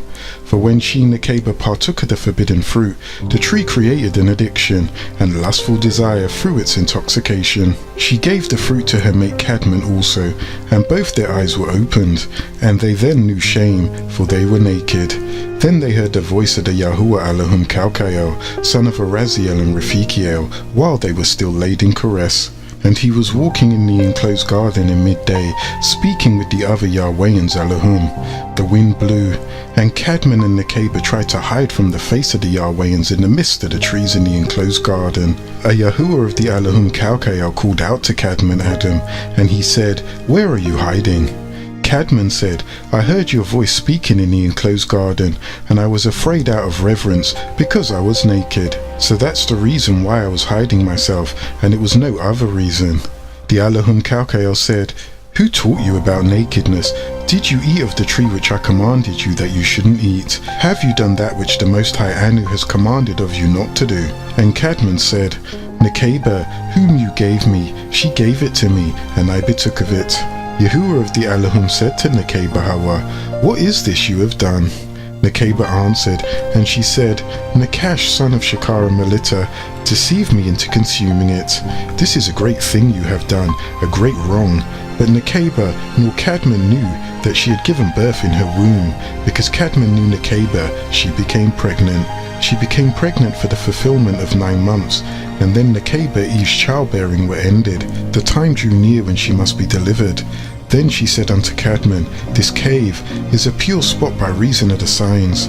We should wrought in it since we left the garden, and we shall again make tafelat in it. It is not meet, then, that I should give birth in it. Let us rather repair to that of the sheltering rock, which Nakash hurled at us when he wished to kill us with it, but that it was held up and spread as an awning over us by the command of Elion El, and he formed a cave. Then Cadman removed Nekeba to that cave, and when the time came that she should bring forth, she had travailed greatly. So Cadman was sorry, and his heart suffered for her sake, for she was nigh unto death, that the word of Elionel to her should be fulfilled. In suffering will you bear a child, and in sorrow will you bring forth the child. But when Cadman saw the state in which Nekeba was, he arose and prayed to Elionel, and he said, Elionel, look upon me with the eye of your mercy, and bring her out of her distress. Elionel looked at his maidservant Nekeba, and he delivered her, and he brought forth her firstborn son and daughter, twins. It was a natural function that whenever a male being would fertilize an ovum or the egg, there would be a pairing of one of the X chromosomes of the female living being. This produced an XX female living being. Then the remaining Y chromosome of the male living being would pair off with the other X chromosome of the female living being, and it would produce an XY or male living being. Thus the male living being and female living being twins are produced. Each fetus develops into an individual with similar intelligence, because Nekeba was originally supposed to bear fraternal twins each time she conceived. She was equipped with 2 mammary glands. With these mammary glands, she would be able to support both children with the necessary colostrum fluid in order to survive and grow properly. The birth of the twins. Then Cadman rejoiced at Nekeba's deliverance and conception, and also over the children she had bore him. Cadman ministered unto Nekeba in the cave until the end of 8 days, when they named the son Cain, meaning possession, and the daughter Lalula, meaning staying together. Cain became known as the rebellious one, the hater, because he hated his sister while they were in the mother's womb, and he was the firstborn of the 2. Therefore Cadman named him Cain, also Cain meaning possessor. But the twin sister Lalula also means beautiful, because she was more beautiful than her mother. Then Cadman and Nekeba waited until Cain and his sister were 40 days old, when Cadman said to Nekeba, we will make an offering and offer it up on behalf of the children. Nekeba said, we will make one offering for the firstborn son, and afterwards we shall make one for the daughter. Then Cadman prepared the offering, and he and Nekeba offered it up for their children. And they brought it to the altar they had built at first. Cadman offered up the offering and besought Elionel to accept his offering. Then Elionel accepted Cadman's offering, and he sent a light from heaven that shone upon the offering. Cadman and his son drew near to the offering, but Nekeba and her daughter did not approach it. Then Cadman came down from upon the altar, and they were joyful, and Cadman and Nekeba waited until the daughter was 80 days old. Then Cadman prepared an offering, and he took it to Nekeba and to the children, and they went to the altar, where Cadman offered it up, as he was accustomed, asking Elionel to accept his offering. Elionel accepted the offering of Cadman and Nekeba. Then Cadman, Nekeba and the children drew near together, and they came down from the mountain rejoicing. They didn't return to the cave in which they were born, but they came to the cave of treasures, in order that the children should go around it, and be blessed with the tokens brought from the garden. But after they had been blessed with these tokens, they went back to the cave in which they were born. However, before Nekeba had offered up the offering, Cadman had taken her, and they had gone to the river of water, in which they threw themselves at first, and then they washed themselves. Cadman washed his body, and Nekeba washed hers also, and they were clean after the suffering and distress that had come upon them.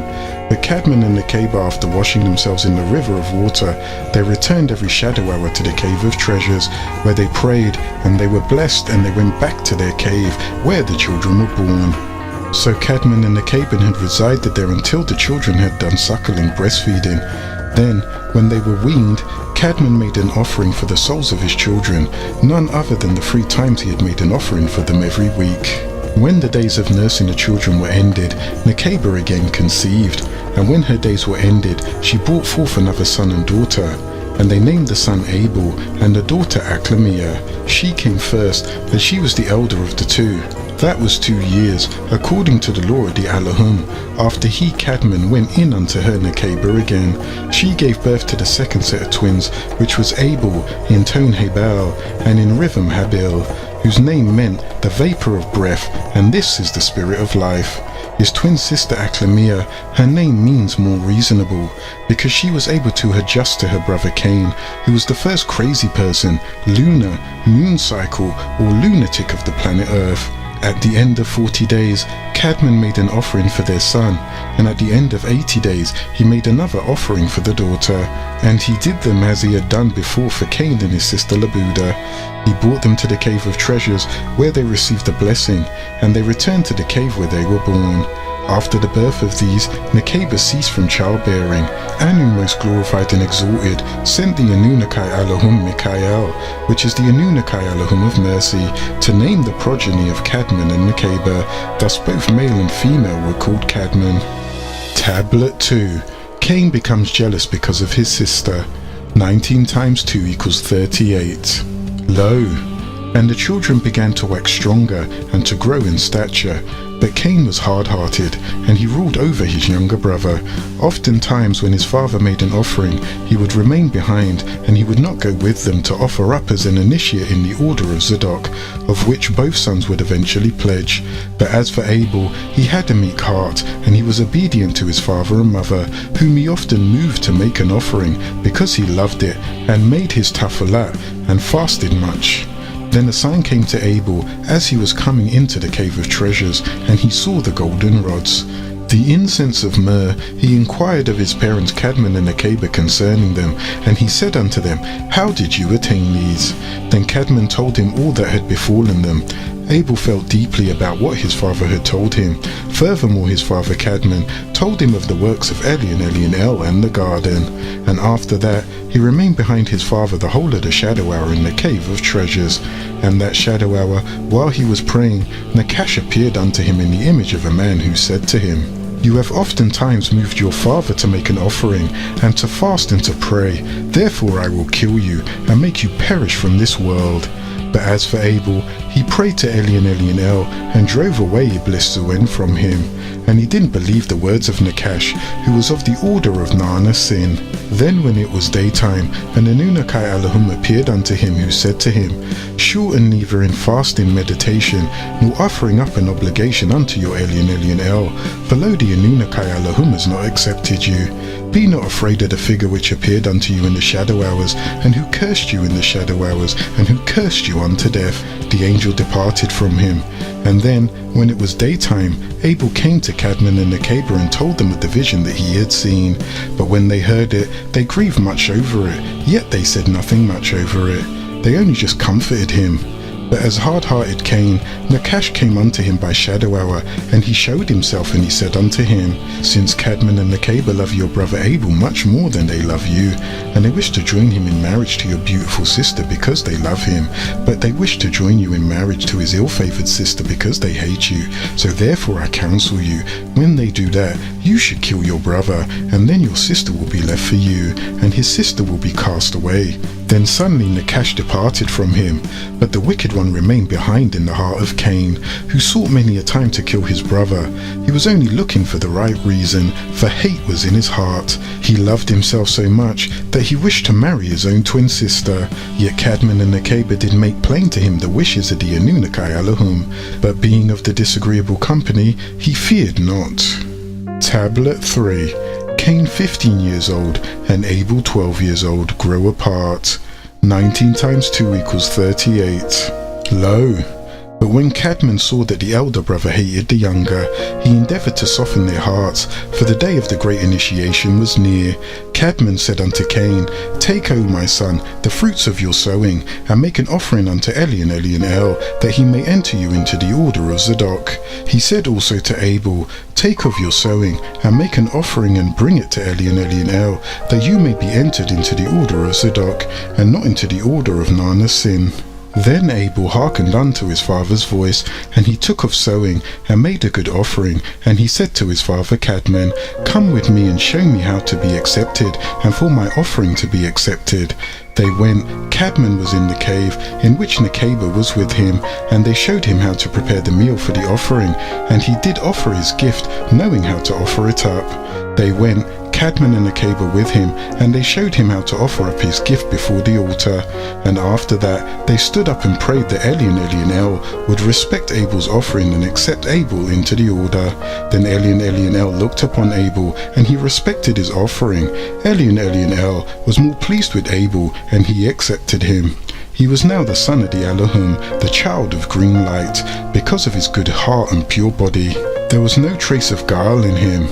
Then they came down from the altar. They went into the cave in which they dwelt. But Abel, by reason of his joy having made his offering, he repeated it 3 times a week, after the example of his father Cadmon.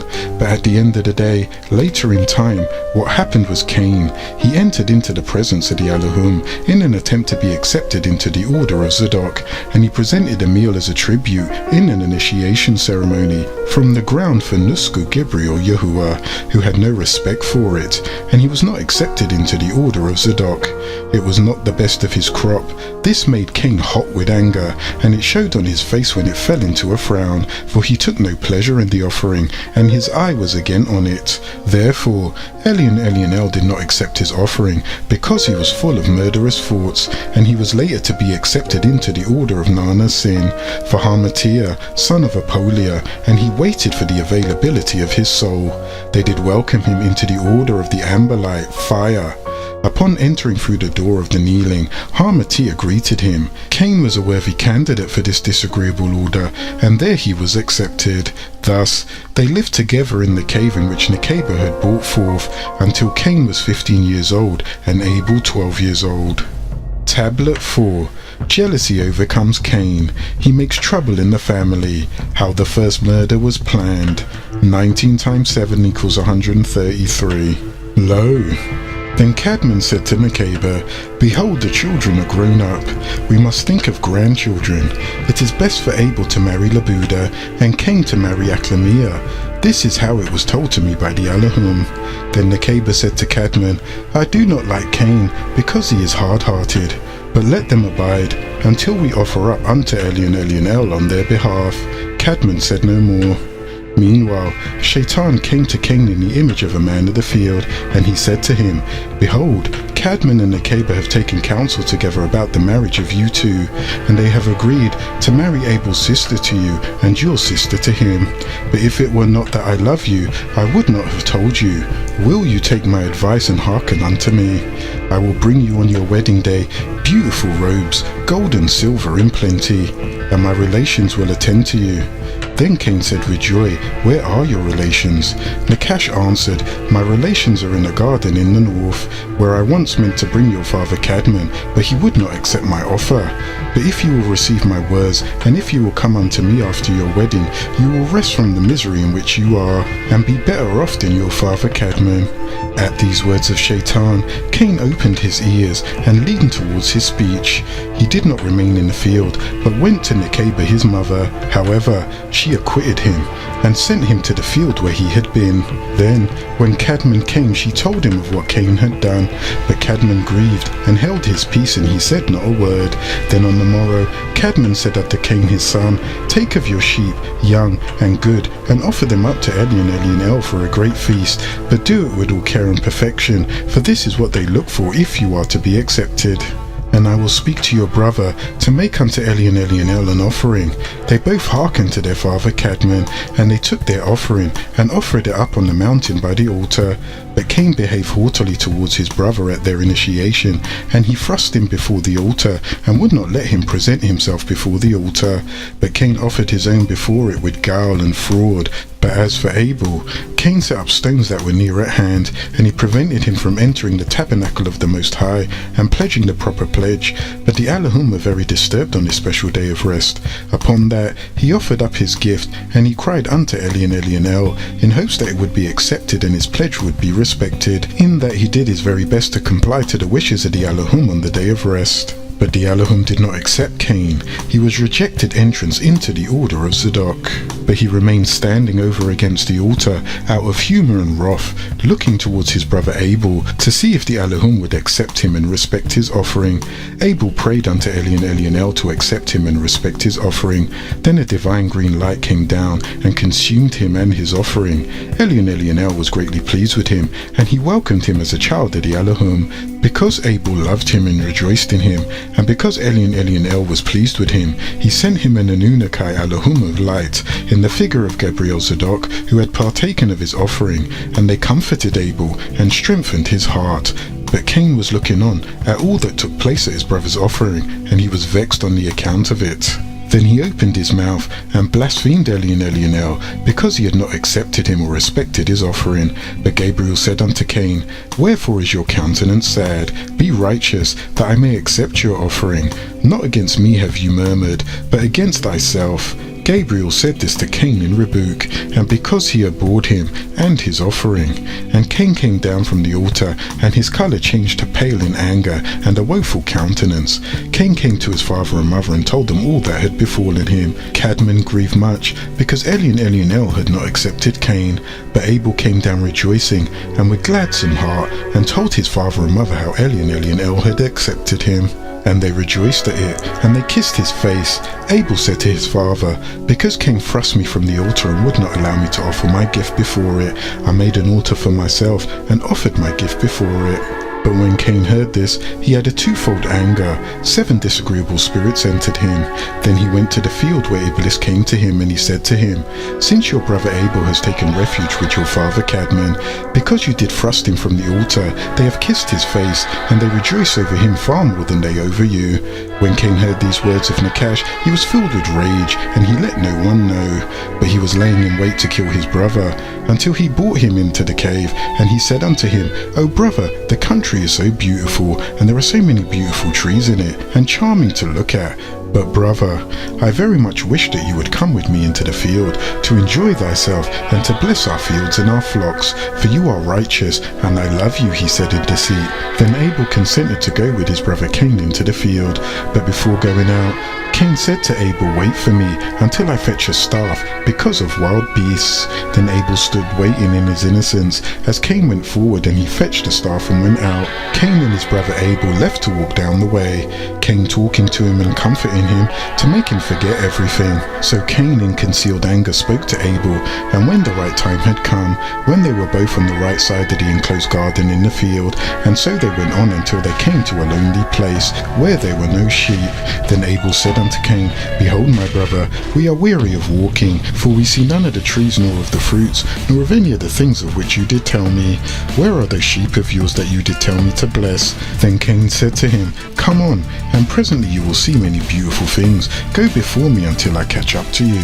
Then Abel went forward, but Cain remained behind him, and Abel was walking in his innocence, without guile, not believing his brother would kill him.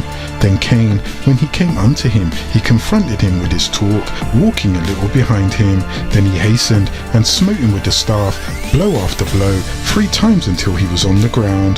But when Abel fell down upon the ground, seeing that his brother meant to kill him, he said to Cain, O my brother, have pity on me.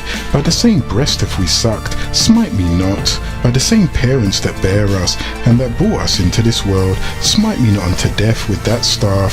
If you will kill me, take one of those large stones and kill me outright. Then Cain, the hard-hearted and cruel murderer, took 3 large stones, and smote his brother with them upon his head 3 times, and he weltered in his blood before him. Cain stood over Abel, and he made sure he was dead. Cain repented not of what he had done, but the earth with the blood of the righteous Abel fell upon it, trembled, and it drank his blood, and would have brought Cain to naught for it. The blood of Abel cried mysteriously to Elionel to avenge him of his murder. Then Cain began to wonder at once what shall be done with his brother's dead body, for he was trembling from fear which came upon him when he saw the earth tremble on his account. A wicked plan is carried to a tragic conclusion. Cain is frightened. Am I my brother's keeper? The 7 punishments piece is shattered. After watching the mischief of the fowl and how it did bury its dead, he then cast his brother into the pit that he made and covered him with dust. But the earth would not receive him, but it threw him up at once. Again, Cain dug up the earth and hid his brother in it. But again, the earth threw him up on itself, and the earth threw up the body of Abel 3 times. The muddy earth threw him up the first time because he was not the first creation, and it threw him up the second time and would not receive him because he was righteous and good, and he was killed without a cause. Then the earth threw him up a third time and would not receive him, so that he would be a witness before his brother against him. It was so that the earth mocked Cain, until the word of Elionel came to him concerning his brother. From then was Elionel angry, and much displeased at Abel's death. He caused a great thunder from heaven, and lightning went before him, from the great craft that did hover above as the throne. The word of the Yahuwah of the Elohim Gabriel Nisku said to Cain, "Where is Abel our brother?" Then Cain answered him with a gruff voice and said, "I don't know. Am I supposed to know every whereabouts of my brother? Am I responsible for him? How, O Yahuwah, am I my brother's keeper?" Then the Anunnaki Elohim Nisku, also known as Gabriel, said unto Cain, "Cursed be the earth that has drunk the blood of Abel your brother." And all the heavens were saddened by this. Tablet 5. Cain is confronted by the Elohim for his actions.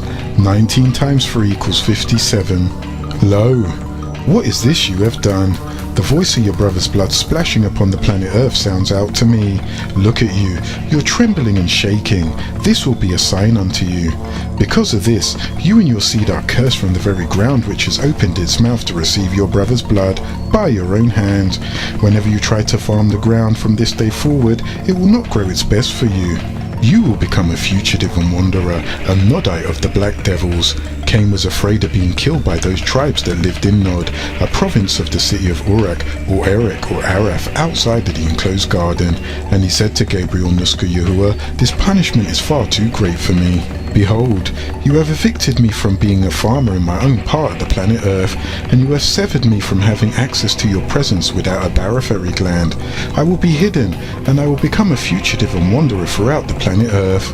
In time, any of those people who live outside the enclosed garden in Nod will find my disguise and they will kill me."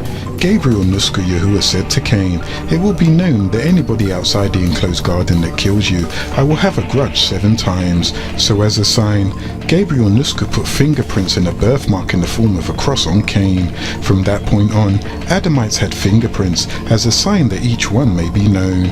It's the Elohim's means of keeping record. But Cain wept because Gabriel Zadok had said those words to him. Because before this, Gabriel Zadok had been saying to Cain, "I will inflict 7 punishments on those who kill Cain, 1 for each of the evil spirits that possessed you." For as the words of Gabriel Zadok to Cain, if Cain had repented at the time and said, "O Elionel, forgive me for my sin," and as to Elionel saying to Cain, "Cursed be the ground that has drunk the blood of your brother," that also was Elionel's mercy on Cain. For Elionel did not curse him, but the ground, although it was not the ground that had killed Abel and had committed iniquity, for it was meet that the curse should fall upon the murderer. Yet in mercy, Gabriel Zadok managed his thoughts so that no one would know it and turn away from Cain. He said unto him, "And through this sign did Elionel make an example before all creation. As the murderer of his brother, Elionel brought trembling and terror upon him, so that he might see the peace in which he was at first, and he would also see the trembling and terror he endured at the last, so that he might humble himself before Elionel and repent of his sins, and seek the peace he enjoyed at first. In the word of Elionel that said, 'I will forego 7 punishments on whoever kills Cain,' Gabriel Zadok was not seeking to kill Cain with a sword, but he sought to make him die of fasting and praying and weeping by hard rule, until the time he was delivered from his sin. And the 7 punishments are the 7 generations during which Gabriel Zadok awaited the rebirth of Cain as Tubal Cain for the murder of his brother. But as to Cain, ever since he had killed his brother, he could not find no rest in any place, so he went back to Cadmon and Akaba, trembling, terrified and defiled with blood. Yet never once did he say, 'I regret.' Nakaba asked, 'How could you do such a thing?' He answered, 'The love you favored him over me did the actual killing. The preference you gave him to me did the killing. The kiss you never gave me did the killing. The smile from Cadmon I never received did the killing. I am merely a product of my environment. I am not responsible for my own actions.' These accusations caused great grief and sorrow in the hearts of both Cadmon and Akaba, and they turned to each other and accused one another. Cain merely laughed and succeeded in his second assignment to cause dissension between the loved ones.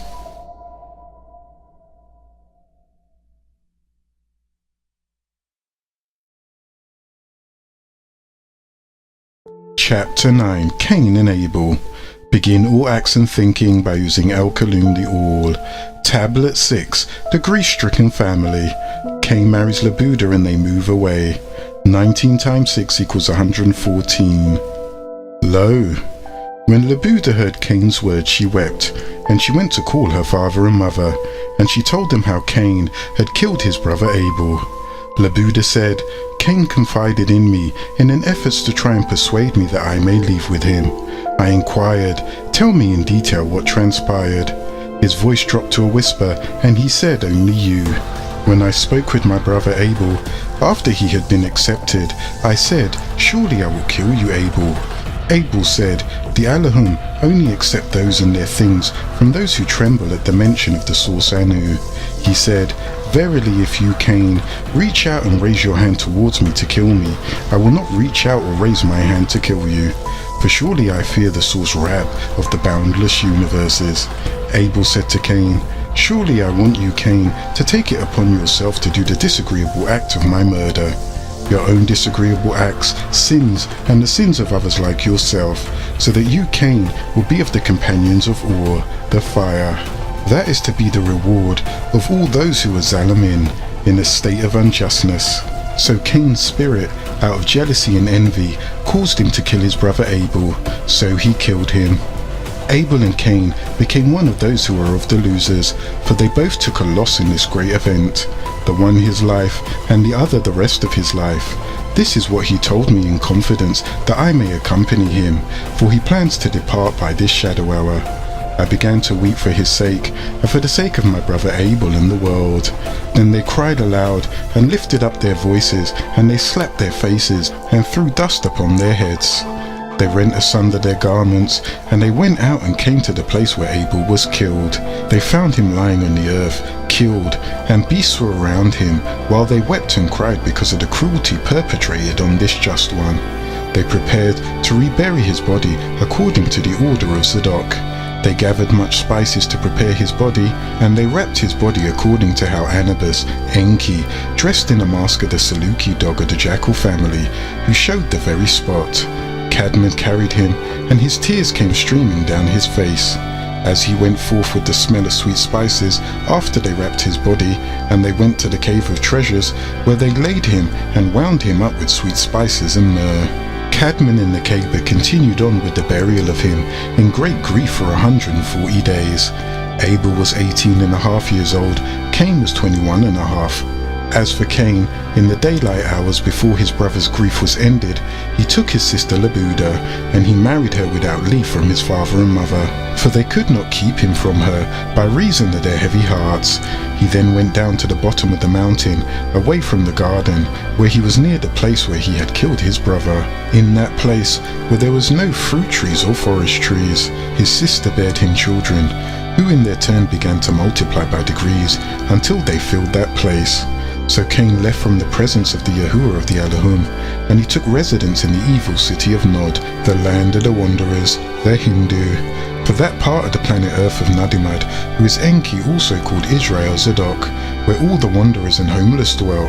This is the curse of those who leave the country life and migrate to the city life, for therein, the big cities, you will find all evil. It was to the east of the enclosed Garden of Eden, because of what Gabriel Zadok had cursed him with, and the ground would not yield for him, so he could not be a farmer, and he was forced to live in the great city, amongst the dwellers of the city and the cursed. As for Cadman and Nekeba, they were apart from each other after Abel's funeral for 7 years. Nekeba went home to her mother Anath and her father Fatar in the land of Havilah. Cadman returned home to the land of Chaldea to his father Autumn and his mother Lilith. When the 7 years had weighed heavy on their hearts, and they longed to see each other's eyes, Nekeba's father Fatar sent a messenger named Salim to seek out Cadman. Upon arrival, he met Cadman's own messenger Hashri on his way to seek him out. They exchanged messengers, and they returned with the good news. Cadman with haste prepared his great caravan, and likewise Nekeba did the exact same thing at the exact same moment and time, and they met at the mount in Arabia, which henceforth became known as Arafat, the mount where they met. She, stopping off at Gidda, and him at Minna. It was a joyous occasion, and a great sacrifice of feast was prepared with much music and dancing, for the caravan of the Kuthites and the caravan of the Havilavites became one called the Tarites, because they came together as one flesh. The Allahum met with Nekeba and informed her that she would give birth to another son for them, in their image and after their likeness. But when Cadman heard this, he disagreed, for fear of another Cain.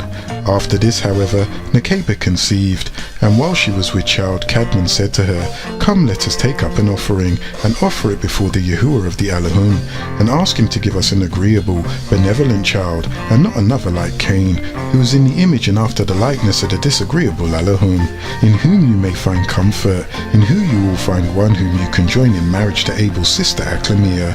Then they prepared an offering, and brought it before the altar, and offered it before the Yahuwah of the Allahum, and they did feast of it. They began to entreat him to accept the offer, and to give them a good offspring. The Anunnaki Allahum Gabriel Zadok heard Cadman, and he accepted his offering. Then they worshipped Cadman, Nekeba, and their daughter. Then they came down to the Cave of Treasures, and placed a lamp in it to burn by shadow hour and by day for the body of Abel. Then Cadman and Nekeba continued fasting and praying until Nekeba's time came that she should be delivered. When she said to Cadman, "I wish to go to the cave in the rock to bring forth in it," he said, "Go and take with you your daughter to wait on you, for I will remain in the Cave of Treasures before the body of my son Abel." Nekeba hearkened to Cadman, and she and her daughter went, but Cadman remained by himself in the Cave of Treasure, and she gave birth to Seth, which means he who is compensation. For the Allahum Anunnaki had predicted and appointed for themselves another seed to breed our descendants from the killing of Abel by Cain. A third son is born to Cadman and Nekeba. Nekeba brought forth a son, perfectly beautiful in his figure and in his countenance. His beauty was like that of his father Cadman, yet more beautiful. Nekeba was comforted when she saw him, and she remained 8 days in the cave, and then she sent her daughter unto Cadman to tell him to come and see the child, and to name him. But on the 8th day, the Allahum came for the preparation of the circumcision, and to take the child and present him before the 24 elders, for to them this was their child, in their image and after their likeness, and no twin sister was born for him. But the daughter Aklamia stayed beside Nekeba as she waited for her son to be returned. On the 8th day, it fell on the holy day, because in it they desisted from all their duties called the Shabbat, and a special feast was prepared. When the 10th day had come, Cadman came to the cave to find his son not there. Enraged, he raised his voice and he made his voice heard, "Where is my son, the son of my flesh of my bone?" The Allahum heard the voice of Cadman, and he returned Seth to Cadman without his barophary gland. When Cadman heard the noise of the approaching crowd, he ran from the cave in a disagreeable tone, and he demanded, "Give me my son, the son of my blood, the son of my bone, the son of my flesh, for this one shall be in my image and my likeness." But the Allahum said, "She, Nekeba, have appointed me another seed instead of Abel, whom Cain killed." Cadman was 130 years of age when Seth was born. 10 years past his appointed death of 120 years, being it was recorded. And then Yahuwah declared my soul, the seed of the Allahum bred in the Adamites from Ninti, the divine, that will not judge in their genes for an eternity, because it has been mixed with human skin. He is also immortal, Homo erectus to Homo sapien, and they must die in time.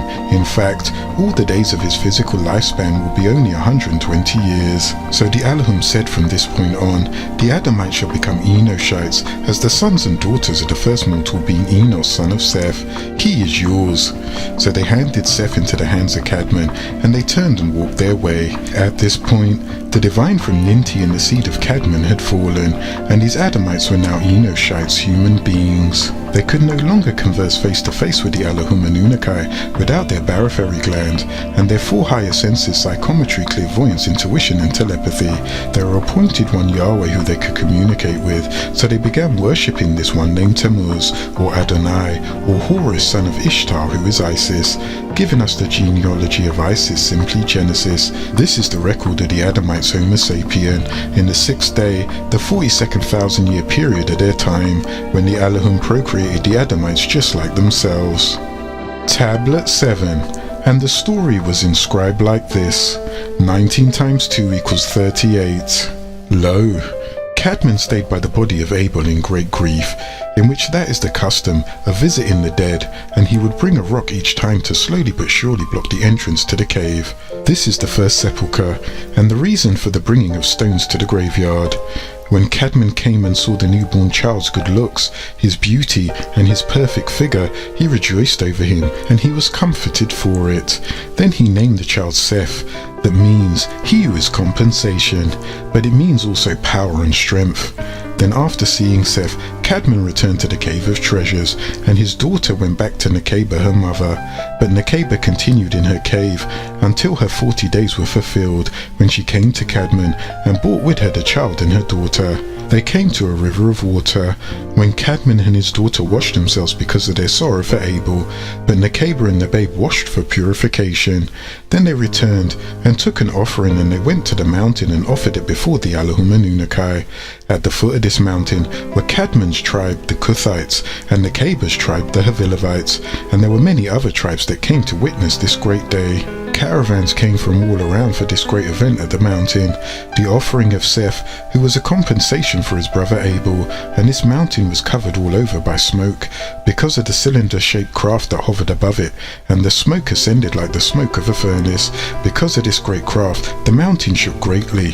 The Yahuwah of the Elohim came down out of the cylinder-shaped craft to the head of the mountain, and the Yahuwah of the Elohim called out to Nekeba for the babe called Seth, which was to be presented to the 24 elders. The Yahuwah of the Elohim said to Nekeba, "Go down and protest to the tribes of people, lest they break through to the Elohim to take a look at the babe." They all fell down and prostrated themselves to the ground, and they would not look. Nekeba said, "Anu listens to those who praise him." So the congregation answered, "Our sustainer, to him is due the gratitude in respect." Nekeba said to the Elohim, "This nation of people cannot come up to this mountain, for you are going to break forth on us and set a boundary all around the mountain and make it Gadash, holy."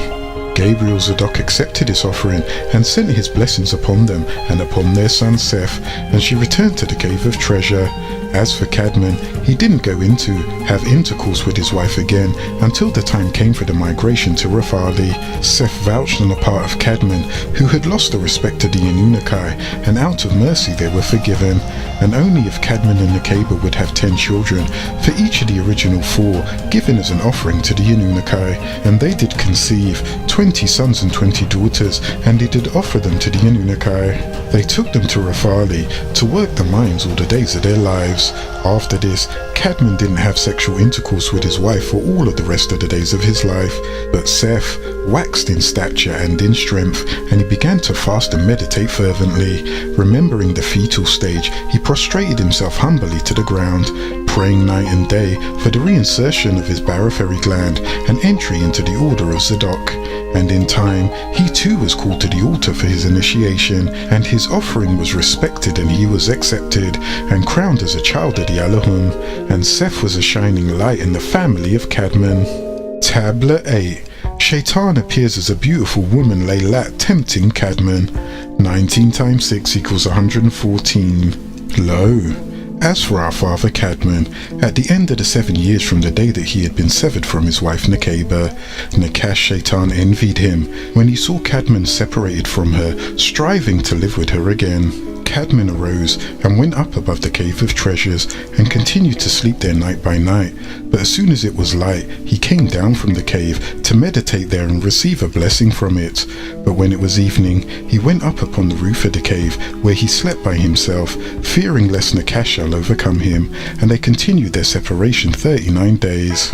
Then Nakash, the hater of all that is good, when he saw Cadman thus alone, fasting and praying, he appeared unto him in the form of a beautiful woman, who came and stood before him in the shadow hour of the 40th day, and he said unto him, O Cadman, from the time that we have dwelt in this cave, we have experienced great peace from you, and your plan has reached. We have been confronted about you. Now that you have gone up over the roof of the cave to sleep, we have our doubts about you, and a great sorrow has come upon us, because of your separation from your wife Nekeba. Then again, when you are on the roof of the cave, your meditation is poured out, and your heart wanders from side to side. But when you was in the cave, your meditation was like fire gathered together. He came down to us, and you did find rest. Then you also grieve over your child that was severed from you. My sorrow is great about the murder of your son Abel, for he was righteous, and over a righteous man everyone will grieve. But I rejoice over the birth of your son Seth. Yet, for after a little while sorrow greatly over Nekeba, because she is my sister. For when Yahuwah of the Elohim sent a deep sleep over you, and drew her out of your side, he brought me out also with her. But he raised her by placing her with you, while he lowered me. I rejoice over my sister, for her being with me. For Elionel had made me a promise before, and he said, Grieve not when Cadmon has gone upon the roof of the cave of treasures, and is separated from his wife Nekeba. I will send you to him. You will join thyself to him in marriage, and bear him 5 children, as Nekeba did bear him 5. Now, lo, the promise to me is fulfilled, for it is he who sent me to you for a wedding. Because if you would wed me, I shall bear you finer and better children than those of Nekeba. Then again, you are as yet but a youth. End not your youth in this world of sorrow, but spend the years of your youth in pleasure. For your days are few, and your trial is great. Be strong until the last days of this world in rejoicing, and I shall take pleasure in you, and you shall rejoice in yourself in this way, and without fear until then. You should fulfill the command of your Yahuwah of the Elohim. And then she drew near to Cadmon and embraced him. But when Cadmon saw that he should be overcome by her, he prayed to the Yahuwah of the Elohim with fervent heart to deliver him from her. Then the Yahuwah of the Elohim sent this word unto Cadmon, saying, O Cadmon, that figure in the one that promised you the Godhead and majesty, he is not favorably disposed towards you, for he shows himself to you at one time in the form of a woman, another moment in the likeness of the Anunnaki Elohim, on another occasion in the similitude of a serpent, and at another time in the semblance of a deity. But he does all that only to destroy your soul. Now therefore, O Cadmon, overstand. In my heart I have delivered you many a time from his hands, in order to show you that I am the merciful, and that I wish you good, and that I do not wish you ruin. Cadmon sees the devil in his true color. Then Yahuwah of the Elohim ordered Nakash to show himself to Cadmon plainly in his own hideous form. This Nakash, meaning whisperer of the flugel rods, who roam the outskirts of the garden called Sorda, who is called the Behemoth, beast of the field. But when Cadmon saw him, he feared and trembled at the sight of him. And Yahuwah of the Elohim said to Cadmon, Look at this Halab, a devil by nature. Look at his hideous pale skin, blue eyes, yellow hair, and red lips. Look, you know that it is he who made you fall from knowing into unknowing, from peace and rest to toil and misery.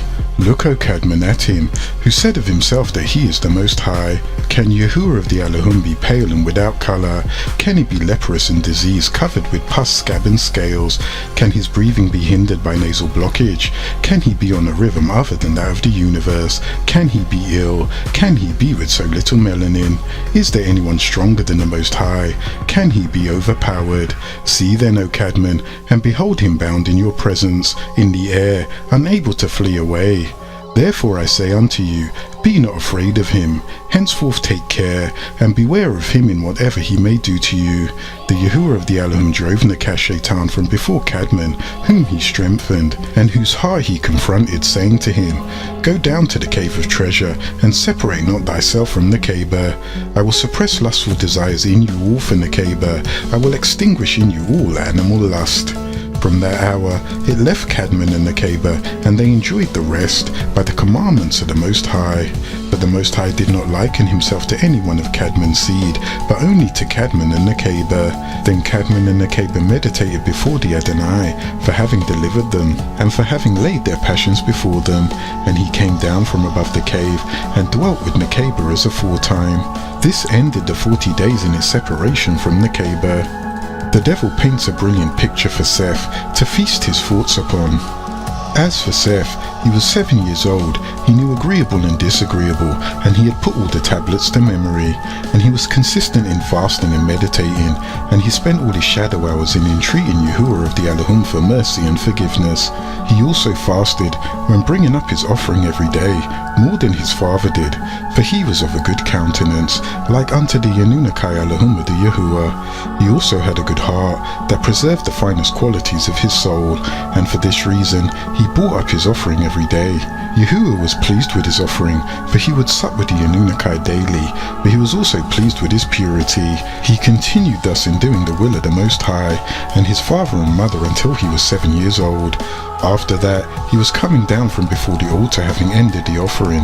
Nakash Shaitan appeared unto him in the form of a beautiful Anunnaki Elohim, brilliant with a light and with a staff of light in his hand, and he had himself a girt about it with a girdle of light. He greeted Seth with a beautiful smile, and he began to beguile him with agreeable words, saying to him, Seth, why abide you in this mountain? For it is rough and full of stones and of sand, and of trees and of the wilderness with no good fruit on them, a wilderness without habitation, and with towns with no good place to dwell in, but all is heat, weariness and trouble. He said further, but we dwell in beautiful places, in another world, one of light, and our condition is the best.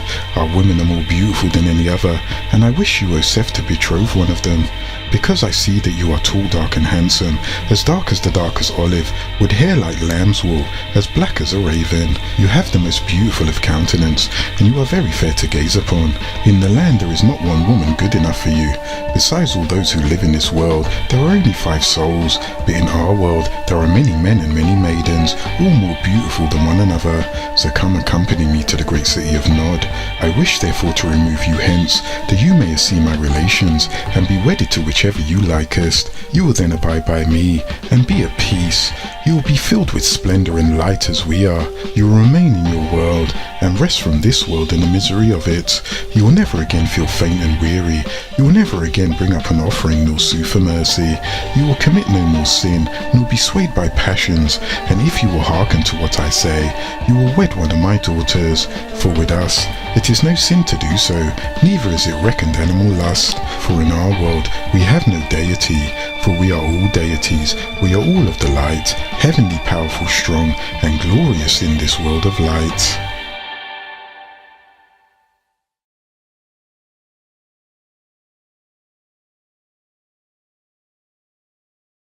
Chapter 9. Cain and Abel. Begin all acts and thinking by using El Kalum the All. Tablet 9. Seth's offering. Conscience helps him. He returns to Cadman and Nekeba. 19 times 5 equals 95. Lo!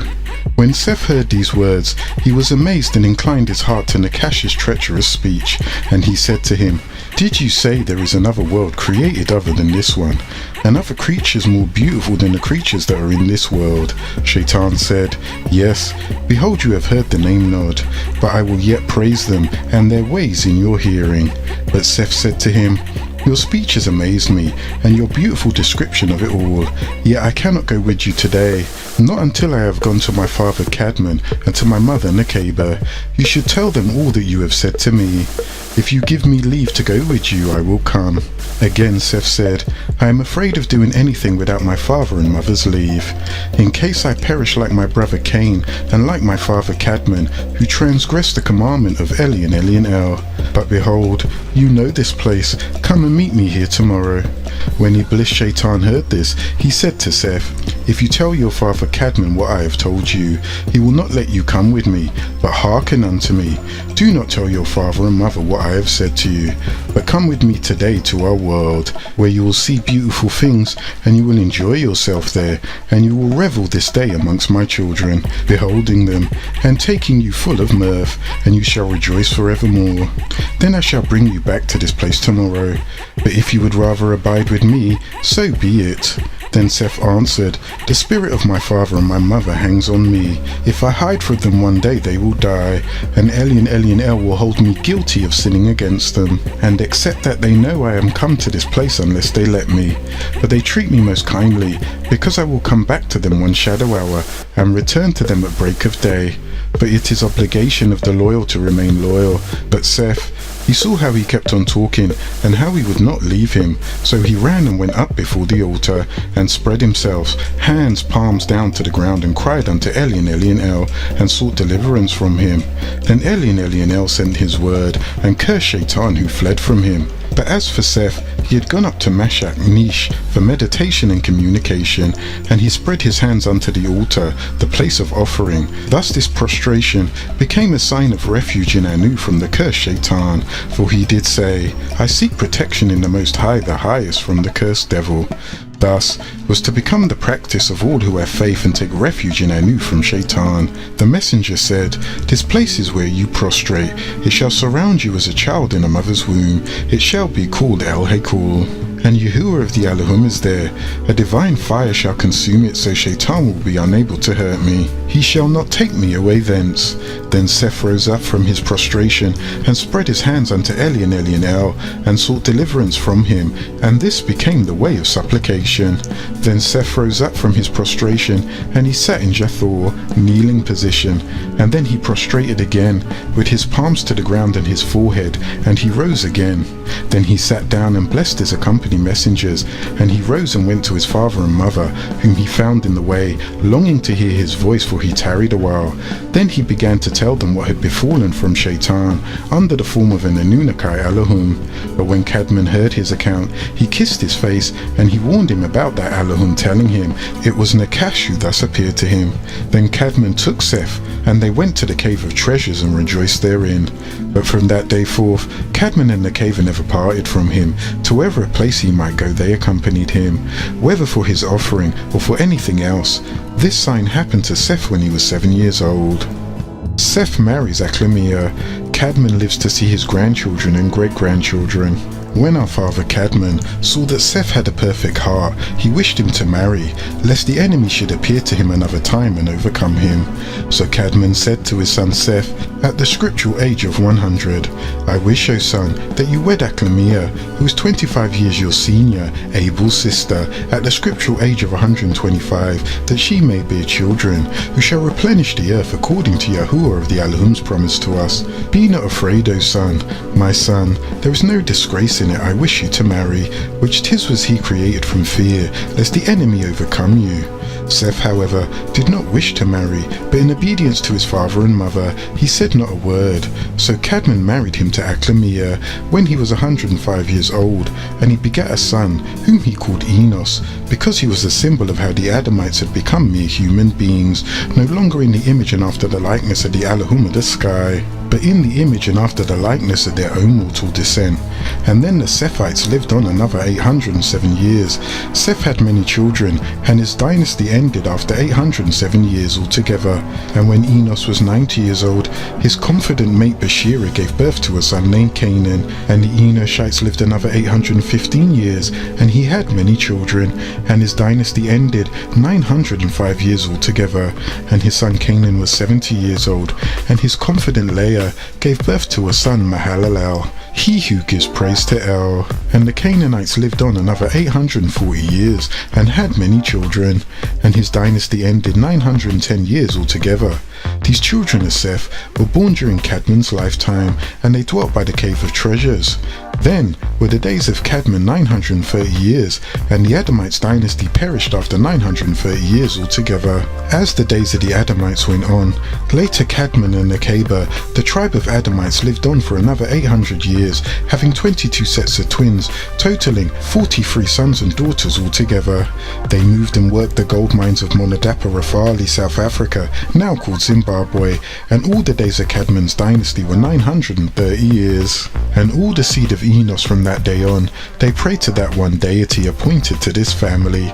And I say I stand a witness, that nothing would exist if Anu did not bring it into existence. He is alone, and he has no partners. Prayer, fasting, charity, and pilgrimage to the site of the burial of Cadman and Nekeba became the law of the family from that day, and they all worked with hard labours until the end. This has been enjoined on to the seed of Cadman our father, who are in the skies. Tablet 10. Cadman's remarkable last words. He predicts the flood. He exhorts his offering to good. He reveals certain mysteries of life. 19 times 3 equals 57. Lo, it was written that when our father Cadman saw that his end was nearing at age 230, being given an extension from 120 to 130, and then because of the murder of Abel by Cain and the necessity for a replacement, there was given a further extension to 230 years. So he called to his son Seth, who came to him in the cave of treasures at age 100, and he said unto him, When I was 10 past the appointed 120 years, that being 130, I knew my time was nearing. Yet my name will live on to 930 years. O Seth, my son, bring your children and your children's children, that I may shed my blessing upon them.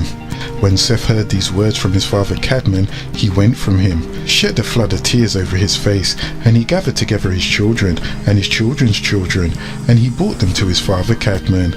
But when they saw him weeping, they all wept together, and Seth fell upon his face, saying, How will you be severed from us, O father? How will the earth receive you, and hide you from our eyes? They lamented much, and in light words. Then our father Cadman blessed them all, and he said to Seth, after he had blessed them, O Seth, my son, you know this world, that it is full of sorrow and weary, and you know all that has come upon us from our trial in it. Therefore, now you command in these words to keep the innocents to be pure and just, and trusting in Elyon El, and lead not to the discourses of Iblis, nor the apparitions in which he shows himself to you, but keep the commandments that I give you this day. Then give the same to your son Enos, and let Enos give it to his son Canaan, and let Canaan give it to his son, so that these commandments abide from among all your children. O Seth, my son, the moment that I am dead, take my body and wind it up with myrrh and aloes and cassia, and leave me here in this cave of treasures, in which are all these tokens, which Yahuwah of the Elohim gave us from the garden, O my son.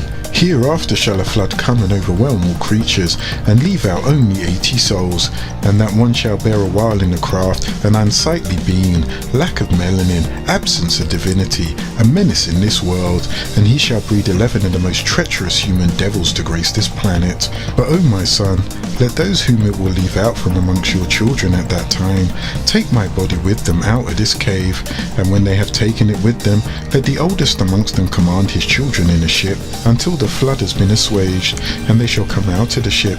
Then they shall take my body and lay it in the middle of the earth, shortly after they have been saved from the waters of the flood. For the place where my body shall be laid is the middle of the earth, and it shall become holy. And many a man shall encompass the very spot in ritual and in righteousness, until their time of righteousness expires, and by their comprising with the children and the cash, the city will no longer be holy. Yahuwah the Elohim shall come thence, and he shall save all our kindred. But now, Seth, O my son, place thyself at the head of your people, tend them, and watch over them in the fear of Elyon El, and lead them into fast unto Elyon El, and lead them in the good way, and command them to fast unto Elyon El, and make them understand they ought not to hearken unto Shaitan, or else he will destroy you. Then again sever your children and your children's children from Cain's children. Do not let them mix with those, nor come near in either words nor in deeds. Then Cadman said, Let this blessing descend upon Seth, and upon all his children, and upon all his children's children. Then he turned to his son Seth, and Nekeba his wife, and he said to them, Preserve this gold, this incense and this myrrh, that Yahuwah of the Elohim has given as a sign. For in the days that are coming, a flood will overwhelm the whole creation. But those who shall go in the ark, they shall take with them the gold, the incense, and they will lay the myrrh together with my body, and keep my body in a cube-shaped chest 4 by 4, with my body in the midst of the earth. Then after a long time, the city in which the gold, the incense, and the myrrh are found with my body, and it shall be plundered. But when it is spoiled, the gold, the incense, and the myrrh shall be taken care of with the spoil that is kept, and neither of them shall perish until the words of Elyon El. Enoshites shall take them, and they shall come when rulers shall offer to take them, and they shall offer him gold in the token of being ruler of heaven and earth, and myrrh in the token of his passion. Gold also is a token of his overcoming Shaitan and all our foes. Incense is as the token that he will drink bitter gall and feel the pains of hell from Shaitan. Now, O Seth, my son, behold, I have revealed hidden mysteries unto you, which Elyon El had revealed unto me. Keep my commandments for yourself and for your peoples. Tablet 11. The death of Cadman. 19 times 1 equals 19. Lo, when Cadman had ended his commandment to Seth, his limbs were loosened, and his hands and feet lost all power. His mouth and tongue ceased altogether to speak. He closed his eyes, and he gave up the ghost. But when his children saw that he was dead, they threw themselves over him. Men and women, old and young, were weeping.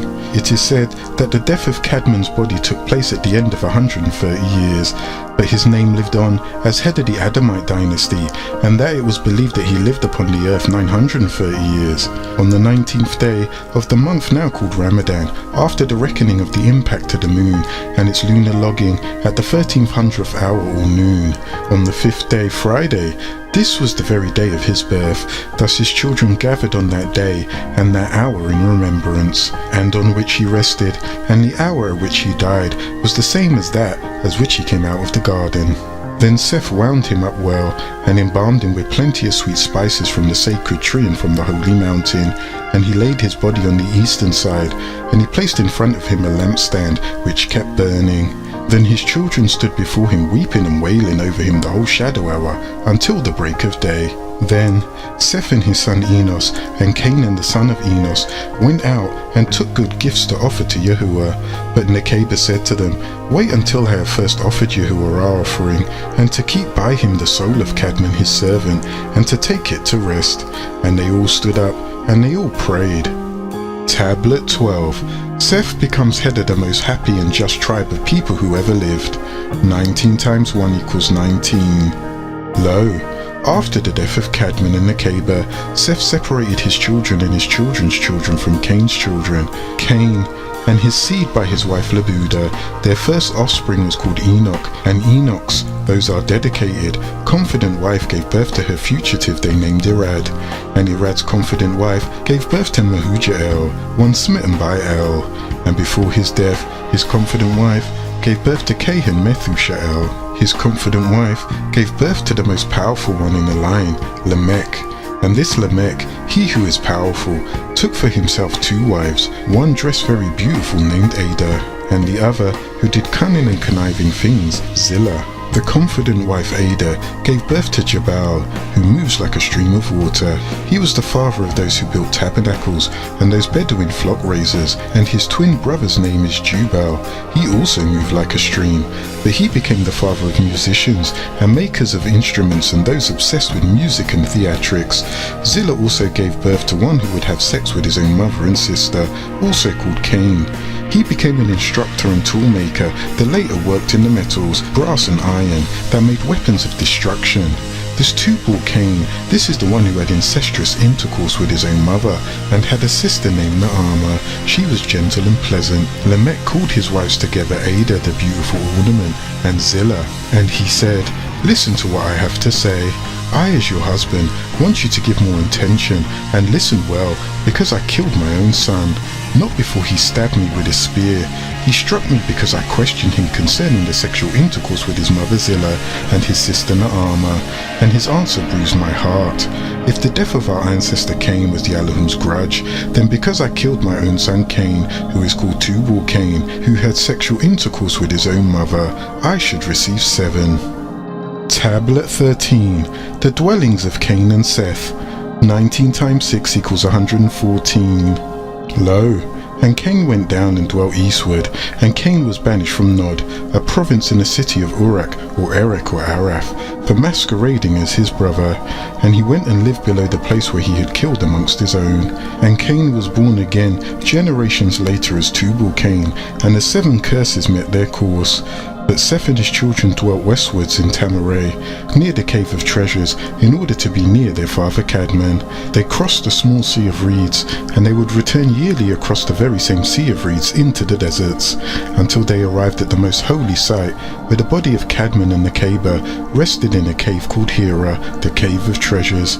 And Seth the elder, tall and good, with a fine soul and a strong mind, stood at the head of his people, and he tended them in innocence, patience, and meekness, and he did not allow one of them to go down to Cain's children. But because of their own purity, they were named children of the Elohim, and they were with Yahuwah of the Elohim, instead of the 200 Elohim who fell, for they continued to praise to Eli and El, and in singing psalms unto him, in their cave, the Cave of Treasures.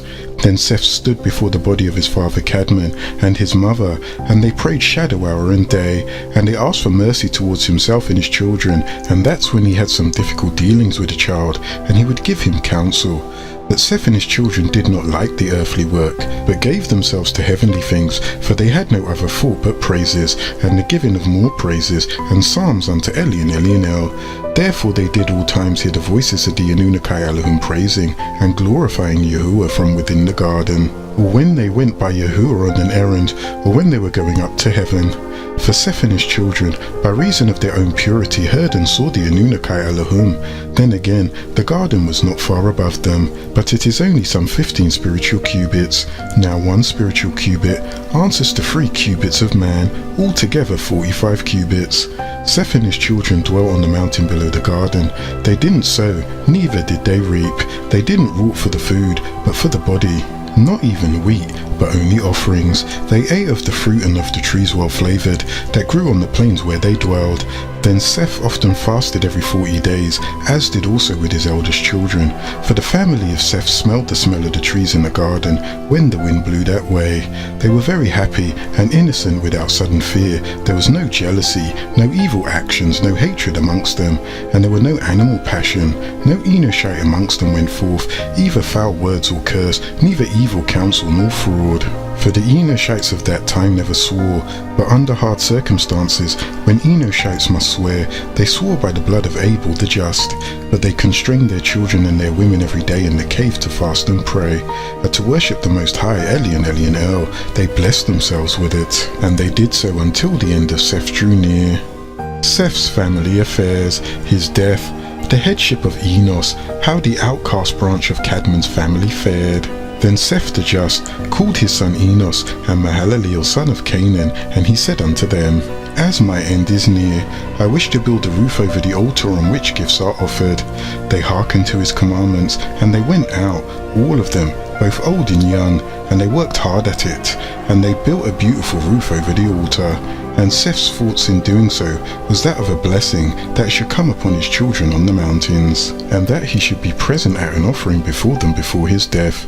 Then when the building of the roof was completed, he commanded them to make offerings. They worked diligently at these, and he brought them to Seth, their father, who took them. And he offered them upon the altar, and he prayed to Yahuwah to accept their offerings, to have mercy on the souls of the children, and to keep them from the hands of Shaitan. And Yahuwah of the Elohim accepted his offerings, and he sent his blessings upon them and upon his children. Then the Yahuwah and the Elohim made a promise to Seth, saying, At the end of the great 5 days and a half, concerning which I have made a promise to you and your father, I will send my word, and save you and your seed. Then Seth and his children's children met together, and came down from the altar, and they went to the cave of treasures where they prayed, and they blessed themselves in the body of our father Cadmon, and anointed themselves with it. But Seth stayed in the cave of treasure for a few days, and then he suffered the sufferings unto death. Then Enos, his firstborn son, came to him with Canaan his son, and Jared, the son of Mahalaleel, Canaan's son, and Enoch, Jared's son, with their wives and children, to receive a blessing from Seth. Then Seth meditated over them, and he blessed them and adjured them by the blood of Abel the just, saying, I beg of you, my children, do not let me see one of you go down from this holy and pure mountain. Make no fellowship with the children of Cain the murderer and the sinner, who killed his brother. For you know, O my children, that we flee from him and from all his sins with all our might, because he killed his brother Abel. After having said this, Seth blessed Enos his firstborn son, and he commanded him habitually to minister in purity before the body of their father Cadmon all the days of his life. Then he used to also go at times to the altar which he, Seth, had built. He commanded him to feed his people in righteousness, in judgment, and purity all the days of his life. Then the limbs of Seth were loosened, his hands and feet lost all power, his mouth became dumb and unable to speak. And when Seth was 105, he passed on, and then the Sethites lived on another 807 years altogether, and his dynasty ended after 900 years altogether. Enos, being then 90 years old, wound up carefully the body of Seth, and embalmed him with sweet spices, and laid him in the cave of treasures on the right side of your father Cadmon's body. And they mourned him for 40 days. They offered gifts for him, as they had done for your father Cadmon. After the death of Seth, Enos rose as the head of his people, whom he fed in righteousness and judgment, as his father had commanded him. But by the time Enos was 90 years, Tubal-Cain had a large progeny, for they married frequently, being given to animal lust, until the land below the mountain was filled with them. Among the children of Cain there is much robbery, murder and sin. In those days lived Lamech the blind, who was one of the sons of Cain. He had the son whose name was Tubal-Cain, a rebirth of Cain, who was also called Cain, and they had much cattle. But Lamech was in the habit of sending them to feed with a young shepherd, who coming home in the evening wept before his grandfather, and before his father Autumn, and his mother Hazina, and he said to them, As for me, I cannot feed those cattle alone, lest one rob me of some of them, or kill me for the sake of them. For among the children of Cain there was much robbery, murder and sin. Then Lamech pitied him, and he said, Truly, he when alone might be overpowered by the men of this place. So Lamech arose, and he took a bow that he had kept ever since he was a youth, and he took large arrows, and smooth stones in a sling which he had, and went into the field with the young shepherd, and placed himself behind the cattle while the young shepherds watched the cattle. He did this for many days. Meanwhile, Tubal-Cain the son of Lamech and Zillah, ever since Yahuwah had cast him off for the rape of his own sister Naamah, and he had cursed him with trembling and terror, he could neither settle nor find peace in any one place, but he wandered from place to place. In his wanderings he came home and approached Lamech's wives, Zillah and Ada, and this Zillah was his own mother. He asked them about the whereabouts of Lamech. They said to him, He is in the field with the cattle. Then Tubal-Cain went and looked for him, and as he came into the field, the young shepherd heard the noise that he made, and saw the cattle herding together before him. Then he said to Lamech, O my Adonai, is that a wild beast or a robber? And Lamech said to him, Make me overstand which way he looks when he comes up.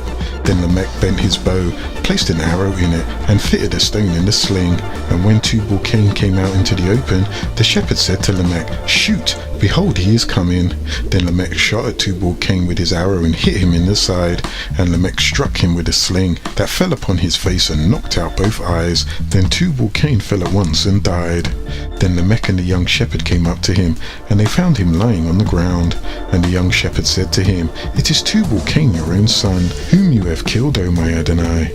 Then was Lamech sorry for it, and from the bitterness of his regret he clapped his hands together, and he struck with his flat palm the head of the youth, who fell as if dead. But Lamech thought he was faint, so he took up a stone and smote him, and he smashed his head until he died, in hopes to conceal what he had done from his wife Zillah. But yet this Tubal-Cain was her son in all his evils. Upon returning home, when asked where was the young lad, Lamech lied and said, Him and Tubal-Cain went their way. He hearkened to the voice of Tubal-Cain, and all he said at the great city. I in sincerity pleaded with them to stay with us. When asked what is the blood on your hands, he said, Tubal-Cain smote me, and I responded, But he has gone from us forever. But Zillah knew he could not have that blood on his hands unless he took his son's life. Lamech cried, I am guilty. I should receive the 7 plagues that Gabriel Nusku promised my ancestor when he answered Cain, saying, Anyone killing you, I will have a grudge 7 times. And Lamech fell to the ground and was dead.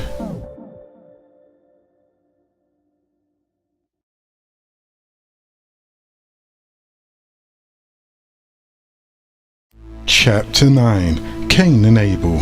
Begin all acts and thinking by using El Kalum the All. Tablet 14. And this is how the same story was recorded in the Suhuf. 19 times 2 equals 38. Lo, Cadmon and Nekeba had 20 sons and 20 daughters, after Seth, who became father of the Enoshites, the first 100% all-human being, cut off from the faces and voices of the Anunnaki, who were both agreeable and disagreeable. They were sent to Raphali to work in the mines in the place of the Anunnaki. When the disagreeable Cain and the agreeable Abel had both reached the age of maturity, the Anunnaki commanded Cadmon to have the disagreeable Cain marry the disagreeable Aklamia, his brother's twin sister. The agreeable Labuda was supposed to marry the agreeable Abel, but as you know, it did not go as planned, for the diabolical one did step in and do his part. Cain's jealousy. Abel was willing to follow his father's request, but out of jealousy, Cain desired to possess his twin sister Labuda, keeping her to himself. He said to his mother, the agreeable Nekeba, I will take to wife my own twin sister. He did this because he thought the agreeable Labuda was extremely beautiful and wise. Cain feared his brother Abel would attain the knowledge that Labuda had. Cain became like Halal, known as Samael or Iblis. He exhibited his low attributes of envy, lust, jealousy, greed and hatred. The attribute of jealousy portrayed by him is why the male living being is jealous of his mate today. When the disagreeable Cadmon the Adamite heard the words of Cain, which were extremely displeasing unto him, he thought, the will of the two natures, agreeable and disagreeable, were manifest in Cain and his twin sister, and Abel and his twin sister. By will, Cain exhibited disagreeable qualities, and by will, Abel exhibited the agreeable qualities. These were Nekeba's twins. She carried them for 9 months, or 270 days. Her days of uncleanliness were 80 days. After 2 years, she once again conceived another set of twins. Desire was the principal reason Cain objected to the Anunnaki. Cain's feelings were so strong for his sister that it ignited an anger like fire within himself, which helped in the results that led to the murder of his brother. For Cain's destiny was recorded in his own nature. The Anunnaki, who had procreated these beings, crossed the natures of the agreeable with the disagreeable, by Cadmon being of the disagreeable Cuthites, and Nekeba being of the agreeable Havilahites. This was to breed a being with free will, self-determination, but discipline. All of this was accomplished in accordance to the plan, for within the nature of each of the children, Abel, Aklamia, Cain and Labuda, it was agreeable and disagreeable. Their pre-planned marriages should yield the perfect being, but the murder of Abel by his brother Cain, this unsightly act, changed the course of the human's future. In time, when Yahuwah saw that some of the Adamites who had mixed in with the Nephilims, and the mixing of the Cuthites with the Havilahites, their offspring became disagreeable, and all their thoughts were selfishness, greed and dishonor, and their hearts were turned towards rebelling every day. He was sorry that he had ever fashioned the Adamites on the planet Earth, and he was very displeased in his own heart. Tablet 15. Will. 19 times 3 equals 57. Lo, what is will? Will is that which was given to Cadmon by Anu most glorified and exalted. Will also made Cadmon more knowledgeable than the Elohim Sarafat, other than the Zodokite priests and the Elohim Garubat. Will is that element that made Cadmon fall in the eyes of Anu most glorified and exalted. Will is the mental faculty by which one deliberately chooses upon a course of action. An instance of exercising this faculty is a decision or conclusion or choice. Will is not agreeable or disagreeable, it is undecided, an abstraction, until someone or something exercises one or the other of the opposite forces, agreeable or disagreeable. Anu most glorified and exalted created will. The two natures. Elion El created the force that divides into two natures, 180 degrees of agreeable, which is the nature of the Elohim, whom we call Sarufat, other than the Zodokites, who were being taught by Mikael, who had been given 720 degrees of overstanding and understanding, and 180 degrees of negative, which is the nature of the Jinn, whom we call Garubat or Jinns. Male living beings have labeled the parts as Tob agreeable and Raha disagreeable, but disagreeable is not what Anu most glorified and exalted created. He created the green light. The nature of the Elohim was created from that green light, the Sarufat, and the nature of the Nomos, Jinn, was from the Na al-Samum, poisonous smokeless fire of the amber light, the Garubat, Aryan, the name of their domain in Malakut. An imperfection, representing emotions where anger is aroused. The Garubat were the first to be of those who conceal what they know to be true, Kafaruna. Smokeless fire represents that which is reflected from the heart center in anger or hate, a burning of the inner being of that emotion. This is why the balancement had to be created, and Anu most glorified and exalted ordered Cain of the negative seed, whose sister was of the positive seed, to marry Aklamia, who was of the negative seed. Her twin brother was Abel of the positive seed. The seed of Cadmon will be fighting an internal battle, being susceptible to occupation by disagreeable, because Halal came to the planet Earth. This was an order which came from Elion El, the Most High, the highest and exalted, commanding them in this manner, get you from it, the whole gathering. This was inclusive of Cadmon, Nekeba and Halal. Long before this incident, the 200 Garabat assisted Halal, and he came to this planet Earth from Arian, also called Nirvana. Their planet in Orion, and relocated in the city of Saturn, forming a land which was later called Nod. They took on gender of males and females as human beings. They were called Hindus, wicked ones. They were like the Gibor seed of Anunnaki, called the giants in the planet Earth. They were beings of Halal seed, these Hindus from Nirvana who mixed with the Anunnaki when they both dwelt in Pleiades before coming or being cast to the planet Earth. This enmity between the female living beings in the Kaber seed and Halal seed was to be physical. I will put enmity between you, Halal, and the woman, Nakaber. Cadman seed will be a son, and the woman seed will be like Nakaber when she fell victim to Halal, also known as Samael. This means that I will put hate between people like Halal the Hindu, dark-skinned 6 ether-hair descendants of Enkidu, the Shaggies, and those who fall victim to him and succumb to his desires. That is the dark-skinned 9 ether-hair, the original Tarites. This is where the hate will be, and not between all humanity. The people who will not succumb to Halal's desires will be protected by me. 2 negatives were to be married, therefore putting will into the loins of the Adamites. This will be the natural order of things, to keep balancement in the world. This is why it was that way. After Nakaber gave birth to another set of twins, which was Abel and his twin sister Aklamia. Abel was agreeable and Aklamia, his twin sister, was disagreeable. The disagreeable that Halal had created in Cadman and Nakaber would have died through the marriage of Cain to Aklamia. The disagreeable seed would have perished, and the disagreeable would have disappeared off the planet Earth. But Cain persisted in his rebelliousness, and he accused his father Cadman of loving his brother Abel more than him, just as Enki did to Anu about Enlil. In that account, he did not agree to give Abel his sister. Cadman replied to his accusation by saying, I act thusly, in conformity with the information brought by the Anunnaki Gabriel called Nusku, which is his real name, and please do not mistake the strong love I bear for Abel, for I love you the same way. And because it is incumbent for worshippers to obey their Rab Sustainer, and his name is exalted. Filled with hot poisonous wind, a trait he acquired from Halal, Cain was hot-tempered and doubted his father. Cadman was saddened by the remark made by Cain his son, so he went off and implored Anu Elion El, Most High and Exalted, for his guidance. Tablet 16, The Sacrifices. 19 times 8 equals 152. Lo! Anu Elion El, most glorified and exalted, and his spouse Antu Antum were on their way to visit Earth, to see how things were going with these newly created beings that were in the image and after the likeness of the Anunnaki, and to initiate these new beings into the order of Zadok. So when they arrived at the feast, the Anunnaki said, Look at what we have created, and look at what he can do. Let him, the primitive worker, make a sacrifice to you. The sacrifice made by Cain and Abel, sons of Cadman, was the first to take place on Friday before the Sabbath. That was to bring a free will offering to the weekly banquet of the Anunnaki, who each week, on the 7th day they gathered to feast and not to work, but to keep that day holy.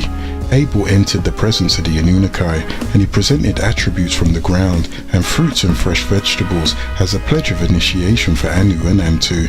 He presented them to him with all his respect. He made an offering unto Anu the Sustainer, from the movable things of the planet Earth, the best he had. He sacrificed the firstling, the very best and healthiest of his flocks, to be prepared as a meal, and Anu noticed his sincerity, it was the best. He sacrificed the meat to eat, and he prepared it from the heart. It was also his own musk deer, and it was because of the sweet-smelling odour that the musk pouch gives off when it's burnt. So he had the best of meat to eat, and even the sweet scent. The Anunnaki Elohim were very pleased with his free will offering. But as for Cain's offering, this was not respected, because he had made a tribute from the unmovable things, and he offered a rotten ear of wheat stalk. The meal that he prepared for the deities was not the very best. Cain, son of Cadman, knew that the full consumption of an offering cooked by fire meant that the offering was accepted. They all enjoyed the meal down to the very last morsel. He said that he would worship the fire, so that the fire would accept his offering. He was the first fire worshipper, and was accepted into the order of Nana. Cain's seed was the first to worship Zuen as Zu, or as Tiamat the Green Leviathan, as the spell was cast in fire. So Abel's sacrifice and meal was respected, and Cain's was not, because he offered it without faith. Anu most glorified and exalted favoured sacrifices of sincerity, as opposed to things that are not sincere. Anu most glorified and exalted commissioned his faithful servants to recite before each meal, whether it's the sacrifice of an unblemished sheep or goat, or the best fruits or vegetables. Abel said, O Anu most glorified and exalted, I will offer to you instead of my own offering, life for life, blood for blood, head for head, bone for bone, hair for hair, and skin for skin. In the name of Anu most glorified and exalted, I sacrifice to prepare this sheep as a royal meal for all the 24 elders, Yahweh and Anunnaki to enjoy. Abel was expressing his faith in the fact that Anu most glorified and exalted is the giver and taker of life. Yet, he did that by his offering. He himself would be offered. Cain's sacrifice was not respected because he put value in the material things of the world. He did not offer his sacrifice with humbleness and faith in Anu most glorified and exalted. Cain was being sarcastic when he offered his sacrifice. He was saying to Anu most glorified and exalted, since you provided us in the enclosed garden with the good things to eat, I am giving you back that which was once meant for us. Had Cain offered up his sacrifice of the field sincerely, as Abel had, Anu most glorified and exalted would have respected his as a goodly offering. Then the enemy of Cadmon and his descendants, Nana Sin, accepted Cain's offering, and he was respected. The Anunnaki alone saw the deceit and dishonesty in Cain, and consequently rejected his offering and did not eat his meal. Cain's countenance or expression of face behavior changed suddenly because he did not realize that Anu most glorified and exalted is the most magnificent. Then Cain was asked, why are you wroth? Gabriel Zadok was letting Cain know that he premeditated his brother's death. Cain became filled with hatred for his brother because Abel's meal was respected over his, and he gained entrance into the order of Zadok. Cain felt anger and desperation, which are more of the attributes of Samael that Cain picked up, and we are breeding it now and generations to come. Samael thrives off male living beings becoming angry. This is when he can possess them and cause confusion. It was at this point that Cain forfeited his green light, and it made the way for Halal and his amber light to enter him. The light. The light that was cut off from Cain and his seed was the light of Anu most glorified and exalted. No more could they speak or see him. His seed became the black devils that will mix in and cause unrest and disunity amongst the seed of Seth, his own brother. The light of the spiritual spinal column, that is the very special portion of Anu most glorified and exalted that is in every Adamite and Enoshite. This is the life of mortal. Prior to this, Cain was in the green light of the Anunnaki most glorified and exalted because he had the true knowledge of the existence of the Anunnaki, creators of the new skies and the new planet Earth. But because he allowed Halal to control his thoughts and actions, envy, anger, hatred, jealousy, pride and mistrust are all attributes of Halal, which became a part of his character. Cain and Abel had the light bestowed upon them, and they were blessed with fertile land and healthy flocks. Yet Cain still refused to submit to the command of Anu most glorified and exalted. This is why Anu most glorified and exalted left him in error. If Cain was sincerely offering up his crop with faith in Anu most glorified and exalted, it would have been accepted.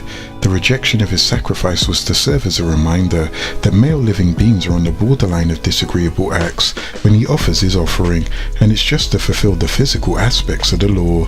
To be disagreeable is to disobey Anu, Eli, and El's laws. The fires of hell in the inner city, called Afsu or Abyss, will be kindled in the male living being's breast because the Adamites will be judged by his disagreeable acts, not for them. The disagreeable that the Adamites commit originates in the heart center as a result of their exercising will.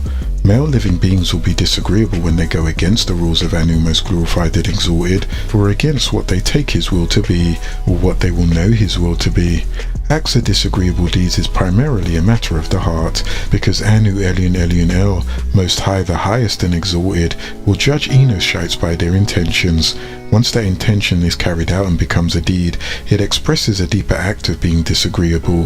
Harmatia, son of Rapolia, waits at the door for your soul, in hopes that he will seduce you to commit that which are acts of disagreeable. Cain's encounter is a sign and warning for you that Samael and his host of 200 fallen angelic beings will do everything in their power to sway you from the light of Anu most glorified and exalted. In 1 second will he enter you and plant a negative thought inside you, and in the next second he has left you and gone on to the next person in his list of advocates. Because Cain was extremely vexed about the results of the meal he offered, being that the Anunnaki didn't eat it, and he opened his heart to the evil passions of envy, anger and violence, which are attributes of Halal. Halal then said unto him, If you leave him alive, his prosperity for all time shall take pride in their superiority, meaning that if he does not destroy his brother, then the seed of his brother is always going to rule over him. This is why Cain committed the first murder. Disagreeable thoughts will plague the male living being's heart, yet, because he has will to do agreeable and disagreeable, he can overcome them. Cain decided in his heart that he was not going to yield to his sister marrying his brother Abel, regardless of whose meal the Allahum most glorified and exalted accepted, and he ate all of it. Whereas his brother Abel, on the other hand, who was glad at the results, said, Whatever the judgment of the Creator is, you shall follow. Abel vowed that in the event Cain chose to destroy him, he would not raise a hand against him. Cadman and Nekeba reunited in the Kaaba. During this time, Cadman was commanded by the Anunnaki to visit the holy house, the Kaaba, the tent that Cadman and Nekeba lived in while in the enclosed garden of delight, in the midst of the enclosed garden. Yet before Cadman departed, he sensed the enmity between the two brothers, and he asked them to wait until he had returned, so that they could iron out their differences. Cadman made his journey from Hawila, also called Nubia, to Asia, which is also called Becca. He stopped on Mount Arafat near Becca, and he made the cave of Hira his own, and he called it the Cave of Treasures. He remembered that this was the place where the Anunnaki most glorified and exalted brought him to meet his wife Nekeba. This is how the mount received its name. When Cadman and Nekeba had become disobedient in the enclosed garden of delight, the Anunnaki most glorified and exalted cast them out of the enclosed garden and separated them for years, symbolic of 100 to be exact. This is the mountain where they were brought back together. The reunion of Nekeba had overwhelmed Cadman's mind. Nekeba had travelled from Gidda, the place of her grandmother, to meet her mate on the Mount Arafat. All Islamic pilgrimages on Hajj will stop here because Nekeba is indeed now the Gidda, meaning the grandmother of all, or called Jidda in the Syriac Arabic tongue, used today in that area, originally Habuba, beloved one. So as Nekeba in search of Cadman, she arrived near him, he remained unknown on the account of the changes that the Anunnaki most glorified and exalted put them under. It was Gabriel Nusku that brought about the mutual recognition, wherefore the mount attained the name Arafat. This was their first reunion, for their second separation was for a period of 40 days, its climate being extremely hot, thus became the name Mount Hira, the Mount of Heat. They had to leave Becca to go to Nubia. Serendib is another name for ancient Nubia. These were the two of the first new beings of the Adamites on that part of the planet Earth, now called Eridu. Father Cadman and his wife Nekeba, they will be the parents of all descendants, the news bearers, the chosen people, and not to work in the mines. It is from them that all Adamites will inherit such noble titles as Sharif, or noble, as Nibiru the mothership, or the plane is called, or comes by, which happens every 25,920 to 24,000 years, and they will hope to get the 144,000 children, and they will take them to heaven to the crystal city, which will become their home for 1,000 years, or one day, while they are groomed to come forth to earth to remove the malevolent ones. Those that are obedient to this course will be granted the right to go to Nibiru and even return back to Pleiades Arcturus in the Orion constellation, and then eventually return to Risk in Ilion, which is a paradise for 1,000 Earth years or one day. There, in the Crystal City, they will have their barophary gland replaced, and they are to be raised to the position of supreme beings. They, as rulers of rulers and master of masters, are to claim all those left behind who have broken the spell of Kingu. After Cadman and Nekeba accomplished their journey where they walked together, they both arrived in Nubia, where Cadman's other 20 sons and 20 daughters were given to the Anunnaki to work in their place by the extraction of gold ore from the mines and the architecture. Gabriel Nusku communicated granted them the divine ordinance, and enjoined on them to receive Anu. They are to turn from the Anunnaki, who will be just messengers of Anu to them, and he as Yahuwah will guide you and your seed by sending new breeds. Anu commanded them to endeavor the multiplication of their species. This was so that the tree of humanity might bear pleasant noble fruits. Since dominance over the creatures and an enjoyment of all intellect and sensual impressions were to be their destiny, mortals were to have plenty of children after Cadman and Nekeba united. They spent their days in comfort and obedience, sometimes going back and forth to the Kaaba for long periods of times. They had 20 sons and 20 more daughters who became the Lulu Amalu, primitive workers of the mines for the Anunnaki. They were not by far the only peoples on the planet Earth, for there were 200 fallen Allahum Garubat who became male living beings and female living beings of the land of Nod, just to name a few, where Cain will later go to dwell.